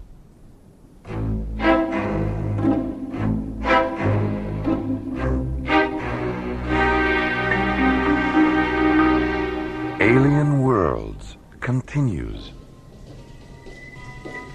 Hi, Maura. Hi, how you doing? Oh, am I glad to see you two. What's been going on around here? Everyone looks so depressed. Well, losing Richard like that is part of it. Well, what's the other part? Anne's been kidnapped. Kidnapped? What? By who? It's a long story. Do you remember Simon Toddmaster? Hoping to formulate a plan to rescue Ann Nicholson from the spell of Simon Toddmaster's death dreams, and in the process put an end to Toddmaster's illegal use of image infusion, ISA Commissioner White arrives on Starlab to confer with Maura, John, and Buddy. How did you manage to find out what Toddmaster was doing, Commissioner? Yeah, I'm kind of curious about that myself. It was purely accidental. You remember Benjamin Thorndancer? The thought weapon theorist. Didn't he die last year during an omega wave feedback experiment? Yes, and he was interred on Lethe. Well, his wife went up there 3 days ago to visit the crypt. On her way back, she had a serious heart attack. Luckily, there was a physician on board the same shuttle, and he managed to keep her alive until they could reach an ISA hospital ship. Did she pull through? Yes, but they had to perform emergency bypass surgery. She came out of the anesthesia raving about Toddmaster and how he'd brought her husband back to life. So the next day, we sent up an ISA interrogation specialist to talk to her. She told him everything. What did she say actually happened? Well, when she arrived on Lethe, Toddmaster presented her with a bouquet of flowers. Twilight blossoms, she said he called them. 1 minute she was smelling them, and the next she was in some kind of a arena talking to her husband. And, well, you know the rest. Well, what does Anne have that this crypt keeper wants? Richard had made a major breakthrough in the use of alien spore mutations for bacteriological warfare. And Anne is the only one who knows where the data tapes are. Huh. If that mausoleum maniac gets his hands on those tapes, well, he could put us all 6 feet under. Maura? Commissioner White? What is it, Jerry? I've got a transmission coming in from Lethe. It's Ann Nicholson. Anne? We'll patch her through, Jerry. Hello, Maura? Anne, are you all right? Of course I am. Why shouldn't I be? Is Simon there with you? Yes, he's right here. He's been wonderful. I don't think I've ever met such a kind and sympathetic man. Maura, I want you to come up to Lethe. Simon said he didn't get a chance to spend very much time with you on Starlab. He thought it would be nice if we could all have dinner together before I leave. How does that sound? Why, that sounds wonderful, Anne. When? Tomorrow night. Just the 3 of us, okay? All right, Anne. Just the 3 of us. See you tomorrow. Bye. Just the 3 of us, huh? John, Buddy, what do you say we make it dinner for 5? Well, I hope it's not formal. My electric tie and tails are still at the cleaners. You realize he's setting a trap. I know, but he doesn't know that I know. And if we're careful, we just might be able to get Anne away from that lunatic before something happens to her.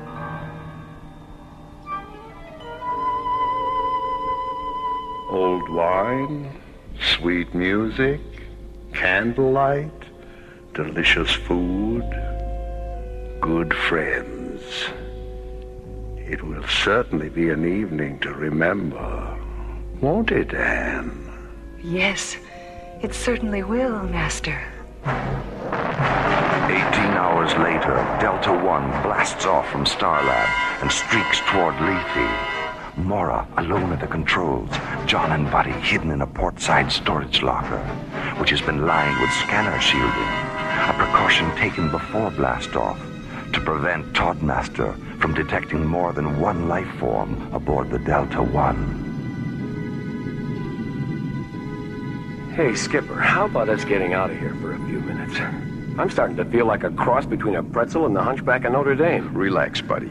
Well, I wish we would have had enough thin core shielding to line the starboard locker. It's a lot bigger.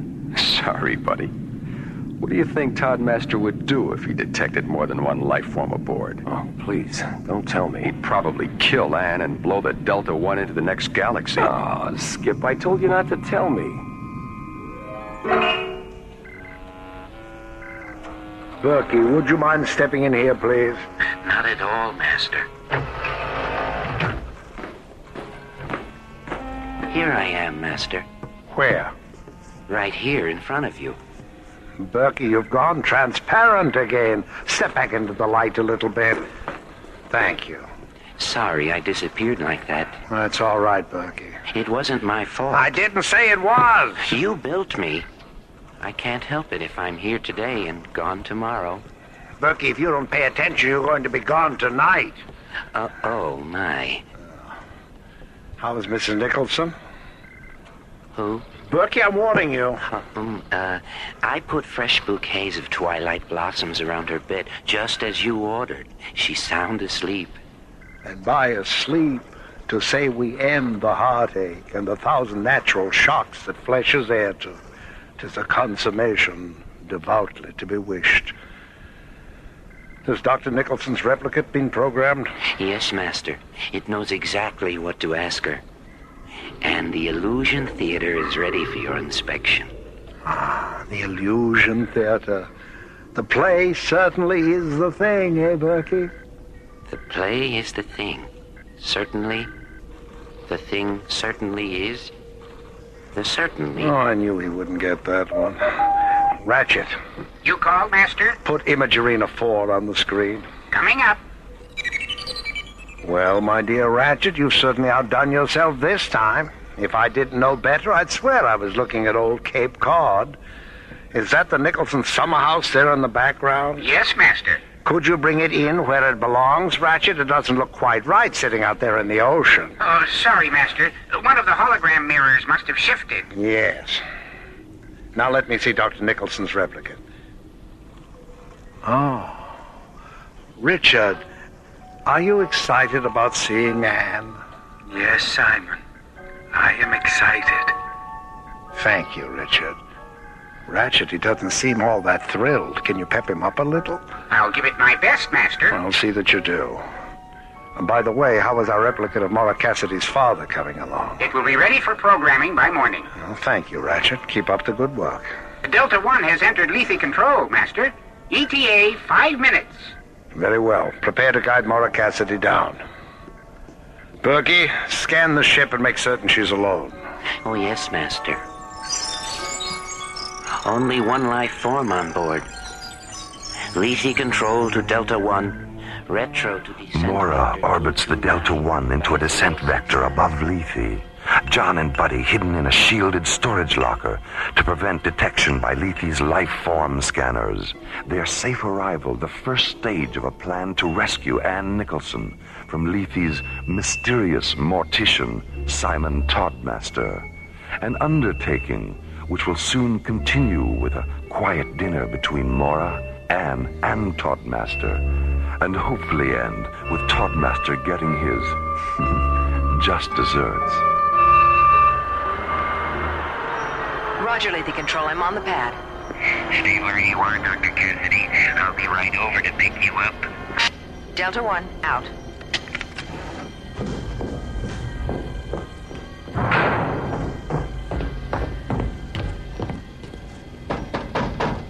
You two all right in there? I keep telling you, Sheriff, this locker just ain't big enough for the both of us. We're fine, Maura. I've already switched on the beep sender Carl concealed in Richard's metal, and I'll give it to Anne the minute I see her. Your micro receivers are on the console. One of them is tuned to Anne's beeper. The other one is tuned to my button transmitter. Dr. Cassidy. For God's sakes, don't lose track of us. Coming!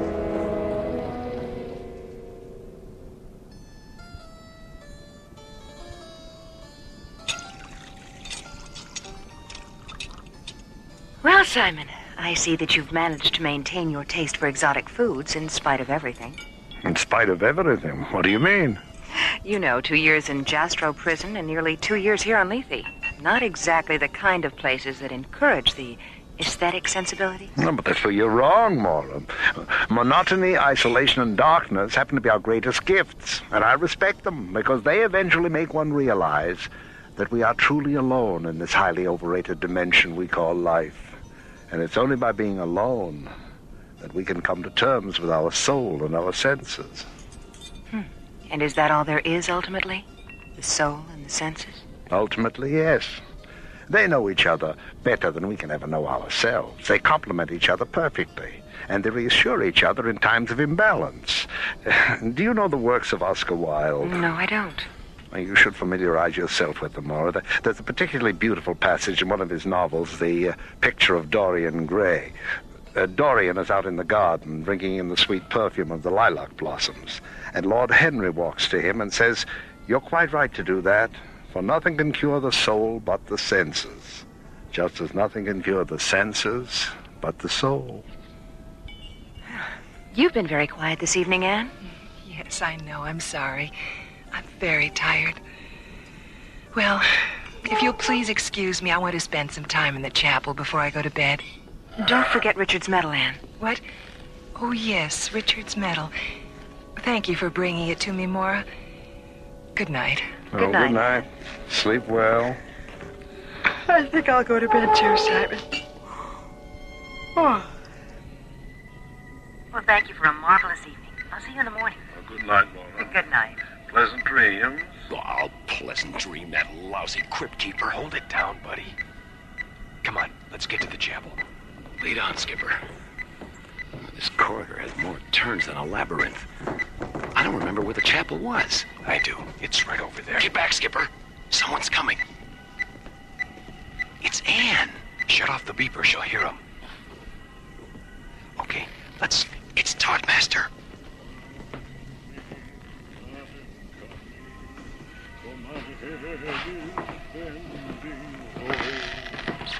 I hear those gentle voices calling.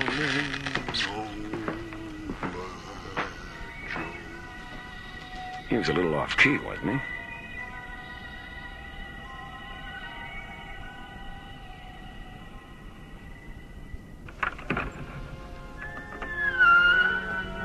Lovely, isn't it, Anne? The way the candlelight transforms the flowers into living shadows. Oh, yes. Beautiful. Richard is waiting. Oh, Richard.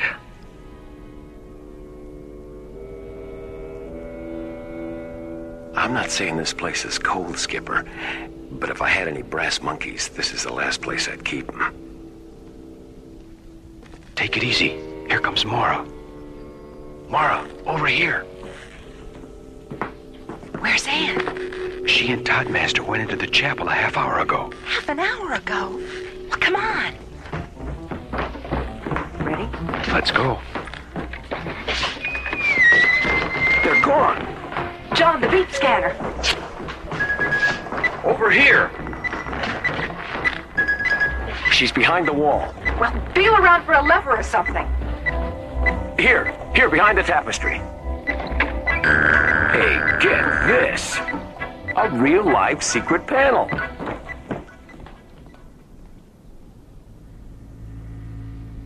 Now, Anne, if you'll just sit here. That's right. Berkey, bring up the lights in the arena. Yes, Master. Richard. Anne! Anne! Damn you, Maura. Damn you. Get away from that console, Toddmaster. Berkey, Ratchet, kill the intruder. Get down, Skipper. Toddmaster? Buddy, take out the other two.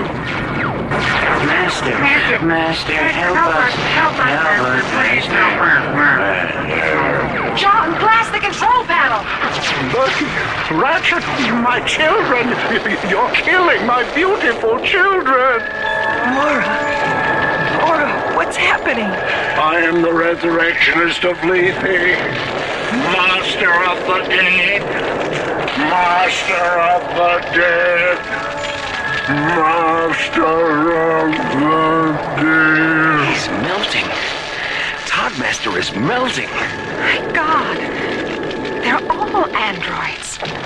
Maura, where am I? Let's get out of here. This place is gonna blow any minute.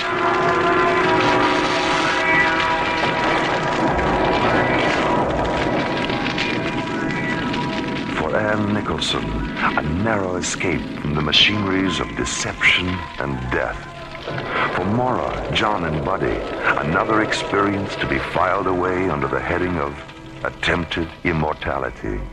And for the android Simon Toddmaster, the sudden disquieting stillness that visits all things electric when the power fails and the lights go out.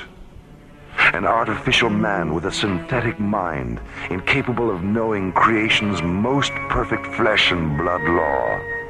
That death, like life, is its own master. Well, how's Anne today, Mora? Oh, fine, Commissioner. Dr. Rossiter says she'll be able to go back to Terra tomorrow. Is it true about Simon? Yes, an ISA security squad found his body this morning. It was in a sealed crypt under the floor of the chapel. Spectrocyte poisoning. A laboratory accident a long time ago. Never told anyone. How did you find out? A diary in his casket. You should all read it sometime. He was an extraordinary man. He perfected image infusion for use as a holographic communicator. Nothing more. And because he knew he'd die before he'd finish it, he built a synthetic alter ego to carry on his work. Well, I've got a shuttle waiting. Goodbye for now, and again, congratulations on a job well done. Thanks, Commissioner. Goodbye, Commissioner. We'll talk to you later, Mara. I'll be here. Library. Ingrid? It's Dr. Cassidy. Will you please check and see if there's anything down there by Oscar Wilde? I'm interested in one of his novels. The Picture of Dorian Gray.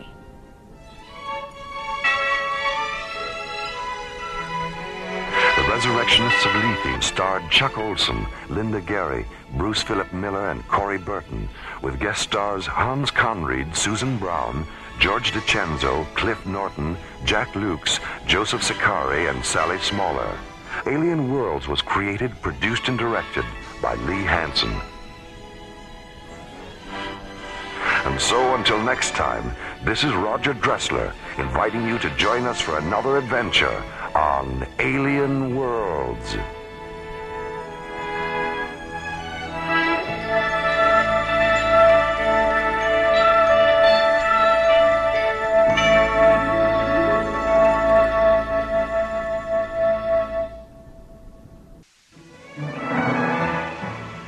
Slowly rotating at the edge of deep space, 1,000 kilometers beyond the atmosphere of 21st century Earth, is the Arthur C. Clarke Astronomical Observatory, Starlab. Here, Starlab Research Director Maura Cassidy, along with the scientists and technicians of the International Space Authority, watch over the countless stars and planets that fill the silent distances beyond the giant space station. This week, the men and women of Starlab encounter the terrifying dissonance of Death Song on Alien Worlds.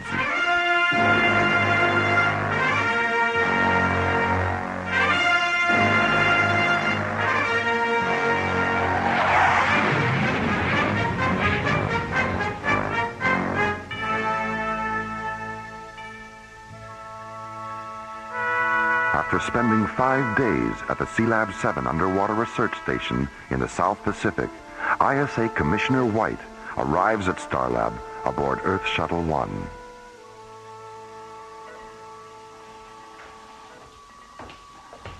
Hello, Maura. Jerry. Hi, Commissioner. Hello, Commissioner.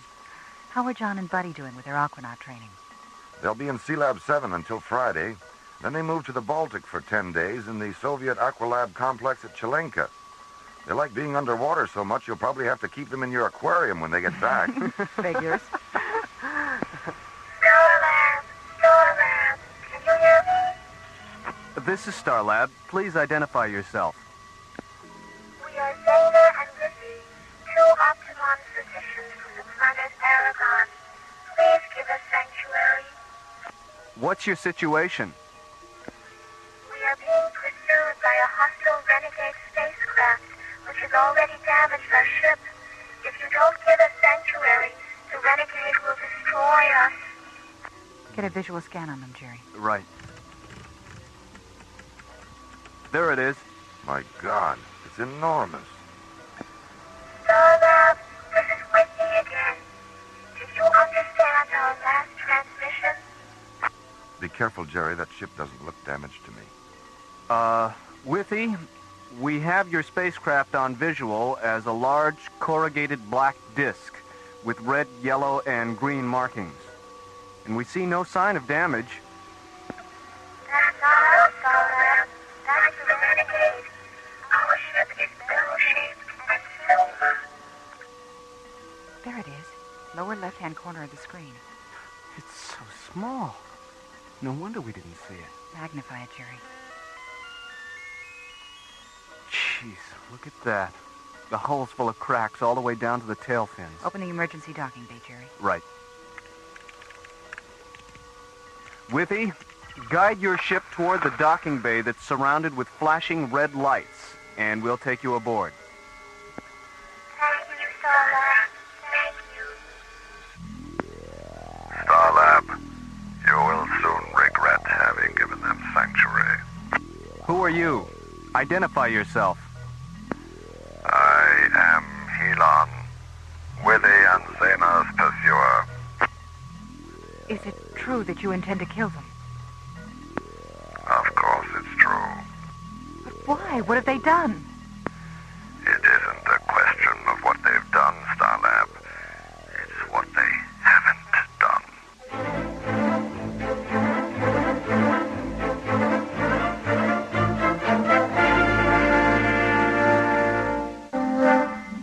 The routine of Starlab control is suddenly interrupted by an emergency transmission from an incoming alien starship.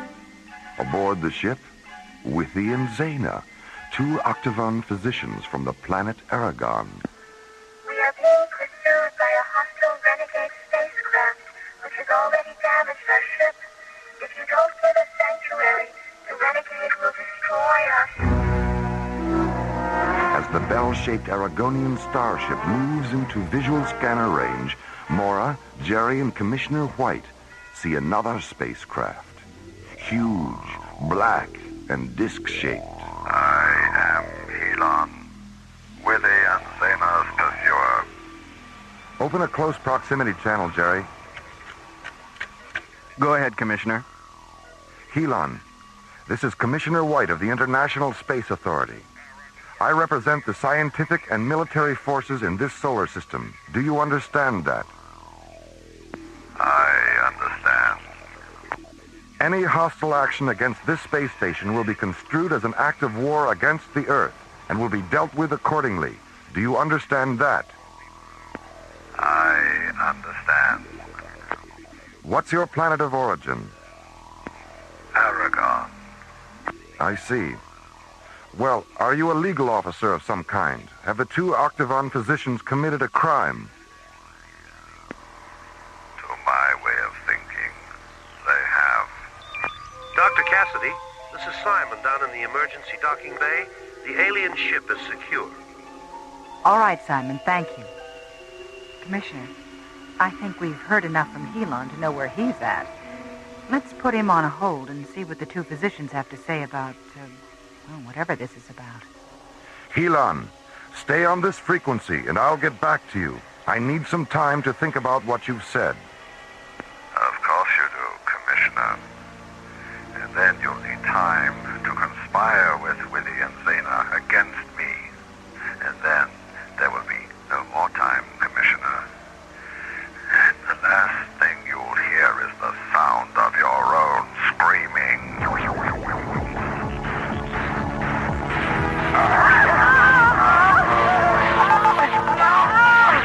Surrender the two physicians within the hour, or I'll unleash a symphony of such terrible power that your Starlab will shatter like delicate crystal.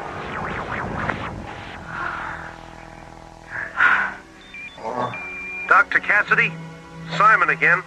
The two aliens have come out of their ship. Bring them to my quarters right away, Simon. Let's go, Commissioner.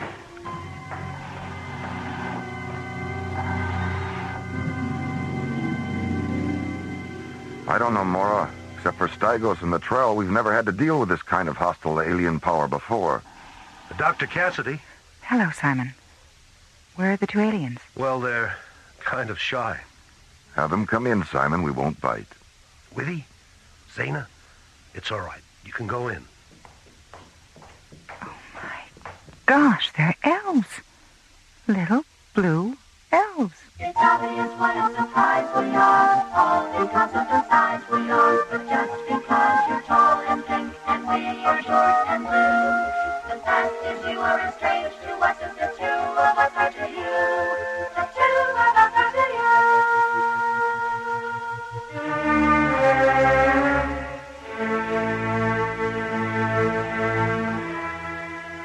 2 kilometers beyond Starlab, Helon enters the audiogenic spectrum chamber of his slowly orbiting ship.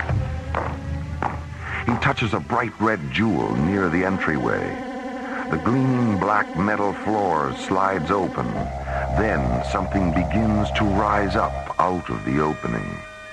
Something massive and angular and dark. A nightmare construct of polyphonic drone generators and ultrasonic inverters, thick spiraling amplifier coils, and blood-red keyboards.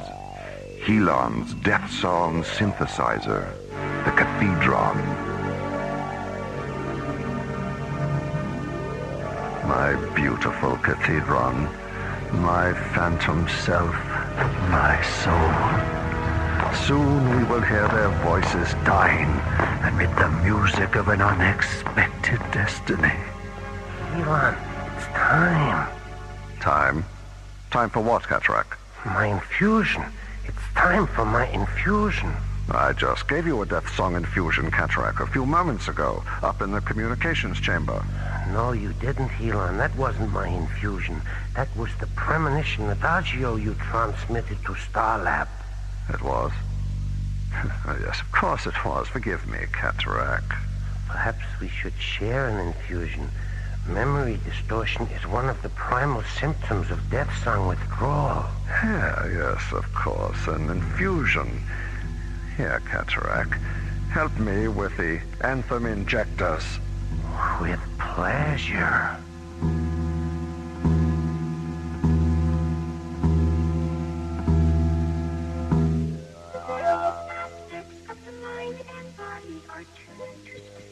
Vibrational frequencies, Laura. And as long as these frequencies are maintained, the mind and body remain in perfect harmony. Illness occurs when certain vibrational frequencies shift out of phase.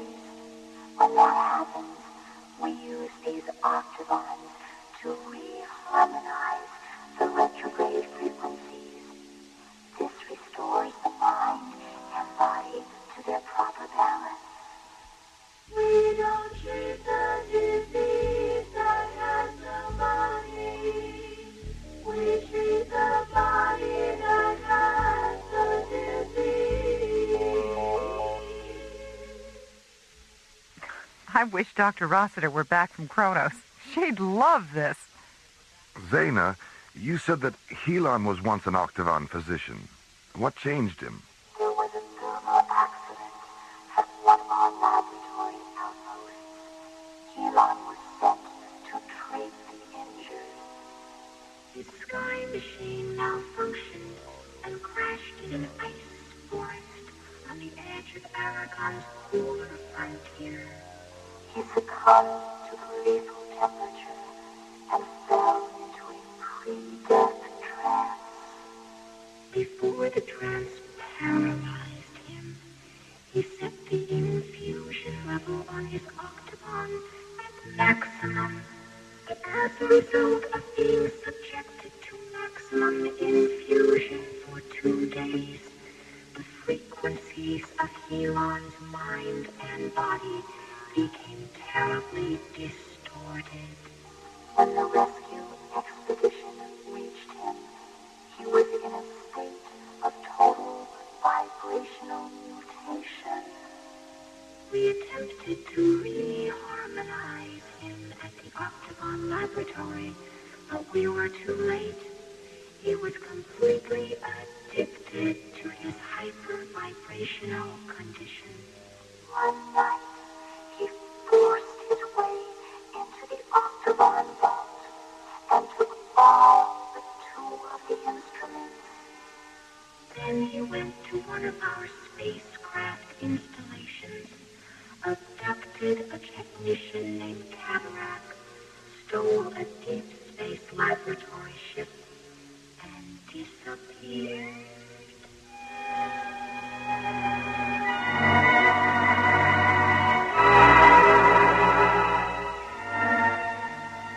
Helon, when Withy and Zena are dead and their Octavons are interfaced with the cathedral, where will we go? What will we do? We will wander from galaxy to galaxy, exploding the stars with death song. I see crescendos of light and sound will sweep to the far corners of the universe. Death song. Bright comets will swirl and dance against the fiery coronas of eclipsing suns. Death song. Planets will vanish in screaming disintegration. Death song. Raging through the silence, transforming it into deafening articulations of infinite majesty. Death song. Death song. Death song.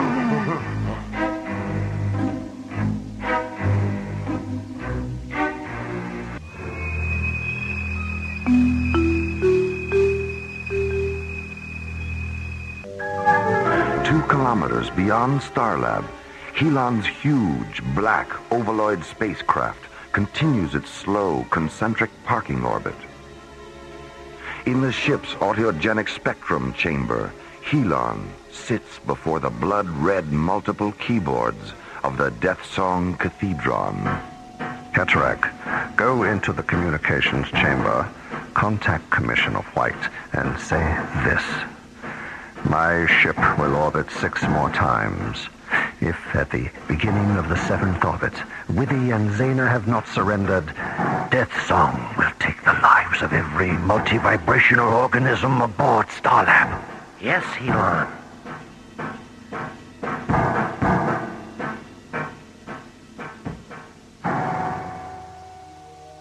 And because there have never been more than 12 Octavons in existence at one time, there have never been more than 12 Octavon physicians. 12 physicians for an entire planet? 12 are enough, Nora. Injuries are rare on Aragon, and illness is relatively non-existent. What was Aragon like before the Octavons were created? We treated the diseases of the mind and body with narcotic chemicals. As a result, the people of Aragon were in a constant state of neurotic irresponsibility. Mora, are you there? What is it, Jerry? I have a transmission coming through from Helon's ship.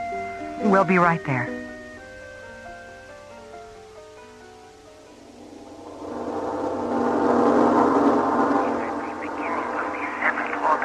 Withy and Zena have not surrendered. Death Song will take the lives of every multi-vibrational organism aboard Starlab. 6 orbits. How much time does that give us, Jerry? Less than 8 minutes.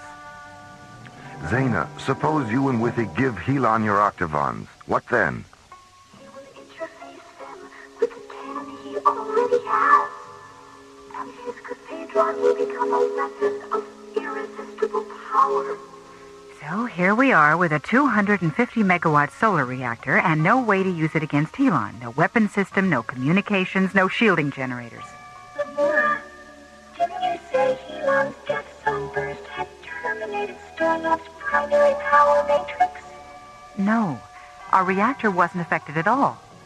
If we can interface our 2 Octavons with your reactor, we can defeat him. All right, let's get down to the reactor control room and get set up.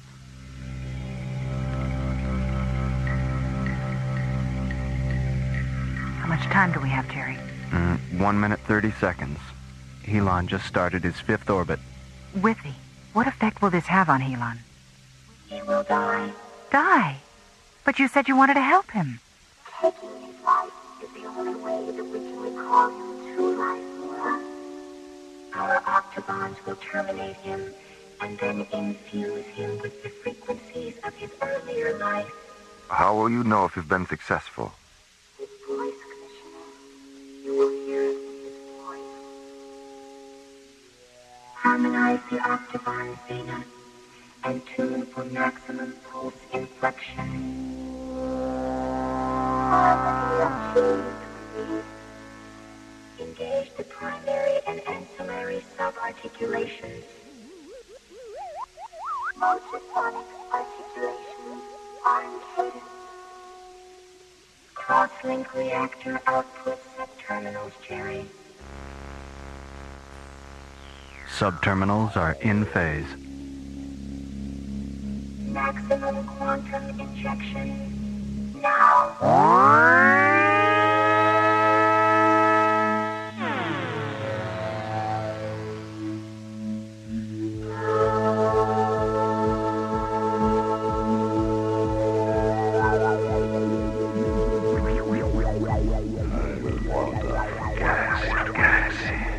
Exploding the stars with death song.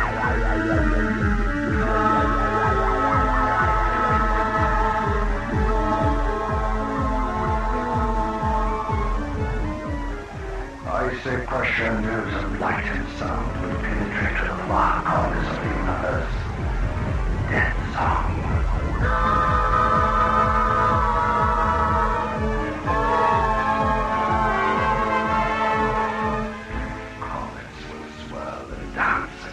Fiery coronas of eclipsing suns.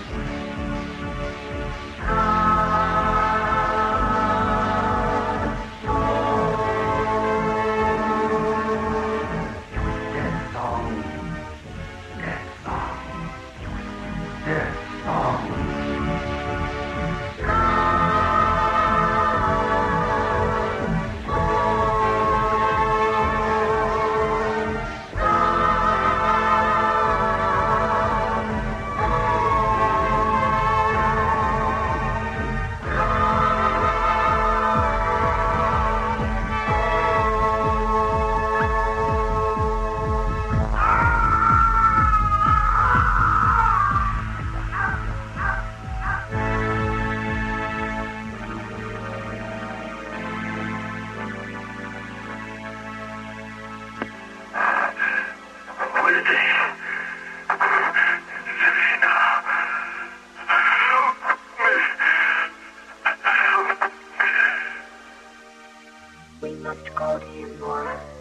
Call the short-range vehicle hangar, Jerry.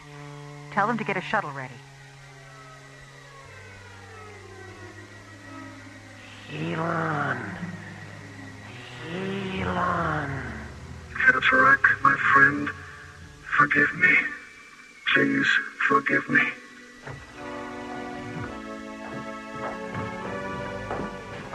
Willie, Zena, Cataract is dying.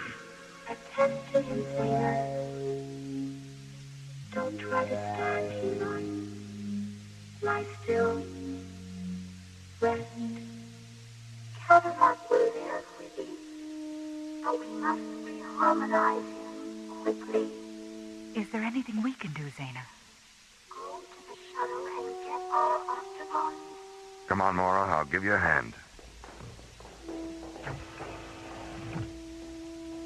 Lady, Zena, thank you for calling me from the darkness.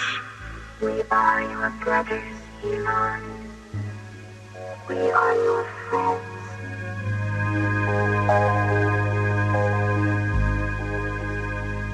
We are the spectrum travelers, enemies of darkness,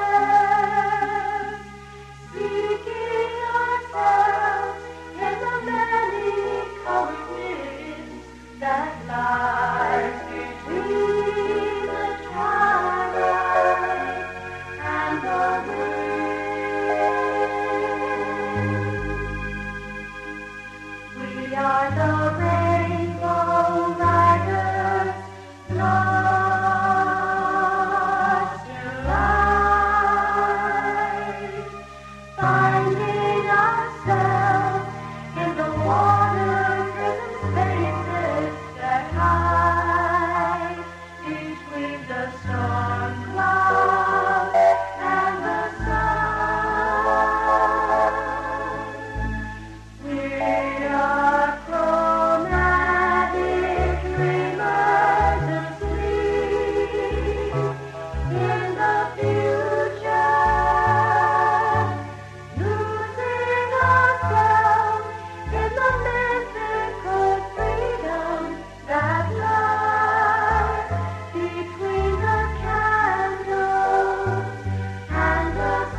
Death Song was based on a story by Ken Ross and written by Ron Thompson, and starred Linda Gary, Roger Dressler, and Corey Burton, with special guest stars Larry Moss, Joe Baker, Michelle Goodman, Lindsay V. Jones, and Tony Walters. Music director Tom Rounds, with special music effects composed and performed by Rick Kellis. Associate producer and song lyrics by Ron Thompson. Engineer Stu Jacobs. Assistant to the producer Jim Cook. Technical consultant Peter Sky. Alien Worlds was created, produced, and directed by Lee Hansen. And so until next week, this is Roger Dressler, inviting you to join us for our next adventure, The Infinity Factor, from the elsewhere and elsewhen of Alien Worlds.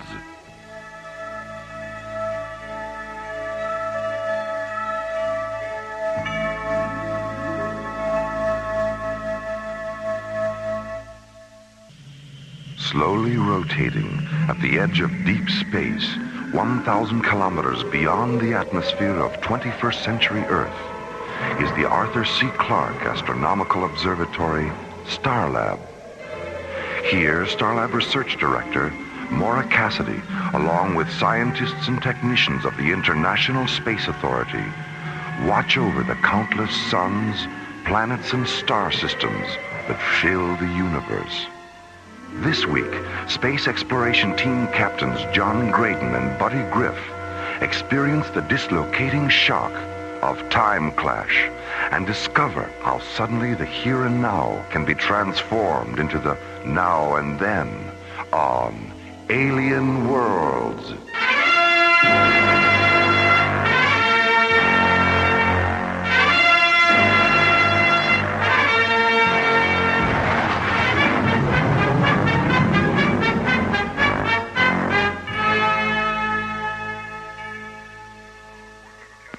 Starlab Control, this is Pandora. We seem to be having a receiver malfunction. Would you repeat that? Correct your approach vector, Captain. You're 19 degrees off course. All right. I'll see what I can do. Don't just see what you can do, Captain. Make a decision. You're running out of time. What's going on, Jerry? We've got a problem, Maura. If that petroleum tanker on screen 6 doesn't correct its approach vector, it won't clear the docking bay. How's that, Starlab? Any better?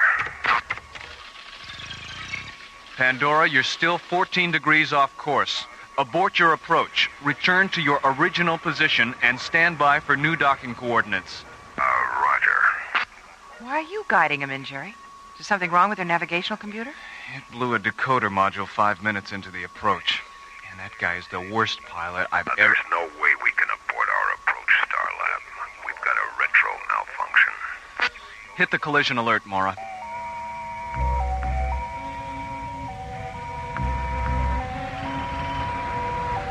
Attention, Docking Bay 7. This is an emergency alert. All personnel, please clear the area. Repeat, clear the area. Docking Officer Clark, contact the bridge.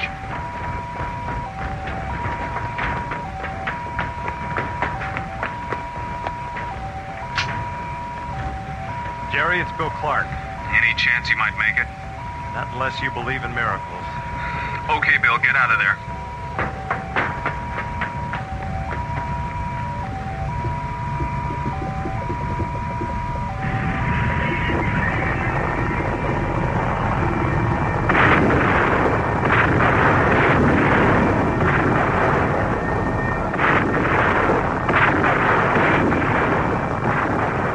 Attention all emergency fire crews. Petroleum explosion in Docking Bay 7. Mobile hospital units stand by for fire rescue. Sick Bay 9, prepare to receive burn casualties.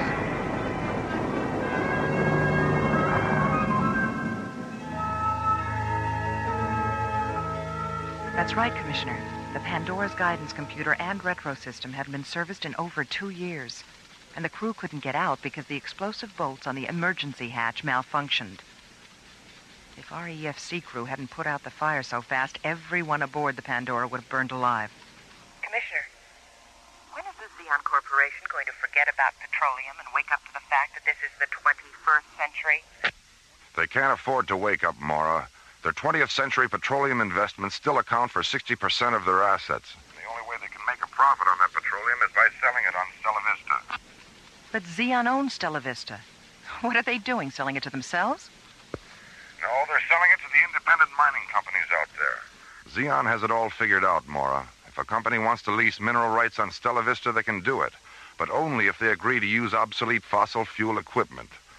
This way, Xeon not only makes money on their mineral leases, but they have a captive market for their petroleum. Well, if that isn't extortion, I don't know what is.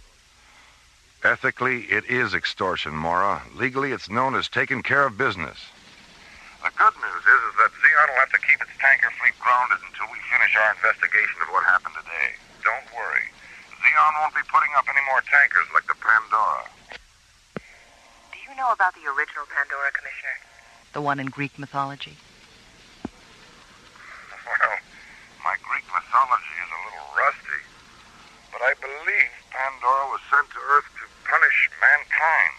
I don't remember why, but I do remember she had some kind of magic box. The fire of heaven, Commissioner. She was sent to punish mankind for accepting the fire of heaven from Prometheus. And when she opened that box, she released an eternity of human suffering. You know, I thought about that today when the Pandora split open in the docking bay. What happened was so ugly and terrifying. For a split second, I saw everything mankind had suffered during the last century. All because the oil of the earth, like the fire of heaven, had been used to make people small instead of great.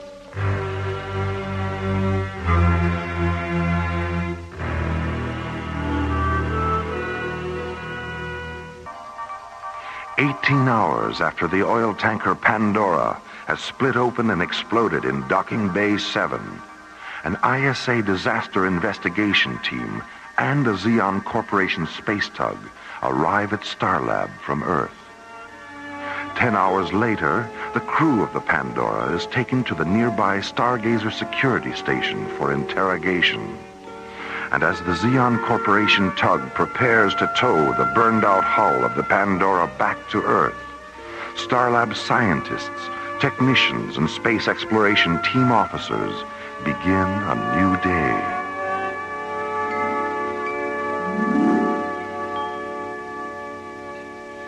Skipper, when we get to Valaria this afternoon, let's ask their science master, what's his name again? Galen Virago. Yeah. Let's ask Galen Virago if we can go for a spin in that time machine of his. Oh, I don't think so, buddy. Where would you go if you could take a ride in it? I'd like to go back to 1939 and have Lamont Cranston teach me how to cloud men's minds. Lamont Cranston? Yeah, the Shadow. He knew what evil lurked in the hearts of men. And how did he know that? When he clouded their minds, they told him the truth, the whole truth, and nothing but the truth. I see. And what exactly would you do if you had the power to cloud men's minds? I'd use it to cloud women's minds. Sexist pig. Oink, oink, oink, oink. Morning, Captain Graydon. Captain Grid? Yeah. Good morning, Cindy. Cindy, have you had your mind clouded lately? No. Not since I read 6 Characters in Search of an Author. What's that, Cindy? A novel? It's a play. Luigi Pirandello, 1921. The characters in the play are rehearsing the play when 6 other people show up, claiming to be characters the author left out of the play when he wrote it. Were any of the people who showed up named Lamont Cranston by any chance? No, Captain, not even by any chance. Now, how about breakfast? You ready to order? Can you give us a few more minutes, Cindy? We're waiting for Dr. Cassidy and Commissioner White. Okay. Gee, I wonder what's keeping Mora. I don't know. Maybe Commissioner White's shuttle was late. Yeah, that tanker accident is really... Oh, here she comes now. Morning, John. Buddy. Hello, Mora. Hi. Where's Commissioner White? He spent most of the night with the ISA Legal Bureau, drafting the order to ground Xeon's tanker fleet. He's going to deliver it this afternoon, so he suggested we go on to Valaria without him. Well, does that mean he's going to miss the time machine demonstration? Just the parallel dimension drone pod playback, which I'm sure Galen will be happy to repeat. The commissioner said he'd be here tomorrow morning around 10, so when he arrives, you two can warp back here in the Solaris, pick him up, and warp back to Valaria again, okay? Yeah, okay. Okay. Let me see that menu, buddy. I'm starving. Here you go. Ooh, those Neo cheese grapes look delicious, don't they? Cheese. You know, that reminds me of a story. Oh, dear. There was this guy who had a mouse in his house. So he went out and bought a mousetrap. But when he got it home, he noticed he was out of cheese. You know what he used for bait? A picture of some cheese. And you know what he found in the trap the next morning? Do tell. A picture of a mouse. Buddy.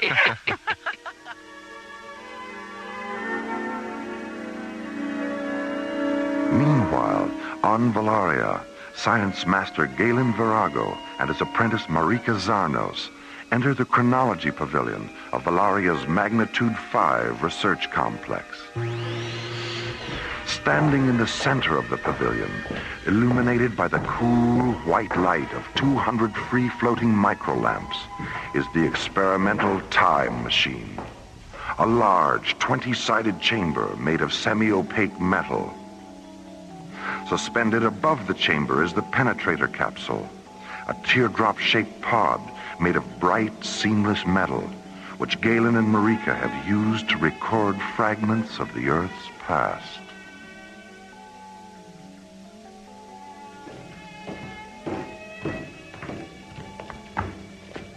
Marika, I want to conduct one last test before Dr. Cassidy arrives. Lower the pod into the chamber.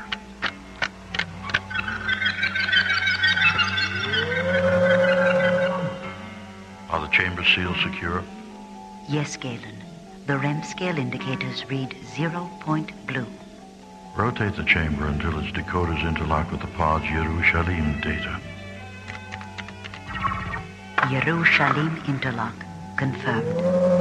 Interface the decoder lenses with day 12, month 4, AD 33, Earth.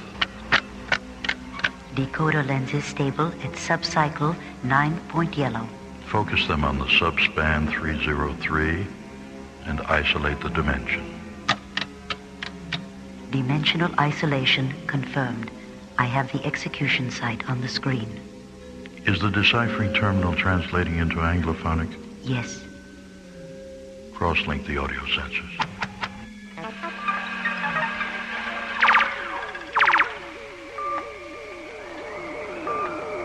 Father, forgive them, for they know not what they do. It is finished.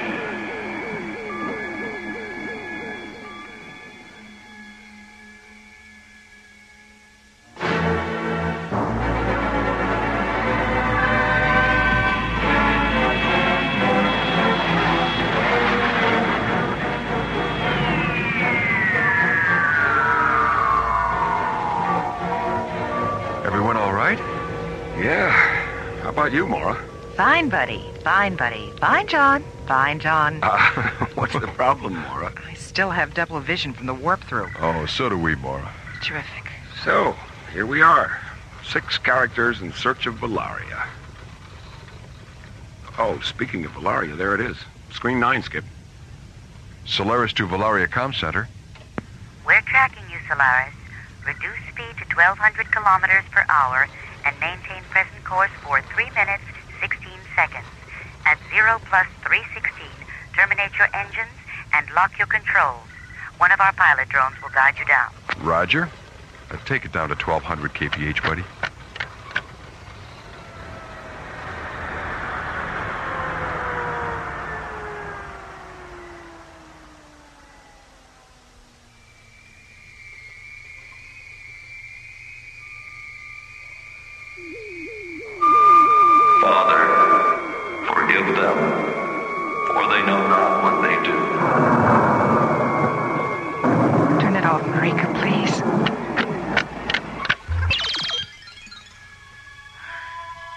If I'd seen that when we first got here, I really don't think I could have made it through the day.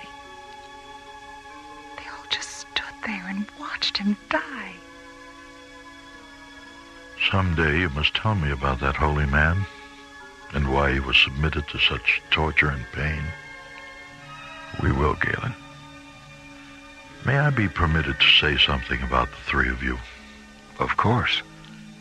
The way you've reacted to the tragic events of your planet's past leads me to believe that if the Earth had always been inhabited by spirits like yours, much of what we've seen here today would never have happened.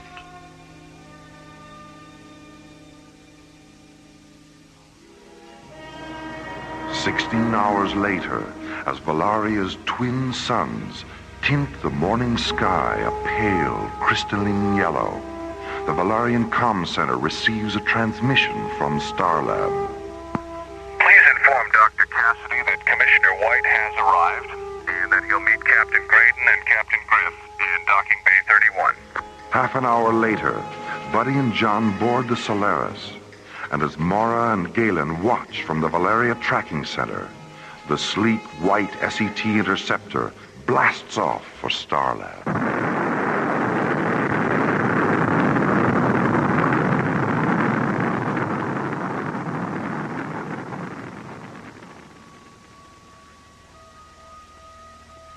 We're ready to warp through, Mora.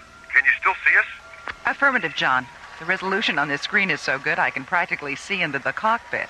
How many fingers am I holding up, Mora? 13? Gee, Skipper, she really can see into the cockpit. All right, here we go.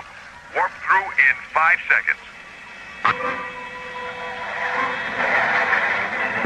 Mora, it's all turning inside out. Mora! John! Buddy! Galen, what's happening? Just a moment. Just a moment. The Parsec device. The Parsec device aboard the Solaris has experienced a primary decoder malfunction. The ship is passing through the time-space continuum in reverse.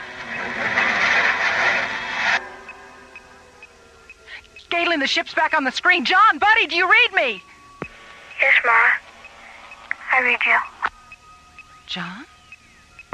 Mara, help us. We become children.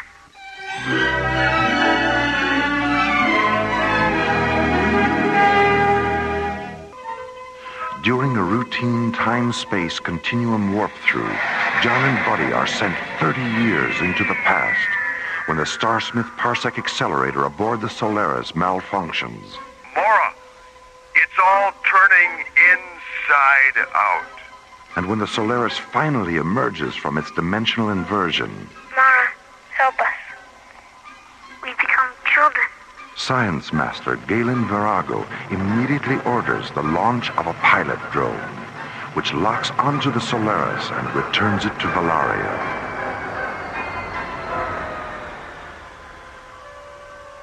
Two hours later, Buddy and John are once again standing before the Valarian time chamber.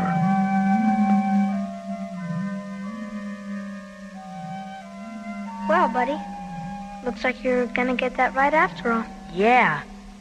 You will be joining me, of course. Naturally. It isn't every day that we get a chance to ride the whirlwind. The whirlwind? It's part of a verse by an 18th century English writer named Joseph Addison. My mother used to read his poems to me. How does the rest of the verse go? Let me see. And please the Almighty's orders to perform. Rides in the whirlwind and directs the storm. Kind of sums up our situation, doesn't it? It sure does. Galen, are you absolutely certain there's no danger? They won't be harmed, Mora. Marika has transported me into Valaria's past many times. You didn't indicate that in the communique you sent to Commissioner White. I didn't indicate it in the communiques I transmitted to the other planets either. Why not? Marika? This is our third machine, Mora, and during its construction we decided that the secrets of time travel would be shared only with those who understand that all life is sacred and that all living things, no matter how small, have an infinity of their own that must be respected. Those who do not understand that are the ones who will use time travel to dangerously manipulate not only their own destinies, but the destinies of others. If, during yesterday's drone pod demonstration, you and Buddy and John had reacted indifferently to the tragic events of your planet's past, we would have sent you away this morning. And if, as you went away, this accident had transformed all three of you, we would have simply closed our eyes and put you out of our minds. Then you were testing us. Time is a fragile thing, Mora, and its control can be permitted to exist only where fragile things are loved. Well, Mara, it looks like we've passed the test of time after all. Do you both still feel the same? I mean, you're not frightened or anything like that. Nothing's changed, Mara. It's like Galen said earlier. The physical organism changes during time reversal, but consciousness doesn't. It feels good to be alive inside a child's body. We're not young, we're not old, and we're not afraid. The chamber is ready, Galen. I've interfaced their time, date, and place of birth information with the alternate reality decoders, and the dimensional inversion lenses are stable at subcycle 6 point violet. Buddy, John, go into the chamber now.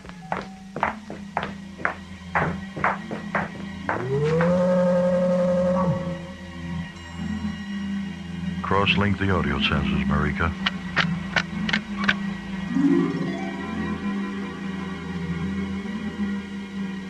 John, buddy, can you hear me? Yes.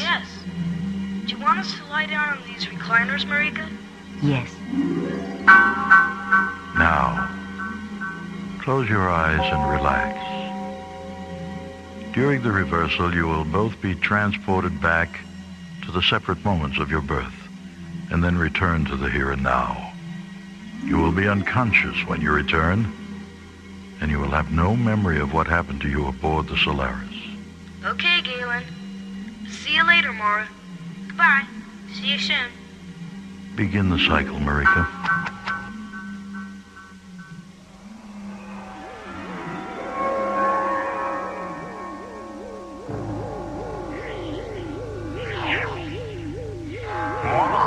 It's all turning inside out. Mara, it's all turning inside out. Shapes. Forms. Shadow. Color. Don't be afraid. Don't be afraid. Don't be afraid. Time is a fragile thing. Its control can be permitted to exist only where fragile things are loved.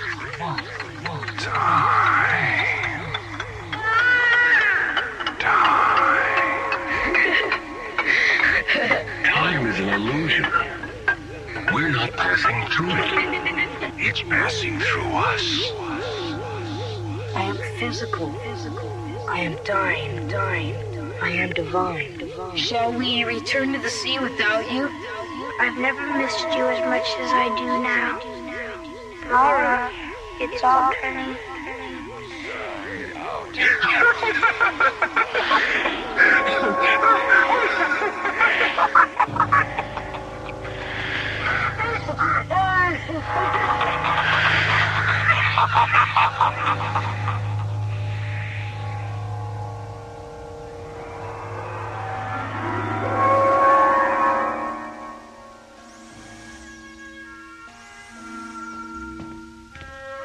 Hi, buddy.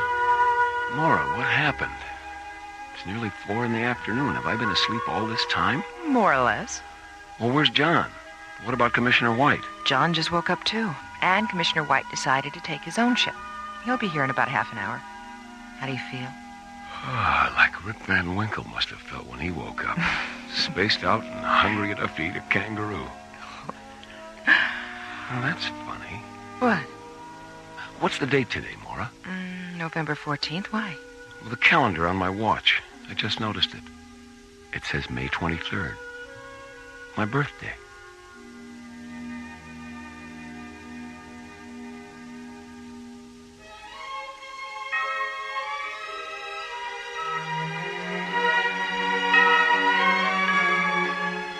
Time Clash was written by Ron Thompson and starred Linda Gary, Chuck Olson, Bruce Philip Miller and Corey Burton, with special guest stars Mel Wells, Eric Taslitz, Susan Silo, and Eric Green. Associate producer Ron Thompson. Music director Tom Rounds. Engineer Stu Jacobs. Assistant to the producer Jim Cook. Technical consultant Peter Sky. Alien Worlds was created, produced, and directed by Lee Hansen. And so until next week, this is Roger Dressler inviting you to join us for our next adventure, Death Song, from the elsewhere and elsewhen of Alien Worlds.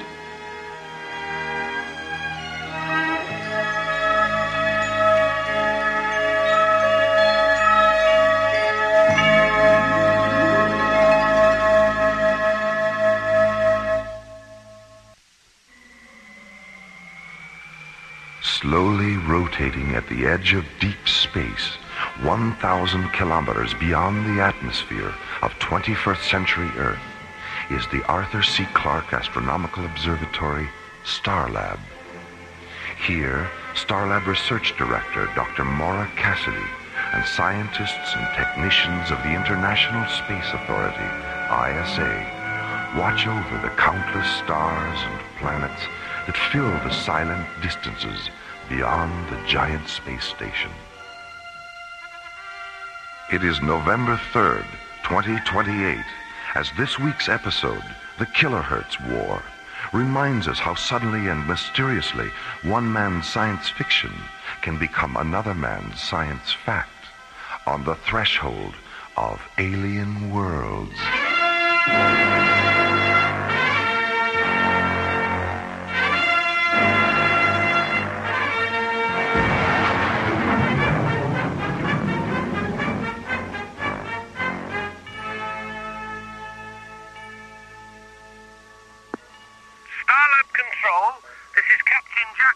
Commanding the Royal British Museum freighter Nile Delta.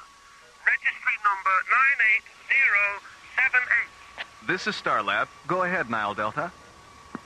I know we're not expected, but we'd like permission to dock. What's the problem, Captain? The bloody technicians union at Gatwick called a strike while we were still on the pad.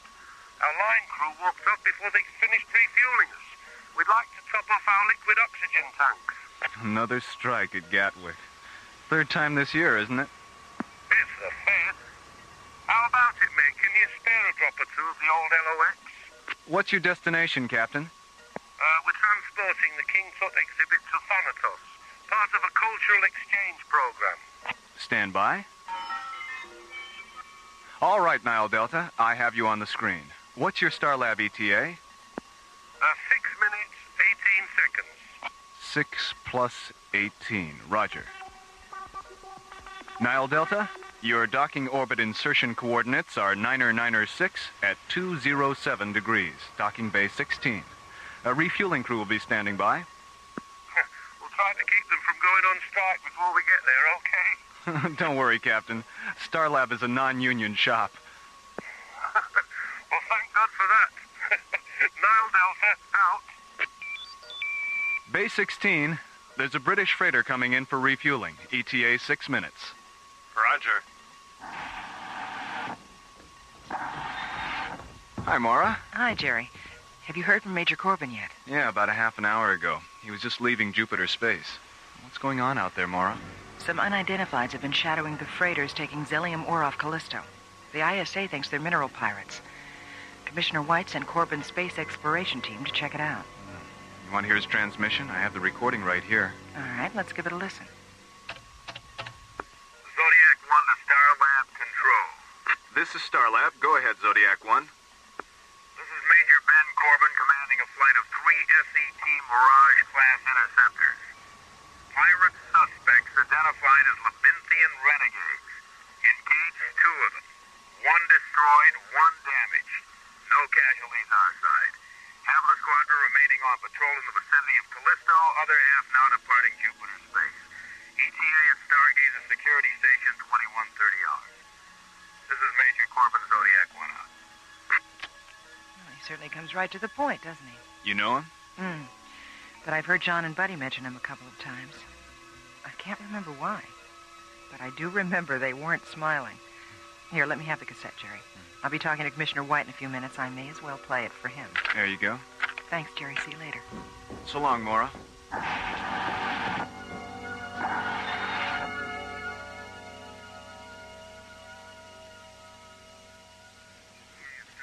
Security station 2130 hours. This is Major Corbin, Zodiac 1 out.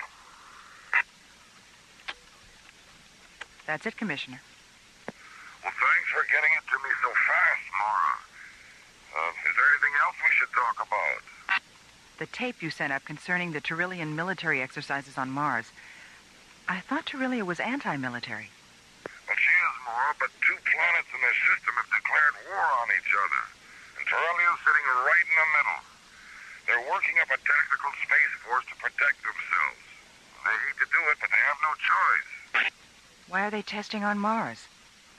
Well, its atmosphere is Tyrillian compatible for one thing, and it's uninhabited for another. You see, Tyrillia is very densely populated.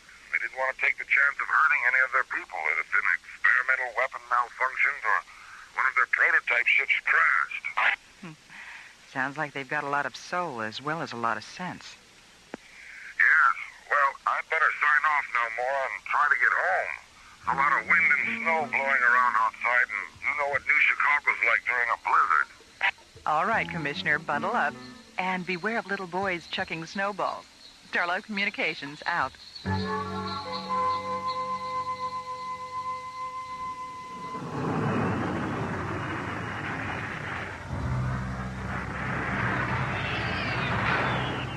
Major Corbin.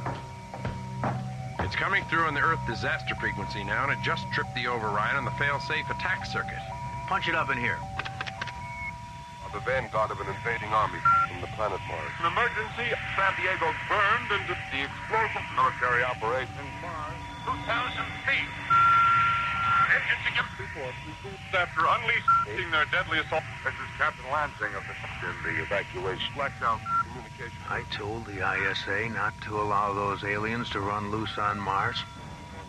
Have you been able to raise Starlab yet? No, sir, and we've been trying for over an hour now.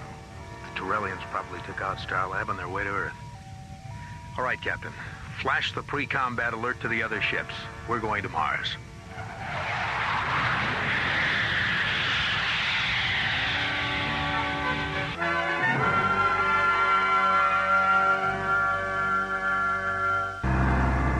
Given permission by the ISA to experiment with defensive spacecraft in the Martian atmosphere, Tyrillia sends 200 prototype gunships to the Red Planet for testing.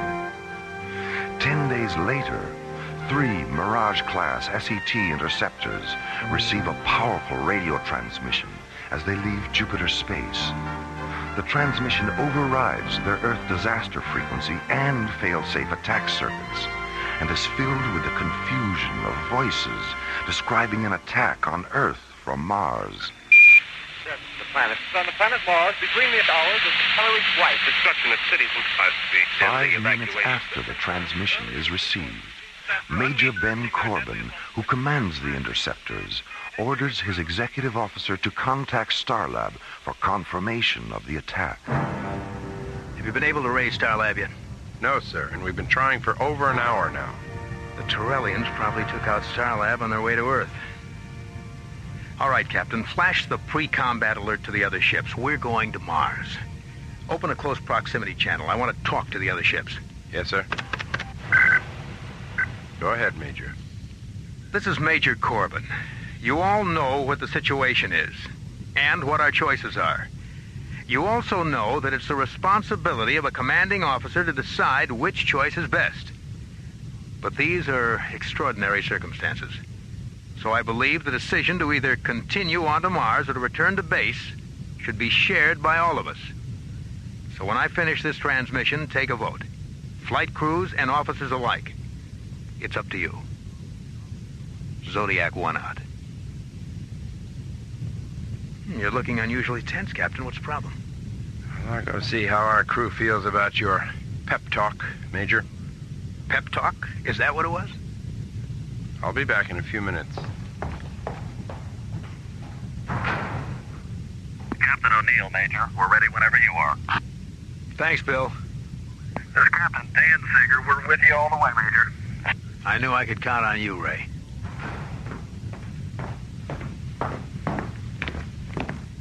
Well, what's the verdict, Captain?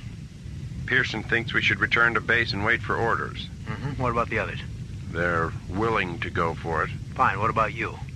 I'm inclined to agree with Pearson. Why?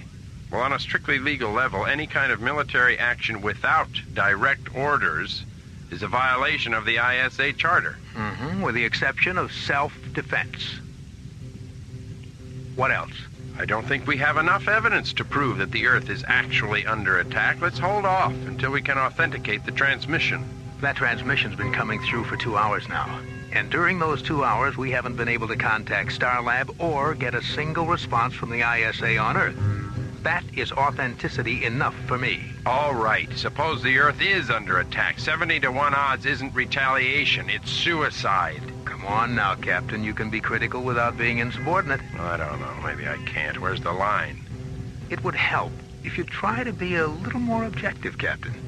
This is a military issue. It's not an emotional one. Well, I guess that's the difference between us, Major, isn't it? You're objective, so you put your faith in action. I'm not, so I put mine in reaction. What sort of reaction are you having? There's something wrong about this whole incident. You're right, Captain. There is something wrong. There's a war on between Terrelia and Earth. Objective, subjective, or otherwise. That is a fact.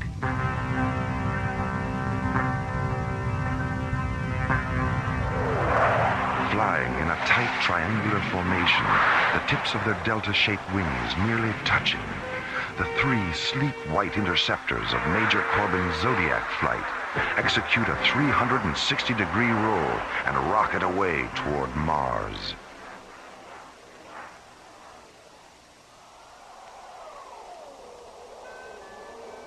Meanwhile, on the surface of the desolate red planet, the freezing winds of Martian winter blow a stinging mist of iron oxide dust across Cecropia, a vast plain located at the 0 meridian coordinates of 70 degrees latitude, 310 degrees longitude.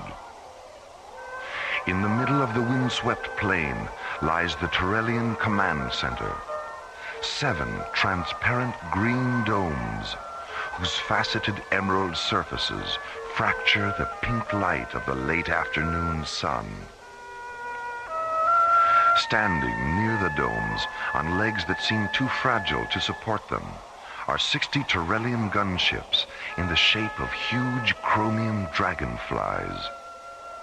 Outside the central Terrellian dome, Commander Arxathos stands looking up at the bleak Martian sky, his long, yellow-pleated cloak swirling around him, his delicate lungs protected from the iron oxide storm by the black filter mask covering his face.